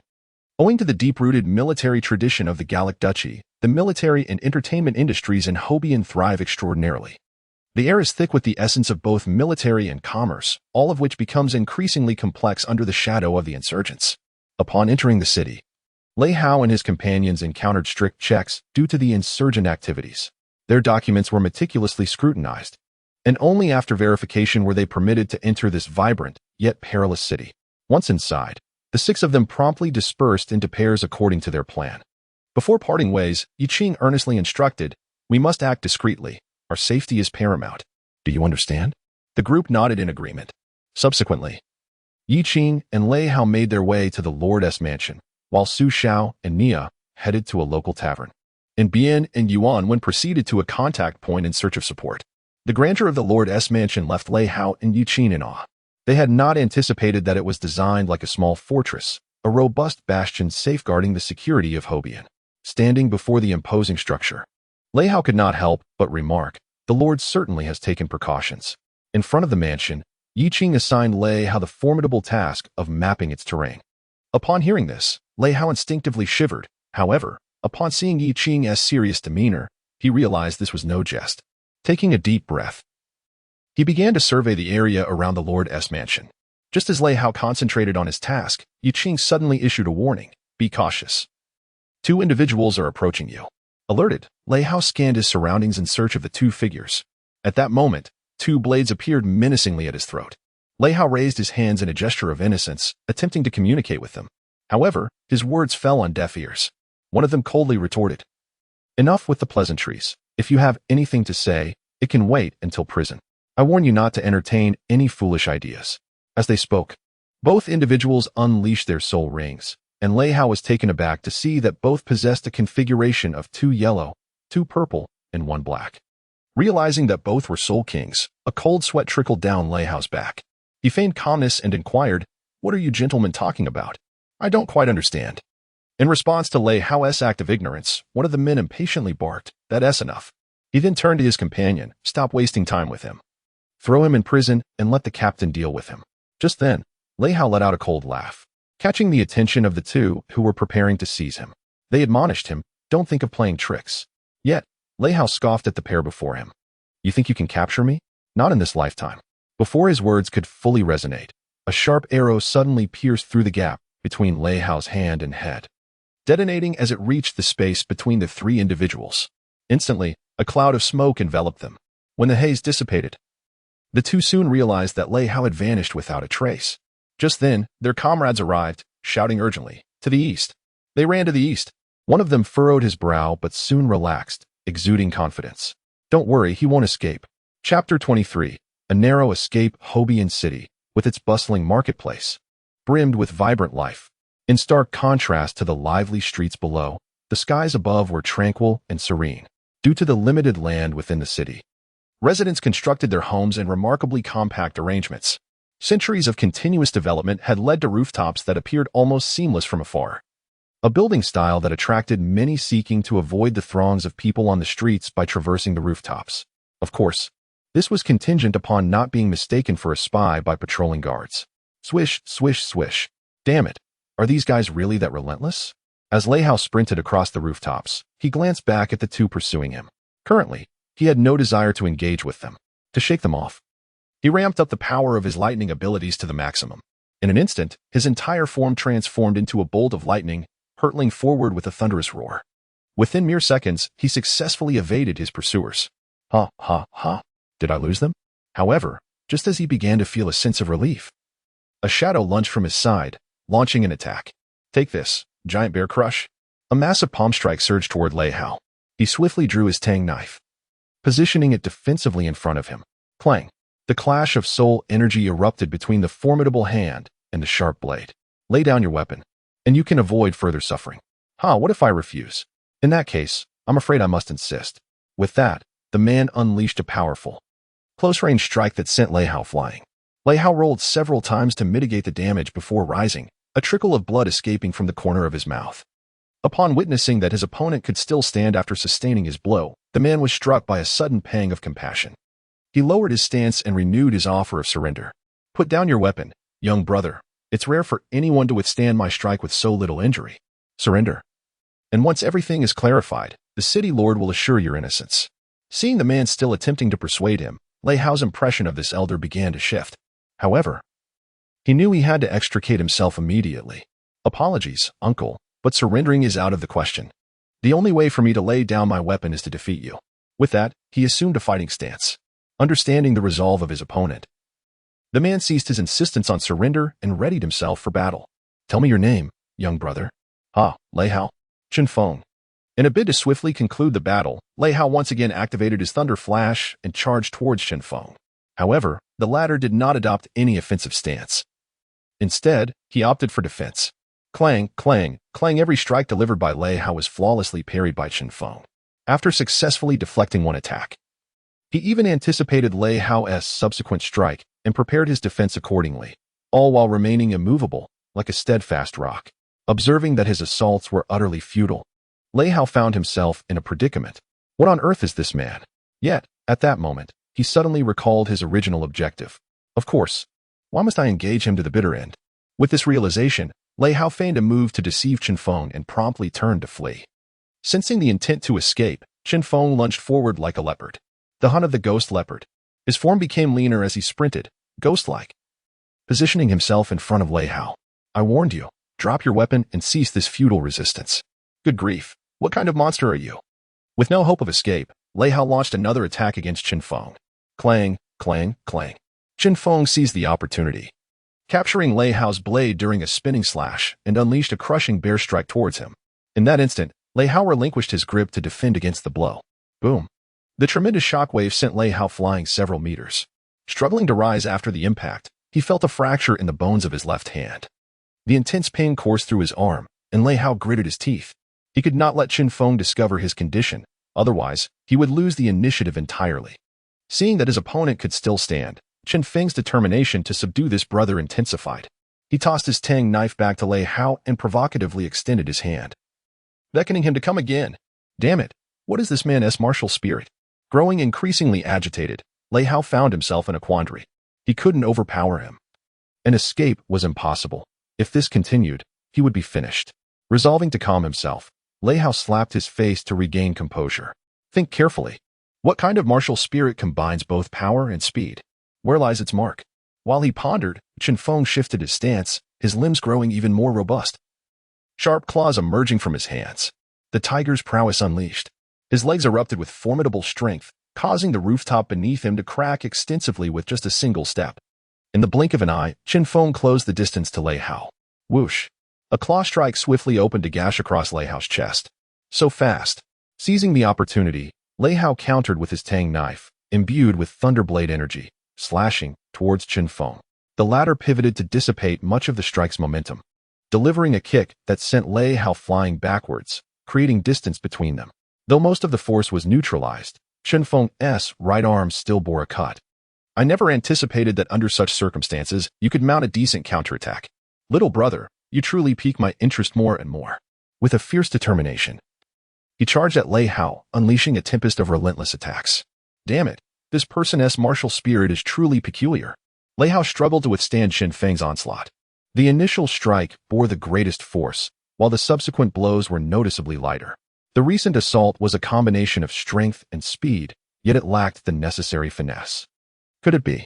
At that moment, Lei Hao noticed that the opponent's sharp claws had vanished, replaced by thick arms bulging with terrifying muscles. The giant bear's overwhelming force was upon him once more. He had to evade, realizing the impending danger. Lei Hao swiftly kicked at Qin Feng and leaped back to create distance, narrowly escaping the attack. However, this also allowed him to glean some insight into his adversary. His martial spirit could likely transform into various soul beasts, but such transformations could not occur in rapid succession. The pain in his left hand and chest surged, continuously tormenting Lei Hao's nerves. He needed to end this swiftly. The opponent had augmented his strength at the expense of speed. Thus, if Lei Hao adopted a stance of desperate resolve and briefly numbed his pain receptors with electricity, he would have to escape within 10 minutes. Or else he would be left with nothing but humiliation. Qin Feng, witnessing that his opponent had yet to concede, thought, "Splendid, now this is what a man should be. Come on." With respect for his foe, Qin Feng readied himself to deliver a decisive conclusion. Just then, two shadows emerged behind Lei Hao, launching a surprise attack. Bang! Bang! Two glowing orbs struck Lei Hao's back, sending him hurtling through the air. After absorbing the impact of those two blows, Lei Hao fell heavily to the ground and succumbed to unconsciousness. "What have you done?" Qin Feng shouted at the two culprits, clenching his fists. The duo merely shrugged, showing complete indifference until they caught sight of the injured right arm of one of them, erupting into laughter. "Ha ha ha. I never imagined, old man, that such a petty thief could bring you harm. You'd best retire soon to avoid further humiliation." Upon hearing this, Qin Feng instantly teleported in front of him, eyes fixed intently. "Fan Hade, are you itching for a fight?" Unfazed by the threatening tone, Fan Hade retorted, "I'm merely speaking the truth. What's wrong? Not satisfied?" The two glared at each other, on the verge of combat, while their companion Su Tai hurriedly attempted to intervene. "I say, both of you, let us calm down." Unexpectedly, they pushed him aside in unison. "Su Tai, shut your mouth. Old Su, mind your own business. Today, I will give this old fool a lesson. Oh dear. This is truly not the right time." Both yelled angrily at Su Tai. Meanwhile, Lei Hao, having descended into unconsciousness, began to awaken gradually as the pain returned. Ouch. Huh? Why are they arguing? Upon opening his eyes and witnessing the three in a heated dispute, Lei Hao recognized this as an opportunity to retreat. He immediately stood up and stealthily moved toward the edge of the rooftop. However, his movements were still detected by Su Tai, who had been unsuccessful in mediating the conflict. As Su Tai discerned Lei Hao's intention to flee after being struck by two luminous spheres, he immediately charged forward, conjuring several feathered arrows to shoot towards Lei Hao. Clang, clang, clang. Despite his injured state, Lei Hao desperately attempted to block the incoming arrows. Seizing the opportunity, Su Tai swiftly positioned himself in front of Lei Hao, ready to launch another arrow aimed at piercing his heart. At that moment, a flurry of arrows suddenly soared towards Su Tai from his right side. Reacting swiftly, he summoned his soul power to construct a defensive barrier. The instant the arrows made contact with the soul power shield, the wind attribute soul power contained within them erupted violently, propelling Su Tai several meters away. Concurrently, Fan Hade and Chen Feng, who were poised to engage, halted their conflict upon hearing the sudden commotion and rushed towards Lei Hao. However, they were met with a rain of arrows unleashed by Yi Qing. Quickly, I will hold them off. Recognizing the familiar voice, a faint smile crossed Lei Hao's lips. Casting a glance back at the three temporarily restrained individuals, he made a provocative gesture before leaping down. By the time Chen Feng and the others hastily arrived to investigate below, Lei Hao had vanished into the vast sea of people, leaving no trace behind. Witnessing their quarry escape, Chen Feng and Fan Hade fell back into a cycle of mutual accusations. Meanwhile, Su Tai picked up an arrow from the ground, his expression grave as he gazed towards the cluster of buildings on his right. Excellent, I made it in time. Approximately 1,000 meters away, atop the clock tower, Yi Qing breathed a sigh of relief upon witnessing Lei Hao leap from the rooftop and successfully meld into the crowd. Just moments prior, she had narrowly evaded her pursuers and intended to use the voice of the wind to ascertain Lei Hao's condition, only to discover that he was ensnared in a dire predicament. Realizing the gravity of the situation, Yi Qing promptly chose to provide assistance. After successfully repelling Su Tai with 3 wind vortex arrows, she swiftly unleashed her 4th soul skill, Wind Whirlwind, conjuring a dense barrage of arrows that effectively suppressed Chen Feng and his companion. Once she confirmed that Lei Hao had escaped danger, she immediately concealed her presence, ensuring her own safety. Next, it was time to retreat. Just as Yi Qing prepared to withdraw, she was suddenly assaulted by a flurry of feathered arrows that nearly struck her. Swiftly assessing the direction from which the arrows had come, she recognized that they originated from Su Tai and his companions. Cursing under her breath, she thought, "Damn it, their response is alarmingly swift." Realizing her position had been compromised, she resolved to relocate immediately. At that moment, Chen Feng's shout caught her attention. Found him. He closed his eyes tightly, concentrating intently, and finally detected a chaotic breathing pattern. Such sounds could only emanate from someone grievously wounded. This crucial discovery allowed the trio to re-establish Lei Hao's location and act swiftly.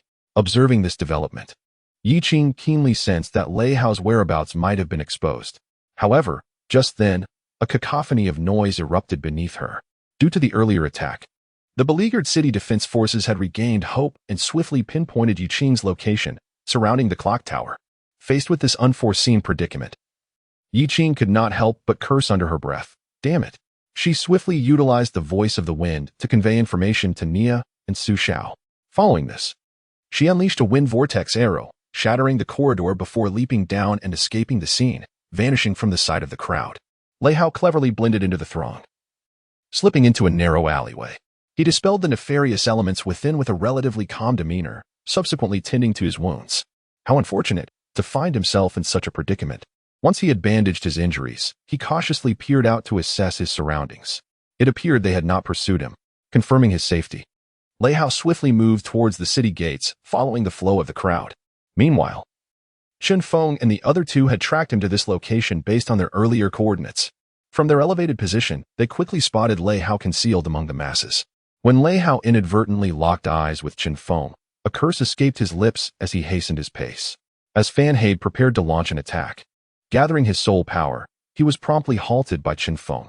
"What are you planning to do?" Fan Hade retorted, infuriated. "Are we just going to let him escape?" he exclaimed, pointing at the retreating Lei Hao. "There are so many innocent civilians here. Do you not fear injuring them?" Chen Feng countered.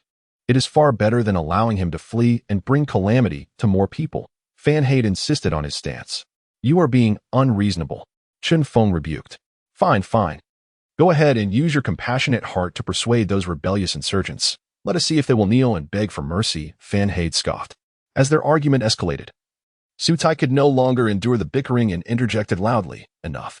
If you wish to fight, do so after the mission is complete. What purpose does this noise serve? If we fail to capture him, we will all face the captain's wrath. Do you understand? He waved away the soul power that Fan Hade had gathered, then commanded. We will descend directly. He is severely injured and poses no threat to us. Conceal your presence and corner him before we apprehend him.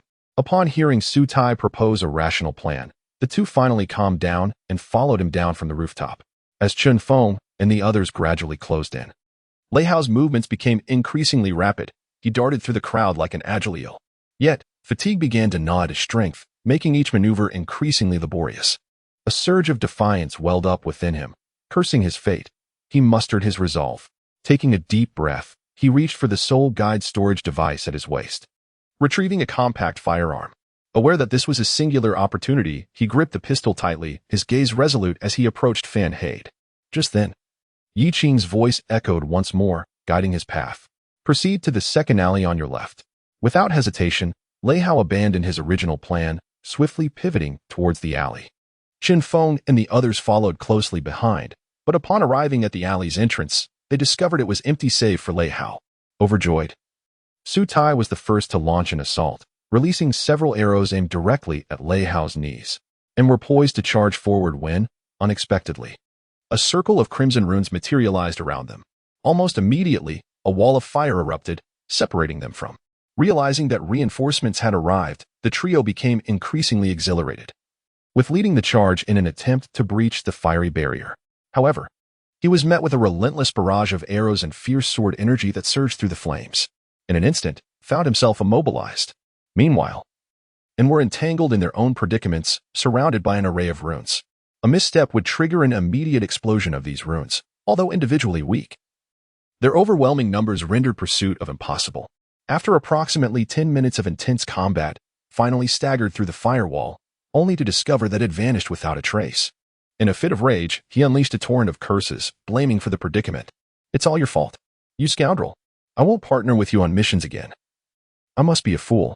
With that, he shoved aside, who had approached to offer comfort, and stormed away. Watched the retreating figure with disdain. I feel the same way. You jerk. Meanwhile, leaning against the wall and covering his face, sighed in resignation. How am I supposed to explain this to the city lord?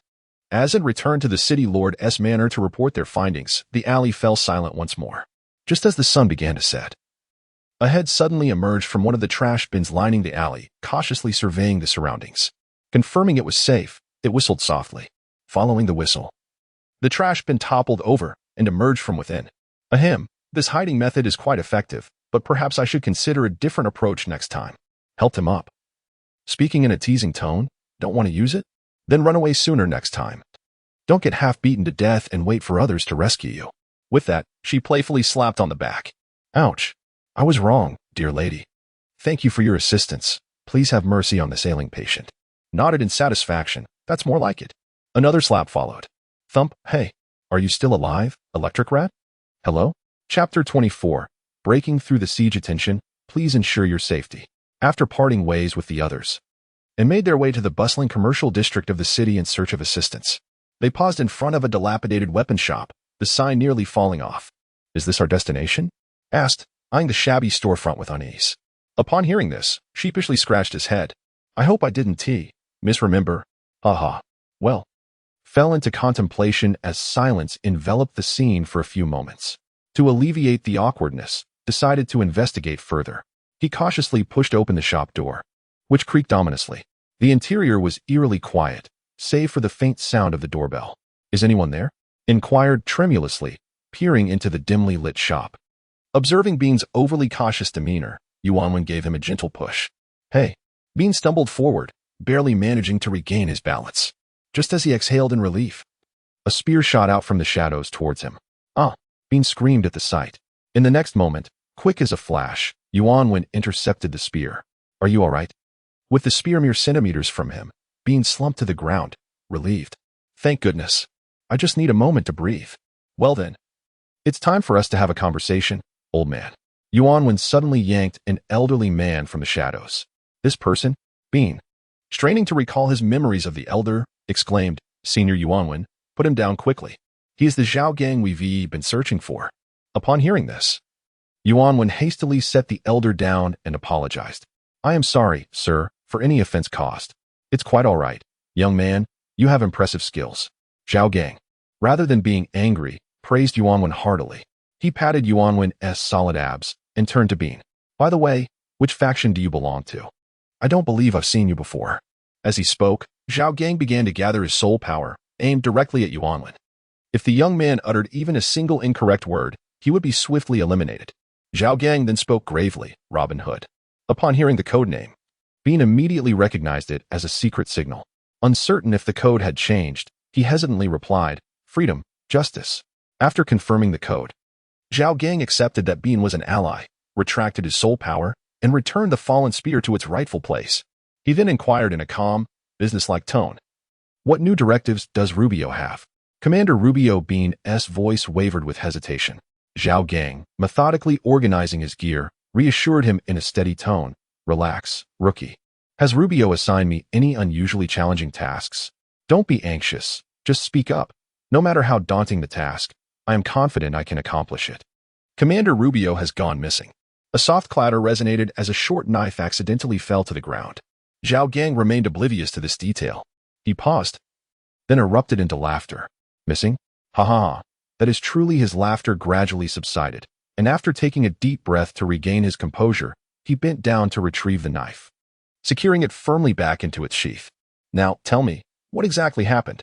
After hearing Bean's account, Zhao Gang was profoundly shocked. He had not anticipated that this time they were not exaggerating. It was indeed unexpected. He turned to Yuanwen, a glint of determination flashing in his eyes. According to Bean, the Shadow Guard might be able to alter the course of events. Realizing this, he regained his resolve, looked at the two, clapped his hands, and declared with fervor, So, what is your true purpose in coming here? We seek to discover methods for contacting other companions. Upon hearing this request, Zhao Gang found himself in a predicament. Well, I cannot say much, as I merely serve as a nexus for intelligence exchange. My understanding of external organizations is equally limited. However, Zhao Gang stepped into the room and retrieved a box containing documents resembling scrolls. These should assist you.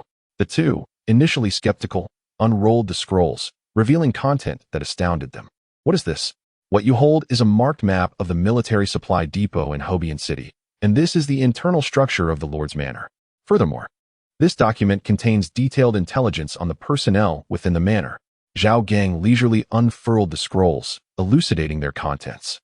The level of detail in the maps provided Yuanwen with a newfound appreciation for this resistance leader. At that moment, a cacophony of footsteps erupted outside. The trio initially assumed it was merely passers-by, but upon hearing the clanking of armor, they instantly became alert. Shu, stay silent. I will investigate, Yuanwen whispered, cautiously edging toward the window to peer outside. A group of city defense soldiers had surrounded the shop. Report, sir. According to the scouts, those two have been inside the shop for over an hour. Should we? The officer stroked his beard, contemplating the dilapidated shop before him, a glint of ruthlessness flashing in his eyes. Better to mistakenly slay 1,000 than let one escape. After coming to a decision, he raised his hand. Archers, prepare. Fire. Get down. Yuanwen shouted to the two behind him. Just as they ducked, a torrential downpour of arrows rained in from every window. Yuanwen immediately summoned the power of the earth, erecting a stone wall to seal the window.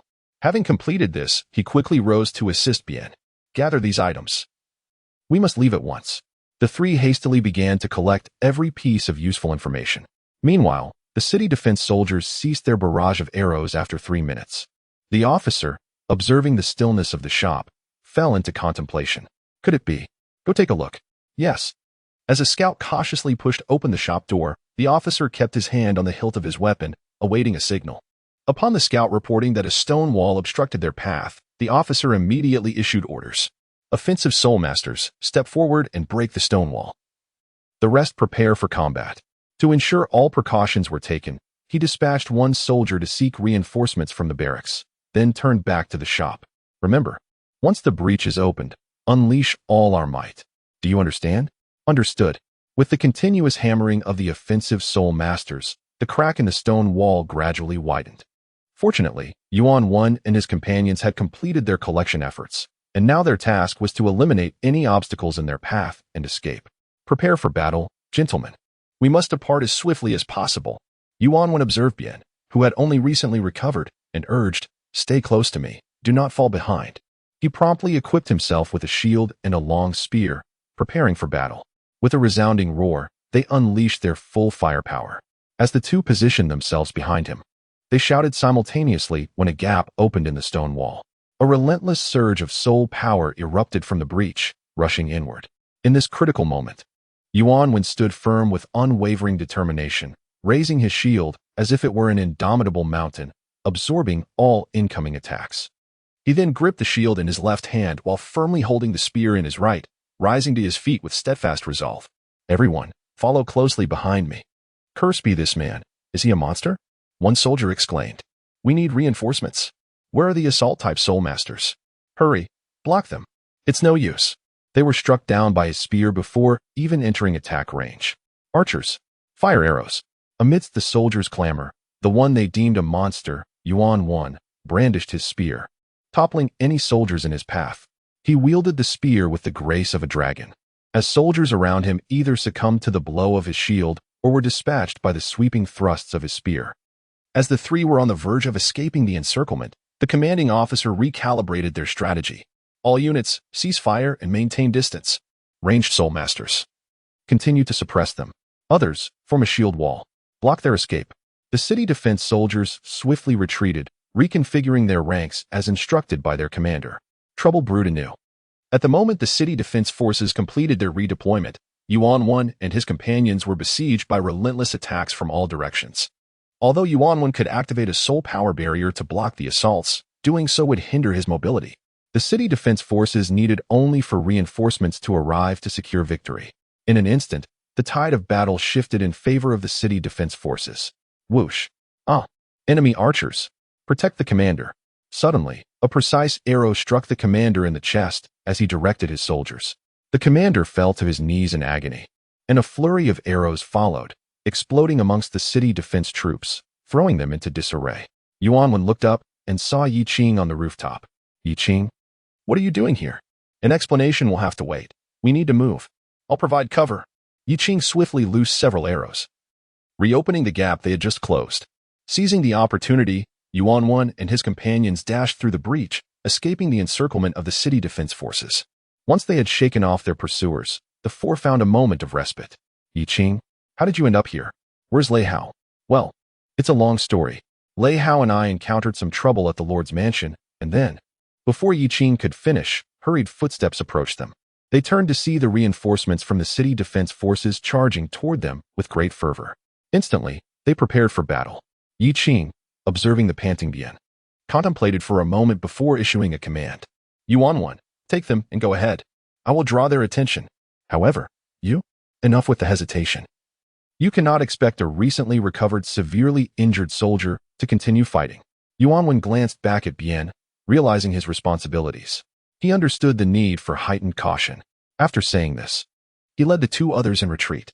As the three departed, Yi Qing unleashed 3 wind vortex arrows to delay the city defense forces before also making her escape in another direction. Meanwhile, on the opposite side of the city, Nia and Su Xiao strolled leisurely down the street. Su Xiao looked at Nia, a resigned smile gracing his face. "Nia, the gains this time are indeed considerable." He shook his head gently, adding, "However, this method is far too perilous. We should consider a different approach next time." Upon hearing this, Nia simply stretched languidly, nonchalantly responding, "Oh, don't worry. This method has proven effective every time, hasn't it? After all, who doesn't adore a lively and charming young girl?" She winked playfully, a mischievous smile adorning her face. Su Xiao sighed and began to enumerate Nia's various antics, charming the blacksmith, pretending to be a thief to distract the guards, and then leading them into an alley to incapacitate them. Are these truly the actions befitting a shadow guardian? His tone conveyed a hint of exasperation and confusion. Nia, observing Su Xiao's expression, giggled. "Oh, come now, don't fret. You didn't stop me at the time, did you? Perhaps you too find this method appealing?" She stepped closer to him, mischievously blinking as if she could see through him. Su Xiao did not respond directly, instead turning his gaze elsewhere. Speaking in a detached manner, "Recollections of the past? This is indeed the location provided by the master blacksmith. He surveyed his surroundings. The tavern's decor was both opulent and steeped in classical charm, making it an ideal gathering place for officers and soldiers alike. Just as he was contemplating the architectural style of the building, Nia suddenly reached out, gently turning his head back and admonishing, "Don't change the subject." They locked eyes for a moment, and Su Xiao raised his hand in a gesture of concession, speaking gently. "All right, you win. Shall we go in for a drink?" "It's on me." "Really?" Nia asked, a hint of doubt in her voice. "Of course." Su Xiao nodded with a smile. "Wonderful. It's a promise. Don't back out." With that, Nia enthusiastically kicked open the tavern door, instantly drawing the attention of everyone inside. Su Xiao followed closely behind, wearing an apologetic smile as he addressed the patrons. "My deepest apologies, everyone." He then guided Nia to a quiet corner to sit, while they awaited their drinks. A group of merchants from other caravans seated nearby raised their glasses in celebration, discussing their recent triumphs. "Hey, have you heard? The rampant rebels have been completely eradicated. Is that true? Is the news reliable?" "Absolutely reliable. The rebel faction was decisively defeated by the Lord's elite troops, and even their highest commander was captured." "Is this source of information credible?" "Absolutely. I spent a considerable sum to treat those officers to drinks in order to acquire this intelligence. I must inform you that we need to swiftly procure items related to the celebration." "Why?" "To commemorate the annihilation of the rebels. Our Lord has decided to host a grand banquet to showcase his achievements. Therefore, we must hasten to stock up. It is certain that we will reap substantial profits." The two were lost in dreams of future wealth, oblivious to the fact that their conversation was overheard in its entirety by Su Xiao and Nia next door. "Huh. Such fortune comes effortlessly. This makes things much simpler." Indeed, who would have thought that the highest commander was still alive? Just as the two prepared to indulge in fine wine, Yi Qing's voice, carried by the wind, suddenly brought unsettling news. "Nia, can Su Xiao hear me? Lei Hao is in danger. I am currently entangled and unable to extricate myself. You must quickly head to the eastern city gate to assist Lei Hao." Upon hearing Yi Qing's message conveyed through the wind, the two immediately set off for the eastern city gate. Once they arrived, they chose a favorable position for observation, scanning for Lei Hao's movements. Minutes later, they spotted Lei Hao among the crowd, being pursued by Fan Hade and his companions. At that moment, Yi Qing, having successfully extricated herself, joined Su Xiao and the others at the city gate. Just then, Yi Qing saw Lei Hao abandon his escape and turn toward Fan Hade. Time was of the essence. Remembering an alley she had just passed, which was deserted and an ideal ambush site, she promptly instructed Nia and the others to take cover there. At the same time, she used her wind voice to signal Lei Hao to move in that direction and began making her way there herself. As Lei Hao and Fan Hade's group came into view, Nia, hidden in a concealed corner, quietly observed their approach. Just as Lei Hao was about to pass her position, Nia decisively took action, instantly conjuring a wall of flames to obstruct their line of sight, while simultaneously activating the soul power talismans set beneath Qin Feng and the others. With the wall of flames rising, Su Xiao and Yi Qing swiftly emerged, executing a series of maneuvers to subdue the adversaries. After completing this sequence of actions, Nia quickly dragged the ailing Lei Hao to a nearby dumpster. TCH, he is not dead yet. She checked Lei Hao's vital signs, and upon confirming he was alive, she swiftly fashioned a flowing fire cloak for him using her soul power to mask his presence. Subsequently, she concealed Lei Hao within the dumpster and signaled Su Xiao and Yi Qing to retreat. Nia then rejoined him in the dumpster. When the adversaries burst through the wall of flames to find the alley deserted, the hidden Nia overheard their furious exclamations. "Chen, if I ever go on a mission with you again, I'll be a dog." This was followed by a tremor that shook the ground. TCH. The same goes for me. Cough. How am I to explain this to the lord of the city? As the footsteps outside gradually faded, Nia cautiously opened a small crack to observe the situation beyond. Upon confirming safety, she proceeded to check on Lei Hao's condition.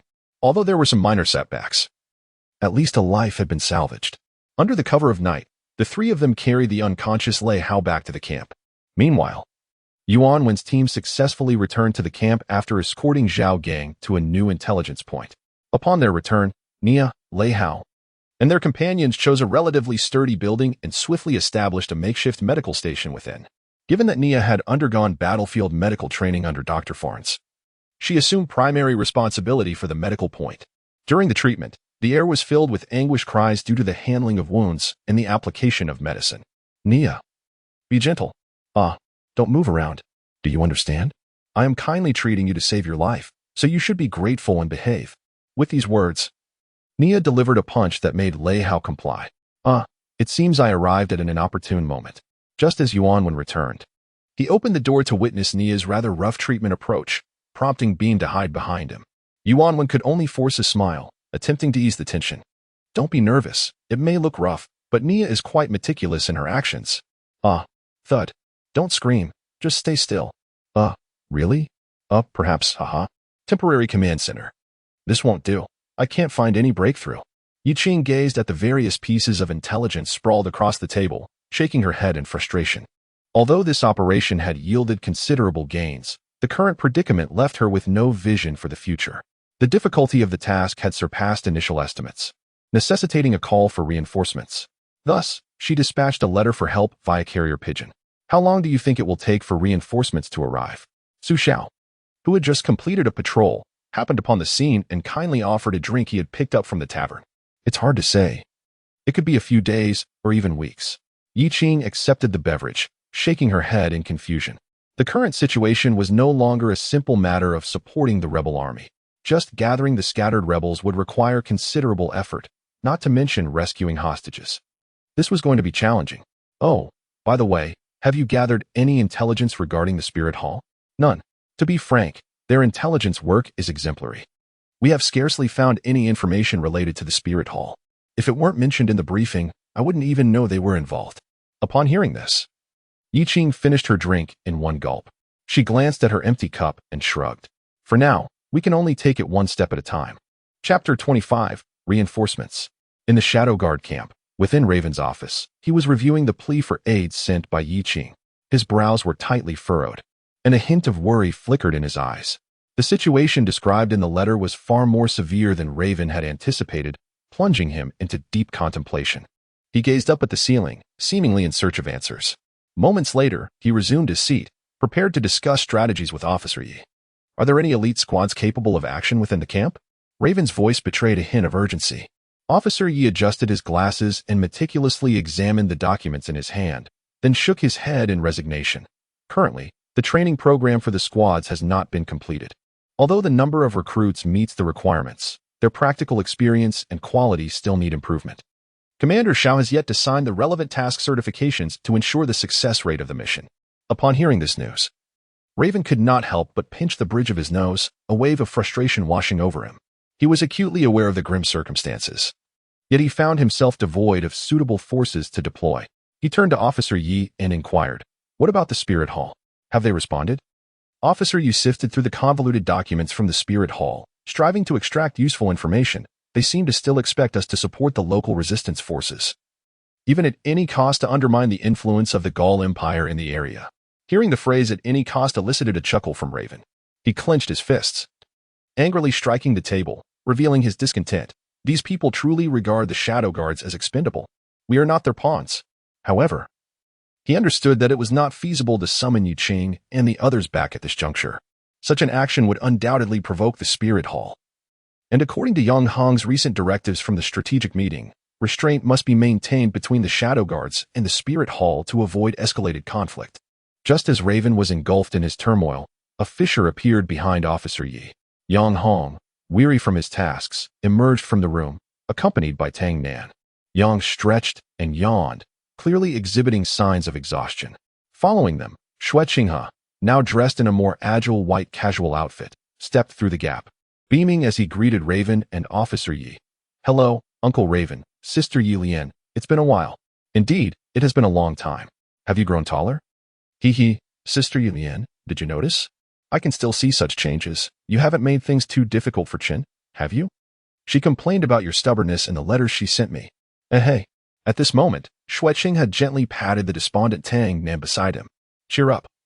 What's wrong?" Noticing the bewildered expression in Tang Nan's eyes, he waved his hand in front of him, attempting to regain his attention. Tang Nan, roused by Xue Qinghe's call, ruffled his hair and replied, "It's nothing. I'm just thinking about my brother." He gazed out the window. A look of concern etched on his face, pondering where he might be and why he had left without even a word, not even informing his sister. Not long ago, Tang Nan and Yang Hong reunited with Flandra and others at the Blue Tyrant Academy. However, during the evening's banquet.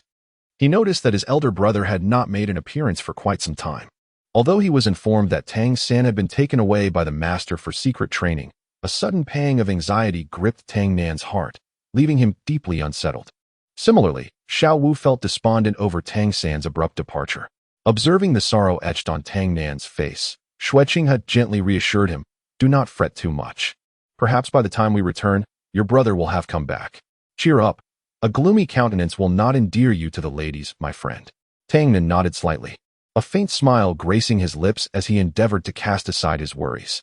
Meanwhile, on the other side, Yang Hong, having listened to the report from Lei Wan and the others, put forth his own proposal. "In that case, let us consider a different approach." "A different approach?" "Indeed. Since the Spirit Hall only requires us to assist the local resistance forces, why not seize this opportunity to transform them into our fresh recruits?" "Are you suggesting we treat them as a new soldier selection?" "Precisely. And what are the reinforcements?" "Fear not, for the soldiers stand right behind me," Yang Hong replied, gesturing to the two diminutive figures at his back. "Their combat prowess is just right." This statement left Lei Wan in a bit of a quandary. He was well aware of Xue Qinghe's capabilities, recognizing that even elite shadow guards seldom gained the upper hand against him. However, what of Tang Nan?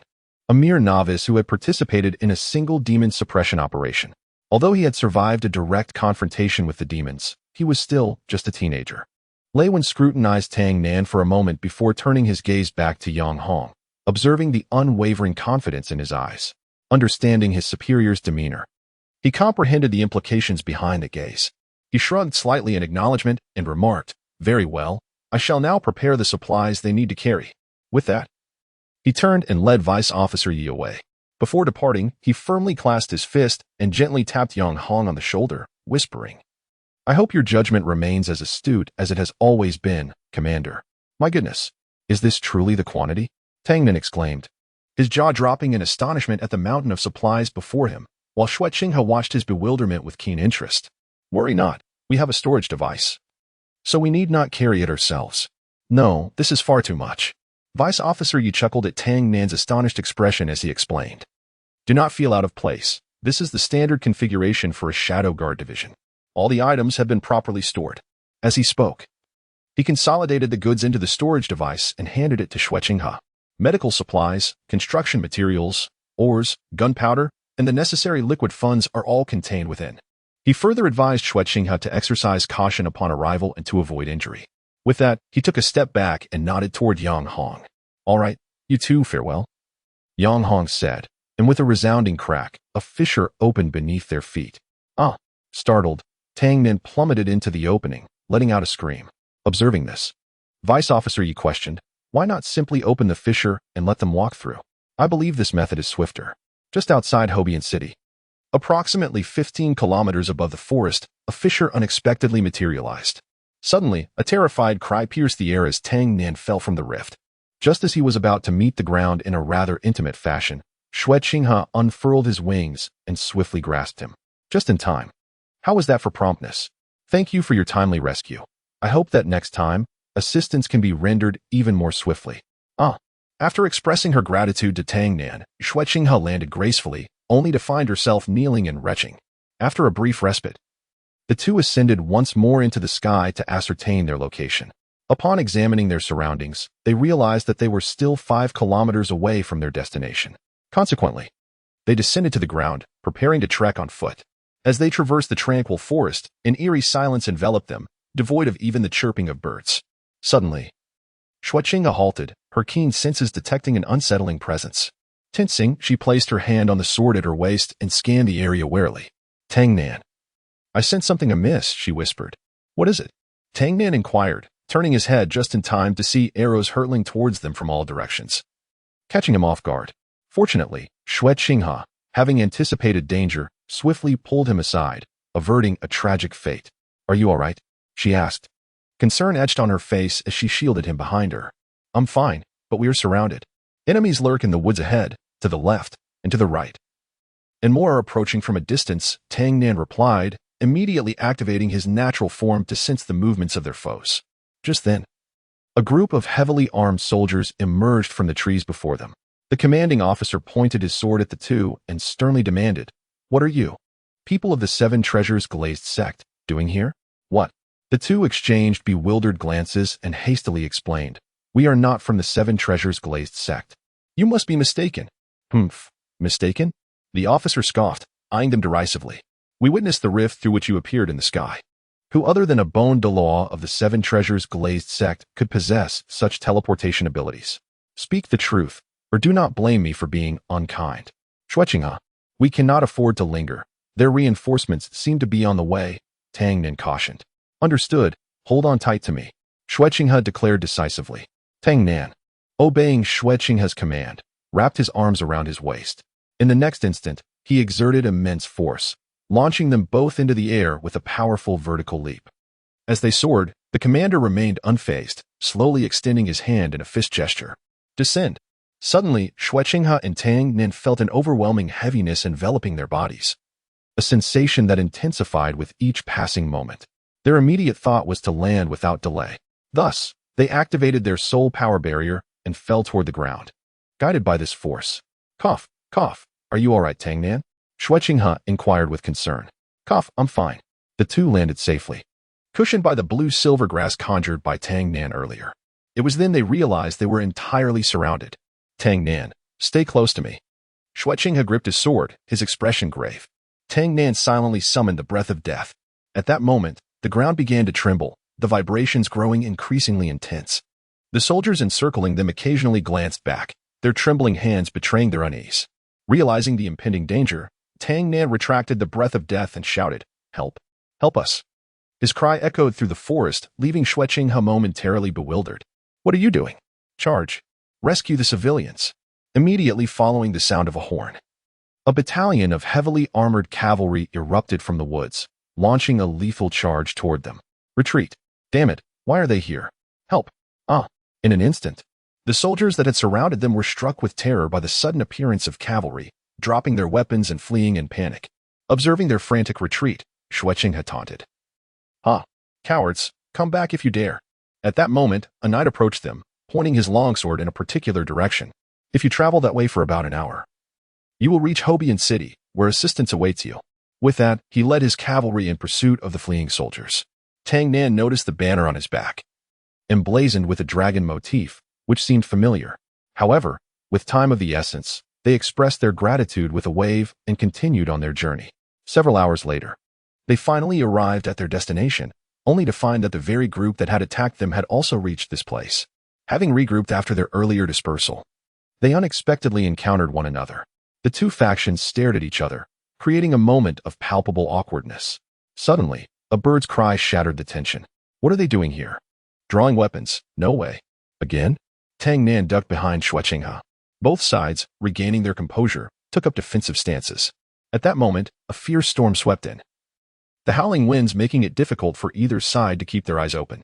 Just then, a voice rang out, momentarily halting the conflict. It was Yu Qing's frantic shout, "Stop. It's all a misunderstanding." As the sound echoed, Yuanwen, Su Xiao, and Nia emerged, intervening between the two factions. Yuanwen attempted to clarify, "Everyone, please remain calm. They are not our adversaries." However, this explanation was met with skepticism, and their agitation only intensified. Some even questioned, "Not enemies? Then why did they summon those ruffians from the city defense forces to attack us just moments ago?" Shuqinghe, filled with fervor, retorted, "That was due to your unreasonable actions first. What do you expect?" He was about to charge forward when Su Xiao and Tang Nin swiftly restrained him. With great effort, Tang Nin managed to hold Shuqinghe back, urging him to regain his composure. "Shuqinghe, please calm down. It might truly be a misunderstanding." After a tense negotiation lasting several minutes, both sides recognized the recklessness of their actions and solemnly apologized to Shuqinghe and Tang Nan, witnessing their sincere contrition. Shuqinghe decided not to pursue the matter further, stating, "Very well. Since apologies have been exchanged, I shall let it go." He then led Tang Nan inside. After delivering all the supplies to Yu Qing, Tang Nan proceeded to the medical room to assist in treating the wounded, while Shuqinghe engaged in conversation with Yu Qing. "Everything is listed here. Please have a look." He submitted the list. "Thank you for your hard work. With this, we can finally establish a foothold in this region." Yu Qing responded as he accepted the list. "By the way, who were those people just now?" "Oh, they're the local insurgents. Previously, they were dispersed by the city defense forces, and only a few days ago, when the situation calmed, they resurfaced. We managed to contact them through an insurgent commander we met earlier. It seems our first reconnaissance mission coincidentally encountered you, Yiqing explained with a wry smile. The participation of these individuals in the insurgency stemmed from their passionate fervor, yet in terms of combat capability, only their leader reached level 50, while the rest left much to be desired. Listening to Yiqing's grievances, Xueqinghe nodded in agreement. Indeed, with proper training, they could potentially forge a formidable fighting force. He then posed a question of paramount importance to him. What shall we have for dinner tonight? Meanwhile, in the makeshift medical room, Tang Nan, upon learning of the captain's grievous injuries, anxiously pushed the door open. To his astonishment, he found Lei Hao, bandaged yet lively, demonstrating a series of martial arts moves. The fluidity of his motions left Tang Nan questioning the accuracy of the captain's injury report. Had it not been for Nia subduing Lei Hao with a bar of soap, Tang Nan might have proceeded to tend to another injured individual. Captain, it appears your injuries are healing quite well, Tang Nan remarked, praising him while conducting a physical examination. Within a minute, he arrived at his conclusion. Most of your wounds seem to have nearly healed. You just need a few more days of rest. However, Tang Nan pointed to the back of the captain's head. I am curious, did you use the back of your head to take a few hits during the fight? I perceive several fissures on the back of your head. Should you endure a few more blows, your life may be in peril. As Tang Nan reported, Nia feigned indifference, whistling nonchalantly nearby. Subsequently, Tang Nan approached Bian's bedside to commence a physical examination. Nan? Bian. Cough, cough, cough. Transitioning to his natural form, Tang Nan placed his hand upon Bian's chest to begin the assessment. However, as Tang Nan's brow furrowed increasingly, Bian's heart raced to his throat, prompting him to inquire anxiously. Doctor, is there something wrong with me? Observing the palpable anxiety on Bian's face, Tang Nan hastily reassured him, Fear not, brother Bian. The injuries on your body have largely healed. However, your lungs, having sustained prior damage, necessitate that you, how should I put it, avoid strenuous activity for the time being. Gradual recovery will occur over the next few months. He then retrieved a vial from his satchel, presenting it to Bian with the advice. Take one if you feel unwell this evening. With that, Tang Nan proceeded to examine the next patient. After an hour had elapsed, all patients had been reassessed, and Tang Nan's findings aligned perfectly with Nia's prior treatments. Following this, Nia excitedly patted Tang Nan on the back, exclaiming her admiration. Well done, Tang Nan. I believe you should consider joining Dr. Fanaz's medical department. Your talent will surely impress Aunt Fanas. Tang Nan, feeling a bit embarrassed, scratched his head and humbly replied. Oh no, not at all. I merely made good use of what my master taught me. At that moment, an overly exuberant Nia patted him on the back several times, nearly causing Tang Nan to cough up blood. Well, I suppose I now understand the origin of the injury on the captain's head. As time passed, it was already midnight, and with worries for his elder brother weighing heavily on him, Tang Nan gazed mournfully at the bright moon. Just then, Lewis suddenly appeared, startling him. Master Lewis? What brings you out here? Tang Nan inquired, puzzled. I noticed your restless spirit and came to check on you. Do not fret over the unknown. Taking one step at a time is not an unwise method, Lewis replied in a serious tone. He continued, in the coming period, you must train diligently and avoid complacency. Otherwise, when I awaken, I shall hold you accountable. Oh, what? Tang Nan looked at Lewis in astonishment. Lewis, somewhat impatient, responded. There's no need for such a fuss. I merely went in for a brief rest. He then cautioned, remember, do not let hatred cloud your vision, for if you do, you will fail to perceive the opportunity for victory. With that, he returned to the sea of consciousness. Tang Nan felt that his master's words were indeed wise, so he obediently went back to sleep. Within the sea of consciousness, Lewis prepared to rest, but an unsettling feeling surged within him. He glanced at his languid neighbor and reproached, while I am resting, please take good care of him, will you? The neighbor squinted with a beaming smile and replied, rest assured, leave it to me. However, once Lewis entered slumber, he slightly opened his eyes, gazing at the breath of death embedded beside him. Provided that I wish for it. Chapter 26. Preparations. 1 week after Tang Nan and his companions arrived at the rebel camp, carrying supplies from headquarters, a meeting was convened in the central tent. It involved Lei Hao's team from the Shadow Guards, along with Tang Nan, Xueqinghe, and Chen Shao as the representative of the rebels, to discuss plans for the future of the uprising. As the relevant personnel entered, Yiqing, the host, cleared his throat and announced the commencement of the meeting. Everyone, we now need to formulate a detailed plan for the future actions of the rebel forces. Listening to Yi Qing's speech, Chen Xiao, as the representative, scoffed derisively. Formulate a plan? Why should we heed your arrangements? He then arrogantly surveyed everyone present. Observing his defiant demeanor, Lei Hao and his team remained silent, yet Xue Qinghe was not inclined to tolerate him. He slammed his hand on the table and pointed a finger at Chen Xiao, rebuking, "You better show some respect. This is not your former home. You are now merely a stray dog without a master." Xue Qinghe's words struck Chen Xiao's heart like a sharp blade. As the captain of Commander Rubio's personal guard, the disappearance of Commander Rubio was an unhealable scar on his soul, a shame he would carry for eternity. He was consumed by an uncontrollable rage, a fierce fire igniting within his breast. One hand gripped the knife tightly, akin to an iron clamp, while his eyes blazed with fury. Fixated upon the slightly irate Xue Qinghe before him. "If you possess the audacity, utter those words once more." Chen Xiao's eyes widened in anger, veins bulging on his forehead, his gaze rife with provocation and ire. "Stray dog."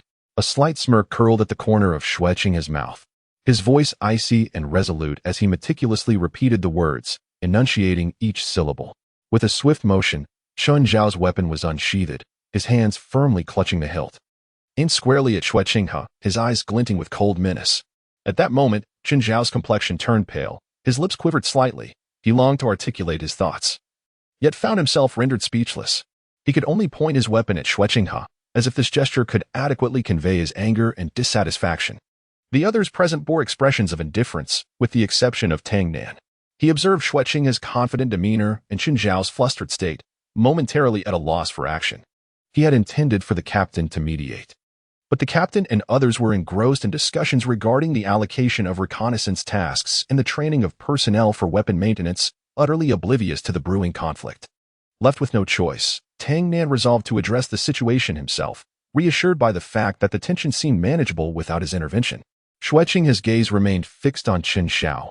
Witnessing his unwillingness to back down, his own mood grew increasingly somber. He slowly closed his eyes, inhaling deeply to stabilize his emotions. Upon reopening his eyes, they were sharp and filled with resolve like arrows. In an instant, the knife in Chen Xiao's grasp was sent flying through the air. The blade struck the ground with a crisp sound, rousing Chen Xiao from his stupor. He stared in terror at the sword blade poised against his throat, paralyzed with fear, unwilling to move a muscle.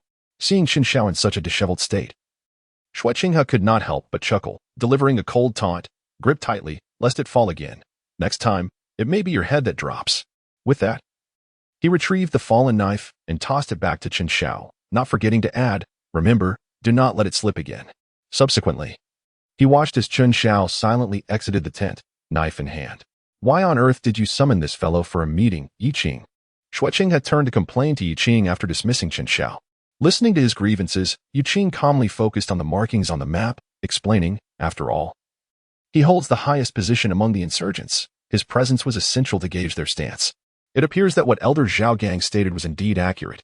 Without Rubio, there would be no one to command them." Rubio?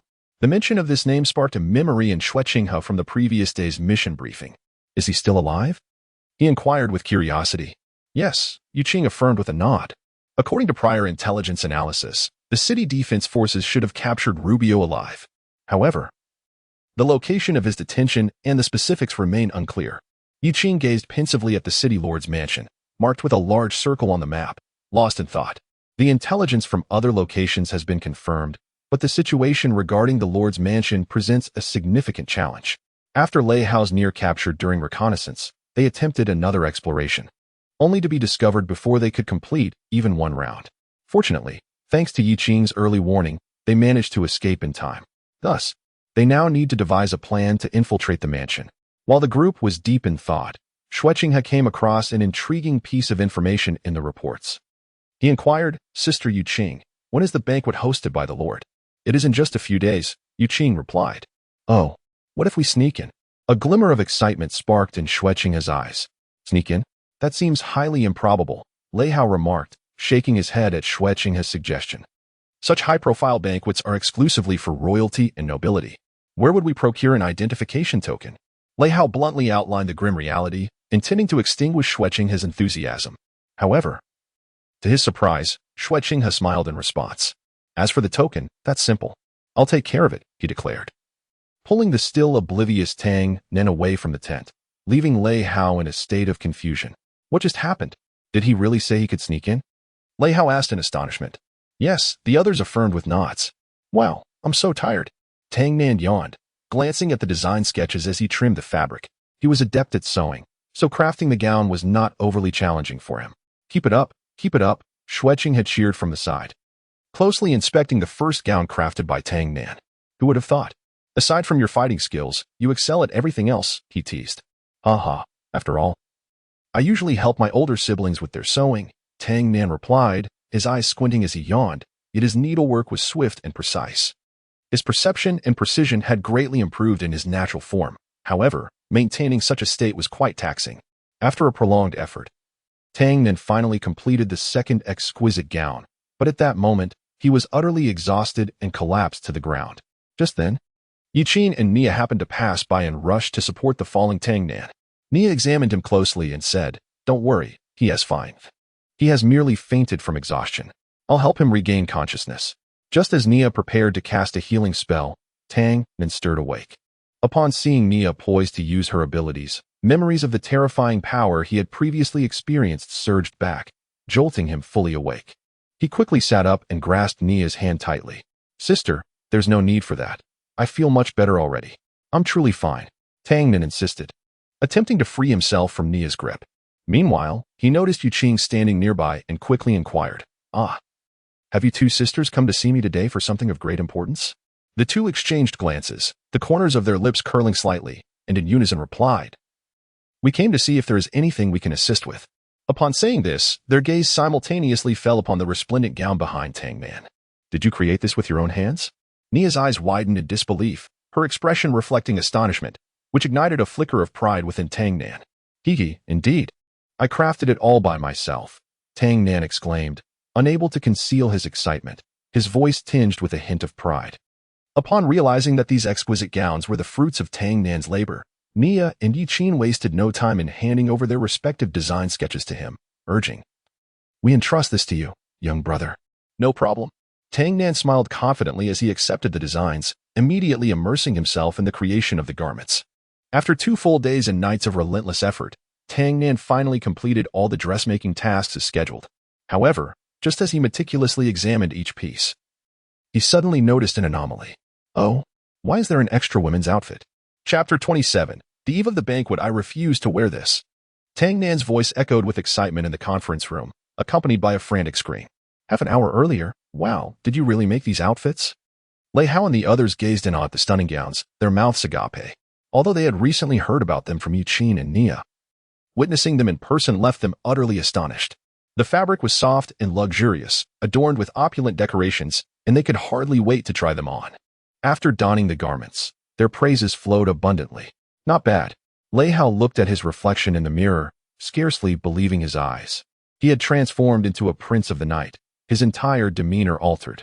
His posture appeared increasingly upright, as if he had melded with the profound blue of the gown, exuding an air of mystery and elegance. The gown's exquisite tailoring conformed perfectly to his physique, accentuating his robust build. The neckline's design was both simple and distinctive, subtly revealing his well-defined collarbone, adding an element of allure. Lei Hao then turned his attention to the others. Yuan Wen donned the brown gown, and his demeanor shifted dramatically. He had always been tall, but now he exuded a refined grace. The gown's deep, understated color complemented his composed temperament beautifully. Meanwhile, Su Xiao wore the sky blue gown, its fresh hue harmonizing flawlessly with his aura. His skin appeared even fairer against the gown's backdrop, reminiscent of warm jade. The gown's meticulous cut clung to his elongated frame, with smooth lines that showcased his elegant presence. His hair was neatly styled, a subtle sheen glimmering in the light. His facial features were well-defined, resembling a sculpted visage, and his deep-set eyes radiated confidence and gentleness. A faint smile graced the corners of his lips, as if the entire world had brightened in his presence. The sky blue gown he wore featured a uniquely designed neckline, subtly revealing his well-defined collarbones, exuding an air of quiet sensuality. The sleeves flowed gracefully, billowing gently with his movements, as if imbued with poetic elegance. A belt of the same hue cinched his waist, artfully accentuating his slender figure. Meanwhile, Xueqing had donned her customary palace attire, a pristine white ensemble adorned with delicate golden threads. The moment of grandeur arrived as Yiqin and Nia, resplendent in their finery, stepped out from the bedroom, causing the gentleman present to be momentarily captivated. Yi Qing's gown shimmered in a verdant hue, reminiscent of tender spring buds, fresh and elegant. The exquisite tailoring and fluid lines perfectly highlighted her delicate silhouette. The neckline, a masterpiece of design, was adorned with intricate lace, adding a touch of softness and romance to the overall appearance. In contrast, Nia's dress was a vibrant red, ablaze with fiery vivacity. Its fashionable silhouette danced with her every step, the hem fluttering like melodic notes in the air. Her long hair cascaded down her back like a waterfall, glimmering with an enchanting sheen. Her refined features were enhanced by a perfectly applied makeup, her eyes sparkling with confidence and allure. Together, they formed a stunning tableau, with Yi Qing's elegance complementing Nia's spirited charm, much like green leaves framing a crimson blossom, each radiating their unique appeal. Their entrance seemed to illuminate the entire space, capturing the attention of all. How striking, isn't it? Yi Qing's lips curved into a smile, her eyes shimmering with self-assurance as she softly inquired about Lei Hao's opinion of her. However, at that moment, Lei Hao was entirely entranced by the fullness of Yi Qing's bosom, his gaze fixed and unblinking, lost in a trance, perceptive to Lei Hao's wandering eyes. Yi Qing's smile took on a teasing quality. She playfully delivered a light punch to his shoulder, chiding him. "You rogue. Where are your eyes wandering?" Startled back to reality, Lei Hao offered an awkward smile, hastily redirecting the conversation. Just then, Nia, lifting her skirt, flitted like a joyful butterfly to stand before Su Xiao.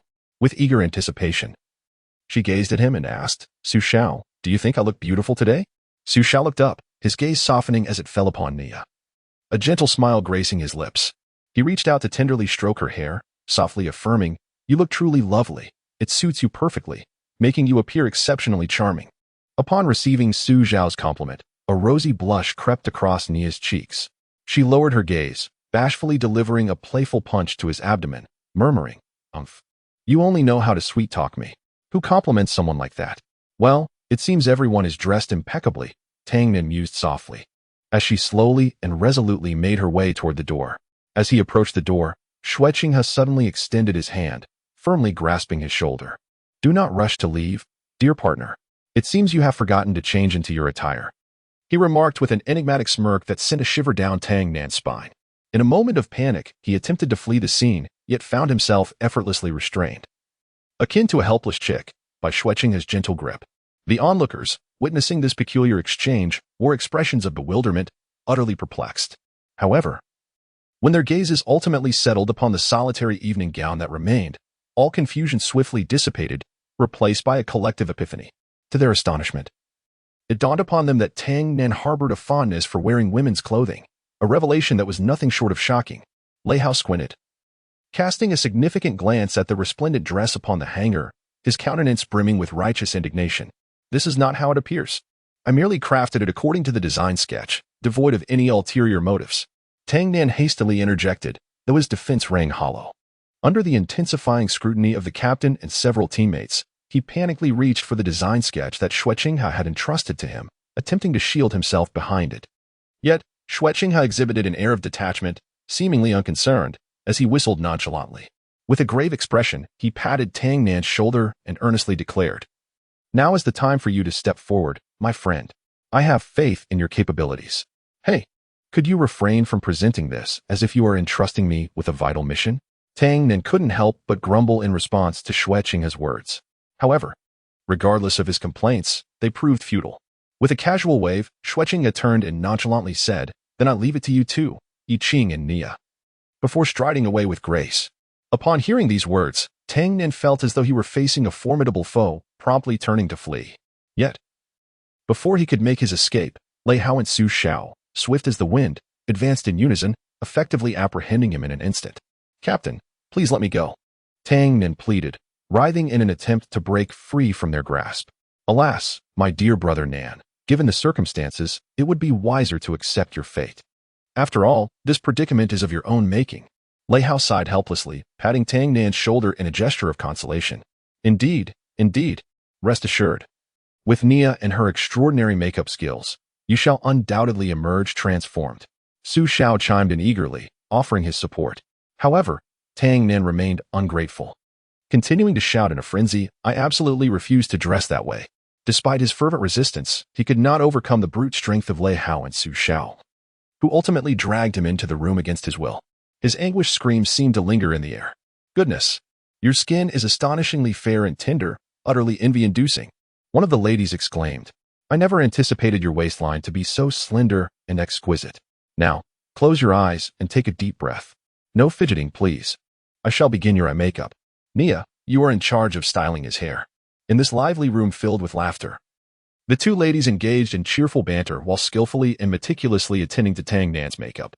As time ticked by, after a full hour of effort, the transformation was finally complete. Nia and her companion cautiously peeked out, wearing playful smiles as they caught sight of Lei Hao and the others anxiously waiting outside. With gentle nudges, they urged the now formally attired Tang Nan to step out of the room. Tang Nan lowered his head, his footsteps somewhat awkward, resembling a bashful crab as he slowly emerged from the dressing room. He kept his gaze averted, seemingly unable to confront the eyes of others. However, as Tang Nan stepped out of the changing room, he captivated the attention of all present. Clad in an exquisite black tuxedo, impeccably tailored and gracefully structured, he appeared like a pearl in the night, emanating an aura of mystery and allure. "Do not be shy. Lift your head and let us behold you," urged one voice. "Indeed, allow us to admire your presence." With the encouragement of the crowd, Tang Nan finally mustered his courage and gradually raised his gaze. In that fleeting moment, all the gentlemen present were rendered utterly speechless, their eyes wide with astonishment.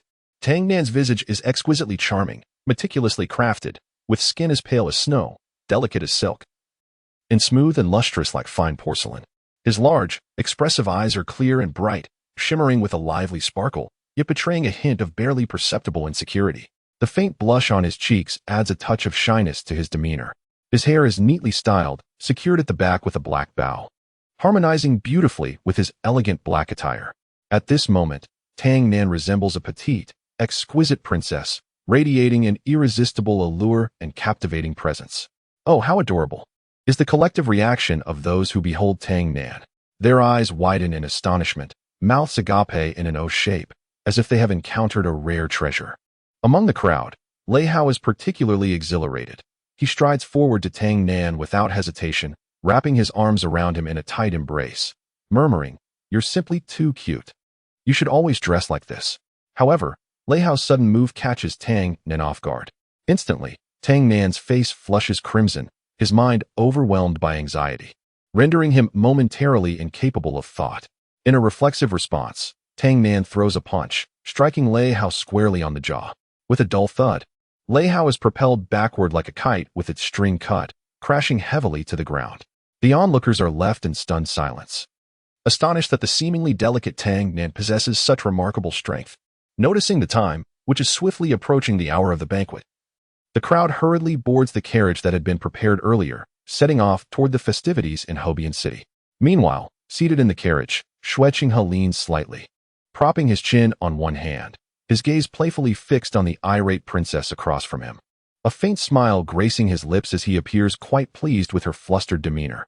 Tang Nan cast a fierce glare at the instigator, her voice laced with irritation. "Have you had your fill of staring? What? Is it that appealing when I'm angry?" Xue Qinghe chuckled lightly, a hint of teasing in his tone. "Who asked you to look?" Tang Nan turned her head away, still seething with indignation. "Why should I be compelled to dress this way? That is entirely beyond your authority." Xue Qinghe straightened up, earnestly explaining, "I specifically noted the configuration of 4 men and 3 women on the invitation. If anyone fails to comply, it will undoubtedly raise the suspicions of the city lord. So, you must endure a little discomfort. But why must it be 3 women?" Tang Nan remained perplexed, her beautiful eyes filled with confusion. Xue Qinghe smiled mysteriously, placing his finger gently on his lips and lowering his voice. "That, my dear, must remain a secret for now. However, rest assured, it is all for the smooth execution of our plan." Having said this, he abruptly stood up and gracefully moved to sit beside Tang Nan, softly inquiring, "In that case, shall we change the subject? What do you think of the outfit designed by Xiao Shui?" Upon mentioning Xiao Shui, Tang Nan's expression softened slightly.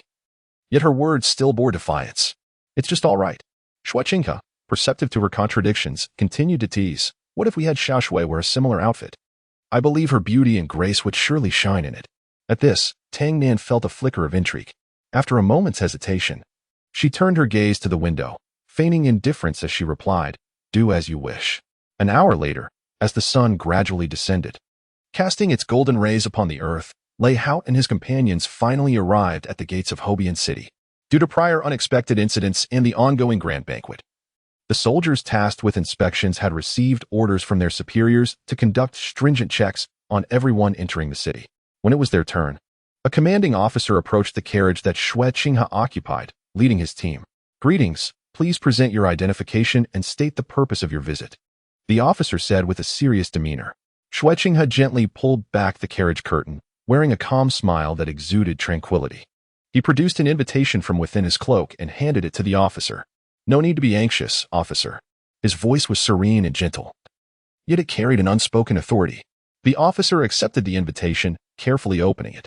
Upon seeing the royal seal from the Tiando Empire on the envelope, he felt a jolt of surprise. A royal insignia. This is not something I can afford to neglect. Nevertheless, despite his experience, the officer remained vigilant. He scrutinized Xue Qinghe closely before letting out a soft sigh. "Very well, I shall leave this delicate matter to my superiors." Coming to this conclusion, the officer returned the letter to Xue Qinghe and gestured for his subordinates to allow them passage. Thus, Lei Hao and his companions successfully passed through the city gates and entered the illustrious city of Hobian. Armed with the letter crafted by Xue Qinghe and his composed demeanor, they effortlessly gained entry into the Lord's mansion. Upon stepping inside, they traversed the corridors, marveling at the interior of the mansion. Flanking the pathway stood formidable black-armored warriors, each possessing a strength exceeding level 30. Xue Qinghe cast an admiring glance at these soldiers, noting that the Lord had indeed fulfilled his responsibilities. With hundreds of soul masters present, it appeared that the Lord had refrained from deploying lethal force against the insurgents from the outset. These warriors, if deployed in our realm, would certainly be regarded as a formidable force. Noticing Tang Nan's lingering confusion, Xue Qinghe smiled gently and patiently elucidated, "Under ordinary circumstances, the combat prowess of soul masters far surpasses that of regular soldiers, often by several folds or even dozens. They wield unique soul power abilities that can wield significant influence on the battlefield, potentially swaying the outcome of wars. Although training a high-ranking soul master yields substantial rewards, the corresponding investment escalates exponentially. Consequently, only the wealthiest empires or certain powerful duchies possess the resources to cultivate these elite individuals meticulously. In contrast, smaller duchies and towns typically opt to concentrate their efforts on mass training of lower-level soul masters as a supplementary measure." Just as Xue Qinghe was about to elaborate further to Tang Nan, the carriage came to an abrupt halt. Realizing they had arrived at their destination, Xue Qinghe elegantly extended his hand toward Tang Nan, saying, "Allow me to assist you in disembarking, esteemed princess." "Oh, very well. I shall endure a little longer." Tang Nan muttered with a hint of exasperation, reluctantly grasping Xue Qinghe's hand. However, just as he prepared to emerge from the carriage, Xue Qinghe seemed to recollect something and retrieved a pair of exquisitely crafted high-heeled shoes from his soul guide, presenting them to Tang Nan with a playful expression. "Oh, I almost forgot this. Do remember to wear them. Let not my thoughtful gesture go unappreciated," Xue Qinghe said with a teasing smile. "Xue Qinghe, just wait and see. We shall settle this matter." Chapter 28. The Banquet Welcome, Esteemed Guests. At the entrance of the banquet hall stood the elegant and dignified Countess Kroll, her radiant smile captivating all who beheld her beauty and charm.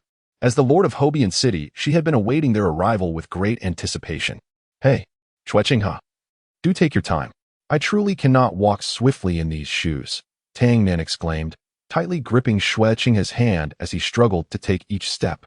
The delicate high heels were entirely unfamiliar to him, as this was his first experience attempting to navigate in such footwear. Xue Qinghe carefully supported Tang Nan, wary of any misstep that might lead to a fall. Upon reaching Lady Crowell, he halted and respectfully bowed, saying, "Good day, Lady Crowell. I sincerely apologize for our unannounced visit and hope it does not cause you or your household any inconvenience." Lady Crowell replied with a smile, "It is quite all right. Your presence graces my humble abode. However, I am curious to know the purpose of your unexpected visit." Xue Qinghe politely responded, "I am traveling with my mentor for exploration and research. Along the way, I learned of Count Crowell's recent success in quelling the long-standing rebels in this region, and I have come bearing a letter of congratulations for the Count." With that, he extended the envelope to Lady Crowell. Earlier, during the announcement at the city gates, Lady Crowell had already been informed of the relevant news. Now, upon witnessing that the visitor indeed hailed from the Tiando royal family, her apprehension began to wane slightly. She nodded subtly and signaled to a nearby maid, who understood immediately and turned to make a discreet gesture behind her back. The concealed soldiers, receiving the signal, silently returned to their posts like phantoms. Lady Crowell then leisurely opened the envelope, and as she laid eyes upon the emblem of royal authority stamped on the letter, the last remnants of her doubts dissipated. After carefully reading its contents, she lifted her gaze to Xue Qinghe and his companions. However, her eyes lingered briefly on them before hesitating, ultimately refocusing on the young Tang Nan, who followed closely behind Xue Qinghe. A subtle smile graced Lady Crowell's lips as if she had suddenly grasped something significant. She gently covered her mouth, smiled softly, and then turned to lead everyone towards the reception room. As they proceeded, it seemed as though Tang Nan had an epiphany, feeling he had grasped certain nuances.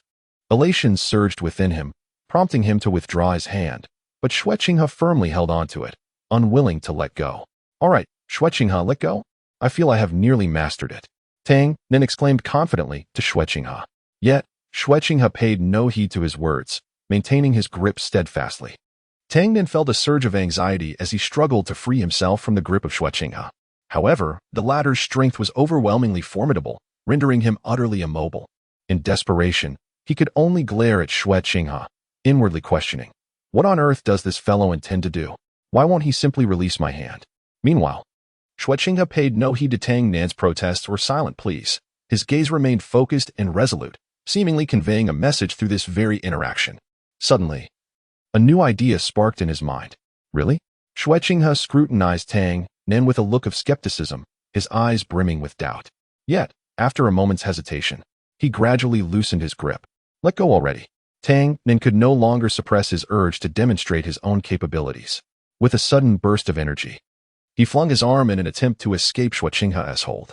Unexpectedly, the abrupt loss of support caused him to lose his balance, and he stumbled forward like a drunken man, teetering dangerously close to a fall. In that critical moment, as if foreseeing the impending mishap, Xue Qinghe swiftly extended his hand, stabilizing Tang Nan before he could hit the ground. Be careful. A subtle smile graced Xue Qinghe's lips, as he gently reminded him, remember the key points? Always maintain your balance, keep your back straight, draw in your abdomen, and slightly bend your knees. Hey, didn't you just tell me all this? Tang Nan muttered indignantly under his breath, feeling aggrieved. I'm not a genius. How could I possibly learn it all at once? Precisely because of that, you should refrain from showing off. Just let me assist you. Xue Qinghe's tone was resolute, leaving no room for negotiation. TCH, you're ruthless. Tang Nan, though filled with reluctance, understood that he truly needed Xue Qinghe's support at this moment, and thus, reluctantly nodded in agreement. Thus, Tang Nan half-heartedly leaned on Xue Qinghe's arm, continuing his practice. All their movements were keenly observed by Madame Krolov, who was leading the way ahead. Madame Krolov regarded the two with a contemplative expression, a barely perceptible smile gracing her lips. Why not, Your Highness? Ah, the youth. She gently shook her head, seemingly reminiscing about her own past, her eyes reflecting a glimmer of nostalgia. Minutes later, they arrived at the reception hall. The spacious and well-lit room was already filled with nobles from various regions, along with high-ranking military officials and government dignitaries, who engaged in warm and elegant exchanges. Adorned in resplendent attire and sparkling jewels, they smiled and greeted one another. Some nobles gathered around, savoring exquisite delicacies and tea while discussing matters of politics, economy, and culture. Others stood by the windows, admiring the beautiful scenery outside, occasionally expressing their admiration. The entire atmosphere of the reception hall was imbued with a sense of relaxed joy, yet it retained an air of solemnity and elegance. The banquet was set to commence shortly, wishing everyone an enjoyable time. After uttering these words, Lady Crowell gracefully turned and departed. Seizing the opportunity, several individuals began to exchange opinions regarding the current situation. How numerous the attendees are. As Lei Hao gazed around at the incessantly conversing nobles, he couldn't help but express his genuine astonishment. Indeed, it was evident that Duke Crowell had invested considerable resources into this banquet. Yi Qing then turned to Xue Qinghe, inquiring, have you come across any further information? Let me ponder, Xue Qinghe replied, straining to recall his prior impressions of Count Crowell, and then articulated his conjecture. I suspect this may be related to Crowell's political stance. Since ascending to his title, he has consistently been a staunch advocate for war within the realm of Gaul. However, due to the populace's fervent yearning for peace. He has garnered little support among the higher echelons of the principality. Therefore, I surmise that the purpose of this banquet is likely to consolidate alliances with other factions, thereby securing greater influence in future parliamentary discussions. But why would he pursue such a course? Is he contemplating instigating war? Upon uttering these words, Xue Qinghe furrowed his brow in concern. At that moment, a soft, almost imperceptible cough resonated throughout the hall, as though it had drifted from a distant realm. Though faint, this cough rippled through the atmosphere like a stone cast upon a tranquil lake, drawing everyone's attention. I instinctively gravitated towards the observation deck on the second floor. At this juncture, the centerpiece of the banquet, Count Crowell, stood proudly, clad in a stately, archaic military uniform that had accompanied him through countless battles. It bore witness to his unparalleled glory. The myriad medals adorning his attire sparkled like stars, each one a testament to his past achievements. The Count's visage bore the marks of time, a long, jagged scar traced from his forehead down to his cheek, enhancing his aura of authority and dominance. Standing tall and steadfast, he leaned lightly upon an exquisitely carved cane with his left hand, while gracefully raising a goblet with his right, his movements fluid and composed. "Dear friends," Count Crowell proclaimed with a resonant voice, "tonight, beneath the brilliant stars and enchanting moonlight, we gather here to celebrate this extraordinary moment. We find ourselves basking in a rare peace, yet there are those with nefarious intentions who wish to see this scene disrupted. They employ insidious tactics, brazenly tormenting the innocent populace, attempting to drag us back into the chaos of war." As he spoke, his piercing gaze, sharp as that of a hawk, swept over the gallant officers beside him. Yet, in the face of such vile actions from our adversaries, our brave and intrepid warriors have not faltered. They have poured forth their fervent blood, charging into battle like a tempest, transforming the enemy's ignoble and squalid deeds into their own resplendent glory. Upon concluding his remarks, Count Kroll raised his wine glass with fervor, as if to infuse the very essence of his lofty aspirations into the chalice. In response, the assembled guests reciprocated by lifting their own glasses in unison. "Long live Gaul! Long live the Empire of Tiendo!" The thunderous cheers reverberated through the banquet hall, lingering in the air. Accompanied by this rousing chorus, Count Kroll tilted his head back and drained his goblet. Thus, the grand banquet commenced in earnest. In pursuit of comprehensive and accurate intelligence, Lei Hao and his companions embarked on their previously devised plan, dispersing to gather information. Lei Hao Yuan 1. And Su Xiao opted to wander among the officers, seeking elusive clues that might reveal vital insights. Meanwhile, Nia and Yi Qing deftly navigated the circles of nobility, hoping to glean some insider news from them. Concurrently, Xue Qinghe and Tang Nin enjoyed a relatively higher degree of freedom, allowing them to arrange their actions according to the evolving circumstances. However, due to the inadvertent rumors spread by Lady Kroll, Xue Qinghe swiftly became the focal point of the gathering. The ambitious nobles, eager for advancement and fortune, turned their attention to this likely successor to the throne, all wishing to forge connections with him. In a moment, a cacophony of flattery arose. "Your Highness, might I have the honor of your attention?" A tide of insidious individuals surged toward Xue Qinghe, engulfing him completely. Faced with such a scenario, an unmistakable look of distaste crossed Xue Qinghe's features. Observing from a distance, Tang Nan could not suppress a smirk of delight. "Xue Qinghe, it seems you are in quite the predicament." The prospect of Xue Qinghe's discomfort brought him considerable amusement. Just as Tang Nan reveled in his satisfaction, a nobleman, clad in resplendent attire and exuding an air of grandeur, appeared before him as if descending from the heavens. With a subtle smile gracing his lips, he spoke softly. "Might this enchanting lady grant me the pleasure of a dance?" Caught off guard by this unexpected turn of events, Tang Nin stood in stunned silence for a moment before regaining his composure. Upon recognizing the gentleman, he surveyed his surroundings in confusion and, pointing to himself, stammered, "Are you speaking to me?" "Indeed, dear lady," the noble affirmed, maintaining his elegant smile and nodding in confirmation. "I apologize, but I truly do not know how to dance." Tang Nin replied candidly. "Oh, how unfortunate," the noble lamented, a fleeting look of regret crossing his features. "But fear not, we have ample time to practice together. Do we not?" With that, he stepped toward Tang Nan, leaving her feeling an inexplicable sense of pressure as her heart raced, rendering her momentarily paralyzed with anxiety. He hurriedly cast his gaze toward the nearby Shueqing River, silently praying that someone would perceive the unusual situation and come to rescue him from peril. Unfortunately, fate had other plans. At that moment, The Shueching River was surrounded by a throng of people, rendering any escape impossible. As he watched the imposing figure of a burly man draw nearer, Tang Nan felt utterly isolated and helpless, with retreat as his only option. Just as he was about to be cornered, an unexpectedly robust hand landed on the shoulder of the nobleman. "Sir, it appears you have indulged a bit too much in libations. In my humble opinion, it would be wise for you to step outside for some fresh air and regain your composure." The voice belonged to a young officer who had stepped forth from behind the nobleman, clad in a well-tailored military uniform adorned with dazzling golden insignia that shimmered brilliantly.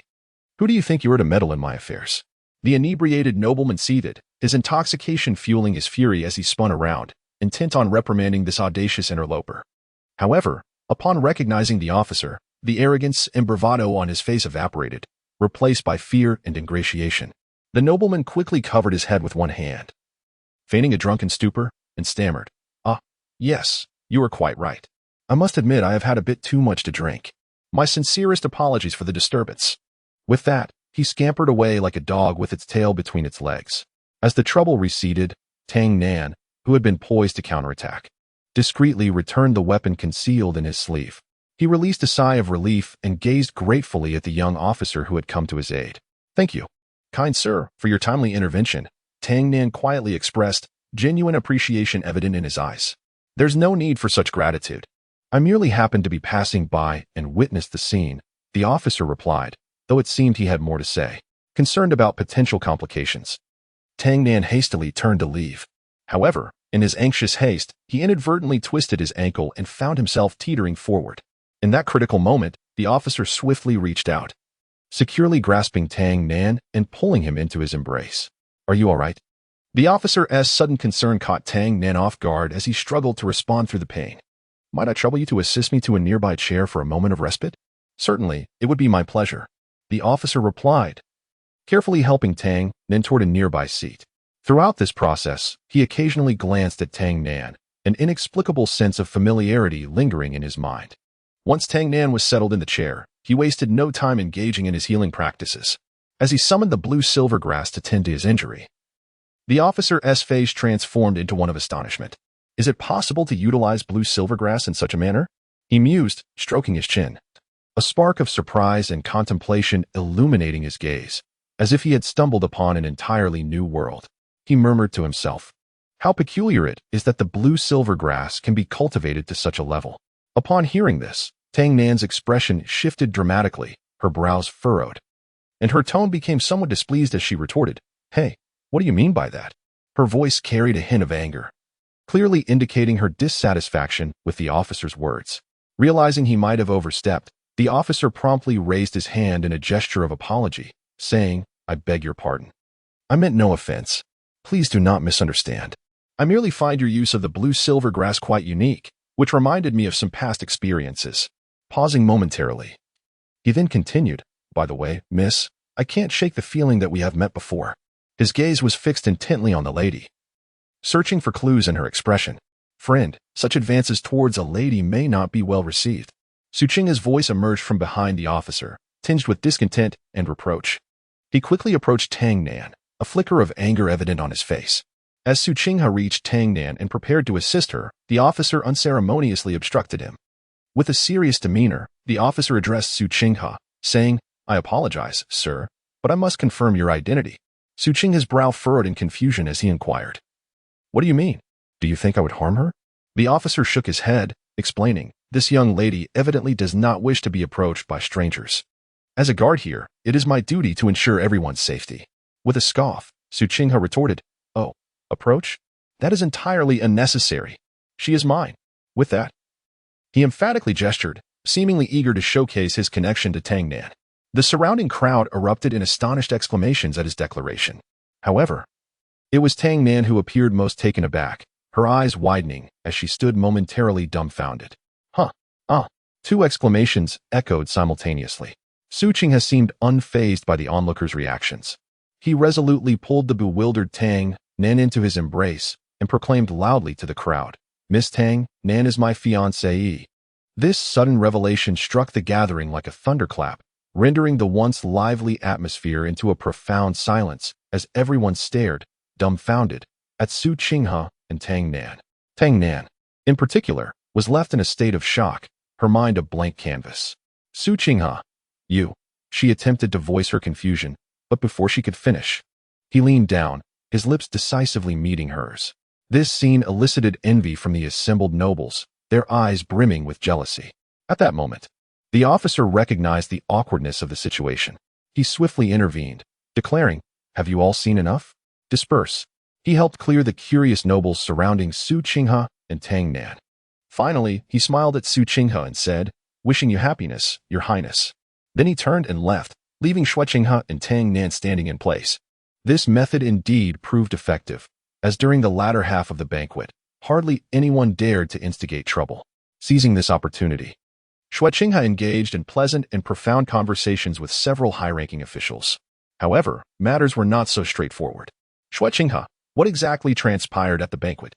After returning to the camp, Yi Qing noticed Tang Nan's dazed and despondent expression, and a surge of concern welled up within her, prompting her to inquire hastily. Shui Qinghe smiled lightly and feigned nonchalance as he replied, "Oh, it's nothing significant, merely a minor setback." Yi Qing was evidently skeptical of his words. Furrowing her brow as she pressed further, "Are you truly certain?" Shui Qinghe patted Tang Nan's shoulder and forced a cheerful grin, saying, "Don't worry, Sister Yi Qing. He might just be exhausted. I'll take him back to rest. We'll see each other tomorrow." With that, he gently guided Tang Nan into the room, closing the door behind them. Yet, no sooner had they entered than the sound of an arrow being loosed echoed within, followed by Tang Nan's heart-wrenching roar. "Shui Qinghe, I will kill you." The shriek was so piercing it seemed capable of shattering the very room. The youth. Chapter 29. A great disturbance. Drip, drip. The rhythmic sound of water droplets fell from the ceiling, occasionally splattering onto the man's forehead. He exerted all his strength to wipe away the icy droplets, and then turned over, attempting to catch a brief respite. However, at that moment, a harsh clamor pierced the air. The guard outside the cage was striking the iron bars with a long spear, creating a cacophony. Simultaneously, he spat out a few profanities, seemingly to alleviate the monotony of his tedious duty. Within this endless darkness of the cell, the man had long since lost track of time. He could not ascertain how many days and nights he had endured in this place, feeling instead that each day stretched on infinitely, tormenting him. The fatigue of his body and the torment of his spirit had rendered him utterly numb. He slowly closed his eyes, disregarding the distractions from the outside world, allowing his thoughts to drift away. Suddenly, a thunderous explosion echoed, as if it would rend the world asunder. This blast not only jolted him from his slumber, but also sent his heart racing to the brink. Immediately after, a chaotic uproar erupted from outside. "Intruders! Little grass! Quickly hide behind me!"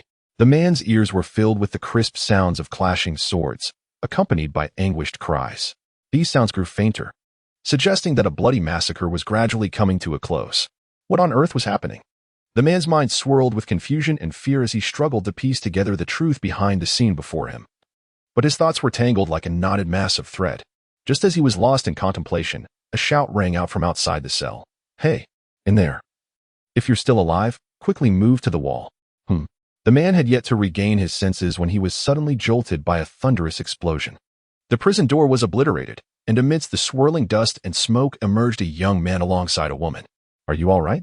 The young man quickly crouched down, extending a hand with genuine concern. "May I inquire if you are Mr. Rubio?" 12 hours prior. After days of arduous effort and relentless pursuit of intelligence at the Lord's mansion, Lei Hao and his companions found themselves fully prepared, with all plans for rescuing Rubio meticulously arranged, awaiting only the right moment.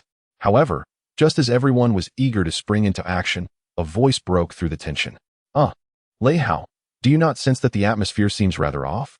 The perceptive Su Xiao was the first to notice the anomaly, casting a puzzled glance around before finally fixing his gaze on a gloomy yet spirited figure opposite them, Tang Nan and Shui Qinghe. "Well, now that you mention it, it does indeed seem that way," Lei Hao agreed, sharing the sentiment. As they exchanged glances, both discerned a hint of bewilderment in each other's eyes. Suddenly, as if struck by inspiration, Lei Hao dashed to Shui Qinghe's side, lowering his voice urgently. "Hey, tell me quickly, what exactly transpired between you two last night?" At that moment, Tang Nan remained silent, calmly nibbling on a piece of bread. Nevertheless, her displeasure was unmistakably etched on her face. Shui Qinghe chuckled awkwardly, his gaze inadvertently drifting toward Tang Nan seated beside him. Just then, their eyes met, and Xueqing hastily declared, "It's nothing important." TSK, how utterly boring, Lei Hao. Having failed to extract any useful information, returned to his seat, visibly disheartened. Hey, are you still upset? Xueqing inquired softly, wearing a conciliatory smile. Is that any of your concern? Tang Nan replied coldly, not lifting her head, her tone laced with resentment. I thought I had already apologized. Xueqing had chuckled helplessly. If you mention it again, I swear I'll pull the trigger, Tang Nan retorted, raising her crossbow menacingly at Xueqing's forehead. All right. I promise to notify you in advance next time. Now, could you please put the crossbow down? Xueqing had cautiously gestured toward the weapon aimed at him. Humph. Tang Nan scoffed disdainfully, retracting the crossbow.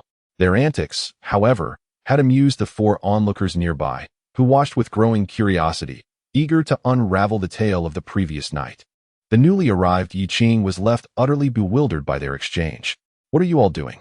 Bang, bang, bang, bang. Unappreciative. Yi Qing dealt each of them a sharp rap on the head, bringing the farce to an abrupt conclusion. All right, now let us commence the meeting. With Yi Qing's proclamation, the assembly concerning the rescue of Rubio officially began. Lei Hao initiated their report, revealing that the troop strength of the Lord's Manor had been thoroughly ascertained. Their foundational force comprised the Black Armored Brigade, stationed to the east of the manor. These soldiers, clad in formidable black armor, resembled indomitable steel fortresses numbering approximately 800, each possessing soul power exceeding level 30. Commanding this elite unit was a mysterious squad known as the Blackguards. Though composed of merely 8 members, each boasted strength ranging from level 40 to 50. 6 of these Blackguards would split into 2 groups, each consisting of 3 individuals. One group would remain constantly at the side of Count Kroll, ensuring his safety, while the other would patrol the vicinity of the Lord's Manor, vigilant against any potential threats. Upon hearing this, Yi Qing furrowed her brow, contemplating inwardly. Such rigorous protection makes a breach seem a formidable challenge. She bit her lip and promptly inquired, "What about the remaining 2? I'm not certain," Yuanwen replied with a look of helplessness. "It seems the senior officers are oblivious to their whereabouts. We 3 tried every means to intoxicate several of them, yet we could not extract any useful information." What transpired next? Someone eagerly pressed. The good news is we have a rough idea of Rubio's location. However, the bad news. Su Zhao's tone shifted, teasing suspense. Stop keeping us in suspense. Just tell us, the group urged. Their hideout is conveniently located directly beneath the Black Armored Brigade's base. Su Zhao's revelation landed like a bombshell, leaving everyone present in a daze. Oh dear, this complicates matters. Yi Qing, equally troubled, then shared another critical piece of intelligence. Outside Hobian City, there is a contingent of troops dispatched from the capital, Lion, purportedly to escort the rebel leader back to headquarters. Moreover, those in power have hinted that they will soon take action. This news undoubtedly intensified the anxiety of the already beleaguered assembly. Why don't we just storm in directly? The impatient Lei Hao proposed a straightforward yet reckless plan, only to be unexpectedly dismissed. Rejected. It is far too reckless, and even disregarding soul power consumption. We would be engaged in battle for quite some time. By then, reinforcements from outside the city would have arrived. Hey, Su Zhao, is Rubio truly being held at the military camp? Indeed, reliable information confirms he is locked underground, but there are multiple pathways leading there. One is within the military camp, while another is rumored to be concealed within Count Kroll's chamber. However, the veracity of this latter route still requires further verification. Upon receiving this news, Xueqing scrutinized the meticulously detailed map in her hands, her gaze fixated on a particularly marked location, the Lord's Mansion warehouse. A thoughtful frown creased her brow, as if she were formulating a plan in her mind. After a brief moment, she suddenly lifted her head, her eyes glinting with resolute determination, and addressed the assembly. Perhaps we can make good use of this warehouse. Yi Qing followed the direction of Xueqing's finger and indeed spotted the conspicuous warehouse symbol on the map. In an instant, a spark of inspiration illuminated his mind, igniting a wave of excitement within him. I have thought of a solution. Everyone, we can. In the depths of night, the Lord's mansion enveloped in tranquility was pierced by the yawns of soldiers, shattering the serene silence. Some soldiers remained vigilant, patrolling the vicinity, others could not resist glancing back, eagerly anticipating the moment of their relief. The sound of approaching footsteps drew near, and the soldiers instantly perked up, anxiously awaiting the change of guard. Change of guard. At the command of the officer, the tension among the standing soldiers dissipated abruptly. Some stretched their numbed wrists, while others huddled together to discuss their forthcoming activities. The officer, meanwhile, gazed up at the night sky, intending to indulge in a cigarette to unwind. Suddenly, a shrill bird call shattered the night, akin to a battle horn being sounded. The lurking Lei Hao and his companions sprang into action, launching an assault on the unsuspecting soldiers. The soldiers, previously immersed in the joy of finishing their shift, were thrown into disarray by the unexpected attack. The commanding officer quickly regained his composure, attempting to organize a defense and issue a warning. However, as he directed the soldiers to resist, a cold arrow whistled through the air, striking him squarely in the chest. Simultaneously, as the soldiers were forming their lines, the blue-silver grass erupted from the ground, ensnaring them tightly.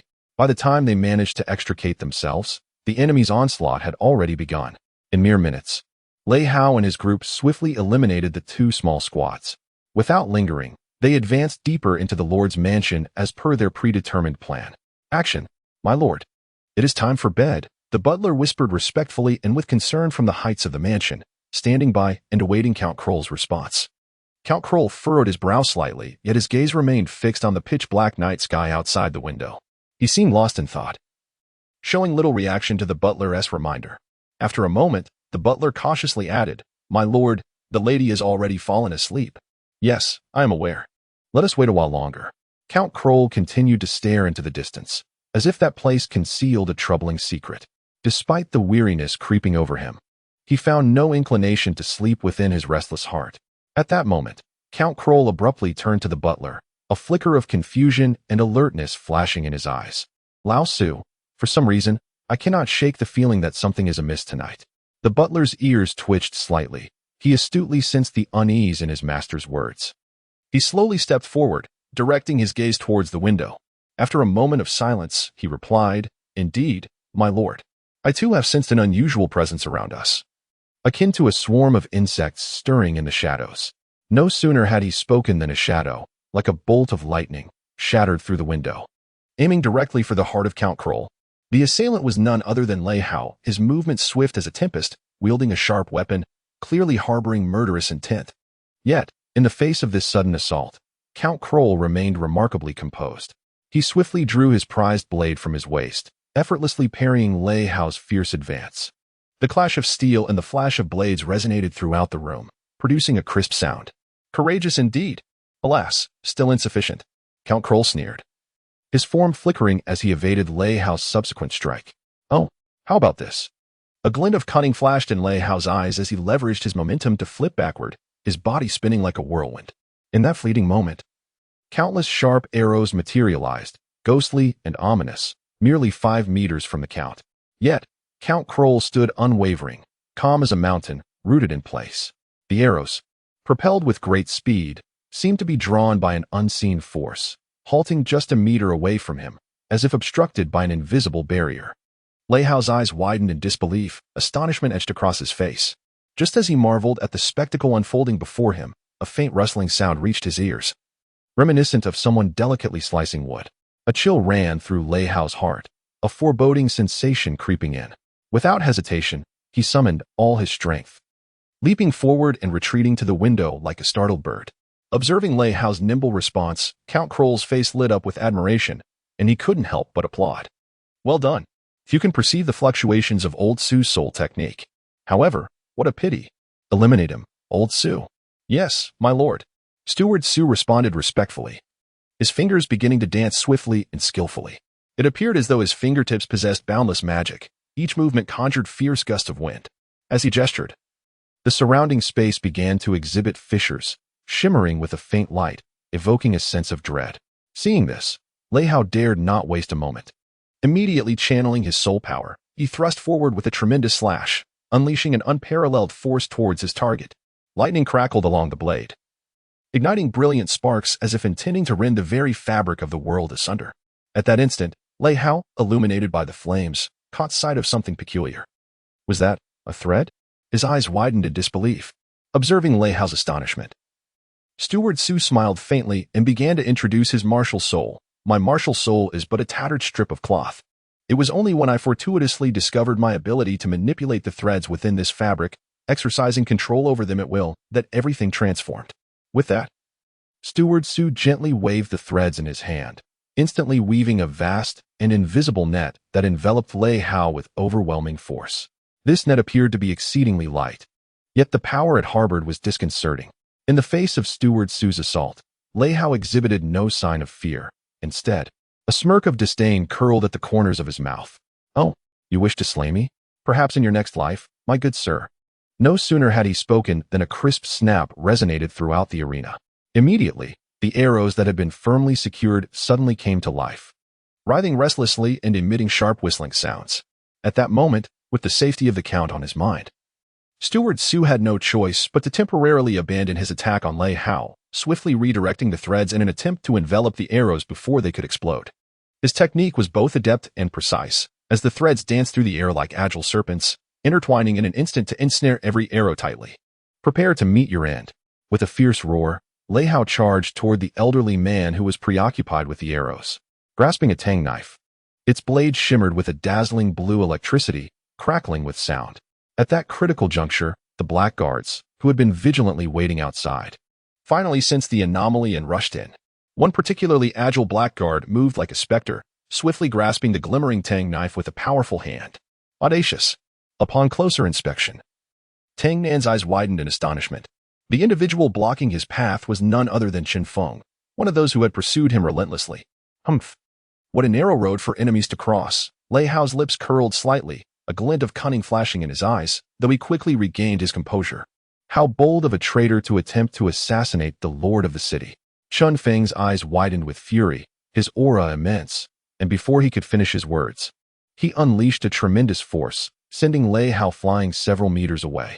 However, contrary to expectations, Lei Hao remained composed. Upon landing steadily, he surveyed the multitude of enemies advancing towards him, his expression devoid of fear. Well, that should suffice. With that, Lei Hao gently blew into his whistle. In that instant, 3 sharp sounds pierced the air, followed by 3 arrows that shot in like lightning from the window. These arrows struck the ground with pinpoint accuracy, subsequently erupting with a thunderous explosion, sending clouds of dust and smoke billowing into the air. As the haze gradually settled, the onlookers were astonished to find that the audacious assassin had vanished without a trace, as though he had never existed at all. Witnessing the sudden disappearance of the assassin, the faces of those present changed dramatically. Panic-stricken, they fell to their knees in unison, pleading for forgiveness from Count Kroll. "We have failed in our duties. We beseech your lordship to punish us." However, Count Kroll appeared remarkably composed. He gently waved his hand and spoke in a calm tone. "Enough. This matter is not your fault. Please rise." With that, he lifted the teacup from the table and took a delicate sip. At that moment, a sudden commotion erupted outside, the noise escalating as if something significant had occurred.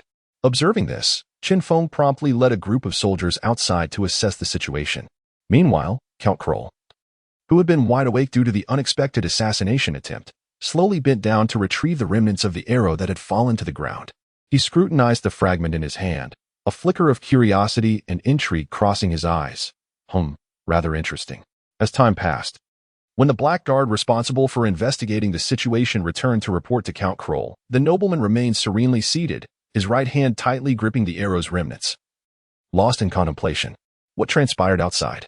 Count Kroll inquired, his voice steady, though a glint of coldness shone in his gaze as he observed the trembling figure of the blackguard. After a moment's hesitation, the guard finally mustered the courage to lift his head, stammering, "My lord, the military warehouse is on fire." Upon hearing this, Count Kroll's expression turned grave in an instant, but he quickly masked it, feigning calmness as he reassured, "Do not panic. Take your time in recounting the events." Nevertheless, the arrow in his grasp betrayed his true emotions. Beads of sweat had formed in his palm from overwhelming tension and fury, and the once sturdy arrow was now crushed into countless fragments. Qin Feng's team had already engaged the enemy, and additionally, Van Hade's group was on their way to provide reinforcements. Moreover, the Black Armored Brigade had also been fully mobilized. The Black Guard lowered his head, his voice trembling slightly as he reported, "Good. Excellent." Count Kroll's brow furrowed deeply, visible veins appearing on his forehead, clearly indicating his mounting rage. "How many adversaries do we face?" According to the intelligence at hand, the enemy comprised merely 4 individuals, the Black Guard reported truthfully. "What? Only 4?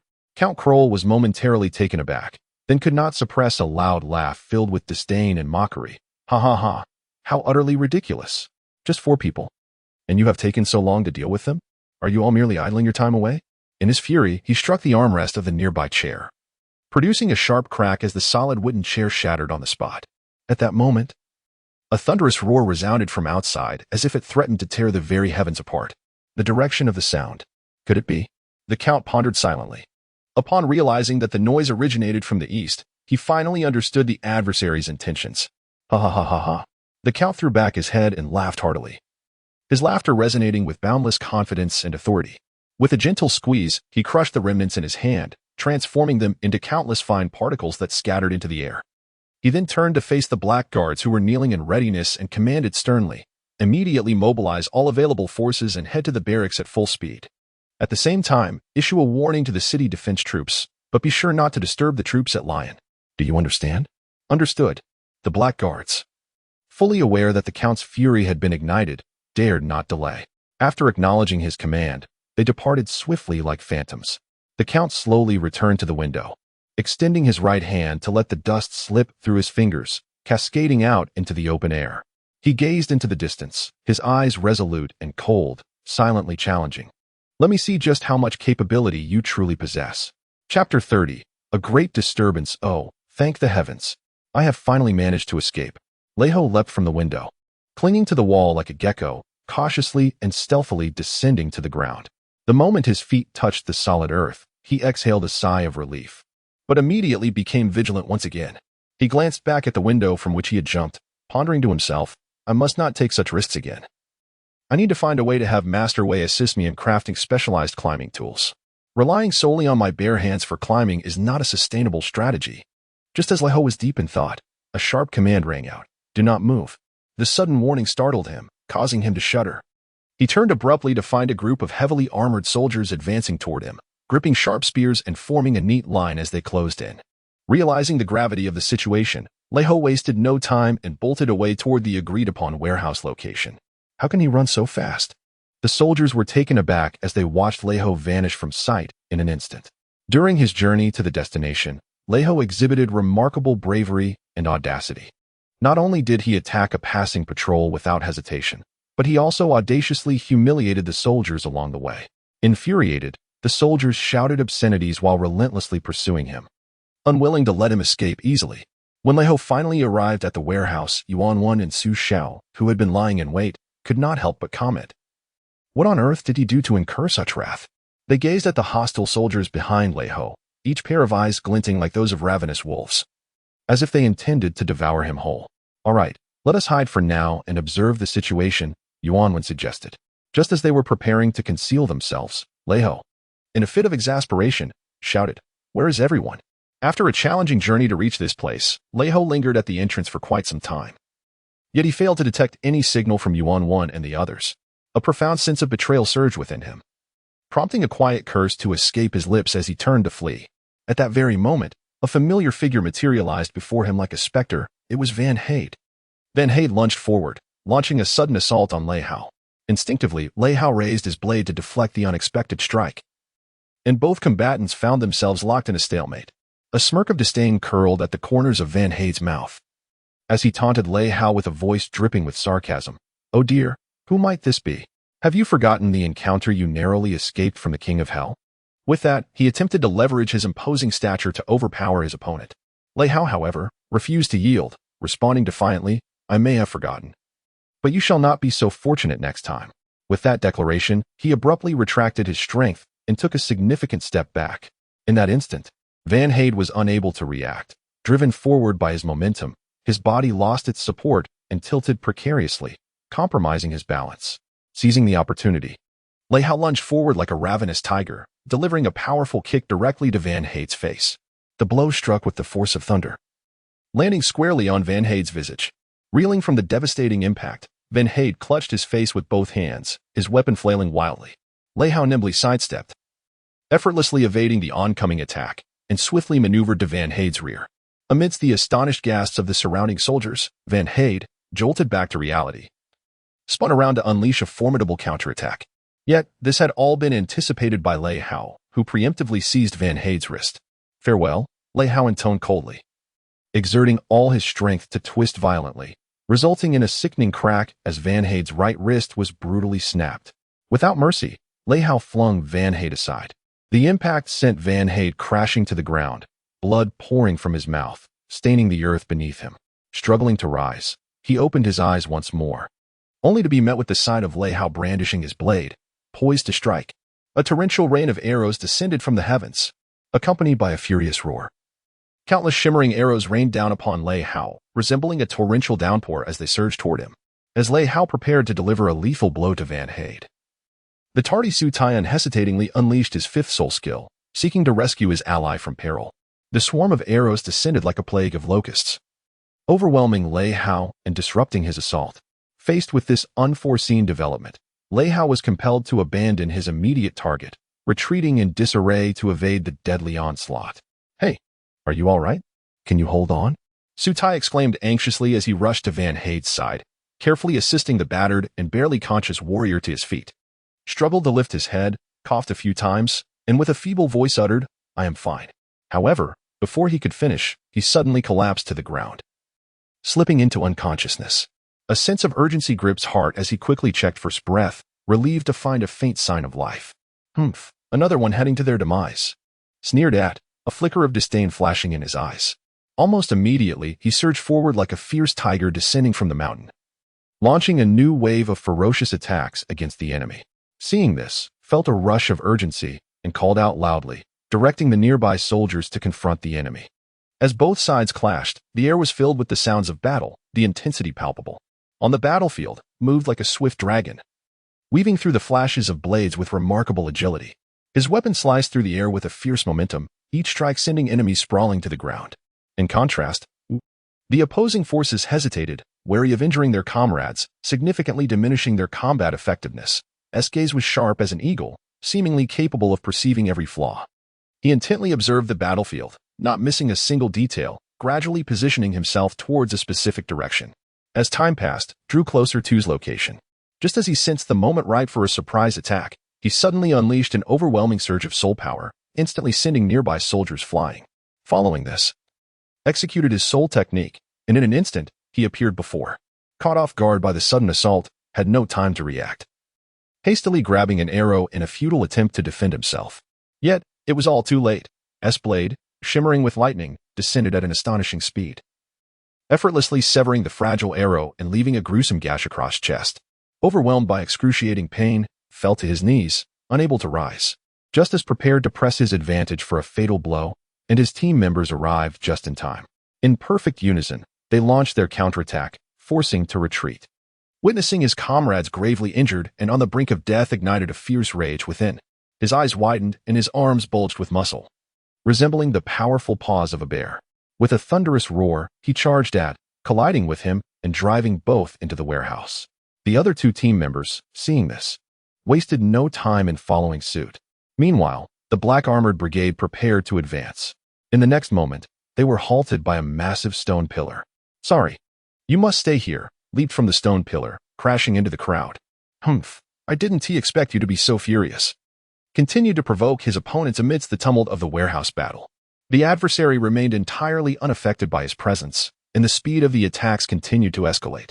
Soon, his movements became so swift that they left behind afterimages, striking fiercely against Lei Hao's protective soul energy like a torrential downpour. Confronted with such an onslaught, Lei Hao could only maneuver within the confines of the warehouse to evade the relentless assault. Meanwhile, Chen Feng's companions found themselves in dire straits.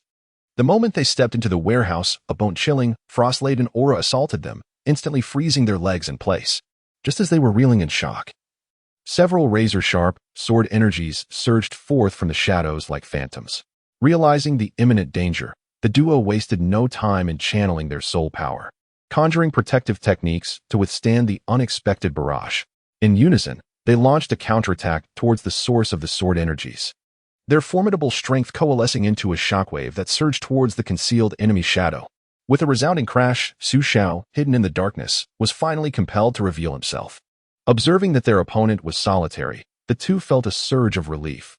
Once they broke free from the icy shackles binding their feet, they lunged forward without hesitation, aiming to swiftly subdue Su Xiao with a pincer attack. However, in the face of such a fierce offensive, Su Xiao remained remarkably composed, wielding his frost blade with growing finesse, effortlessly deflecting their barrage.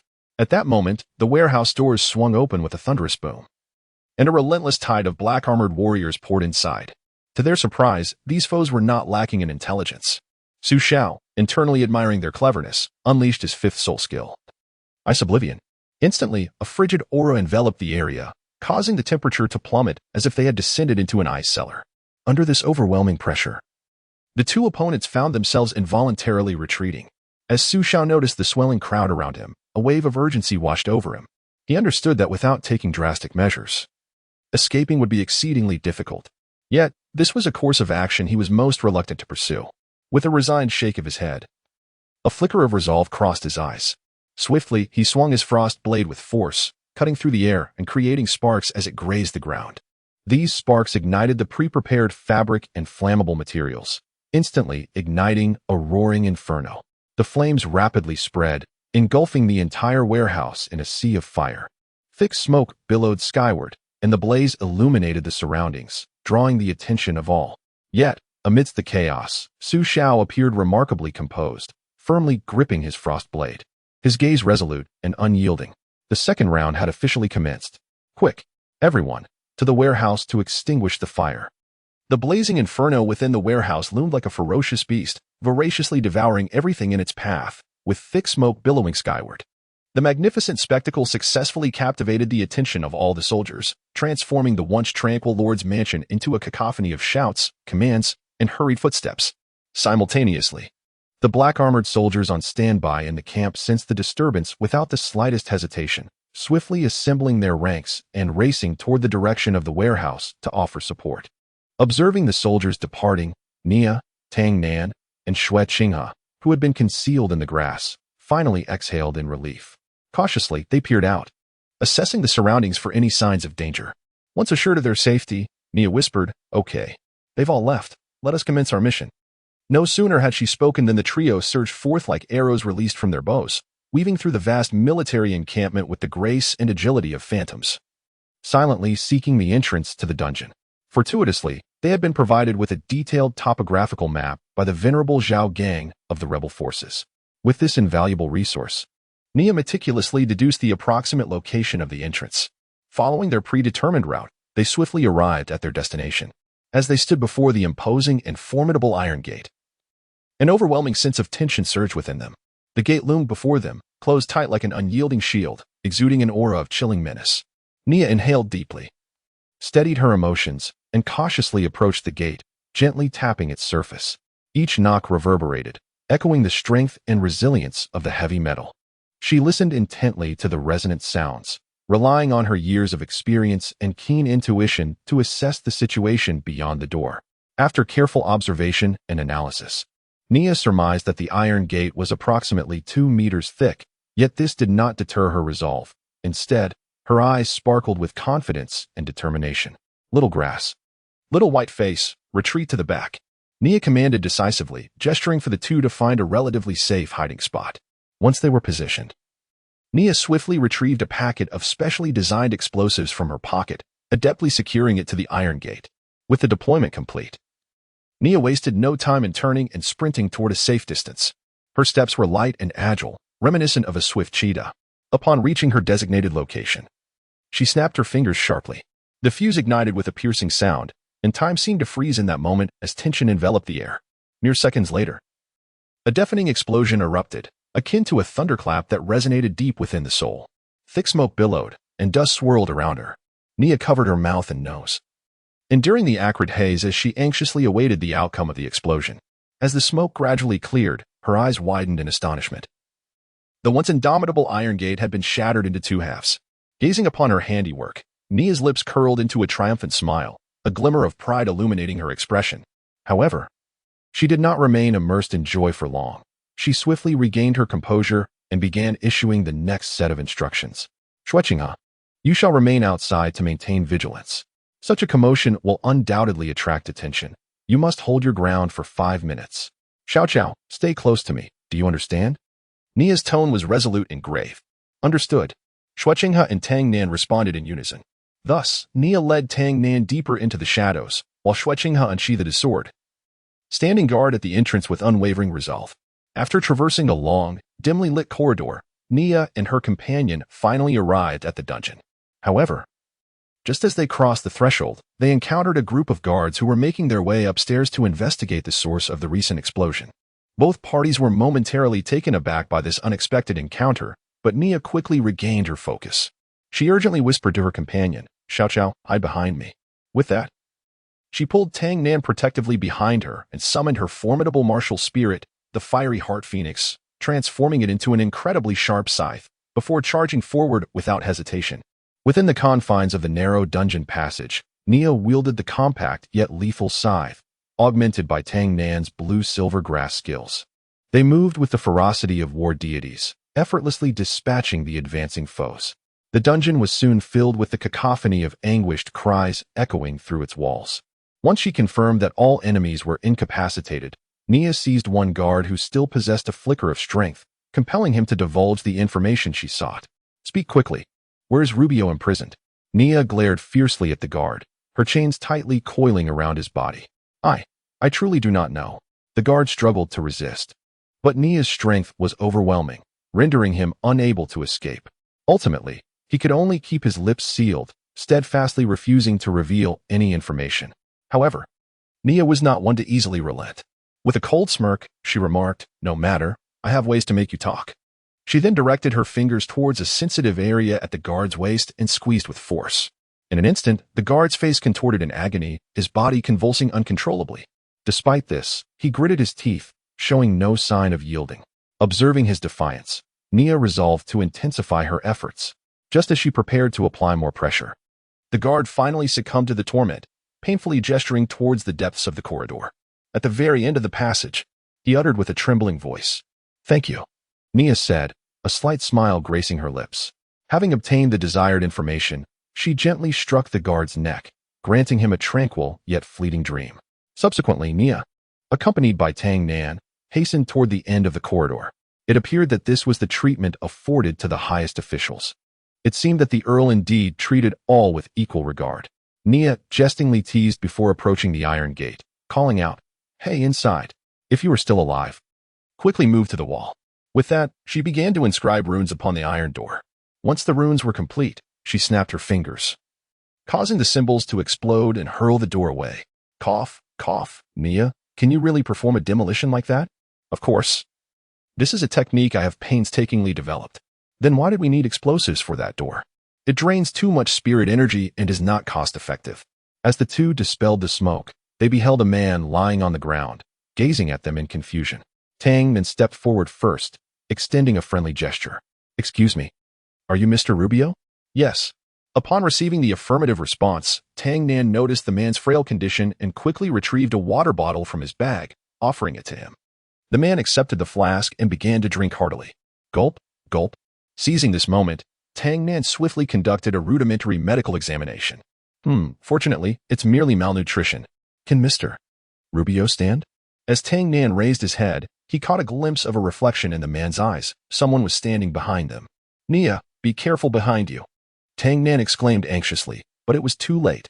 Just as Nia turned around, a hand like an iron claw seized her throat and mercilessly slammed her against the wall, rendering her unconscious in an instant.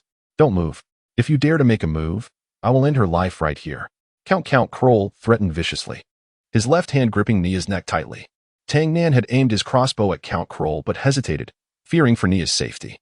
Observing the hesitation and turmoil in Tang Nan's eyes, Count Kroll smirked coldly, fully aware that this young man would never disregard the safety of his comrade. Consequently, he exerted more pressure with his left hand, causing Nia's complexion to grow increasingly pale. Indeed, witnessing this scene, Tang Nan's heart tightened, and he hastily lowered his crossbow, nervously imploring, "Please don't harm her. I beg you." At least you know your place." But it is all too late. Count Kroll's gaze turned more ferocious, exuding a chilling intent to kill.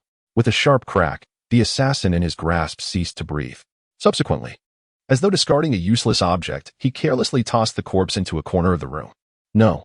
Tang Nan let out a heart-wrenching roar, his face contorted with despair and rage. He raised his crossbow high, his finger firmly resting on the trigger, yet no matter how hard he tried, he could not press it down. Why is this happening? Despair filled Tang Nan's gaze, as if a flame were burning within him. Suddenly, a mysterious voice echoed in his mind. Do you seek revenge? Do you yearn for power? Tang Nan was utterly astonished, bewildered by the origin of the voice that echoed around him. At that moment, he realized he was ensnared in an entirely unfamiliar realm, facing a woman whose features were obscured by a veil of shadow, rendering her visage indecipherable. The woman softly replied, Your Highness, how could you have forgotten the incantation I just taught you? Ahem, very well, let us recite it once more together, by the call of my homeland. Succumb to slumber. Her voice was melodious, akin to a celestial choir, imbued with a peculiar enchantment. The Count approached, disappointment etched upon his face as he gazed at Tang Nan, who seemed engulfed in despair. With a frigid tone, he remarked, What a pity, you have not become a true warrior. With that, the Count raised his formidable blade, poised to end Tang Nan's life. However, the Count's right hand was ensnared by heavy chains, rendering it immobile. It was then that a resolute and indignant voice resonated from behind him. You dare to threaten my comrade, without consulting me first. Nia stood firm, her once raven black hair now shimmering with vibrant crimson at the edges. Simultaneously, ethereal blue flames began to swirl around her form. By the call of my homeland. Succumb to slumber. As Tang Nan uttered these words, a faint purple glow blossomed from his left hand. Upon hearing this phrase, Count Kroll lost all strength, his body weakening significantly, and his consciousness began to fade. He became utterly uncontrollable, allowing Nia to effortlessly hurl him against the wall like a mere puppet. Get up. Run quickly. Before Tang Nan could fully comprehend the situation, Nia unhesitatingly lifted Rubio onto her shoulders, firmly grasping Tang Nan's hand as they dashed toward the exit. Sister, you're alive? But Tang Nan stammered, his face a mask of disbelief. Enough chatter. Preserving our lives is paramount. Nia interrupted breathlessly, assuring him, Do not worry. I possess my fifth soul skill, which allows me to heal instantly in critical moments. However, each use requires a 6-month recovery period. Damn it. Fortunately, I had set a trigger mark for myself beforehand. Otherwise, we would be doomed. Curse it, my neck is beginning to throb again. As they fled, Nia could not suppress her curiosity about what Tang Nan had said earlier that had rendered him defenseless. Yet, Tang Nan frowned in deep thought, ultimately shaking his head in resignation. I cannot recall. He strained to extract clues from his chaotic memories, but to no avail. Forget it. We cannot afford to dwell on that now. Our utmost priority is to escape this place. Nia decisively urged them to hasten their pace. The trio sprinted through the tunnel and emerged onto the surface, where Snow Chingha had been entangled in a fierce battle with the returning black armored soldiers for some time. The white-faced one is ready to initiate Plan B. Nia spoke with urgency as she swiftly entwined the blue silver grass around herself and Rubio. Simultaneously, upon receiving the signal, Shuai Chingha ceased his engagement with the enemy, instantly repelling the lurking foes and racing towards them with astonishing speed. Are we all set? Then let us take flight. Shuai Chingha exclaimed, unfurling his powerful wings with vigor, soaring towards the vast sky like a shooting star. Oh my! Nia cried out in exhilaration, her voice echoing through the air as she experienced the thrill of high-altitude acceleration for the first time. Clutching the blue-silver grass tightly, she reveled in the exhilarating rush. In the heights, Nia remained mindful of her mission, turning to Tang Nan and shouting, Quick, send the signal for mission completion. Tang Nan nodded and promptly fired a signal flare. The brilliant fireworks erupted above the Lord's mansion, blossoming like flowers, their vibrant hues illuminating the entire night sky. At that moment, the trio engaged in fierce combat within the warehouse also took note of this unusual occurrence. It seems the plan has succeeded. Now, only the final step of our escape remains. A sly smile crept across Lei Hao's face as he continued to provoke Chen Feng, seizing the opportunity to place a smoke bomb beneath his feet and igniting the fuse without hesitation. With a dull explosion, thick smoke billowed forth, instantly filling the already cramped space. Taken aback by the sudden fog, Chen Feng found his line of sight completely obstructed. Su Xiao retreat. Lei Hao, guided by Yi Qing amidst the smoke, successfully located Su Xiao, and together they broke through the enemy's defenses, reuniting with Yuan Wan, who stood guard outside. As the three gathered, Yi Qing took a deep breath from afar, utilizing the voice of the wind to convey their final directive. Everyone, do what you do best and fight with all your might to carve a path through the blood. As the words faded, the three exchanged knowing smiles and responded, Understood. As the first rays of dawn pierced the darkness, dawn quietly approached.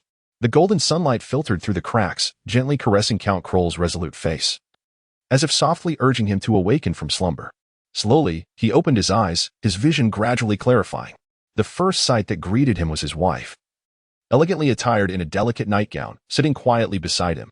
"You're awake," she said softly, her voice melodious and enchanting, imbued with a hint of gentle laughter. "Does it feel different to rest in a new place?" Upon hearing this, a rare smile graced Count Kroll's lips. "Indeed, I must admit, I have never slept so comfortably before." He then shifted his gaze to the silent but vigilant butler standing nearby. "What are our losses?" "2 black guards are severely injured, and over 100 black armored soldiers have sustained varying degrees of damage. 3 black guards have minor injuries. Material losses were substantial. They had absconded with a considerable array of weapons, armor, and healing potions." Listening to the steward's report, the Count nodded slightly, indicating his understanding. He then lowered his gaze to the grotesque scar etched on the back of his hand, a remnant of chains that had seared his flesh, and an almost imperceptible smile crept across his lips. The Countess, standing nearby, observed everything with keen awareness, fully grasping her husband's thoughts. She gently approached him, took some herbs from a nearby table, and meticulously attended to his wounds.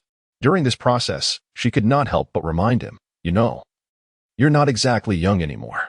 Please be more cautious in your endeavors. Don't exhaust yourself as you did in your youth. After all, your health is paramount." The Count nodded in agreement at her words, but quickly responded with a smile, "Indeed, but sometimes, certain actions are imperative."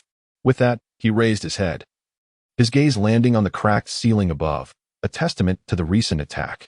At that moment, a warm beam of sunlight filtered through the crevice, illuminating his face. Gazing at the ray of light, the Count's expression softened, as if he were reminiscing about cherished memories. He spoke softly to the Countess. "Do you see? It resembles the scene from when we first met, does it not?" The Countess, hearing this, let out a playful huff and replied with feigned annoyance.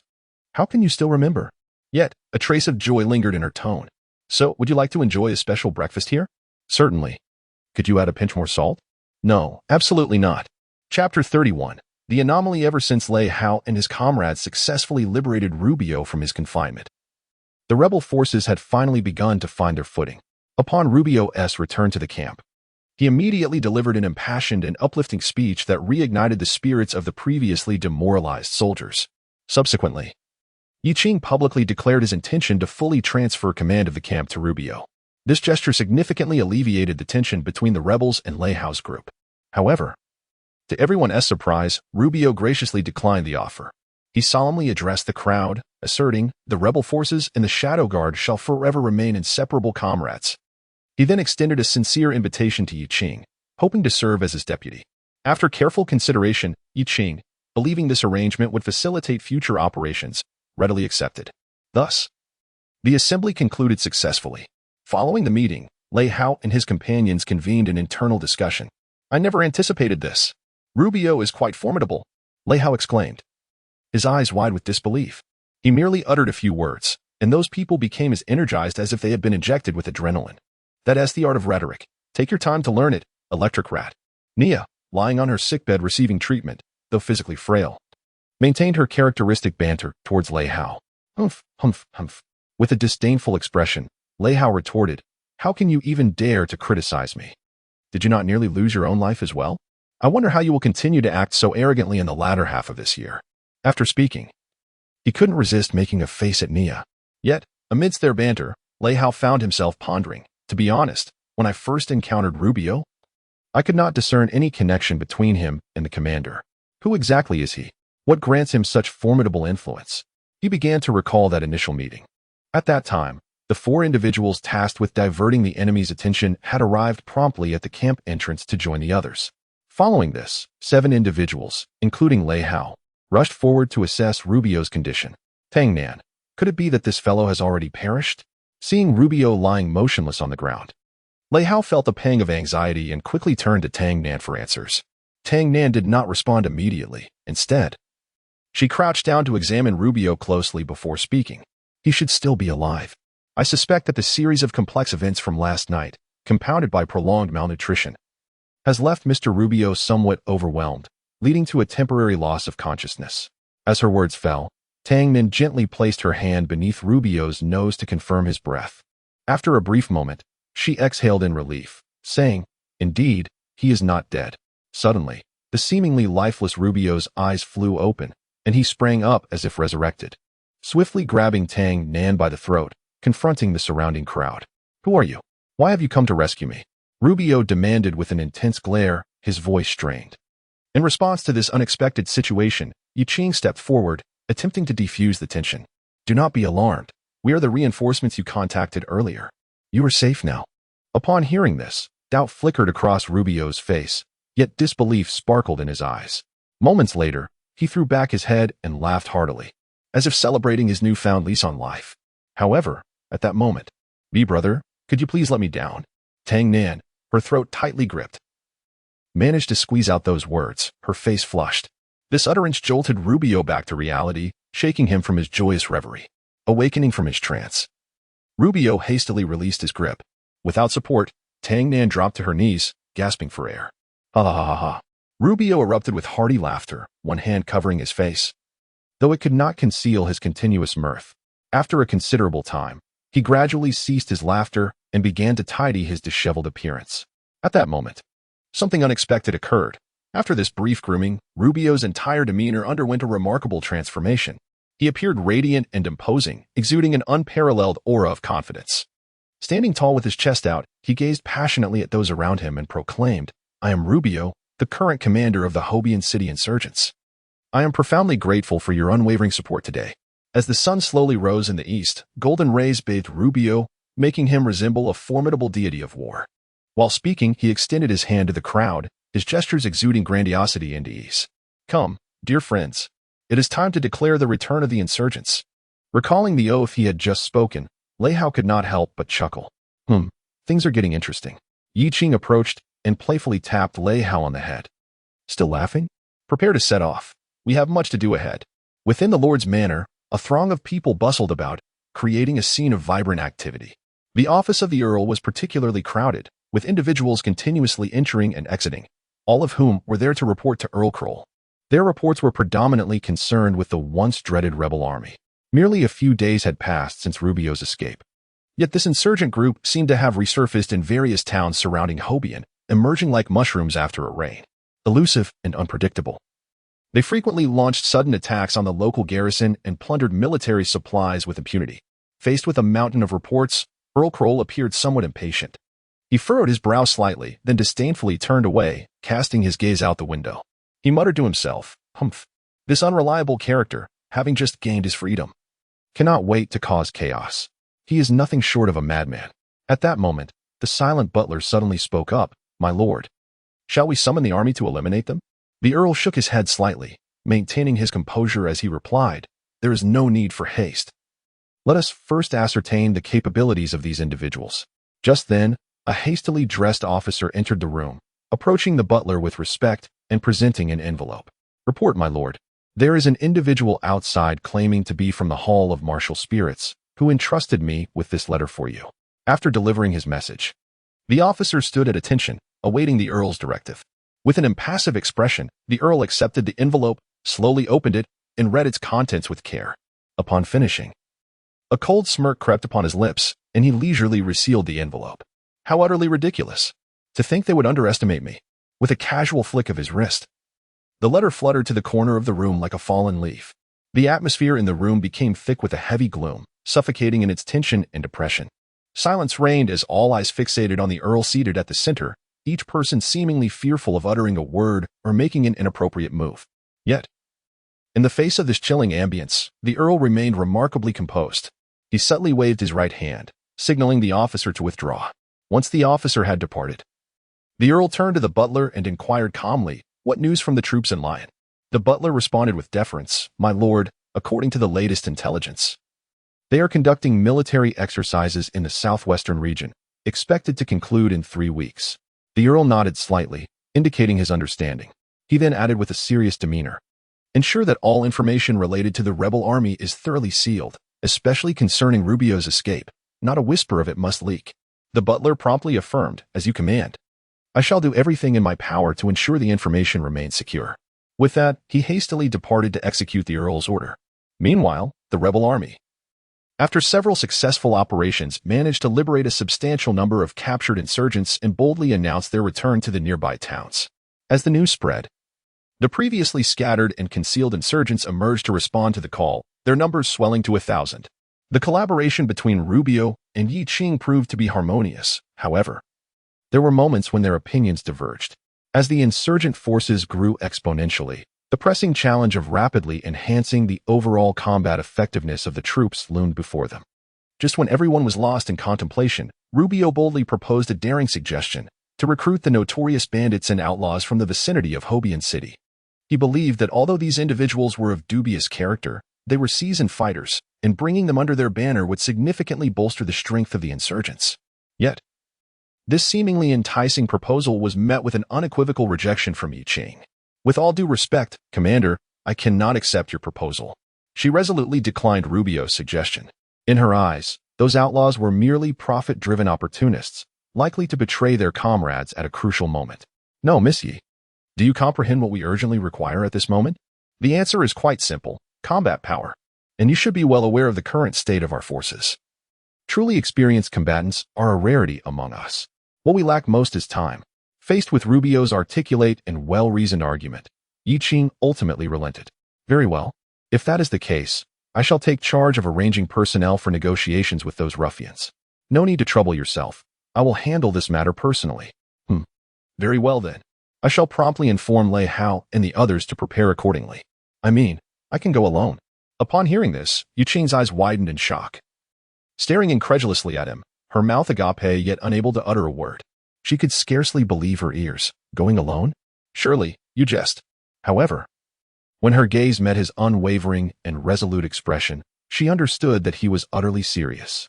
After weeks of collaboration, Yi Qing had come to know his character well. Despite her simmering anger, she recognized that further argument would be futile. With a forceful slap on the table to express her dissent, she turned and left the room, leaving behind an empty conference hall and a composed Rubio. What transpired next exceeded Yi Qing's expectations entirely. Within just a few days, Rubio not only successfully integrated the recruits, but astonishingly, their combat proficiency bore no resemblance to that of mere thugs. Instead, they resembled a well-trained regular army. Even more crucially, they seemed to heed Rubio's commands alone. No one knew the methods he employed to earn their loyalty, but it was evident that they were devoted to following him to the death. However, with the addition of this fresh contingent, the insurgents finally gained the opportunity to confront Count Kroll head-on. Consequently, Rubio's actions became increasingly audacious. The insurgents received intelligence indicating that Count Kroll had concealed a crucial shipment in Chestertown, located to the east of Hobian, and had dispatched hundreds of black-armored soldiers along with 2 black guards to escort it. After a thorough reconnaissance, the insurgents were astonished to discover the formidable combat prowess of the enemy escort. Upon learning this news, Rubio unhesitatingly issued the command to seize the precious supplies. Thus, a breathtaking battle commenced. To mislead the enemy and lower their guard, the insurgents were compelled to make significant sacrifices. A brave and fearless contingent charged into the fray, exchanging their lives for invaluable time and opportunity. Shortly thereafter, Lei Hao led his comrades to exploit the enemy's vulnerability and launched a decisive ambush. Amidst the fierce conflict, they successfully eliminated one of the black guards and captured another. Left without their leader, the remaining black-armored soldiers surrendered in despair. However, as the battlefield was being cleared, Yi Qing's fury ignited. She approached Rubio directly and confronted him, stating, "Commander Rubio, forgive my candor. But is it not excessively cruel to sacrifice our comrades in such a manner?" In the face of Yi Qing's reproach, Rubio replied gravely, "These sacrifices were unavoidable. They were all heroes who willingly stepped forward." Yi Qing's anger intensified upon hearing this, as she retorted, "But these sacrifices could have been entirely averted. Why must we choose to send them to their deaths?" The atmosphere between them grew tense, leading to a heated debate. Wasn't our plan to have them attract some attention and then withdraw? Why did they choose to fight to the last? Yi Qing exclaimed, her eyes wide with disbelief, her voice hoarse from anger, and her body trembling with emotion. They proved themselves to be noble warriors. Rubio squinted slightly, lowering his head in a gesture of mourning. Yet, Yi Qing's fury remained unabated. She clutched Rubio's sleeve tightly, her emotion surging. "What proof? It is all nonsense. Their sacrifices were utterly meaningless and did not prove anything." At this juncture, Yi Qing's voice became choked with emotion, her eyes glistening with unshed tears. She bit her lip, striving to suppress her inner sorrow, though her hands trembled uncontrollably. They had only just joined the insurgents a few days ago, and you led them down a path to destruction. Do you even deserve to be a commander? Her voice quavered with unmistakable grief, filled with sorrow for the lost lives and dissatisfaction with Rubio's decisions. Meanwhile, the insurgents had gathered all the captured soldiers, some severely injured, others listless. Tang Nan, Nia, and the accompanying medic were administering basic treatment to the wounded. Don't be anxious. You will be fine soon. Take a deep breath. Tang Nan was diligently tending to the wounded soldiers who had been captured, although his actions initially aroused their suspicion. The sincerity in his gaze and the effectiveness of his treatment gradually assuaged their wariness, leading them to comply with his directives. Sir, everyone has assembled. Upon hearing the report from the sergeant, Rubio furrowed his brow slightly and dismissively brushed away Yi Qing's hand. He rose slowly, his steps resolute, and approached the group of prisoners. Stopping before them, he raised his right hand, an expression of determination flickering in his eyes. Proceed. His voice was calm yet grave, as if the unfolding events were simply a matter of course. With his command, the insurgents surrounding the prisoners brandished their sharp blades, unhesitatingly unleashing a horrific slaughter. The armored soldiers, having laid down their arms, gazed in terror at the advancing rebels, their eyes filled with despair and dread. They understood that what awaited them was nothing but merciless carnage. Yet, despite the overwhelming sense of helplessness, they found themselves unable to escape their fated doom. Stop! Tang Nan's eyes widened as he cried out hoarsely, desperately attempting to halt the bloody atrocity and save his patients. However, the insurgent soldier paid him no heed, roughly shoving Tang Nan aside before mercilessly swinging his axe down upon the black-armored soldier lying on the ground receiving treatment. In an instant, blood sprayed forth, splattering across Tang Nan's face. He stood frozen, watching helplessly as the wounded man writhed in agony before ultimately closing his eyes in resignation. Rubio, with a fierce shout, Yi Qing dashed forward like a lithe leopard, positioning herself behind Rubio. Gripping her powerful bow tightly, she drew back the strings, aiming a razor-sharp wind arrow directly at Rubio's head. Meanwhile, Rubio's guards quickly reacted, raising their weapons and directing them warily at Yi Qing. In that tense moment, Lei Hao and several companions arrived in haste, standing resolutely beside Yi Qing, their expressions grave and their eyes filled with hostility. The insurgents who had refrained from participating in the massacre stepped forward without hesitation, aligning themselves behind Yi Qing in solidarity. The atmosphere grew palpably charged. Yet, at that critical juncture, Rubio finally broke the silence. He slowly turned to face the crowd, an enigmatic smile creeping across his face, which left Lei Hao and the others feeling profoundly uneasy, igniting a surge of unnameable anger within them. Miss Yi Qing, I certainly comprehend your sentiments. However, regrettably, this is the reality of war. Rubio's voice was calm and resolute, yet it carried a chilling ruthlessness that sent shivers down the spine. He seemed entirely absorbed in his own world, reveling in the thrill brought forth by this brutal conflict. Gazing at the self-satisfied adversary before him, Lei Hao couldn't help but recall a certain individual from his past who had left a lasting impression on him. Rage ignited within him as he instinctively reached for the dagger at his waist, slowly drawing its blade. Yet, just as he was poised to act, Yi Qing extended a hand to push the weapon back. You are absolutely correct, Commander. War is inherently imperfect, and sacrifice is inevitable. It was my momentary impulsiveness that clouded my judgment. I beg your forgiveness.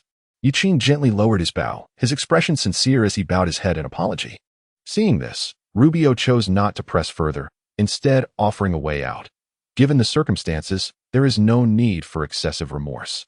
We must prioritize the greater good and focus on completing our tasks at hand. Thus, both sides sheathed their weapons and turned to immerse themselves in the urgent work before them. The previously tense atmosphere dissipated as swiftly as it had arisen, as if nothing had ever occurred. I'm so sorry, truly sorry. Tang Nan stood before the black-armored figure, teetering on the brink of death, tears streaming down his face, filled with boundless regret and self-recrimination. The black armor emitted faint, barely audible gasps, as if lamenting its suffering and unfulfilled desires to the world. Tang Nan knelt slowly, trembling fingers brushing against the chest of the fallen warrior, feeling the heartbreaking sorrow emanating from the fading heartbeat. This may be the only thing I can do for you, Tang Nan murmured, channeling the last remnants of his soul power into the black armor. However, what he unleashed was not a healing art, but rather a toxin that would induce paralysis. The black armor seemed to sense the impending fate but was powerless to resist. Summoning the final vestiges of strength, it raised a hand, striving to reach for the angel before it, one that inspired both pity and profound attachment. Lips parted, attempting to express gratitude, yet only fragmented. Indistinct sounds escaped. Thank you. Even in the final moments of life, the black armor endeavored to maintain a smile, extending its hand as far as it could. Alas, its strength was far too limited. The hand only managed to leave a haunting streak of blood upon Tang Nan's beautiful yet weary face before it fell lifelessly to the ground. Gazing upon the black armor's serene visage, seemingly asleep, adorned with a smile now frozen in time, Tang Nan felt his heart racked with unbearable anguish. As if 1,000 knives were twisting within him, a pain that penetrated to the marrow of his bones and etched itself into his very soul. At last, he could no longer bear such immense sorrow and despair. His body crumpled to the ground, a soulless shell, motionless. Then, a heart-wrenching wail erupted from Tang Nan, resonating throughout the space, as if to pour forth all the grief of the world. The wailing echoed like the final lament of a broken stringed instrument, reminiscent of a flickering candle struggling against the impending darkness, steeped in boundless despair and desolation. The sound lingered in the air, refusing to dissipate. Tang Nan, are you all right? Shuo Qinghe inquired softly, her face etched with concern as she approached him. She reached out, gently caressing his back, hoping to offer a modicum of solace. Tang Nan slowly turned his head, his gaze vacant and hollow, seemingly devoid of focus. When his eyes met Shuo Qinghe's, she was momentarily taken aback, for at that moment, she beheld an odd smile adorning Tang Nan's face, a smile that appeared both unsettling and eerie, yet intertwined with an inexplicable sense of relief and liberation. Staring at this familiar yet alien version of Tang Nan, Shuo Qinghe was at a loss for how to respond. Let us go. It's time to return, Tang Nan said, his expression impassive, as he gradually rose to his feet and departed with Shuo Qinghe. Chapter 32. The ever-widening rift. Time flowed relentlessly, and a week had passed since the tragic and heroic events at Cast. Yet, the uprising showed no signs of abating. The rebels spread like wildfire, their actions against Count Kroller emerging in a profusion. They executed local government officials publicly and liberated long-imprisoned captives, who eagerly embraced the cause of the insurgents. However, as their numbers swelled, a stark division in ideologies began to surface within the rebel ranks. One faction, led by Zhao Gang, comprised seasoned members who clung to the original ideals of the rogue, adhering to principles of justice and fairness. The opposing faction, spearheaded by Rubio and his followers, resorted to brutal massacres to instill fear in their adversaries, a barbarity that not only terrified their enemies but also left Zhao Gang, once an ally, deeply disheartened. Ultimately, during a pivotal meeting, Zhao Gang resolutely led his followers away from the insurgents, henceforth identifying themselves as rogues, continuing their struggle on their own terms. Zhao Gang's departure drastically altered Yiqing's perception of Rubio. Within a mere 3 weeks, the image of the once benevolent commander had vanished, supplanted by that of a cold-hearted, tyrannical executioner. Was this truly the man's essence? No, it might be even worse. On the other hand, the situation for Count Kroller grew perilously precarious. The insurgents had dealt him a staggering blow during the events at Cast, resulting in catastrophic losses. Hundreds of black armored soldiers and 2 blackguards perished, with none surviving. The disheartening news was unbearable for Count Kroll. Upon learning of the complete annihilation of his forces, he could only seclude himself in his chamber, lost in deep contemplation. Time ticked away, moment by moment, until the anxious commands of his wife compelled the steward to force open the door. It was then they discovered that the Count's once dark hair had turned completely white. He had paid a grievous price for his hubris. Now, the insurrection spread like wildfire. And if not quelled promptly, all he held dear would be reduced to ashes. With his head bowed, he wrestled with potential solutions to the dire predicament. However, time was of the essence, and the situation was critical. He needed to devise a strategy without delay. On a particularly restless night, Count Kroll found himself unable to sleep. Standing before the window, he gazed into the abyss of darkness, his heart heavy with anxiety and unrest. Suddenly, a chilling gust of wind swept through, flinging open the window and jolting his weary mind awake. He inhaled deeply, savoring the crisp night air, which seemed to bestow upon him a fleeting clarity. In that moment, an idea surged forth. Perhaps he required new allies to combat the insurgents. This notion ignited a flicker of hope within him, yet simultaneously plunged him into deeper contemplation. What should he do next? The time had come. The Count grasped the envelope he had carelessly discarded in the corner, resolved to take action. The following day, in Count Kroll's chamber, he summoned Officer Rex from Lion. At merely 20 years of age, Rex had ascended to the rank of commander of the 3rd Gallic Cavalry Regiment, a paragon of the young generation. My lord, it appears you have been looking rather haggard of late. Upon their initial meeting, Rex could not resist jesting about the Count's appearance. However, upon noticing the Count's pallor, his demeanor shifted to one of grave concern. What has transpired? He inquired earnestly. The steward promptly briefed Rex on the series of recent events. As Rex absorbed the information, his gaze fixed intently on the battle map. Where the insurgent headquarters was already marked, his expression grew increasingly somber. I understand now. I shall lead my brothers to utterly eradicate them. Making them aware of the consequences of challenging Gaul, he declared through clenched teeth, drawing forth his dagger and plunging it fiercely into the map. With that, Rex turned to leave the room. Just as he stepped out of the city lord's manor, he brushed past an enigmatic figure. Instinctively, he turned back to regard the person who had just passed him, a sense of inexplicable familiarity washing over him. Yet, in an instant, he hastily mounted his horse and rushed back to the camp to prepare for the impending expedition. Meanwhile, in Count Kroll's chamber, he was in audience with a mysterious guest, the very individual who had just crossed paths with Rex. The guest slowly retrieved a badge from within his garments. Placing it carefully upon the table, the badge shimmered faintly, emblazoned with the emblem of the Spirit Hall. Looking at Count Kroll, the mysterious figure spoke softly. This is the badge of our Spirit Hall. I come on behalf of the Hall to propose a transaction. Count Kroll raised the emblem, scrutinizing it intently for a moment before lifting his gaze, a flicker of uncertainty evident in his eyes. What is it that you desire from the Spirit Hall? The enigmatic figure smiled and replied, Our request is rather simple. There is but one condition. Upon hearing this, Count Kroll's demeanor shifted to one of gravity. He began to pace the room restlessly, lightly tapping his chin with his fingers, as if lost in contemplation. After a brief interlude, he halted, casting a glance at the self-assured envoy before finally nodding in agreement to the terms presented. As Rex's army embarked on its campaign, the Rangers promptly relayed this critical information to Yi Qing. At that moment, the insurgents were diligently gathering various supplies, fervently preparing to relocate to a new stronghold. After careful consideration, Yi Qing resolutely decided to convene an emergency meeting. At the assembly, she solemnly produced a detailed report regarding the mobilization of troops in Hobian City and reiterated that the adversary they faced was markedly different from any they had previously encountered. However, unexpectedly, Rubio, a pivotal figure within the rebellion, remained silent and downcast, as if burdened by unspoken thoughts. In stark contrast, his soldiers were fervent and vocal, resembling a pack of insatiable beasts, hungry for war and steeped in bloodlust. We must depart immediately, abandoning all remaining supplies, and retreat with utmost urgency. Upon uttering these words, Yi Qing observed Rubio slowly lift his gaze towards her. A fleeting glimmer of lethal intent flashed in his eyes, only to vanish in an instant. He cleared his throat, then replied, No. Each item here is an invaluable treasure to us. We cannot afford to grant the enemy any advantage.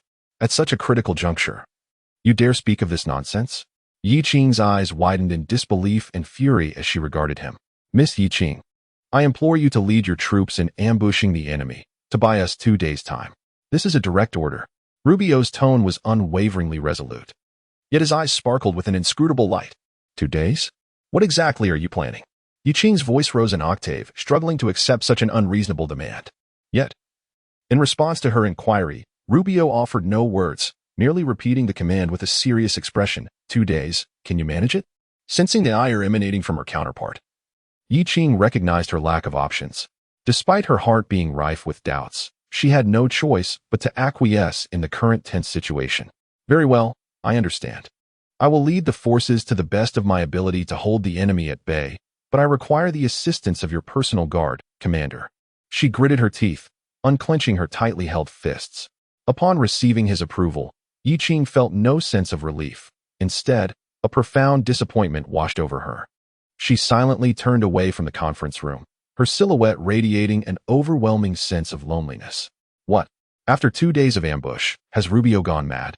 Upon hearing this news, Lei Hao's expression morphed into one of disbelief. A lunatic. What shall we do now? Nia shook her head in agreement with Lei Hao's sentiment, then shifted her gaze toward Yi Qing. What else can we do? We shall take it one step at a time. Yi Qing also shook her head in exasperation, regretting her earlier acceptance of the vice-captain invitation. When will they arrive? Yi Qing, in 10 hours. Yuanwen, so long? ISNT at just a few hours' journey from here to the city? Lei Hao, yes, I believe it is due to the terrain. Su Xiao effortlessly unraveled Lei Hao's confusion. He pointed at the map, meticulously analyzing. Look here, the northwest, south, and east of Hobian City are all enveloped by dense forests and undulating hills, preventing the cavalry from fully deploying their forces. Therefore, I surmise the enemy commander must have taken this into account, opting to circumvent through the eastern plains to directly assault our rear. Indeed, that makes perfect sense. As Yiqing listened to Su Xiao's analysis, her gaze fixated on the map, landing on a narrow gorge situated behind them. Let us hold them here. Yiqing elaborated. This gorge is their only passage. Should they choose to detour, it would take them at least another day to reach their destination. Thus, we shall have ample time to prepare. Provided we arrange our tactics properly, even if there exists a vast disparity in strength, we shall possess the means to confront them. Time was of the essence, and the group promptly gathered their weapons, readying themselves for departure. Just before setting off, Su Qinghe, concerned about his partner's condition, decided to have a word with Tang Nan. Nan, are you all right? I'm fine. I'm perfectly well. Tang Nan replied in a cold tone while packing his belongings. Yet, as his hand hovered over the bandage on the table, trembling uncontrollably, the hesitation in his eyes could not escape Su Qinghe's keen observation. You still can't let go, Su Qinghe gently remarked as he assisted in placing the bandage into the backpack. However, at that moment, Tang Nan's hand clasped Su Qinghe's firmly. Why? Tang Nan's voice suddenly grew fervent, his eyes brimming with anguish and confusion. Why must we kill them? They clearly. Are you still in pain? Su Qinghe was momentarily taken aback by Tang Nan's unexpected query, but he quickly regained his composure. He looked at Tang Nan. A flicker of sorrow crossing his face, swiftly replaced by determination and resolve. He enveloped Tang Nan in a tight embrace. Do not stifle your emotions any longer. I know you need to vent. Su Qinghe whispered in Tang Nan's ear, his voice imbued with boundless tenderness and concern, akin to a warm spring breeze caressing Tang Nan's shattered heart. Tang Nan could no longer contain the surging tide of emotions within him. Tears streamed from his eyes like a broken dam. Being but a child, he unabashedly wept aloud, each droplet resembling a sharp sword that pierced deeply into his soul. I cannot save him. I cannot save him. Shu Qinghe, I cannot save him. I watched helplessly as he departed in anguish, powerless to intervene. Tang Nan's voice trembled, suffused with despair and self-reproach. Shu Qinghe listened quietly to Tang Nan's lamentations, uttering not a word. He merely extended his hand, gently stroking Tang Nan's back, providing him with silent comfort and support. He understood that at this moment, any words would be futile. Only by allowing Tang Nan to fully express his inner sorrow could the wounds of his spirit begin to heal. As time passed, Tang Nan's cries gradually weakened. His body trembled slightly, as if all strength had been drained from him. Shu Qinghe continued to stand quietly by his side, recognizing that one must never force a child in such distress. In the deep of night, Rex led his troops to establish camp 20 kilometers away in the canyon. Within Rex's tent, he deliberated on the battle plans. Observing the canyon on the operational map, he inquired of his aide, this may become the crux of our actions. Sila, have the scouts returned with any news? The situation has been clarified. The path to the enemy's lair necessitates traversing the canyon, which stretches no more than 3,000 meters and is wide enough for 2 or 3 riders to pass side by side. The heights of the canyon walls reach approximately 50 meters. Are there alternative routes to cross the canyon? The scouts have discovered a perilous path that leads to the rear of the canyon. Sila paused before continuing. Should we send men to secure it in advance? Rex leaned over the table, pondering for a moment before shaking his index finger. No. In the past, we would have acted preemptively, but this time is different. He picked up a pawn representing a soldier, crushed it in his palm until it turned to dust. This time, we must seize the opportunity to eliminate the rebel forces entirely, leaving none behind. Inform the entire army to rest well. Tomorrow will be a hard-fought battle. Afterward, Rex slowly rose, treading heavily as he exited the tent. He stood quietly, gazing up at the moon in the sky. The bright moon hung high in the night, casting a cool, radiant light, resembling a silver disk suspended in the heavens. The moonlight fell softly upon the earth like a delicate veil, illuminating everything around. Rex stared at the luminous orb, the tumult within him gradually subsiding. He silently prayed, may the heavens protect us, grant us the strength to overcome the challenges ahead, and safeguard our warriors. He then returned to the tent and extinguished the candlelight. At the rebel headquarters, a subordinate respectfully reported, Sir, everything has been arranged properly. Very well. came the reply. Remember, once the opportune moment arises tomorrow, act immediately according to the plan. There must be no errors. Do you all comprehend? Rubio's voice was remarkably calm, yet imbued with an undeniable authority. His gaze slowly traversed the assembly before him, ultimately resting upon a disordered pile of draft papers on the table. He extended his hand and casually picked one up, scrutinizing the chaotic runes and patterns inscribed upon it. As time progressed, the placid expression on his face gradually morphed into a sinister grin. This time, if we succeed in our mission, I shall present His Highness with a most gratifying gift. At that moment, both power and glory shall belong to us, Rubio murmured, as if he could already glimpse the promising future beckoning to him. Finally, he lifted his head, fixing his resolute gaze upon the kneeling multitude, and with a deep, resonant voice proclaimed, "For the brass throne. For the brass throne." Chapter 33. A decimation of 10 to 1. Hurry. Hurry. Hurry. Prepare everything. The enemy is nearing. Yi Qing and his party arrived at the canyon just before dawn, positioning themselves 300 meters from its end. The elevated flanks of the canyon were secured by Rubio's elite guards, supplemented by a contingent of soldiers trained by Yuan 1. The canyon's defenses were manned by Yuan 1, Su Xiao, Xue Qinghe, and Yi Qing, while a concealed medical post was established in the rear to accommodate the wounded, staffed by Nia, Tang Nan, and the less combat-capable warriors. Observing the rows of stakes being set up in the canyon, Yi Qing felt a growing sense of assurance. They were merely awaiting the reconnaissance team, led by Lei Hao, to relay the latest intelligence before proceeding with their next adjustments.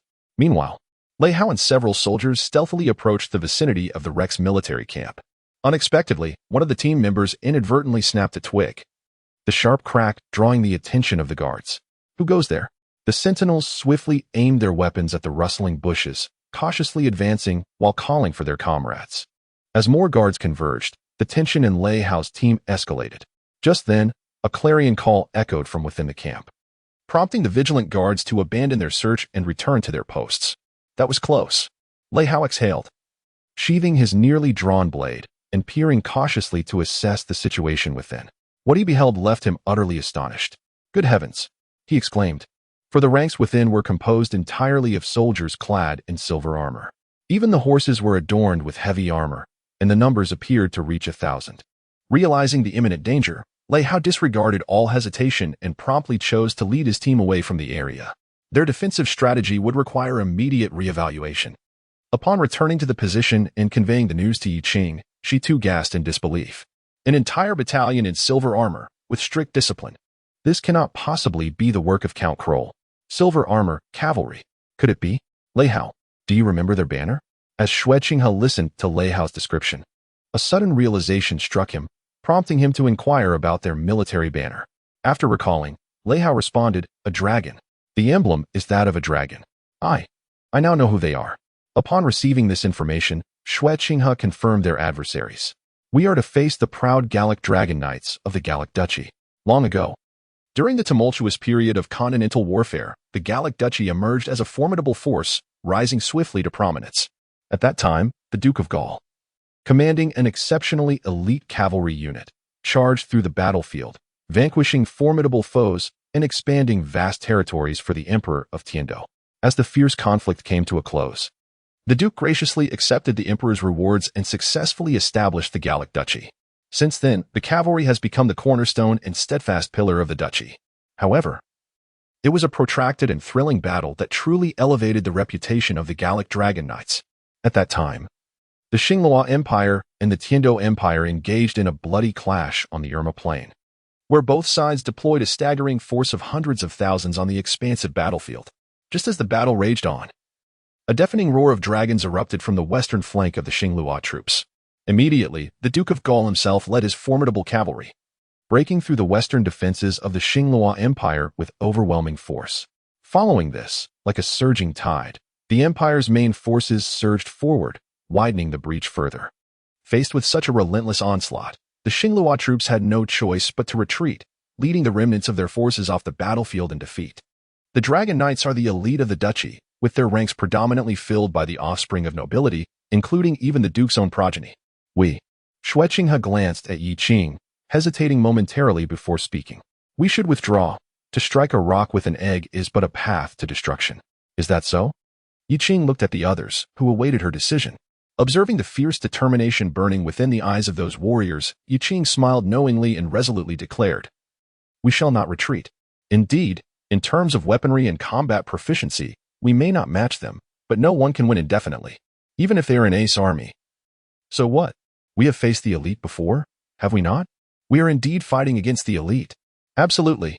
Let us engage them in a proper battle."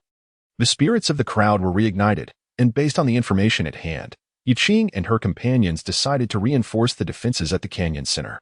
Yiqing retrieved from the soul guide the equipment Master Wei had prepared for them before their departure, dozens of sets designed to counter cavalry attacks. "Come, let us fight valiantly." The newly equipped soldiers were invigorated, eagerly awaiting the arrival of their foes. Meanwhile, Rex halted the march upon reaching the canyon's entrance. "Sailor, come here." Rex unfolded the map, beckoning Sailor to approach. "You lead 300 brothers along a narrow path, setting forth with lightened burdens. Do you understand?" "Understood, Commander. In 3 hours, I require you to appear behind them and engage in a pincer attack. Can you accomplish this?" "I assure you, the task will be completed. Brothers, follow me." Subsequently, Rex summoned Count Kroll from the right flank to join the operation. "My Lord Chen Feng," he said, "lead your men stealthily through the flanking canyons." "Is this feasible?" "Certainly. I shall honor my fallen brothers with their blood." Chen Feng eagerly prepared for the impending battle. Before departing, Rex patted his shoulder, reminding him, "Remember, it is only by surviving that we can truly honor those brothers who have fallen." "Understood. The troop movements are complete." Rex donned his helmet slowly, drawing his sword to point at the valley's mouth. "Brothers, let us march. We shall cleanse the shame of our brethren with the enemy's blood." The first line of defense in the canyon was manned by a brave and fearless spear squad led by Yuan Wan. At this moment, they listened intently to the increasingly thunderous sound of hooves echoing throughout the valley, sweat pooling in their palms, their hearts racing to the brink. Yuan Wan stood at the center of the formation, his voice steady and resolute, encouraging each soldier. "Fear not. We are warriors. We possess the strength to hold this ground." Yet, despite the encouragement, many soldiers trembled at the sight of the advancing enemy vanguard, the fear once instilled by the foe deeply etched in their hearts, difficult to erase. "Everyone, hold your ground. Do not falter," Yuan Wan shouted hoarsely, as the enemy drew nearer, closing the distance to 300, then 200. Finally stabilizing at 100 meters, Yuan Wan unhesitatingly commanded, "Loose arrows." In an instant, the archers at the rear responded swiftly, unleashing a torrential downpour of arrows that cascaded through the air.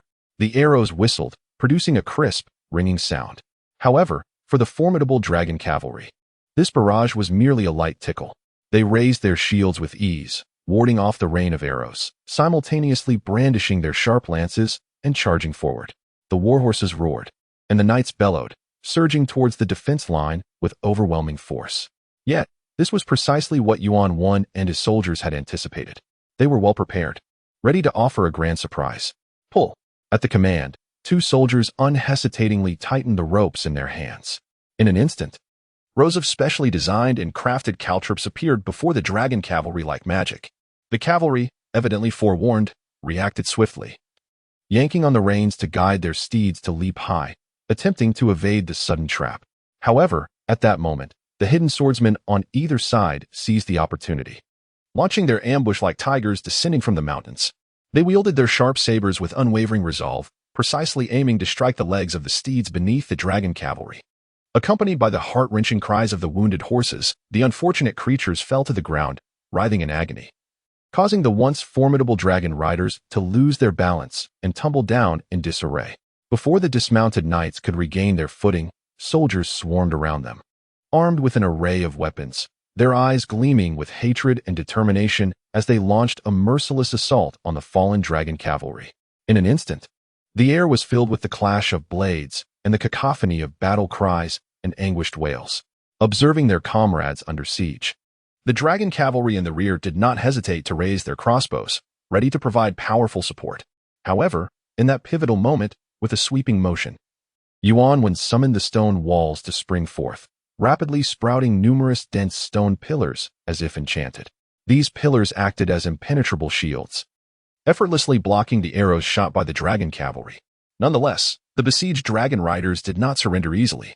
Armed with their sturdy armor and formidable soul power, they struggled to rise again, successfully repelling the surrounding enemies and beginning to regroup, preparing to welcome reinforcements from their brethren. Just then, to their astonishment, the enemy forces that had been blocking their path suddenly parted, creating a wide avenue. Faced with this unexpected turn of events, the dragon riders were filled with confusion.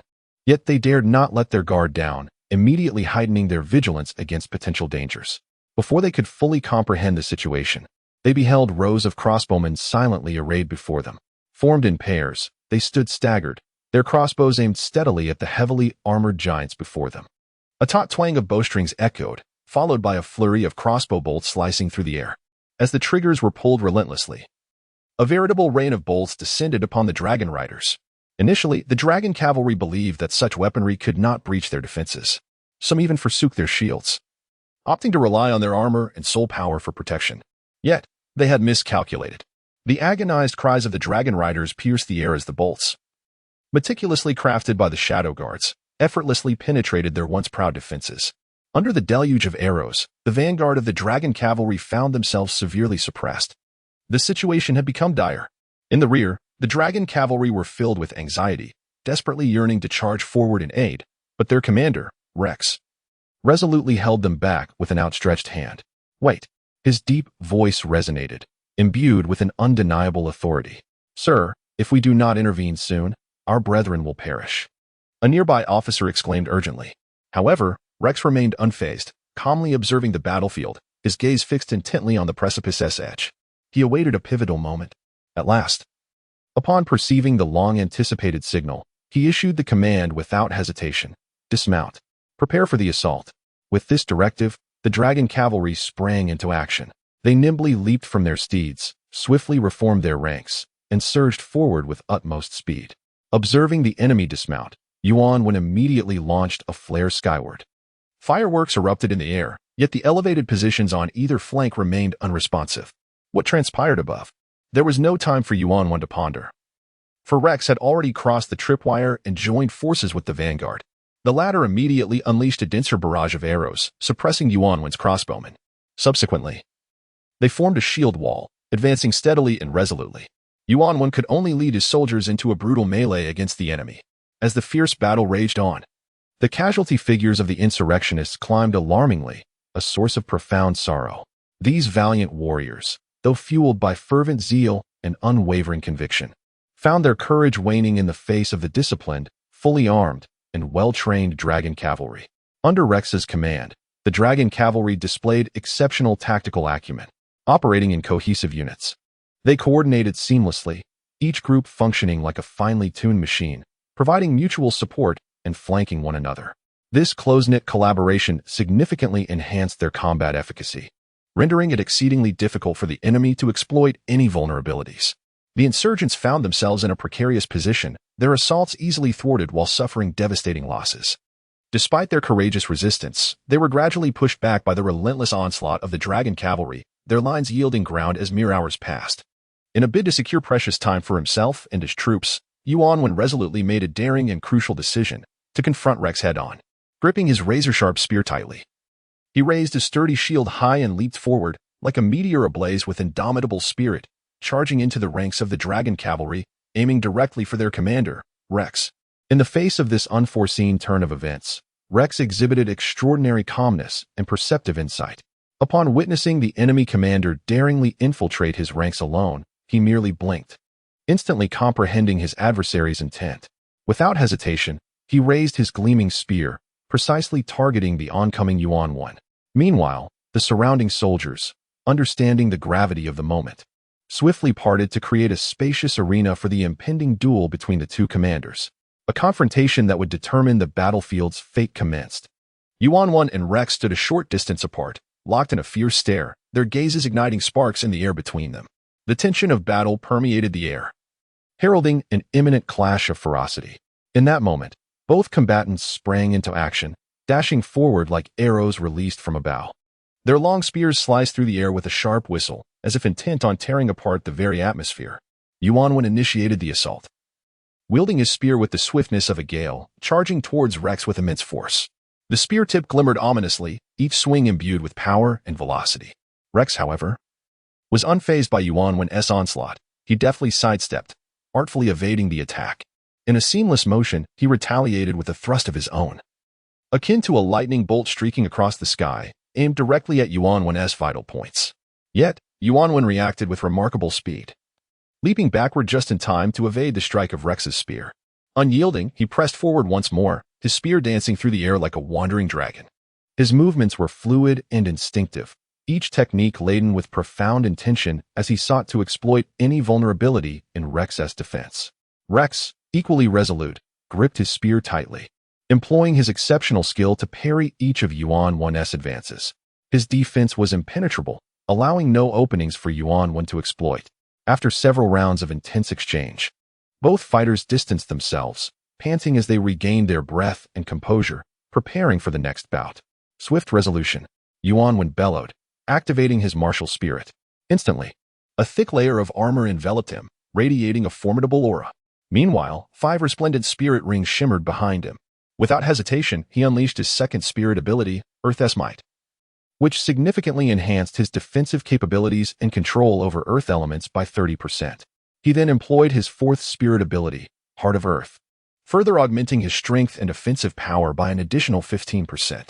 With unwavering determination, Yuan Wen launched an onslaught that momentarily subdued Rex. After creating distance once more, he swiftly lowered his center of gravity, preparing to unleash his most potent 5th spirit ability, Earth Dragon Break. He roared, as the sturdy rock spear in his grasp transformed into a formidable earth dragon. This dragon, ferocious and imposing, surged forward towards Rex like a cannonball. Upon witnessing the menacing earth dragon, Rex's lips curled into a barely perceptible smile. Then, with a thunderous boom, the air reverberated. As the dust settled, Yuan Wen was astonished to find Rex standing before him, unscathed, his form flickering with arcs of lightning. It turned out that at the moment the earth dragon charged, Rex had activated his 4th spirit ability, Lightning Combat Chi. This potent skill had augmented his defensive power by 50%, successfully countering the ferocious assault of the Earth Dragon. Quite an impressive attack. You are indeed a formidable opponent. Rex flexed his neck, producing a crisp sound from his joints, and without hesitation, launched another assault. His figure moved with the swiftness of a specter, the weapon in his grasp glinting menacingly as it swept toward Yuan Wen with fierce momentum. The 2 combatants exchanged blows, neither yielding an inch, the atmosphere thick with tension. Suddenly, Yuan Wen thrust the tip of his gun into the ground and, with a swift motion, kicked up a cloud of dust towards Rex. Momentarily blinded, Rex took a step back, prompting Yuan Wen to charge forward. Just as he thought he would land a hit on Rex, the latter pivoted with astonishing speed, executing a counterattack. The shot struck with the swiftness of lightning, leaving Yuan Wen no time to react as the tip pierced his body. He stumbled back, his long spear clattering to the ground.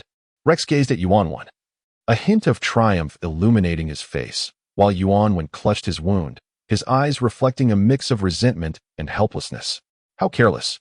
Just as the tide of battle seemed overwhelmingly in Rex's favor, reinforcements from the rebel forces finally arrived. 5th soul skill, Storm of Fury. A thunderous shout accompanied the emergence of a colossal greenish-blue bird that blotted out the sky above the dragon cavalry. Yet, this magnificent creature did not linger. It erupted in an instant, transforming into a multitude of smaller birds, cascading down like a torrential wave upon the dragon cavalry below. These swift avian projectiles, akin to a tempest, rapidly approached the cavalry. Upon contact, an immense shockwave erupted, as if the very fabric of space threatened to tear apart. The once orderly formation of the dragon cavalry descended into chaos under this formidable force. In that moment, Rex attempted to reorganize his troops and restore the line. However, Lei Hao seized this fleeting opportunity. With a flicker of motion, he became a brilliant streak of lightning, hurtling down from the sky, his target set on Rex himself. A resounding clang echoed as Rex hastily raised his long spear to block, but it was already too late. Lei Hao's assault surged forth, colliding with Rex's weapon and igniting a shower of dazzling sparks. The 2 immense forces of lightning intertwined and clashed in the air, crafting a breathtaking tableau. In an instant, thunder roared, and the skies darkened, enveloping the battlefield in the intensity of their combat. Another formidable opponent has emerged. Rex marveled inwardly, summoning all his strength. He forcefully pushed Lei Hao away. Without pause, Rex advanced swiftly, executing an upward strike that successfully disarmed Lei Hao. Yet, Lei Hao was undeterred. He quickly grasped the gun handle, engaging Rex in a fierce struggle. As they wrestled, Lei Hao suddenly released his grip, pivoting towards the tang knife embedded in the ground. Utilizing the blade as a prop, he spun rapidly and accelerated toward Rex. First soul skill, Thunderblade. With a furious roar, Lei Hao's blade began to shimmer with dazzling electric light. Upon witnessing this, Rex immediately raised his weapon, prepared to counter. However, at that moment, Lei Hao's figure suddenly transformed, splitting into two, then more. This was Lei Hao's fourth soul skill, Thunder Shadow. Countless clones of Lei Hao swiftly surrounded Rex. Faced with such an enigmatic situation, Rex remained undaunted. He bellowed loudly, unleashing his third soul skill, Thunderous Might. In an instant, innumerable bolts of lightning struck from all directions, shattering all of Lei Hao's clones with a single blow. Yet, Lei Hao had anticipated this move. Seizing the opportunity while Rex released his skill, he stealthily positioned himself before Rex. With a flourish, he executed his third soul skill, Thunder Flash. The resplendent blade light surged like lightning, striking Rex with devastating force. Severely wounded, Rex was sent hurtling backward, skidding several meters before coming to a halt. After repelling Rex, Lei Hao did not lower his guard. He turned to assist the injured Yuan 1, instructing Yi Qing to provide cover, ensuring a safe withdrawal from the battlefield. Meanwhile, the insurgents began a methodical retreat. However, the dragon cavalry, unwilling to relinquish their prey, sought to pursue further, but Rex halted them. "Cease the pursuit," he commanded, his hand resting on his wounded chest as he struggled for breath. "First, clear away those annoying tripwires and barricades." Rex sat upon a stone, feeling the ache in his chest. Fortunately, his armor had afforded him some protection, mitigating the damage. Taking several deep breaths, he adjusted his breathing, striving to alleviate the pain. Moments later, he rose, surveying the battlefield anew. A quarter of an hour passed, and the rejuvenated dragon cavalry mounted their steeds, advancing towards the valley's entrance. Lei Hao and a few others, having retreated from the front lines with the remnants of the insurgents, reached the last bastion at the valley's mouth with great difficulty. They bore the weary countenance of battle, their bodies marred by the scars of war. Upon seeing the injured Yuan 1, Su Xiao rushed forward to support him alongside Lei Hao. What transpired up ahead? Su Xiao inquired anxiously. Yuan 1 coughed a few times, wiping the blood from the corner of his mouth, and with great effort, replied, "We encountered some trouble. The enemy commander is quite formidable." After catching his breath, he continued. "When I fired the signal flare as planned, the attacks from the high grounds on either side were supposed to commence simultaneously, yet for some reason, there was complete silence. As if there were no one up there at all." Complete silence? How could that be? Yi Qing's expression reflected disbelief. The royal guard was deployed to secure that position. There shouldn't be any issues. It must be noted that while Rubio's royal guard was notoriously brutal, their combat prowess was not to be underestimated. For this very reason, Yi Qing found it incomprehensible why the high ground was rendered ineffective. Just as confusion engulfed the crowd, someone finally stepped forth with an answer. "Death to the traitors." Qin Feng stood resolutely at the cliff's edge, his eyes coldly surveying the densely packed rebel forces below. Behind him stood a battalion of black-armored soldiers. Their presence is unyielding as steel, exuding an aura of chilling intensity. At Qin Feng's command, a barrage of arrows was unleashed, raining down like a torrential storm, enveloping the rebels in a deluge of projectiles. This sudden assault caught the insurgents off guard, and many fell before they could react. However, in this critical moment, Yi Qing emerged. She summoned her soul power with all her might, activating her third soul ring, the Wind's Guardian. A formidable barrier of wind swiftly unfurled, shielding the rebels within. Having gained a moment's respite, the insurgents did not remain idle. They launched a counteroffensive, armed with superior weaponry and unwavering courage. They engaged in fierce combat with the black-armored soldiers, successfully pushing back their adversaries. "Quick! Establish the defensive line," Yi Qing shouted, maintaining the wind barrier while directing her fellow insurgents to fortify their defenses. Yet, unbeknownst to all, the true peril loomed from behind them. Surprise attack! As Sealer's fervent cry resonated, his raiding unit descended upon the rebels like a tempest of darkness from the rear. These warriors had shed their heavy armor, nimbly weaving through the enemy ranks, their blades glinting ominously as each strike unleashed a spray of crimson. The rebels were taken aback by this sudden onslaught, chaos erupting in their rear. Lei Hao and Su Xiao, frantic with urgency, led the spear-wielders in a desperate attempt to halt the raiders. But the cavalry's charge was an unstoppable tide of steel, scattering them in disarray. Meanwhile, Rex's main force pounced upon the battlefield like ravenous wolves. These well-equipped and highly trained heavy cavalry surged forward like a moving mountain, easily tearing through the rebels' already fragile defenses. Their lances and swords mercilessly harvested lives, transforming the battlefield into a vast slaughterhouse. In the medical area behind the rebel lines, Nia hurriedly tended to the wounded, urging, "Quick, get the injured over there. Hold on. I will staunch the bleeding." Her brow beaded with sweat as she anxiously observed the unending stream of casualties being brought in. Just then, the loyalist guards dispatched to the high ground arrived in haste, bearing several injured comrades. Seeing this, Nia's heart filled with doubt. She quickly placed her hands on her hips, blocking their path, and demanded, "What is happening?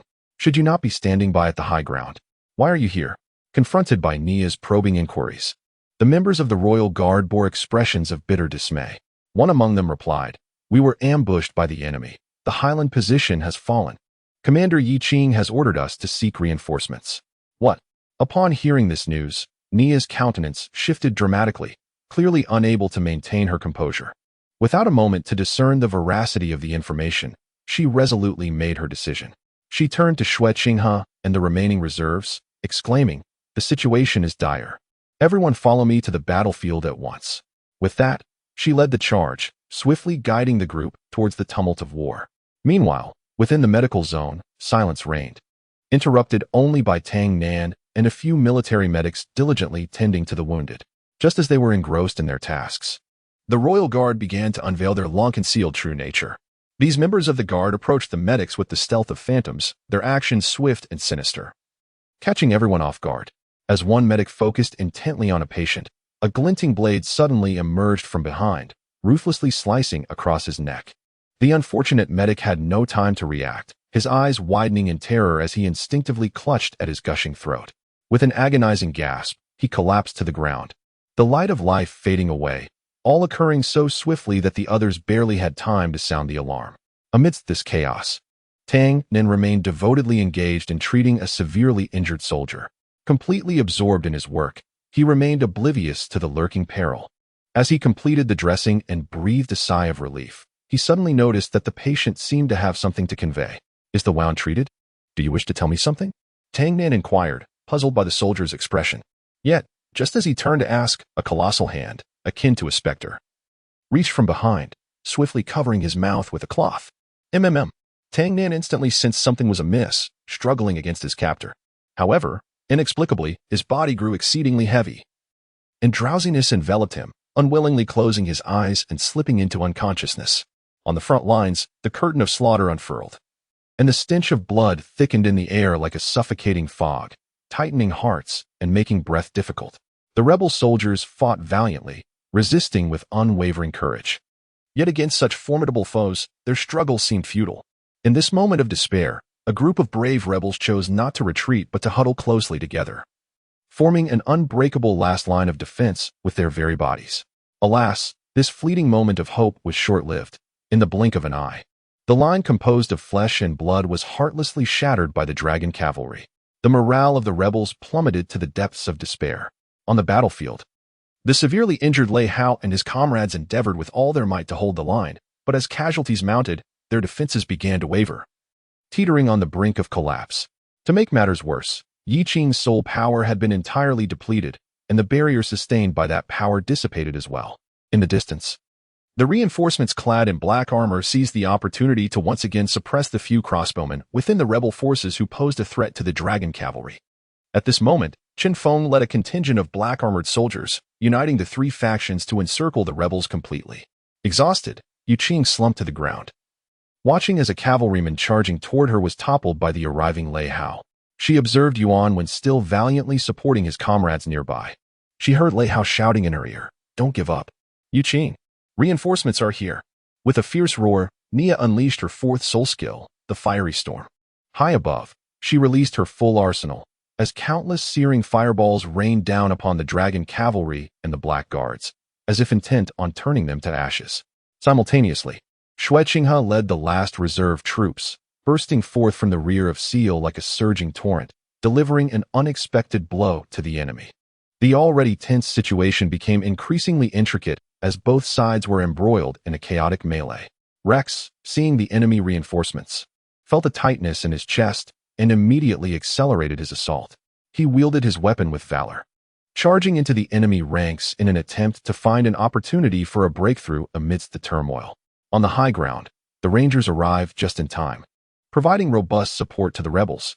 They emerged stealthily from the woods and unleashed a volley of crossbow bolts with blinding speed, successfully striking the unprepared black-armored soldiers. This sudden onslaught alleviated the distant threat from the heights, allowing the remaining crossbowmen within the rebel ranks to breathe a sigh of relief as the pressure eased considerably. At that moment, Zhao Gang led a cadre of elite rangers to appear behind Qin Feng's black-armored troops. They flitted across the battlefield like phantoms, causing significant disarray among the enemy ranks. The battlefield instantly descended into chaos, rendering the distinction between friend and foe nearly impossible. Renewed with hope, Yiqing struggled to her feet, summoning all her strength to issue a final command, her voice hoarse yet resolute. Brothers who still have breath left, listen well. Unleash all your abilities and charge with all your might. Fight your way out with me. We are going home. Her voice resonated amidst the cacophony of battle, inspiring every survivor. The warriors responded in kind, mustering their last reserves of courage as they recklessly surged toward the direction of the Rangers. The encircled rebels erupted once more with unimaginable fighting spirit, and under the combined onslaught from the Rangers, they breached the defensive line led by Chen Feng. Subsequently, the remaining rebels successfully navigated through this gap and vanished into the woods, while the rebels on the periphery swiftly withdrew from the battlefield. The battle had come to an end. Chapter 34. An impossible bargain. 3 hours after the brutal battle in the canyon concluded, the remaining rebels, aided by the Rangers, successfully regrouped. They began a brief respite within a thicket of trees. Lei Hao, how many of us are left? Yiqing inquired, seated upon a stone as she sought an update on their current situation. Lei Hao scanned the surroundings and shrugged in response. Just these. Perhaps a little over 100 remain. Upon hearing this news, Yiqing felt a wave of despondency wash over her. She had not anticipated the surprise assault from her adversaries, nor the loss of the elevated position. She believed that her own misjudgment had precipitated the failure of the battle. As she succumbed to self-reproach, Zhao Gang approached her, offering solace to the young woman. Do not lose heart, dear girl. Achieving this level of engagement against elite forces on your first attempt is commendable. Moreover, I suspect the opposing side will require a significant respite before they can advance further. This should allow you to fulfill your mission. Encouraged by Zhao Gang's analysis, Yiqing regained a semblance of her composure. She rose and moved towards Yuanwen, eager to glean more details about the situation. Yuanwen, when exactly did the high ground fail to respond? Let me think, Yuanwen replied, closing his eyes in an effort to recall the precise events. I remember distinctly that when I launched the signal flare according to the original plan, there was no reaction from the high ground. The time was likely just before noon. Noon?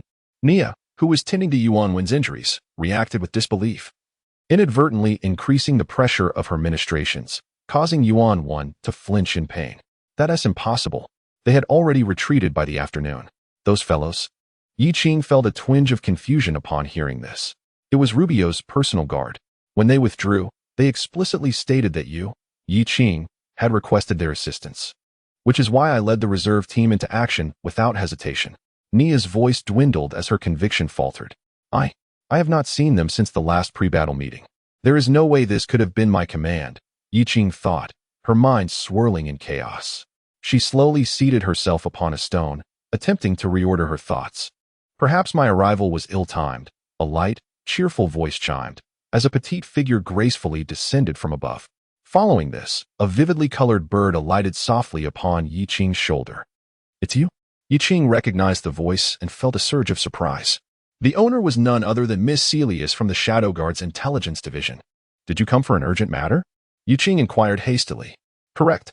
There is indeed an urgent situation, otherwise, I would not be conveying the task in such a manner. Controlling a doppelganger can be quite taxing, Miss Celius replied playfully, winking before gently pecking at her foot, indicating for Yiqing to retrieve the letter bound there. Yiqing, not daring to delay, swiftly untied the cord and extracted the letter. As she perused its contents, Miss Celius cast a trusting glance towards those present. Wishing you all a successful completion of this mission. Commander Keller has high expectations for you. Miss Celius's tone brimmed with encouragement and anticipation. As soon as the words left his mouth, the adorable little bird transformed into specks of shimmering dust amidst a brilliant glow, vanishing quietly. Wow. Could it be that he is capable of controlling clones? Is this truly real? Lei Hao's eyes widened in disbelief as he gazed at the astonishing spectacle before him. His mouth agape, nearly unable to close. Prior to this moment, he had only heard from his father that Sirius was the prized pupil of Commander Keller and universally acknowledged as the most gifted candidate for the upcoming head of the Intelligence Bureau. However, after witnessing this event firsthand, a sense of curiosity towards Sirius blossomed within Lei Hao. If not for the fear of being shot by the frenzied admirers of Sirius, he would have eagerly sought to make the acquaintance of this enigmatic and powerful figure. Is this some sort of jest? Upon finishing the letter in his hand, Yuqing could no longer maintain his composure, exclaiming aloud. The surrounding individuals, taken aback by his reaction, were filled with confusion and bewilderment. Without hesitation, Yuqing passed the letter around for others to read. Once they had all perused its contents, they collectively turned their gaze towards the ranger in the distance. And upon confirming that he was unaware, they mirrored Yuqing's expression, speaking in unison. Are we being made a fool of? The current mission objective has now shifted. The Gale Squad's target is to eliminate the leader of the insurgents, Rubio, and eradicate all remaining factions. What on earth is this? What should we do? Lei Hao, visibly unsettled, sought the opinions of his companions, emphasizing that the mission's requirements must be executed, even if it involves former allies. Yuan firmly established his stance. Rubio must be dealt with as specified. I too agree that Rubio should be eliminated, added Su Xiao after a moment's contemplation. I adopt a neutral position, Nia declared. I remain ambivalent, but I find his behavior exceedingly peculiar, Yuqing expressed his thoughts. Rubio initially presented a stark contrast to his later actions. Moreover, judging by the Ranger's attitudes, the Rubio they knew seemed more aligned with his early days upon rejoining the insurgents, rather than the brutal killer he later became. Thus, I surmise that some influence may have affected him. If we could uncover it, perhaps there lies a chance for redemption. The group began to rack their brains, striving to unearth useful clues, but their efforts proved fruitless. Lei Hao was the first to concede defeat. Lamenting as he rubbed his temples, "Oh dear, I can't take it anymore. My head feels like it's about to explode. Nia, please get me some medicine to ease my suffering." The prolonged contemplation had left his mind buzzing, as if it might burst. "I don't possess such items," Nia replied with a sigh. "You might want to inquire with Tang Nan. He may have the herbs you need." "Oh, all right. But where is Tang Nan?" Lei Hao asked eagerly, looking towards Nia. Nia furrowed her brow in deep thought. "It seems I may have forgotten him at the medical camp." Upon hearing this, the group fell into silence, their expressions revealing a mixture of exasperation and disbelief. They could never have anticipated that someone would forget a companion at the medical camp. In an instant, the atmosphere became somewhat awkward and absurd. Wasn't the situation dire? Moreover, given the perilous nature of the front line, wouldn't he bringing along that little rascal? Tang Nan, place him in grave danger? Fear not, he shall be safe. Has Tishua Qinghe already returned to fetch him? Furthermore, the hiding spot I have chosen is exceptionally concealed. The enemy would never fathom that we are tucked away here, Nia hurriedly explained, striving to allay the concerns of the group. However, before she could finish her words, a soldier from the resistance rushed in, visibly distressed, bearing shocking news. A calamity had struck the medical camp. The group hastily made their way to the camp, only to be met with a horrifying sight that sent chills down their spines, an unspeakable scene. A potent stench of blood filled the air, and mangled corpses lay strewn across the ground, blood oozing everywhere, as if the entire area had been transformed into a crimson sea. Meanwhile, the reserve troops who had arrived earlier were laboriously searching the grim scene for any potential survivors. What on earth transpired here? Someone murmured. How could the enemy have discovered this place? Another questioned in confusion. However, at that moment, there was no time to ponder such matters. Lei Hao and his companions unhesitatingly immersed themselves in the search for survivors. They navigated through the heap of bodies, meticulously turning over each one in hopes of finding even a flicker of life. As the minutes turned into hours, they toiled until the depths of night. Just as despair began to loom over them, a miracle occurred. They discovered a barely breathing survivor amidst the carnage. Nia swiftly employed emergency medical techniques, exerting every effort to save this life hanging by a thread. After a tense struggle, the individual finally opened his eyes. As he beheld the faces of Yuqing and the others, the terror that once graced his features gradually faded away. Through his account, they ultimately learned that the architect of this tragedy was none other than Rubio. "Yuqing, I believe there is nothing left to discuss with Rubio," Lei Hao said, gripping the knife at his waist, his rage barely contained. "Indeed, Ever since he slaughtered those prisoners of war, I should have realized he is unworthy of humanity. Yi Qing replied, clenching his fists, yet he restrained the impulsive Xue Qinghe, who sought to confront Rubio. What are you planning to do? What else is there to do? They have taken Tang Nan. I must rescue him. At that moment, Xue Qinghe exhibited a rare loss of composure. Yi Qing calmly interjected, stay composed. You heard that they did not harm Tang Nan. They merely incapacitated him and took him away. This indicates that he must hold significant value for Rubio. Therefore, there is no need for excessive concern. Let us remain calm, for we can afford to lose another comrade. After listening to Yi Qing's earnest advice, Xue Qinghe could only helplessly lean against a massive ancient banyan tree, simmering with unexpressed frustration. Meanwhile, Yi Qing and several others, fully aware of the situation, silently gathered all the bodies with utmost care, stacking them together before igniting them with Nia. The flames roared to life, illuminating the night as though to dispel the endless darkness and sorrow. In the flickering glow of the fire, Yi Qing and the others offered silent prayers. May you not endure the same sufferings in your next life. May the departed souls find peace. As the fire blazed larger, smoke billowed, enveloping the scene in a solemn and dignified atmosphere. Yi Qing gazed at the dancing flames, her heart filled with poignant reflections. These deceased once thrived as living beings, each perhaps harboring dreams, families, and stories of their own, now forever at rest. Xue Qinghe watched from a distance, his heart weighed down with grief. He understood that this war brought not only death and destruction but also immeasurable sorrow and pain. Yet, he was acutely aware of the true instigator behind it all. Tang Nan, please don't die. Xue Qinghe silently prayed. After laying the deceased to rest, Yi Qing entrusted the remaining rebel soldiers to Zhao Gang's ranger group. But what about you? Zhao Gang inquired, sensing the unusual nature of their actions. We can offer you assistance. Thank you, Senior. However, this conflict belongs to the Shadow Guards and Rubio. We do not wish to entangle more people in this, and besides, Yi Qing glanced at the exhausted rebel soldiers who were already in deep slumber. I do not want them to experience the fratricidal turmoil. It could cast an indelible shadow on them. So please, Senior, lead them away from here. And what about you? Zhao Gang asked before departing. We are going to visit some newly acquainted friends. With that, Yi Qing led Lei Hao and the others into the dense forest. In the Dragon Cavalry's camp, Rex sat within the tent, attentively listening to Sealer's report on casualties. Sealer, what is the situation regarding casualties? Rex's voice was somber, yet his gaze was resolute. The good news is that our brothers have suffered almost no fatalities, thank heaven. Sealer's tone carried a hint of relief and reflection. However, he soon furrowed his brow and continued.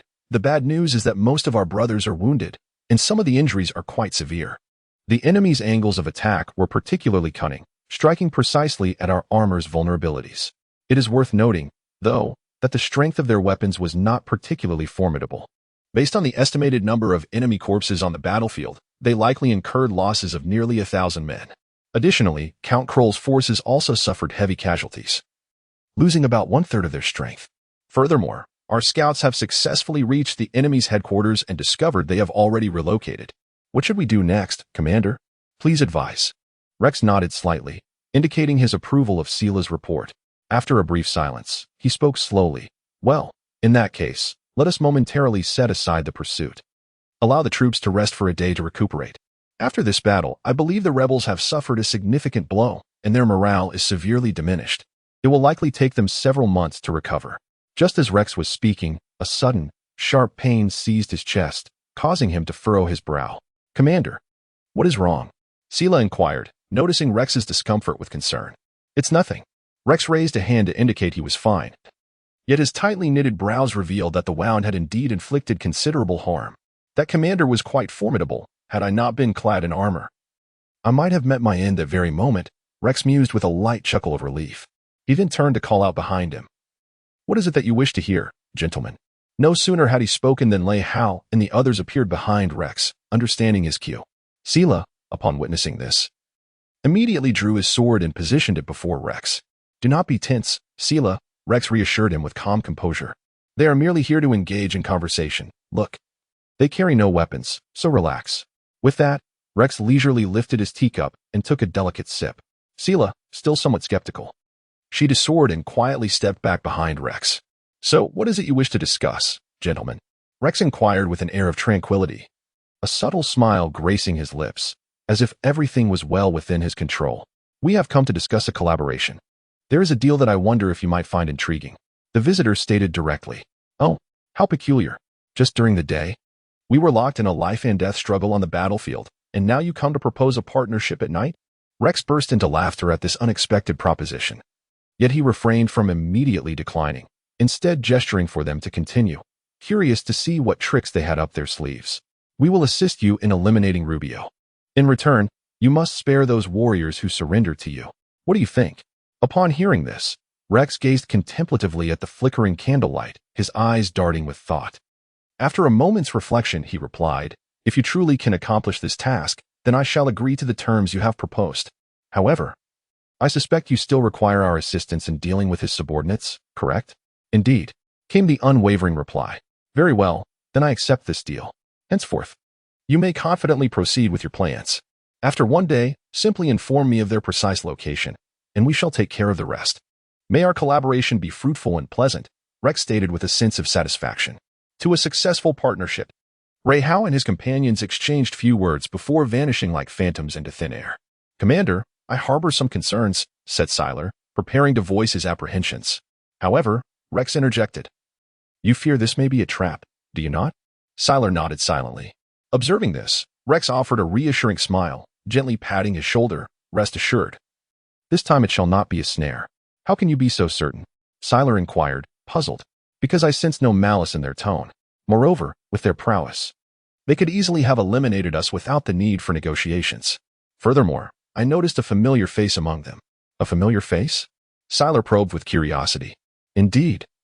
If I am not mistaken, their approach for collaboration likely stems from an agreement reached between our esteemed Count and their faction. Hence, they are unusually seeking cooperation." Rex's confidence was rooted in the fact that, at the onset of the situation, the leadership of the Gallic Duchy had already received a detailed report from Hobian City regarding the rebellion. At that juncture, these leaders paid particular attention to the insurgents. Consequently, they dispatched Rex to lead troops under the guise of military exercises for an on-site investigation. During this time, Rex also sent numerous spies to gather intelligence. From the information provided by these agents, he began to discern that the emergence of this rebellion was no mere coincidence, but rather a manipulation from behind the scenes. After sending the relevant reports back to the capital, unexpectedly, the higher-ups exhibited a keen interest in the mysterious team that had successfully abducted the rebel leader from the Lord's Manor. The upper echelons instructed Rex to establish contact with them and delve into their true circumstances. Initially feeling lost and bewildered, Rex never anticipated that the opposing side would proactively seek collaboration. Faced with such an opportunity, he readily consented. Politics is indeed a realm of constant flux and enigma, Rex mused, a subtle smile gracing his lips. He then picked up the teapot, filled his cup, and gently blew on it, as if savoring the steam rising from the fragrant brew. After placing the teapot down and pondering for a moment, he raised his head, his gaze resolute, and declared, "The entire army shall rest for a day to recuperate." Simultaneously, dispatched several elite reconnaissance teams to establish a comprehensive search network centered around the rebel headquarters, ensuring we uncover their whereabouts as swiftly as possible. Having concluded his orders, Rex slowly rose, lifted his teacup, and approached the window. The moonlight, like silver, bathed the earth, illuminating his determined visage. He gazed out at the luminous moon hanging high in the sky, contemplating to himself, "Things are becoming increasingly intriguing." Chapter 35, Preparations for War. After concluding their dealings with Rex, Ray Hao and his companions hastened back to the headquarters of the insurgents. However, as they stepped into the headquarters, the sight that greeted them was nothing short of astonishing. Just as they had heard in the reports within the tent, the place had been thoroughly ravaged by Rubio, leaving only ruins in its wake. They truly left not a single coin behind. Ray Hao scanned the surroundings, his heart heavy with helplessness. He took a step forward, entering a pile of debris, hoping to find something of use. The others dispersed, each beginning their quest for supplies. Nia approached the familiar ruins of the blacksmith's workshop, her heart fluttering with anxiety. She gingerly brushed aside the fallen bricks, yearning to recover an important chest she had buried there. After much effort, Nia succeeded in unearthing the box she had hidden so deeply. However, when she opened it with hopeful anticipation, she was astounded to find the space that should have been filled with materials for weapon crafting now lay utterly bare.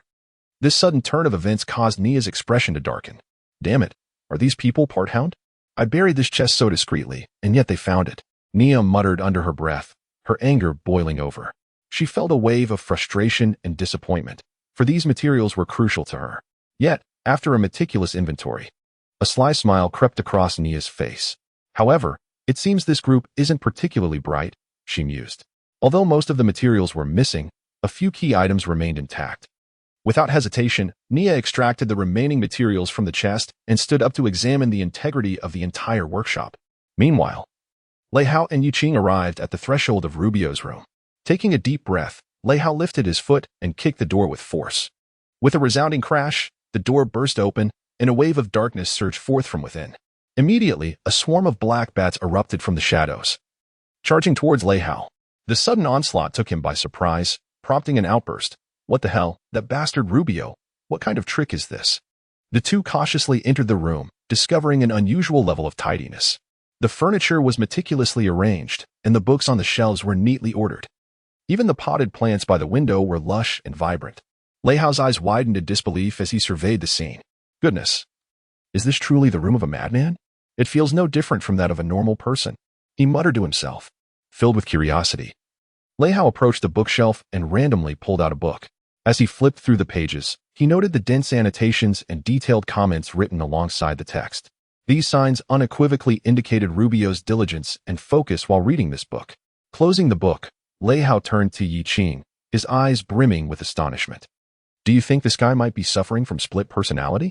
On the surface, everything appeared utterly normal, yet beneath lay a concealed madness unbeknownst to others.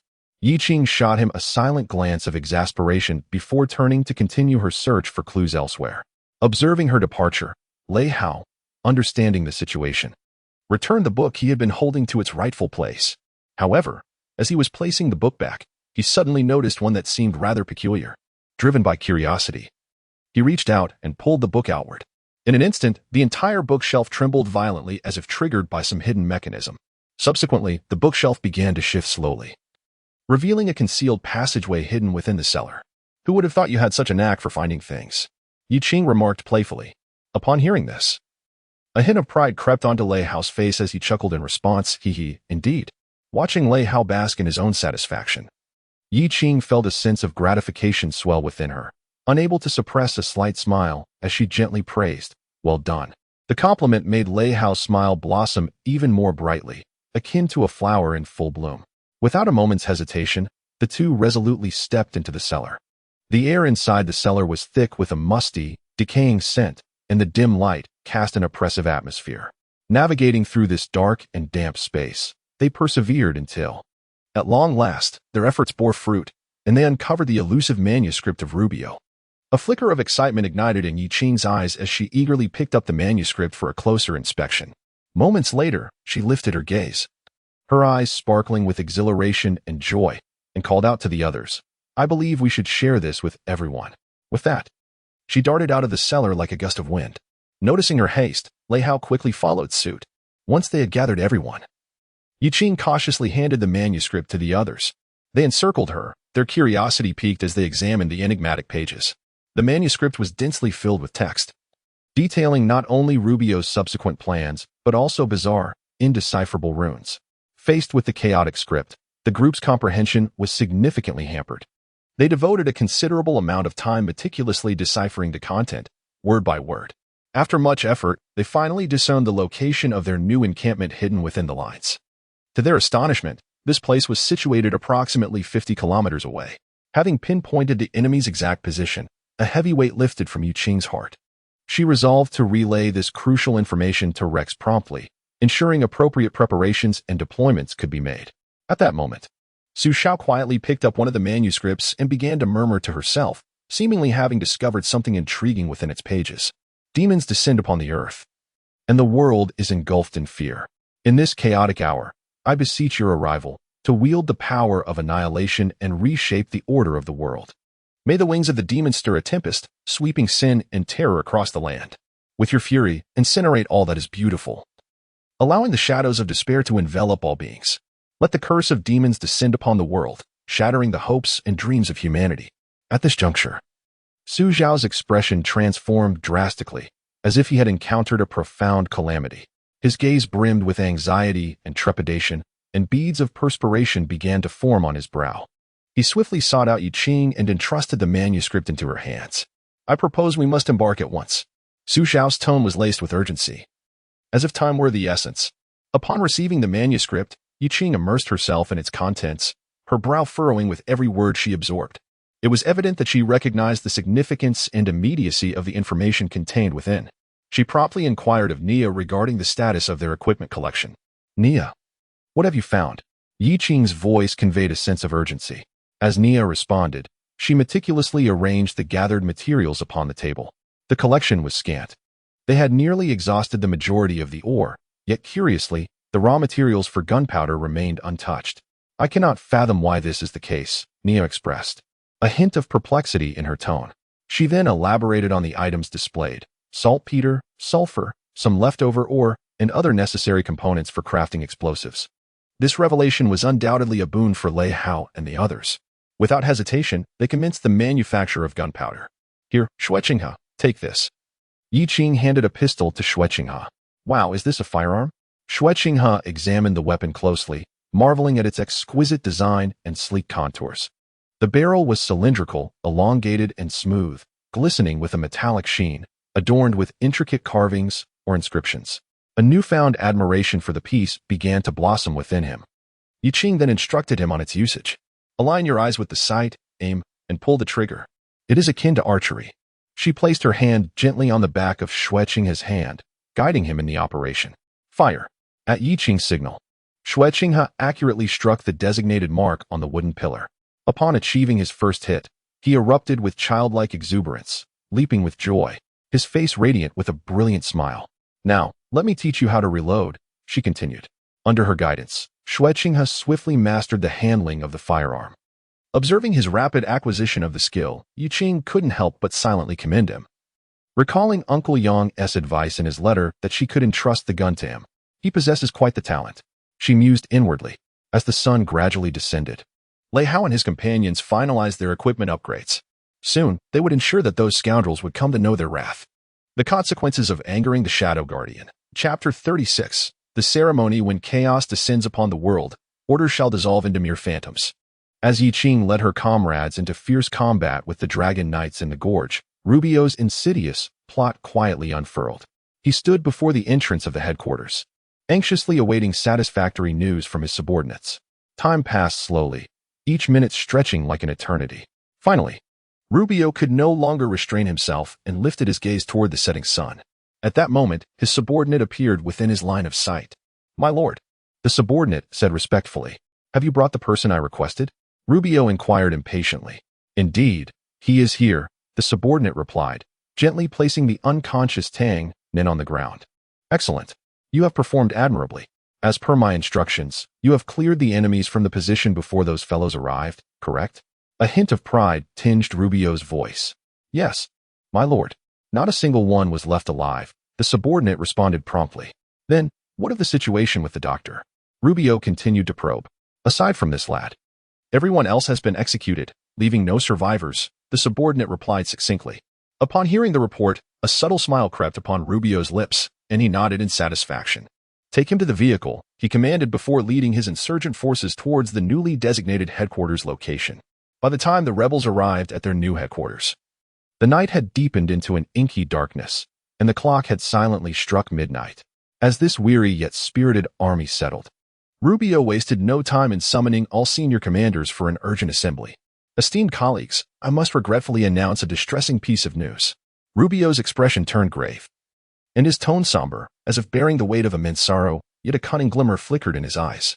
He feigned a demeanor of profound grief as he addressed the assembly. Our esteemed deputy commander, Yi Qing, has betrayed us, forsaking our shared ideals and endeavors. Just as Rubio passionately delivered his speech, a cacophony of incredulous dissent erupted from the audience. Preposterous! One commander shouted, his anger palpable. To say that Miss Yi Qing has betrayed us? Such absurdity.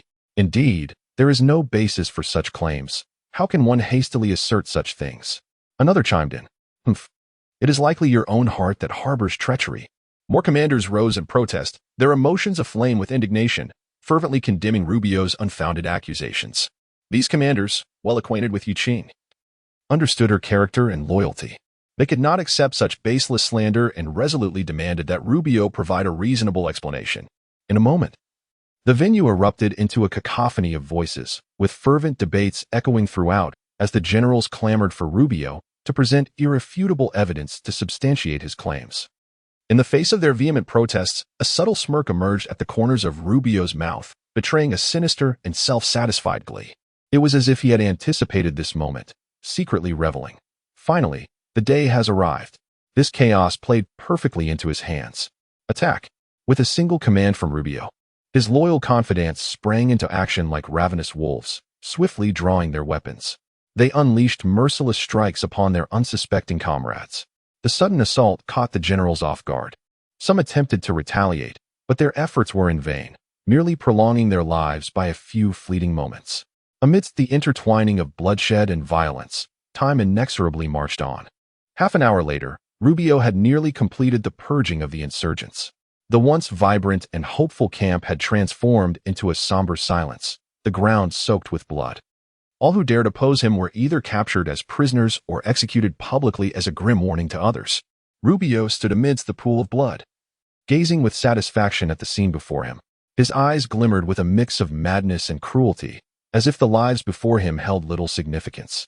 He reveled in the ecstasy of slaughter, utterly indifferent to the anguish and fate of others. Yet, this bloody cleansing did not bring Rubio true satisfaction. His desires extended far beyond this.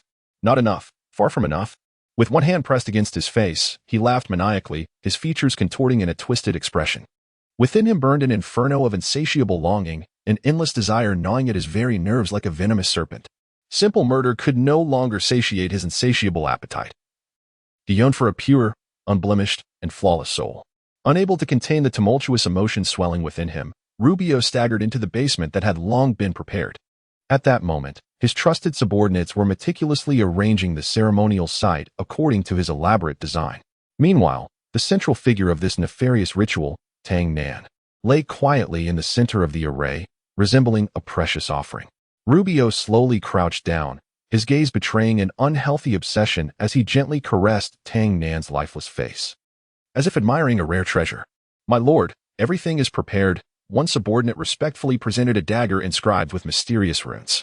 Rubio eagerly accepted the dagger, the chilling sensation against his palm igniting his excitement to its zenith.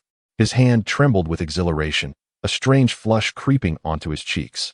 However, at that moment, an unexpected turn of events unfolded.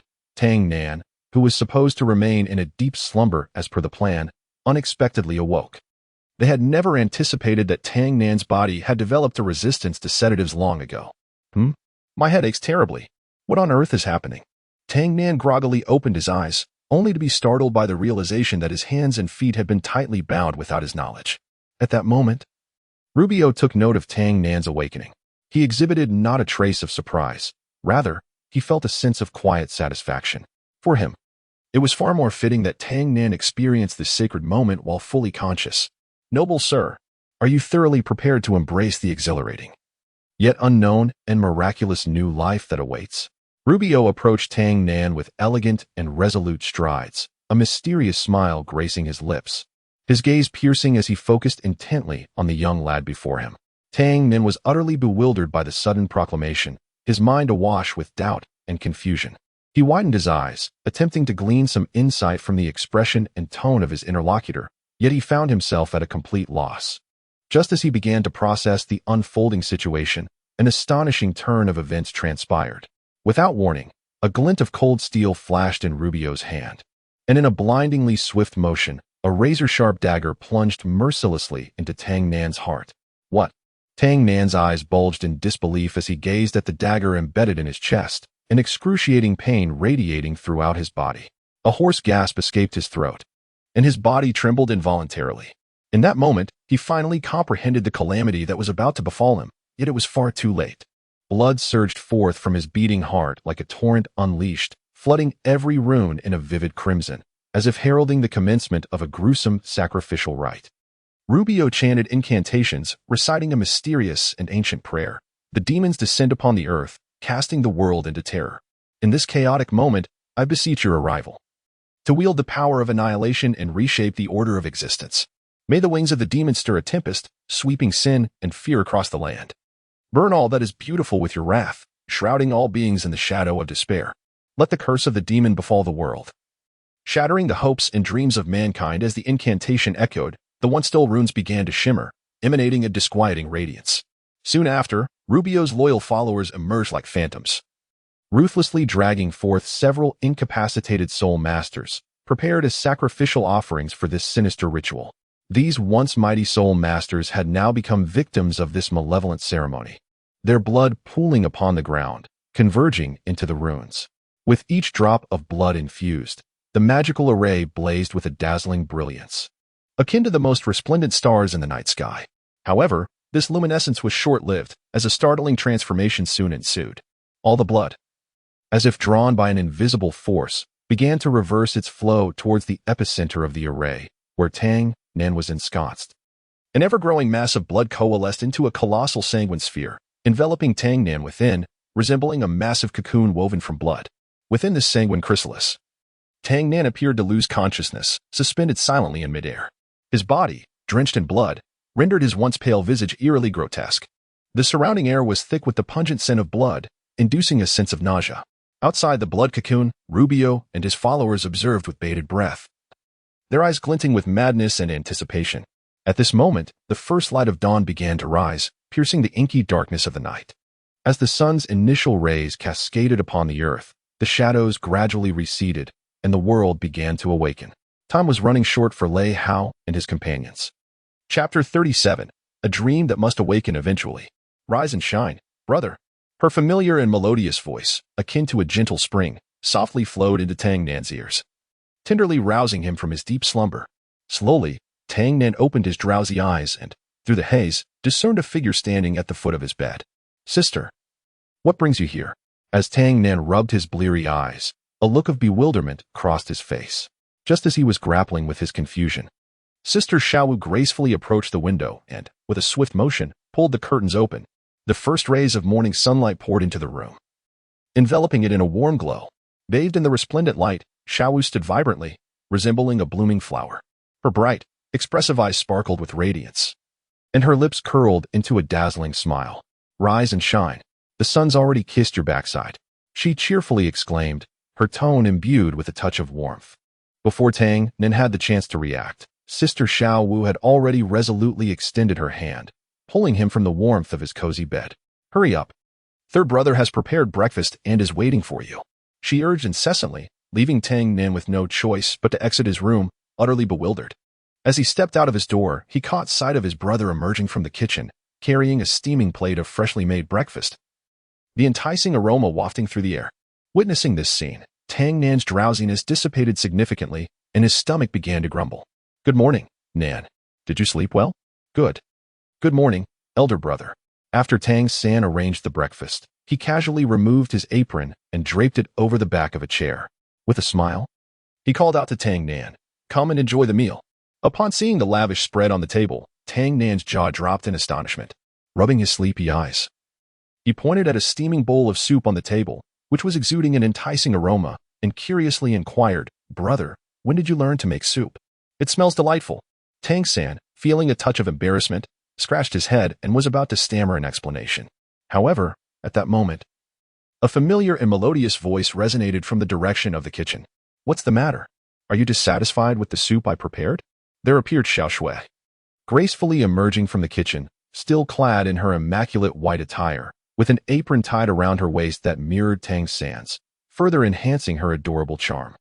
Upon witnessing the scene, Tang Nan was instantly filled with panic, his body involuntarily retreating, nearly stumbling over a chair behind him. Careful now, little brother. Xiaowu promptly supported Tang Nan from behind, gently guiding him to take a seat at the dining table. Tang San and Xiao Shui soon followed suit, all partaking in the delightful breakfast together.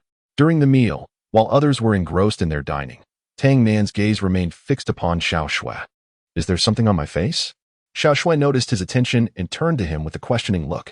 Their eyes met, and Tang Nan instinctively averted his gaze. What brings you here?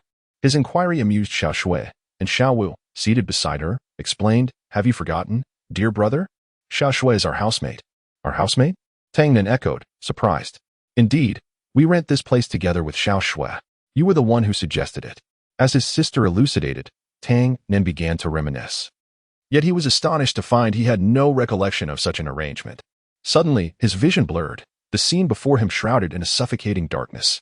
He found himself in a pitch-black room, dimly illuminated by a few feeble torches that barely dispelled the foreboding gloom surrounding him. He widened his eyes, bewildered as he surveyed his surroundings. At his feet lay the lifeless body of a man, severed in two, his pallid complexion devoid of vitality. As if all life had ebbed away. "You have finally arrived, my lord. I have fulfilled the mission you entrusted to me." With these words, the man's face curled into a strange smile before he slowly closed his eyes, succumbing to eternal slumber, just as Tang Nan remained engulfed in shock and confusion. A faint rustling sound emanated from ahead. He focused intently, watching as a group of figures gradually emerged from the darkness. Cloaked in shadows, their true identities obscured. They wielded various weapons, aiming them directly at Tang Nan. Demon. Upon hearing this appellation, Tang Nan was engulfed in confusion. He could not fathom why these individuals would address him in such a manner, and their sudden appearance bewildered him greatly. However, as he cast his gaze downward to behold the object gripped tightly in his hand, everything seemed to find its explanation. His left hand clutched the breath of death, a dark essence that coiled around his fingertips like tendrils of black smoke. This breath exuded a suffocating stench of decay, as if it were a dark force emanating from the very depths of hell, capable of effortlessly devouring all life in its vicinity. In stark contrast, his right hand held a pulsating heart, teeming with vitality. Vivid red blood flowed forth from it, saturating the air with a metallic scent that assaulted Tang Nan's olfactory senses, provoking waves of nausea within him. Tang Nan couldn't help but draw a sharp breath, his heart brimming with trepidation and confusion. He was utterly astonished by the unfolding events, unable to comprehend why these two objects had manifested in his grasp, nor could he fathom their underlying significance.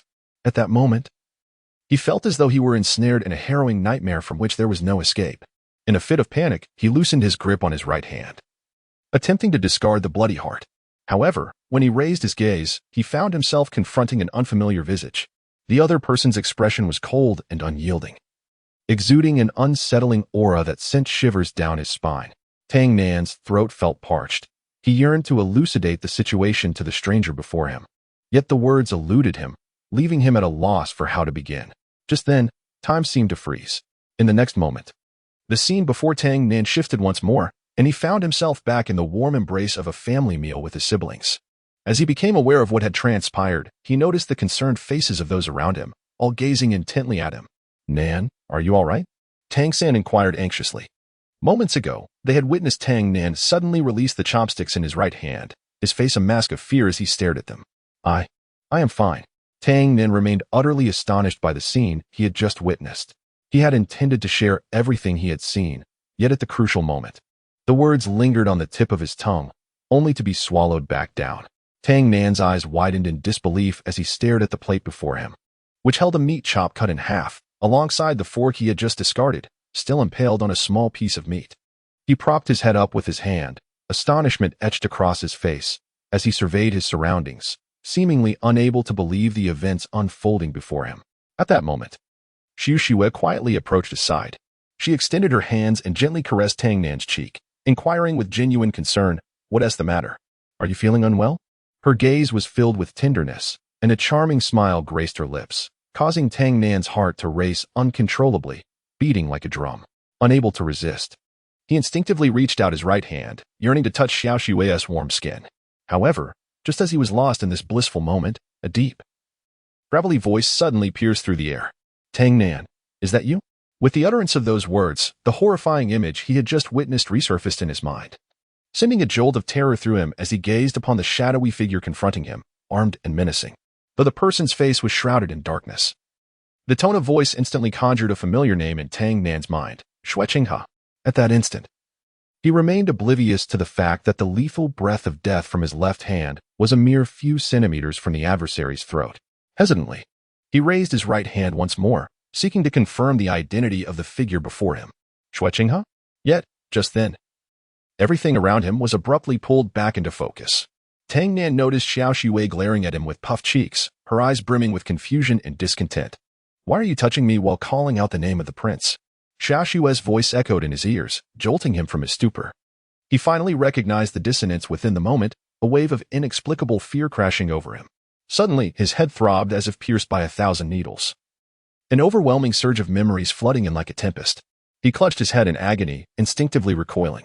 Those nearby attempted to approach him, but he sharply commanded, "Stay away from me."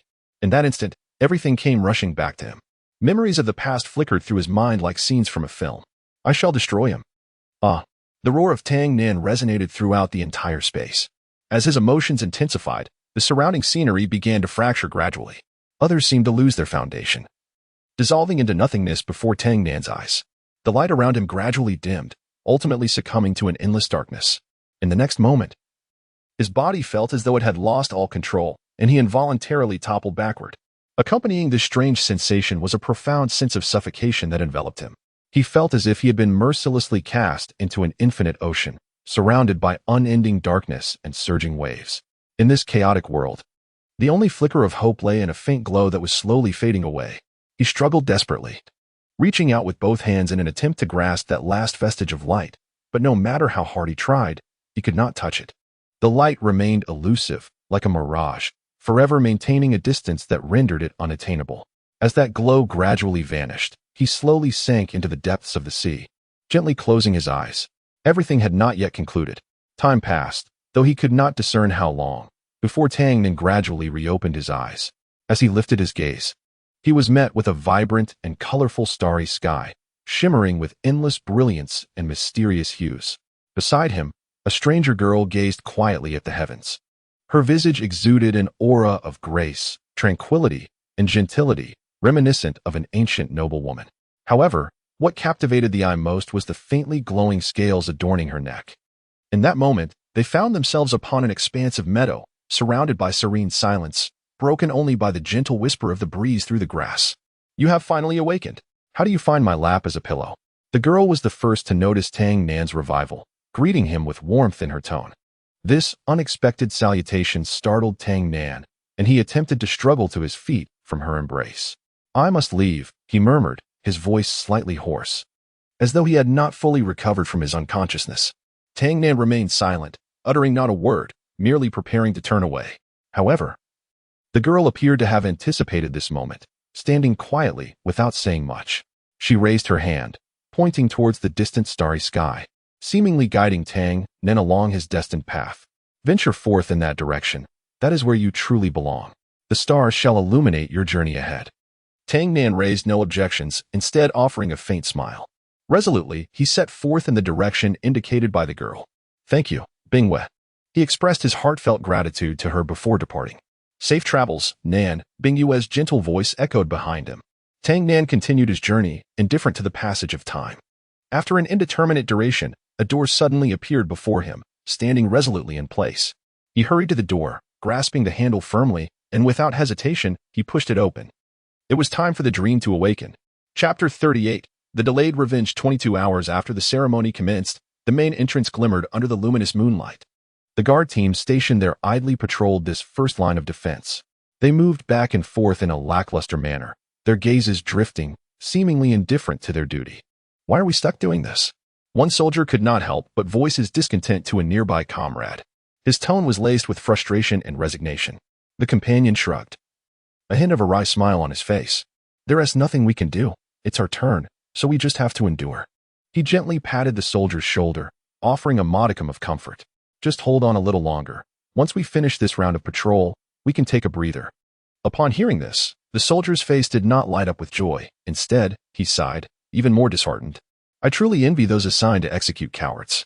Just as he continued his lament, he suddenly felt a sharp sting on his neck. Instinctively, he reached up to touch the spot, only to be astonished to find a needle resting in the palm of his hand. "What is this?" Confusion filled the soldier's mind. But in the next moment, he felt the world spinning, as if everything around him was swaying. Before he could react, darkness enveloped him, and he collapsed heavily onto the ground. At that moment, a soldier who had moved ahead noticed his comrade's unusual condition. He stopped and prepared to check on him. Just then, a voice came from behind. "Don't move. One more step, and I'll blow your head off," accompanied by the sharp click of a trigger. The cold touch of metal pressed against the back of the soldier's head. "Now, raise your hands." Feeling a crossbow aimed at him, the soldier dared not make a sudden move. He obediently discarded his weapon and slowly raised his hands. Subsequently, the person behind him mercilessly bound him. It was only at this moment that the soldier recognized the true identity of his captors, Miss Yiqing, who had been declared a traitor to the rebel army by Rubio, and her companions. "Commander Yi, I thought you." The soldier's voice trembled, emotions surging uncontrollably. He had once steadfastly stood by Yiqing's side. However, faced with Rubio's brutal and merciless crackdown, he had no choice but to yield and was forced to join the opposing camp. Suddenly, the soldier seemed to recall something urgent. His expression turned anxious as he exclaimed, "The backyard. Commander, hurry to the backyard." "What has happened there?" Yiqing hastily inquired further. Rubio's execution squad was there, executing all who dared to oppose him. They intended to carry out these executions at dawn. If they hurried over now, perhaps they could still prevent this tragedy. The soldier's tone was imbued with urgency and tension. Yiqing did not respond to him immediately. After a moment of silence, she abruptly rose and strode towards the backyard. Nia, witnessing this, quickly intercepted her, bewildered, and asked, "Sister Yiqing, do you truly believe his words?" Lei Hao also cast a worried glance her way. But Yiqing's gaze remained resolutely steadfast. She looked at Nia and calmly replied, "I trust him. Consider this, if he were truly one of that madman's subordinates, how could there be such a rational individual capable of communicating with us normally? Therefore, this soldier is not our enemy. What is your name, warrior?" "Pain. Hammond, Pain." The soldier replied. Yiqing raised her arm high, and with a swift motion, a glint of cold light flashed as the ropes binding the soldier snapped apart. The soldier, relieved, began to move his previously constrained limbs, his eyes reflecting gratitude and respect. He was prepared to follow her command, but she decisively refused. "There is no longer a need for your participation in the coming battle. Pain, you have shed enough blood for this land. Now, let us bring an end to this misguided war." Yiqing's voice was firm and steady, her eyes revealing a sense of determination. She produced a radiant badge from her bosom and unhesitatingly tossed it to Pain. "Take this and seek out Zhao Gang and his rangers. They will provide you with refuge." Pain deftly caught the badge, and as he gazed at it, he instantly understood Yiqing's intention. Overwhelmed with gratitude, he bowed deeply to her, then swiftly disappeared into the dense woods. With Pain's departure, only Yiqing and a few others remained. "Let us set forth, everyone. Arm yourselves. It is time we give these rascals a taste of their own medicine." Back at the camp's backyard, after a period of circumvention, Yiqing and her companions arrived at their destination. A vast expanse of grass lay before them, surrounded by a thicket of trees, concealed within the foliage. They spotted their target, Rubio's execution squad. On the expansive meadow, over 100 executioners clad in black armor, their expressions cold and unyielding, formed a tight circle, establishing an impenetrable defensive line. Within their ranks were the besieged rebels. Although the number of rebels far exceeded that of the executioners, they now appeared utterly helpless and fragile. Every rebel was tightly bound, unable to move. Worse still, it seemed their soul power was suppressed by some mysterious runes, rendering them completely incapable of resistance. At that moment, they resembled a flock of defenseless poultry, silently awaiting the judgment of fate. The captain of the execution squad slowly emerged from the throng. He wielded a colossal and weighty war hammer, its handle glimmering with a chilling light. As he struck the ground with force, a deep and resonant sound reverberated, as if the very earth trembled beneath him. "Listen well." The captain's voice was cold and merciless. "I shall grant you one more opportunity. If you are willing to rise and join us, I shall spare your lives." Upon hearing this, some of the rebels began to waver. Confronted with the threat of death, they struggled to stand. The captain, witnessing this scene, felt a surge of triumph.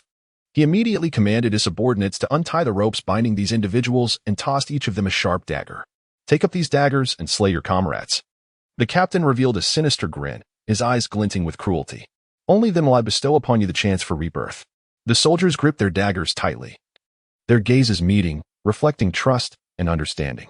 Their initial hesitation was swiftly supplanted by resolve, as if they had unearthed a wellspring of strength from within.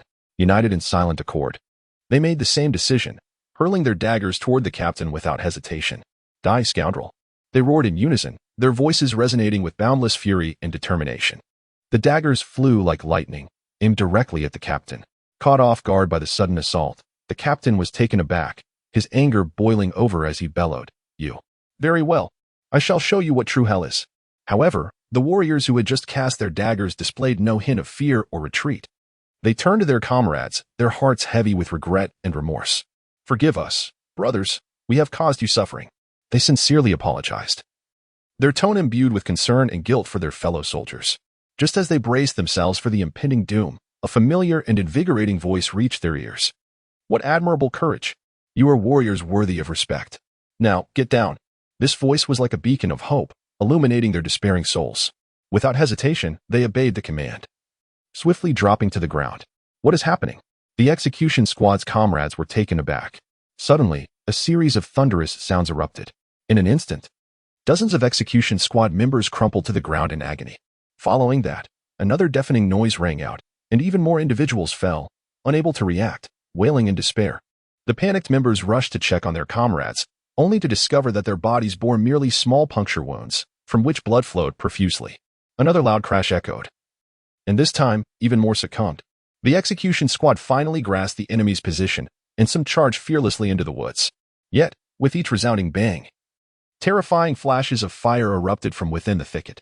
Following the valiant warriors' charge, they inexplicably began to fall one after another. The scene swiftly descended into utter chaos. Seizing the opportunity, the captured soldiers picked up weapons strewn across the ground and stealthily liberated their comrades from their bonds. Then, they took up arms, mercilessly unleashing their wrath upon the panicked adversaries. The atmosphere grew increasingly tumultuous. The captain called out loudly to his soldiers to rally around him and raised his shield.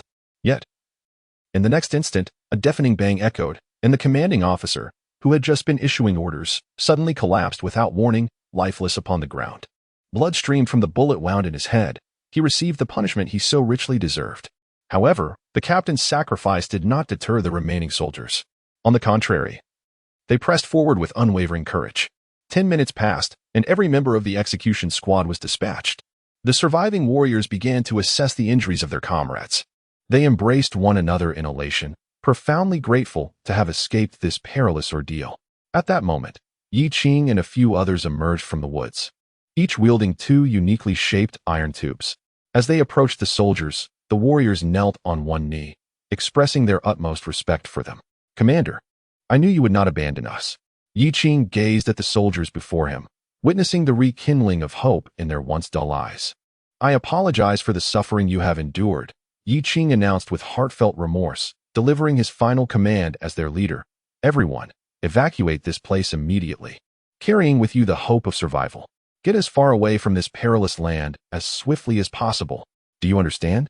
The crowd, taken aback and hesitant at first, quickly grasped the gravity of the situation upon catching a glimpse of the tears glistening in Yi Qing's eyes. Understood, Commander. Take care. The soldiers were acutely aware that this parting might be their last, yet they resolutely obeyed the order. After exchanging final farewells, the warriors turned and swiftly retreated into the woods, gradually vanishing from sight. Yi Qing stood silently, watching them depart, his heart silently praying for their safety. In that moment, a cacophony of noise and roars erupted from behind them. The enemies, drawn by the earlier commotion, surged forward like a relentless tide. Yi Qing and his group, undaunted, raised their firearms. Fire! With a furious shout from Yi Qing, the guns erupted with blinding flashes. The first volley felled dozens of foes. However, the enemies behind the front line, witnessing their comrades fall, hesitated only for a moment before charging again. To their astonishment, they saw their adversaries hurl several wooden sticks toward them. Just when they thought they were being mocked, the seemingly ordinary sticks landed among them and suddenly exploded. Those enemies who could not escape in time were instantly propelled into the air by the explosion. Well done, Nia. Keep throwing, Yi Qing shouted, filled with excitement. Understood. Nia responded, generously hurling her prepared explosives into the midst of the foes. As the enemies were caught off guard by the sudden blasts, Yi Qing and his companions unleashed a second barrage of gunfire, striking them with overwhelming force. The continuous spouting of flames from the firearms and the cacophony of detonations echoed through the air, as if the very fabric of the world was being torn asunder. In that moment, the enemy's psychological defenses crumbled, and they panicked, discarding their weapons and fleeing desperately towards the rear. However, just then, as dawn broke, a chillingly vast beam of light erupted from the center of the camp. The enemies, who had turned to flee, suddenly halted, their hands trembling uncontrollably. They turned back towards Yi Qing and his companions, emitting a desperate roar. Blood! What the hell is that light? Yi Qing furrowed his brow, filled with confusion and concern. I think we all know, Lei Hao said, taking a deep breath to steady himself, though his voice quivered with trepidation. The two exchanged glances, a profound unease washing over them. Without a doubt, the demon was about to descend, aware that time was running short. Yiqing and his group needed to reach the center of the camp swiftly. Yet, a tide of enemies obstructed their path. Seemingly empowered since the beam of light had appeared.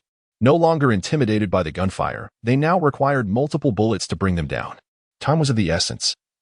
They could not afford to delay any longer and resolved to unleash their ultimate move. There's no time left, Nia. Clear the way. Understood. Consider this a gift from your esteemed aunt. Nia waved her hand, and several tightly bound high-explosive charges streaked across the sky like meteors, landing amidst the enemy ranks. With thunderous explosions, shockwaves and smoke engulfed the battlefield, plunging the enemy camp into chaos. Immediately afterward, Yiqing and his companions charged forward like tigers descending from a mountain.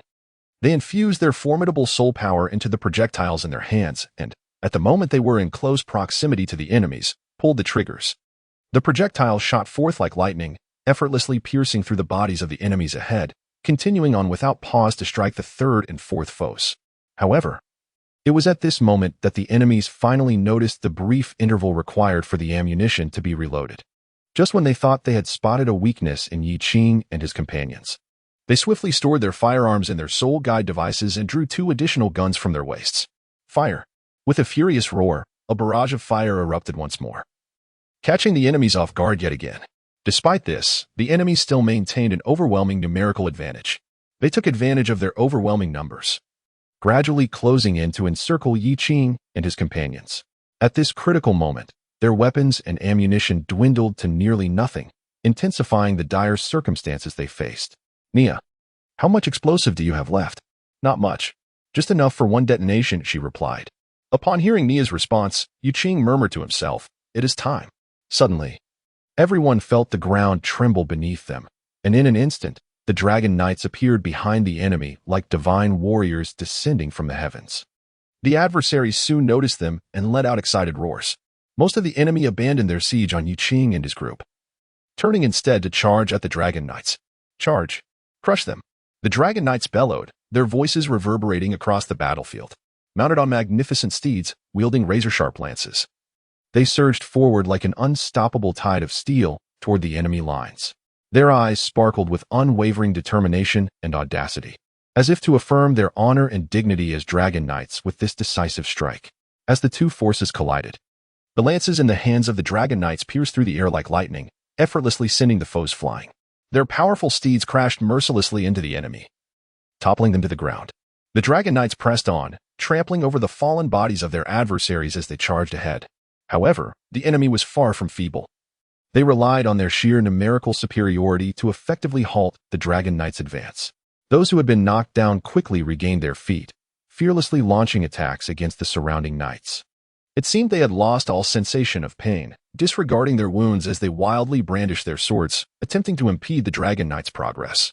Faced with such relentless foes, the Dragon Knights showed no signs of retreat. They were the finest warriors of the duchy, possessing fearless courage and exceptional combat skills.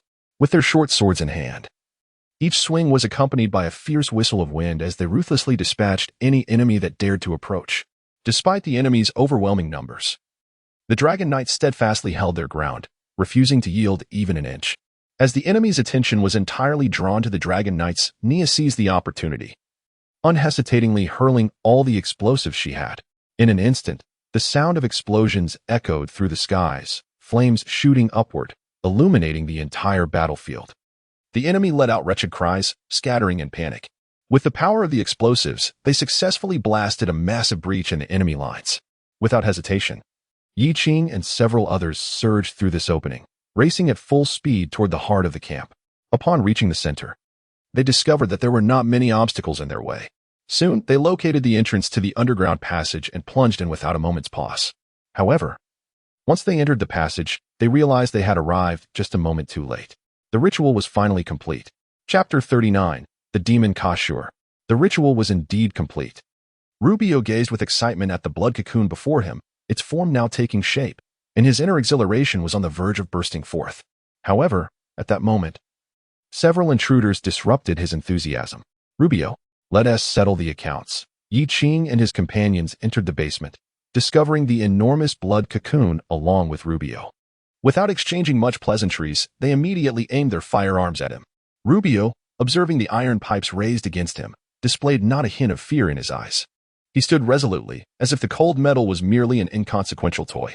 With a flourish, he spread his arms wide, adopting a confident and impassioned stance to commence his speech. Order shall crumble, chaos shall rise. Come forth, everyone, and witness this historic moment. Only thus shall you qualify to become the initial spoils of my master's arrival in this world. Despair, wail, suffer. Xuechinghe had grown weary of Rubio's arrogant rhetoric. He could no longer endure it. Without a moment's hesitation, he decisively pulled the trigger. Simultaneously, I Ching and the others swiftly followed suit, 12 firearms discharging in unison. A torrential downpour of bullets aimed at Rubio's form. Yet, a shocking spectacle unfolded. Despite enduring such a ferocious assault, Rubio remained steadfast before them, his body pierced by projectiles. A continuous stream of blood flowing forth only to be mended.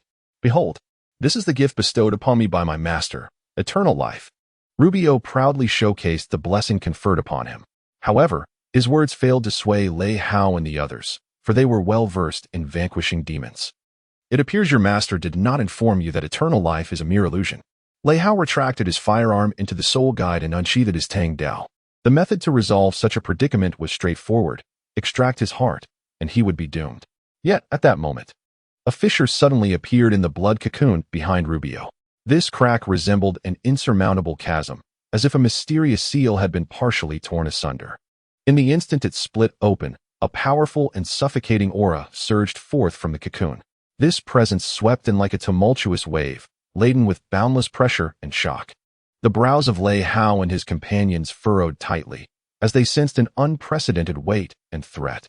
As the fissure widened, a figure slowly emerged from the blood cocoon. It was a tall man clad in ill-fitting attire that hung loosely on his gaunt frame. His hair, a cascade of silver strands, flowed gracefully, starkly contrasting with his pallid skin. Most chilling of all were his cold, profound eyes, which seemed capable of piercing through to one's very soul. A mere glance from him sent a bone-chilling dread coursing through Lei Hao and his companions, causing their bodies to tremble involuntarily. Under the oppressive force of this formidable momentum, they unhesitatingly activated their martial souls. The man did not linger his gaze on Lei Hao and the others for long. His attention swiftly shifted to the figure beside him, Rubio. At that moment, Rubio was engulfed in a state of extreme fervor, his eyes ablaze with madness and obsession, as if he had lost all semblance of reason. The man observed him quietly, a flicker of complex emotion passing through his eyes. Behold, the Prince of Chaos has arrived. He shall bestow equal destruction upon us all. Rubio's visage contorted grotesquely, his face a canvas of delirium and fervent heat, as he fervently recited his so-called prayers. However, at that instant, an unforeseen event unfolded before all present. A glimmer of cold light flashed, followed by a muffled thud. Without warning, the man standing behind Rubio struck, wielding a sharp blade. He swiftly pierced through Rubio's chest with astonishing speed. He then effortlessly lifted Rubio high, as if to showcase his triumph to the onlookers. What in the world is happening? Rubio struggled to expel a mouthful of blood, his face a mask of shock and disbelief. His eyes widened as he laboriously turned his head to discern the identity of the one who had dealt this treacherous blow. Yet, upon seeing the cold, unfeeling countenance of the man behind him, understanding washed over him in an instant. As Rubio was lowered to the ground, the gaping wound in his chest began to bleed profusely. His body grew increasingly frail, ultimately collapsing helplessly before his master. Nevertheless, Rubio summoned his remaining strength, fervently demanding the reward he believed he rightfully deserved: eternal death. The man seemed to comprehend Rubio's yearning, slowly extending his right hand. In that moment, a pulsating heart manifested in his palm. Undoubtedly, it was Rubio's own heart. Subsequently, the man's left hand began to summon the breath of death. This breath transformed once more into a pitch-black longsword, exuding an aura of despair and wails of anguish. With a decisive swing of his arm, the man mercilessly cleaved Rubio in two. At that moment, gratitude flickered across Rubio's face. Thank you for your gift. Yet, just then, the man's eyes clouded with confusion. He stared at the severed Rubio, as if bewildered by the unfolding spectacle. Rubio's complexion was as pale as parchment, yet he astutely sensed the awakening of his master's consciousness. You have finally arrived, my lord. I have fulfilled the mission you entrusted to me. After uttering these words, a faint smile graced Rubio's lips, and with a sense of fulfillment, he gently closed his eyes. Demon! Lei Hao's cry reverberated like thunder in the stillness, capturing the man's attention. He slowly turned his head, regarding Lei Hao and the others with a look of perplexity, as he lowered his gaze to behold the still-beating heart cradled in his hands. A flicker of confusion crossed his eyes, though it swiftly dissipated as understanding dawned upon him. Slowly, he raised his head and, with a voice that seemed to echo from the depths of the inferno, uttered his first words before the assembly. "Do you all yearn for eternal death?" His pronouncement instantly heightened the vigilance of Lei Hao and his companions. Lei Hao's eyes widened in shock, fixated on the longsword clutched in the man's left hand. An indescribable sense of familiarity washing over him. At last, a name emerged in his mind, Casual, recognizing the identity of his adversary. Lei Hao wasted no time in unleashing his Thunder Flash skill, darting forward with electrifying speed, and in the blink of an eye, he was upon Casual, delivering a powerful strike. "Is that so? It appears you still remember me." Casual effortlessly deflected Lei Hao's assault, a sly smile curling at the corners of his lips. A malevolent glimmer danced in his eyes, as if mocking Lei Hao's audacity. This smile ignited a blaze of fury within Lei Hao, yet before he could react, Casual exerted his strength, sending Lei Hao hurtling backward, crashing violently into the wall beside them. The sudden turn of events left everyone present in stunned silence, momentarily paralyzed. Seizing the opportunity, Casual swiftly approached them. "Magic burst!" he exclaimed, tightening his grip on the still-throbbing heart, and mercilessly crushed it. In an instant, a torrent of explosive energy erupted forth, akin to a volcanic eruption. Yi Qing and the others scarcely had time to evade as they were swept away by the overwhelming force. "Let us see how you savor this." A cunning glint flickered in Casual's eyes as he waved his right hand, causing the blood on the ground to stir, influenced by some arcane power. Gradually coalescing into 5 enormous blood blades. These blades shimmered ominously, exuding a suffocating aura. Without delay, Casual beckoned with his fingers, and the blood blades surged forth like arrows loosed from a bow, hurtling toward Yuan Wen and his companions. Seeing this, Yuan Wen and the others exerted every ounce of their strength to fend off the assault of the blood blades, but to no avail. The sheer might of the blades left them overwhelmed, just as Yuan Wen and the others found themselves ensnared and unable to escape. Casual's gaze zeroed in on a particular esteemed guest, Xue Qinghe. A subtle smile graced his lips as he softly uttered, "Perish." With those words, a terrifying wave of black energy surged forth like a ferocious beast, charging directly at Xue Qinghe. Yet, in the face of such a sudden onslaught, Xue Qinghe remained unflustered. He swiftly unfurled his pristine white wings and, with a powerful beat, ascended into the air, effortlessly evading the oncoming black wave. Simultaneously, Xue Qinghe executed a swift turn in midair, launching an offensive against Casual with the momentum of his dive. His speed was blinding, akin to a flash of lightning. And in an instant, he found himself before Casual.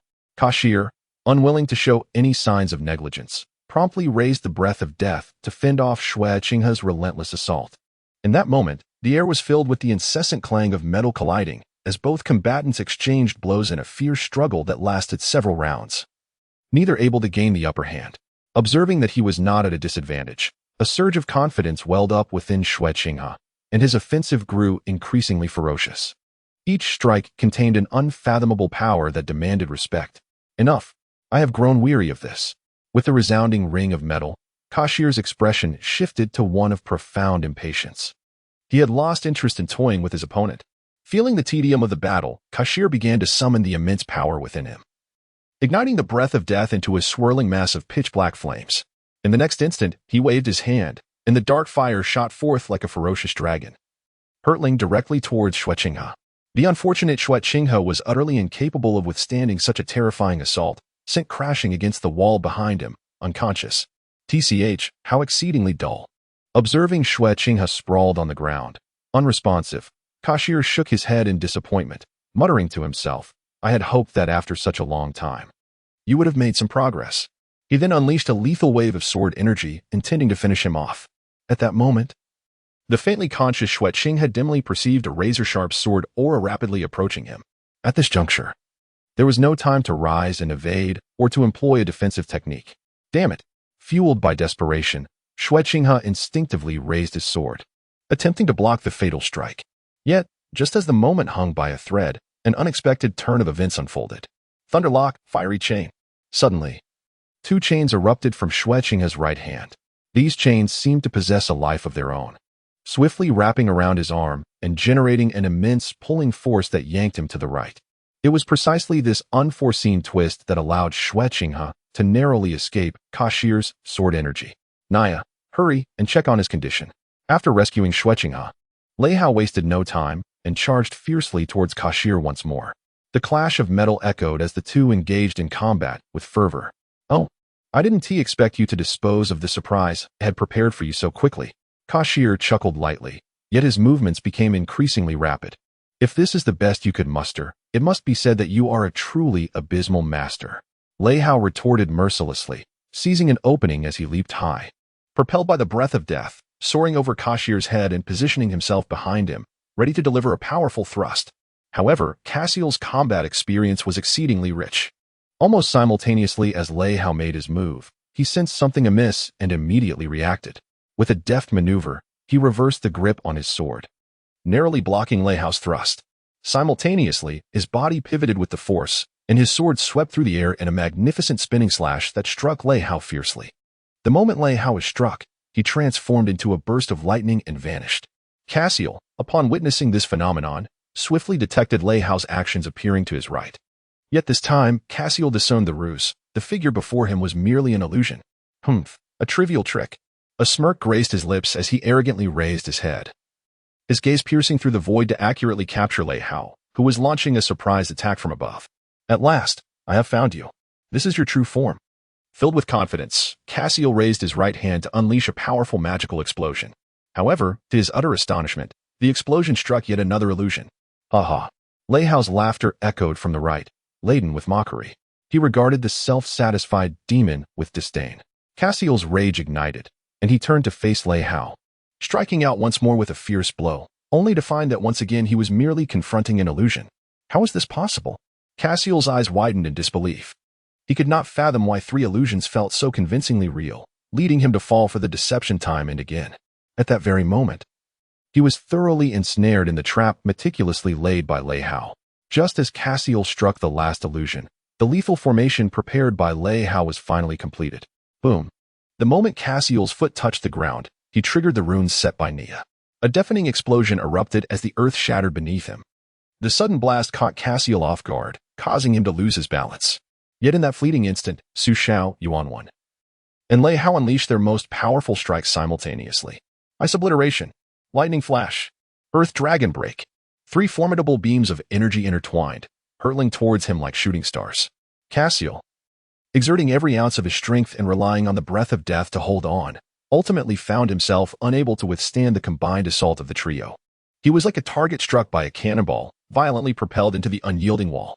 Following this, Yu Qing and Nia joined the fray. Tempestuous storm, fiery whirlwind. In an instant, countless fireballs rained down like torrential raindrops, while innumerable azure birds surged towards Cassiel's position like a whirlwind. This fierce bombardment persisted for a full 5 minutes, saturating the space with dazzling light and searing energy. Finally, Nia and Yu Qing ceased their assault. The battlefield was now shrouded in dust and debris. A scene of utter devastation. Surely this fellow cannot be dead just yet. Lei Hao's eyes widened in disbelief as he gasped for breath, beads of sweat rolling down his forehead. Beside him, Yu Qing wore a grave expression, drawing his bow with arrows poised, his gaze fixed intently on the swirling dust ahead. I think, not yet. Yu Qing's voice wavered with uncertainty, but was predominantly filled with tension and concern. As seconds ticked by, the enveloping dust began to dissipate. However, the ensuing scene left everyone dumbfounded. Cassiel appeared before them, miraculously unscathed. What astonished them even more was the sight of 3 pairs of jet-black wings sprouting from his back. Chapter 40. The choice. While Lei Hao and his companions battled the demons amidst a state of turmoil, the plight of the dragon knights on the ground was equally distressing. They swung their swords and blades, relentlessly felling the enemy that surged around them. They needed only to hold on a little longer to eradicate these foes completely. Rex's taut nerves began to relax as he contemplated privately. It seems these enemies are not as formidable as they appear. Yet, just as he lowered his guard, the situation took a sudden and drastic turn. The sky darkened ominously, shrouded in a thick veil of clouds. What should have been a sunlit blue expanse transformed instantaneously into a pitch-black abyss, reminiscent of an apocalyptic scenario. This abrupt change sent chills down their spines, leaving them drenched in cold sweat. Rex gazed at the abnormal sky, an ominous premonition swelling within him. Suddenly, black stone pillars erupted from the battlefield, resembling sinister claws reaching up from the depths of hell. Just as the Dragon Knights marveled at this bizarre phenomenon, the pillars began to shimmer with a series of mysterious runes. These runes, akin to ancient incantations, radiated a disconcerting glow. Then, a chilling spectacle unfolded. The rebels convulsed violently, their arms twisting grotesquely, transforming into razor-sharp claws. The armor that once adorned them melded with their flesh, as if it had become a part of their very being. They muttered frenzied words, their eyes reflecting boundless madness. These transformed rebels were no longer mere humans. They had become terrifying monstrosities. With a ferocity and madness that knew no fear of death, they charged towards the Dragon Knights. Simultaneously, intelligence relayed by scouts indicated that the rebel forces on the periphery were hastening back, evidently intent on joining this fierce battle. At that moment, the tide of war had quietly shifted, tilting the scales of victory away from the Dragon Knights. Faced with such strange and formidable adversaries, the Dragon Knights found themselves ensnared in an unprecedented predicament. Rex understood that to break through this dire situation, they must first eradicate these monstrous beings. Thus, a plan took shape in his mind. He sought to harness the power of soul techniques to annihilate the creatures before him. He raised his voice, exclaiming, "Thunderous fury," while simultaneously invoking his soul technique. However, contrary to his expectations, the anticipated thunder and lightning did not manifest.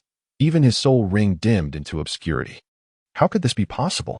Rex was taken aback, gazing incredulously at his own hands, acutely aware that his soul power still surged within him. Why then was he unable to unleash his soul skills? Anger roared within him, his face betraying his unwillingness to accept this fate. Just as Rex wrestled with confusion and despair, an enemy lunged at him like a famished tiger, forcefully knocking him to the ground. Rex had no time to react.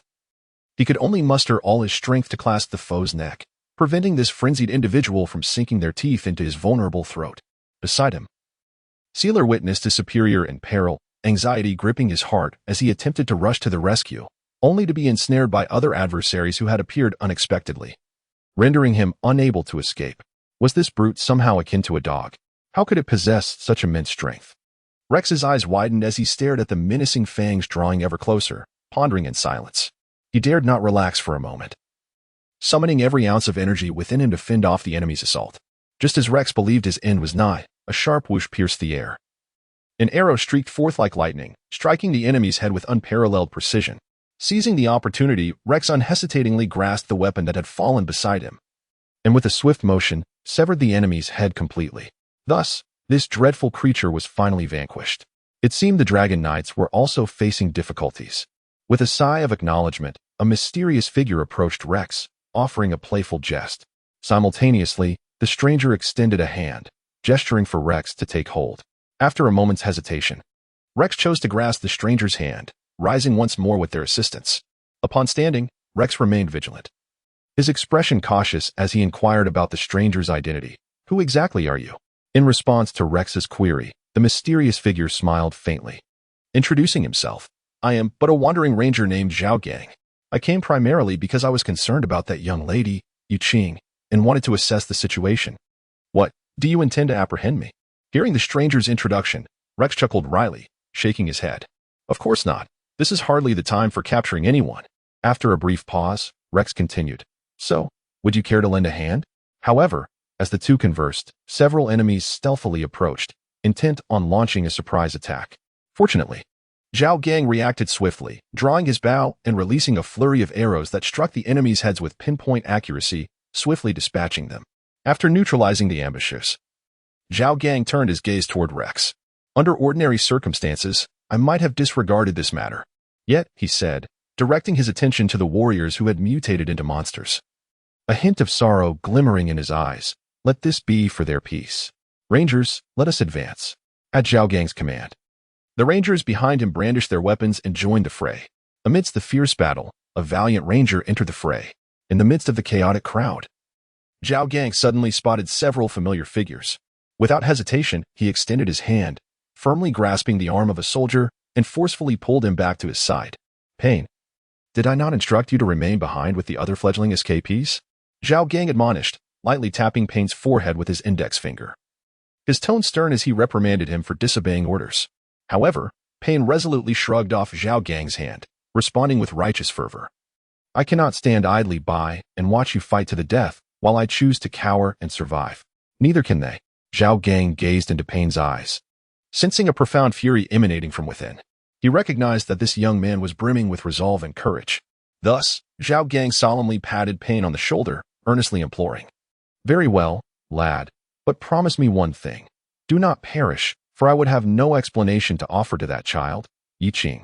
With that, the two swiftly fell in line with the main force, joining the Dragon Knights in a renewed clash against the monsters.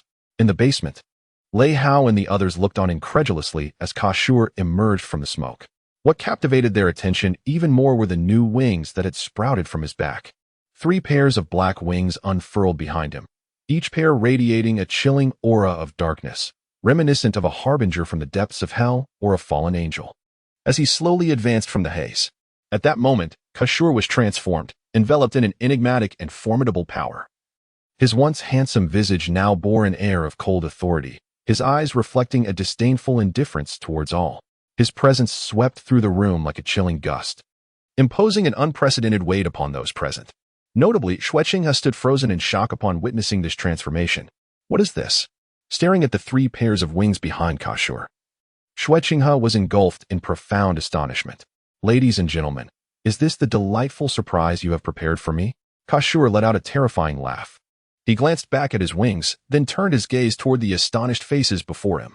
With an air of arrogance, he unfurled his wings and, in an unimaginable burst of speed, surged toward the crowd. In an instant, Mia, Yi Qing, and Su Shao were sent flying as if struck by a tremendous force. Before they could comprehend what had transpired, Kashur unleashed a series of devastating slashes, sending Yuan hurtling away like a baseball struck from a bat. Upon witnessing his companion under assault, Lei Hao resolutely stepped forward.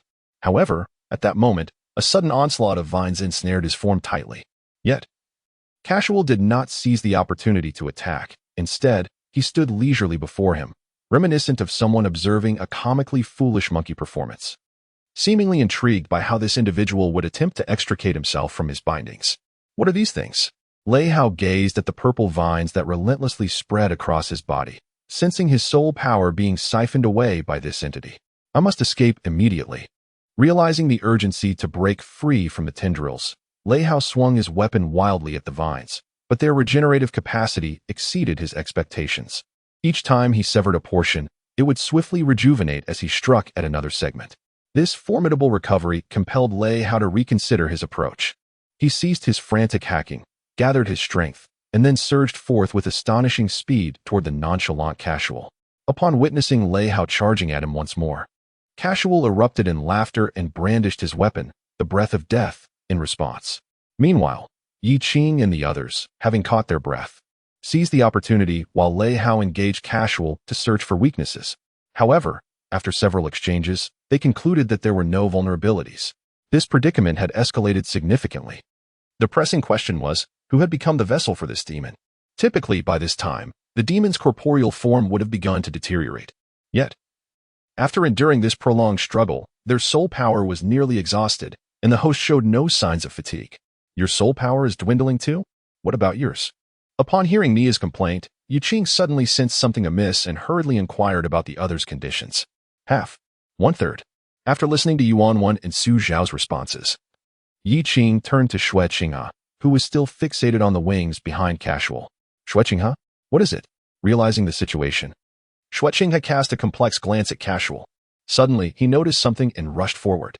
Come, let me see how much more surprise this body can offer me. Casual exclaimed excitedly, raising his right hand.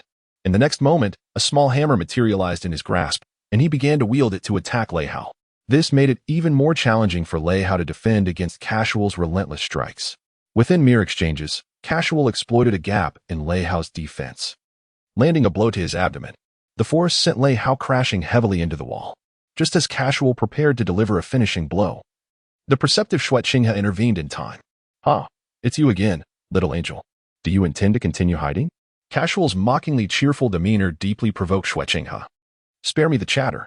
Enraged, Xueqinghe brandished his sword, but this fury provided Casual with an opening. He seized the moment of Xueqinghe's miscalculated strike to swing his hammer once more. Xueqinghe, recognizing the hammer that had left a lasting impression on him. Finally discerned the true identity of this body's owner, but it was in that moment of shock that he faltered. He was caught and violently thrown away. Once again, Xue Qinghe fell to the ground, feeling dizzy. The blood flowing continuously from his forehead gradually brought him to a state of calm. He sensed that everything around him seemed to slow down. Struggling, he stood up and watched as the demon approached him step by step. Recovering his composure, Lei Hao felt his insides jumbled as if shaken violently. After spitting out blood, he struggled to rise from the wall. Just as he hit the ground, the intense pain in his abdomen nearly incapacitated him. At that moment, Nia and her companions rushed to Lei Hao's side. "Nia, give me the painkiller." Seeing Nia approach, Lei Hao frantically demanded the painkiller from her. "Calm down, don't use it all at once." Nia had barely produced the painkiller when Lei Hao snatched it all and injected himself with several times the dosage. Ha ha ha. Feeling the pain dissipate, Lei Hao gasped for breath, wiped the blood from his mouth, and charged forward once more. The others, realizing they could not stop him, resolved to create an opportunity for Lei Hao. Xue Qinghe watched as Kashir slowly aimed his sword at his throat, perhaps pondering the resolution of his suspicions. He shouted just as the blade was about to strike. "Tang Nan, is that you? Come back to me." With this utterance, Xue Qinghe closed his eyes until he heard the response he longed for. "Xue Qing," he, opening his eyes again. He saw a hint of tenderness in Kashir's gaze, the sword's edge perilously close to his throat. He could almost feel the breath of death upon him. At that moment, the demon slowly extended his right hand, seemingly to confirm his identity, but in the next instant, retracted it, his expression turning fierce once more. Boring struggles. Just as the demon regained control of his consciousness and was about to deliver the fatal blow, Lei Hao unleashed his fifth soul skill, Thunderous Fury, enhancing all attributes by 20%. Enveloped in crackling lightning, Lei Hao's hair transformed to a pale blue hue due to the infusion of soul power. He arrived just as Kashir regained his awareness, and he struck the breath of death aimed at Xue Qinghe's throat into the ground. "Come on, demon. Let us do this again." With a powerful kick, Lei Hao sent Kashir flying. He then charged at him with lightning speed. This is truly fascinating. Kashir's face radiated excitement as he watched Lei Hao continuously surprise him. Suddenly, he stomped the ground, and with a resounding thud, the earth began to tremble violently. In an instant, countless blood-red spikes erupted from the ground like bamboo shoots after a spring rain, surging towards Lei Hao. Unfazed by Kashir's assault, Yuan stood his ground. Almost simultaneously, he began chanting a spell, his hands waving as if stirring the very air around him. Following this, a multitude of rocky spikes emerged from all directions, forming a solid barrier to block the path of the blood-red spikes. The two sets of spikes collided with a thunderous roar, sending sparks flying and dust swirling. The shockwave from the impact radiated outward. A cloud of dust was stirred up.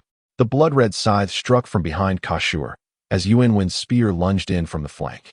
With a clang and a thud, Kashur adeptly evaded the spear's thrust. Using his wings to deflect the scythe's blade, he swiftly turned and sent both opponents flying. At that moment, Lei Hao burst forth from the smoke above. The distance was closed, lightning flash. Under the influence of Thunder Fury, Lei Hao's speed intensified. Yet it imposed a tremendous burden upon him. "Hold on." Gritting his teeth, Lei Hao growled softly. His eyes gradually turned crimson, as if ablaze with two fires. Blood vessels resembling spider webs crawling across his irises. Everything in his vision was shrouded in this blood-red hue, distorting and blurring the world around him. Only 3 minutes remained for Thunder Fury. He had to resolve this within that time frame. The edge of his sword grazed Kashur's cheek. He could no longer keep pace with his opponent. As his wounds multiplied, Kashur began to panic.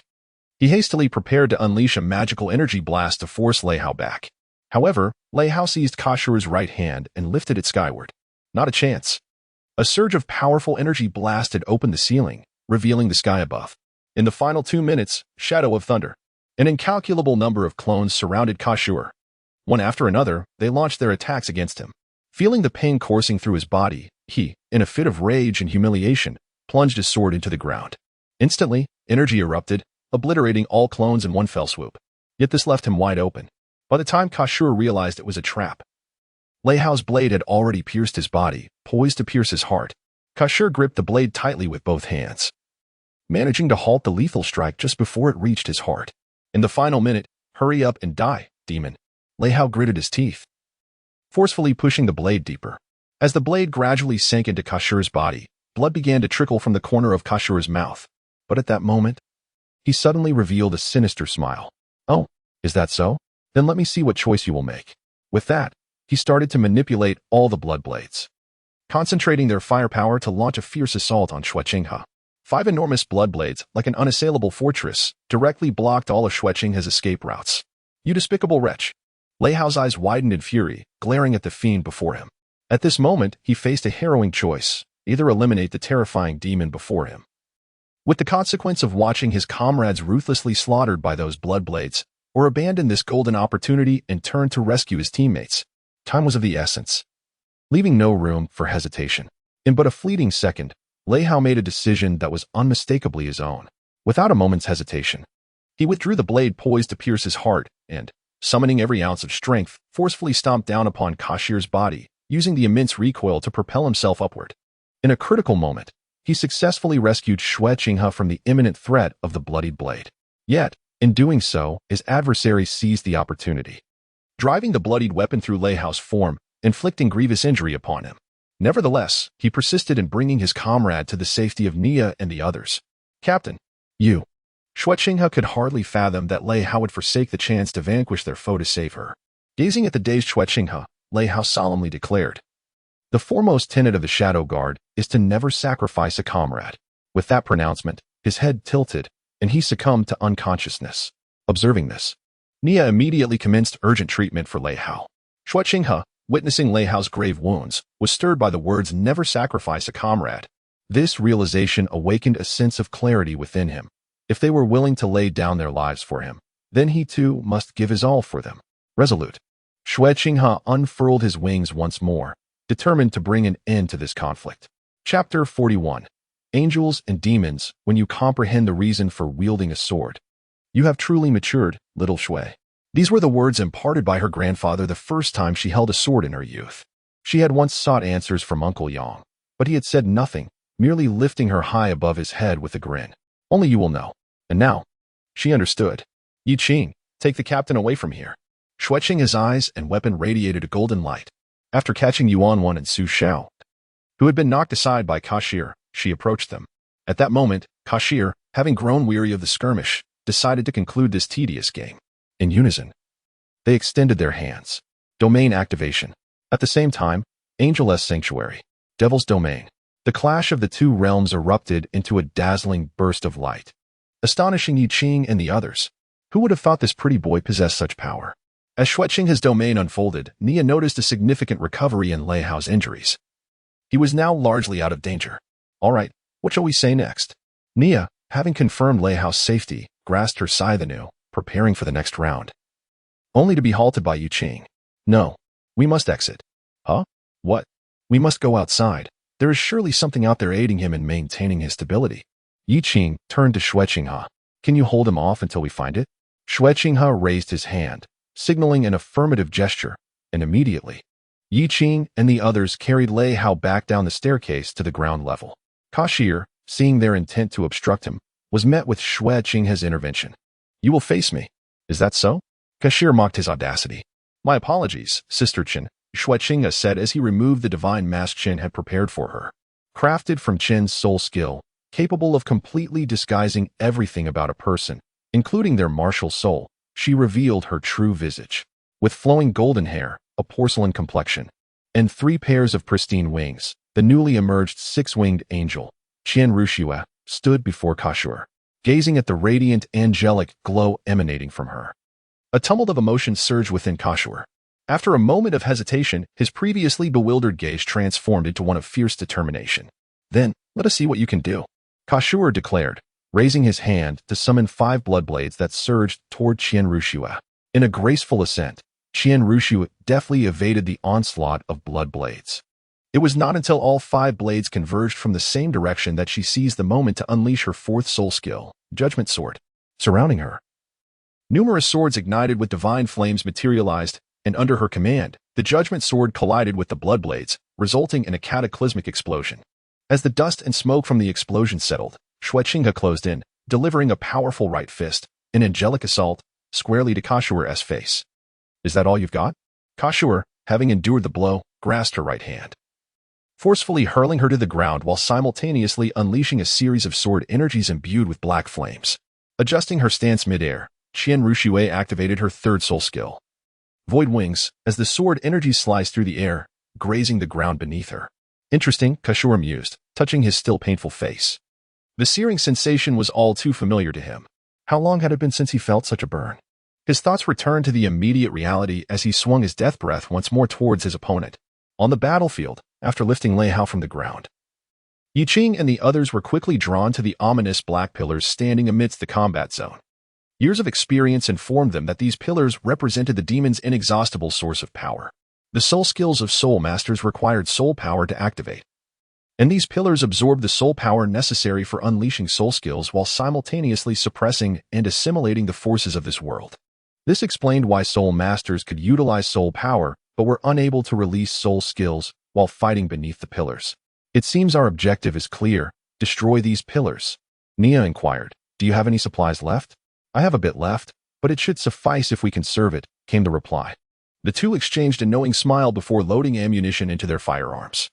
Yuan took on the task of clearing a path while the severely injured Xie Xiao remained behind to watch over Lei Hao. In the heat of battle, Yuan led the charge, his sharp shooting skills complemented by the firepower of his two female companions. They swiftly reached the outskirts of the area housing the first pillar. At that moment, the combined forces of the Dragon Cavalry and the Rangers had also deduced the purpose of these pillars and were fiercely assaulting them. By the time the trio arrived at the pillar's location, the coalition had already vanquished all enemies surrounding the first pillar. As some began to strike the massive stone structure, the core crystal hidden within the pillar awaited discovery. As she emerged into the gaze of the crowd, the quick-witted Nia swiftly climbed to the position of the crystal and placed an explosive device within. If you don't want to fly, then run. She commanded those around her to swiftly retreat. 5 seconds later, a brilliant explosion erupted, sending shards of crystal soaring into the sky, creating a stunning display reminiscent of fireworks. With the shattering of the crystal, the combat effectiveness of the corrupted rebels visibly waned. Observing the success of their plan, the morale of the coalition surged as they systematically overcame the remaining obsidian pillars, obliterating the ritual crystals hidden within. Just as they prepared to assault the final pillar, an overwhelming sense of pressure enveloped them. A thunderous boom resonated from behind, startling them. To their astonishment, 2 angels soared into the sky like meteors, engaging in a fierce aerial battle. They alternated between separation and fierce collisions, fueled by boundless fury. Burn, burn everything, intoned Kashul in a deep, resonant chant, unleashing an onslaught of black fireballs that rained down upon Qian Ruxue. With all her might, Qian Ruxue maneuvered her wings to evade the barrage, yet ultimately, she was struck by a black flame projectile. Plummeting like a falling star, she hurtled towards the ground. Fortunately, at the critical moment, she managed to adjust her posture, executing a breathtakingly close flight along the terrain before laboriously soaring back into the air. That was close. Qian Ruxue exhaled deeply, feeling a surge of relief. However, before she could fully catch her breath, Kashul launched another wave of attacks. Taken by surprise, Qian Ruxue found herself unable to respond in time, and was struck fiercely by a sword, crashing down once again. But the onslaught did not cease. Kashul transformed into a streak of black lightning, descending at a terrifying speed unimaginable to those watching from the ground, akin to a meteorite. When he returned to the ground, he was shocked to discover that his opponent had vanished without a trace. Have they fled? Kashul pondered, remaining on high alert and scanning every corner around him. Just then, a muffled explosion echoed, a sound that seemed to signal something from the outside world, tightening Kashul's chest with dread. He immediately realized that the ritual crystals he had set up might have been completely eliminated by the enemy. With their disappearance, he felt his own power draining away, a sensation that ignited a sense of urgency within him. At that critical juncture, Qian Ruxue, having activated her void wings, emerged like a specter from the ground beneath him. Her movements were swift and sharp, leaving Kashul no time to react. A precise angel strike landed squarely on his chin, causing him to stagger back, exposing his unguarded heart. Seizing the opportunity, Qian Ruxue thrust her sword forward, but at that moment, her restraint suddenly halted. As the incantation escaped Kashur's lips, a mysterious and unfathomable force enveloped Qian Ruxue, binding her in place like a statue, rendering her utterly immobile. Everything is about to come to an end, Kashur exclaimed triumphantly, raising the deathly blade in his hand and mercilessly aiming for Qian Ruxue's head. Yet, in the next instant, an unexpected turn of events unfolded. The fierce strike that should have claimed Qian Rengshu's life bizarrely halted before her neck, as if obstructed by an invisible power. Kashur attempted to exert force, only to realize that his body instinctively resisted the blow. This insolent brat, daring to defy me. Recognizing that it was Tang Nan's will interfering with him, Kashur seethed with rage, resolved to extinguish his consciousness first. However, before he could act, Qian Rengshu miraculously broke free from the binding spell. In a flash, she darted forward, her sword, aglow with divine radiance, slicing through the air like lightning, piercing Kashur's chest with unerring precision.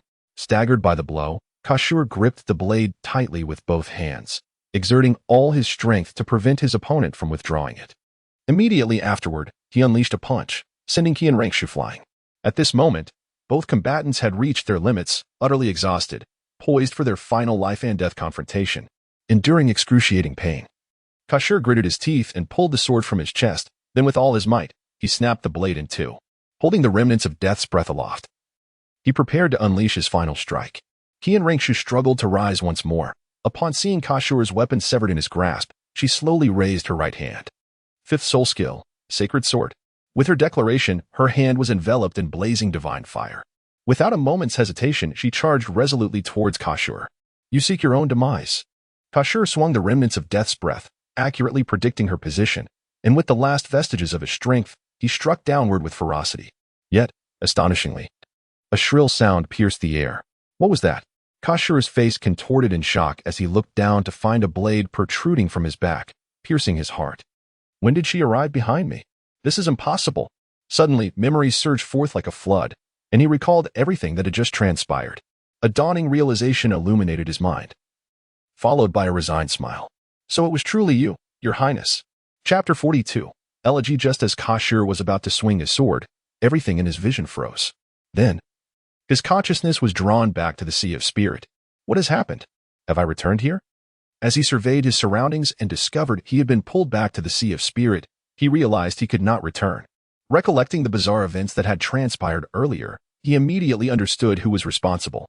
Infuriated, he strode towards Tang Nan, whom he had sealed within the core of the array.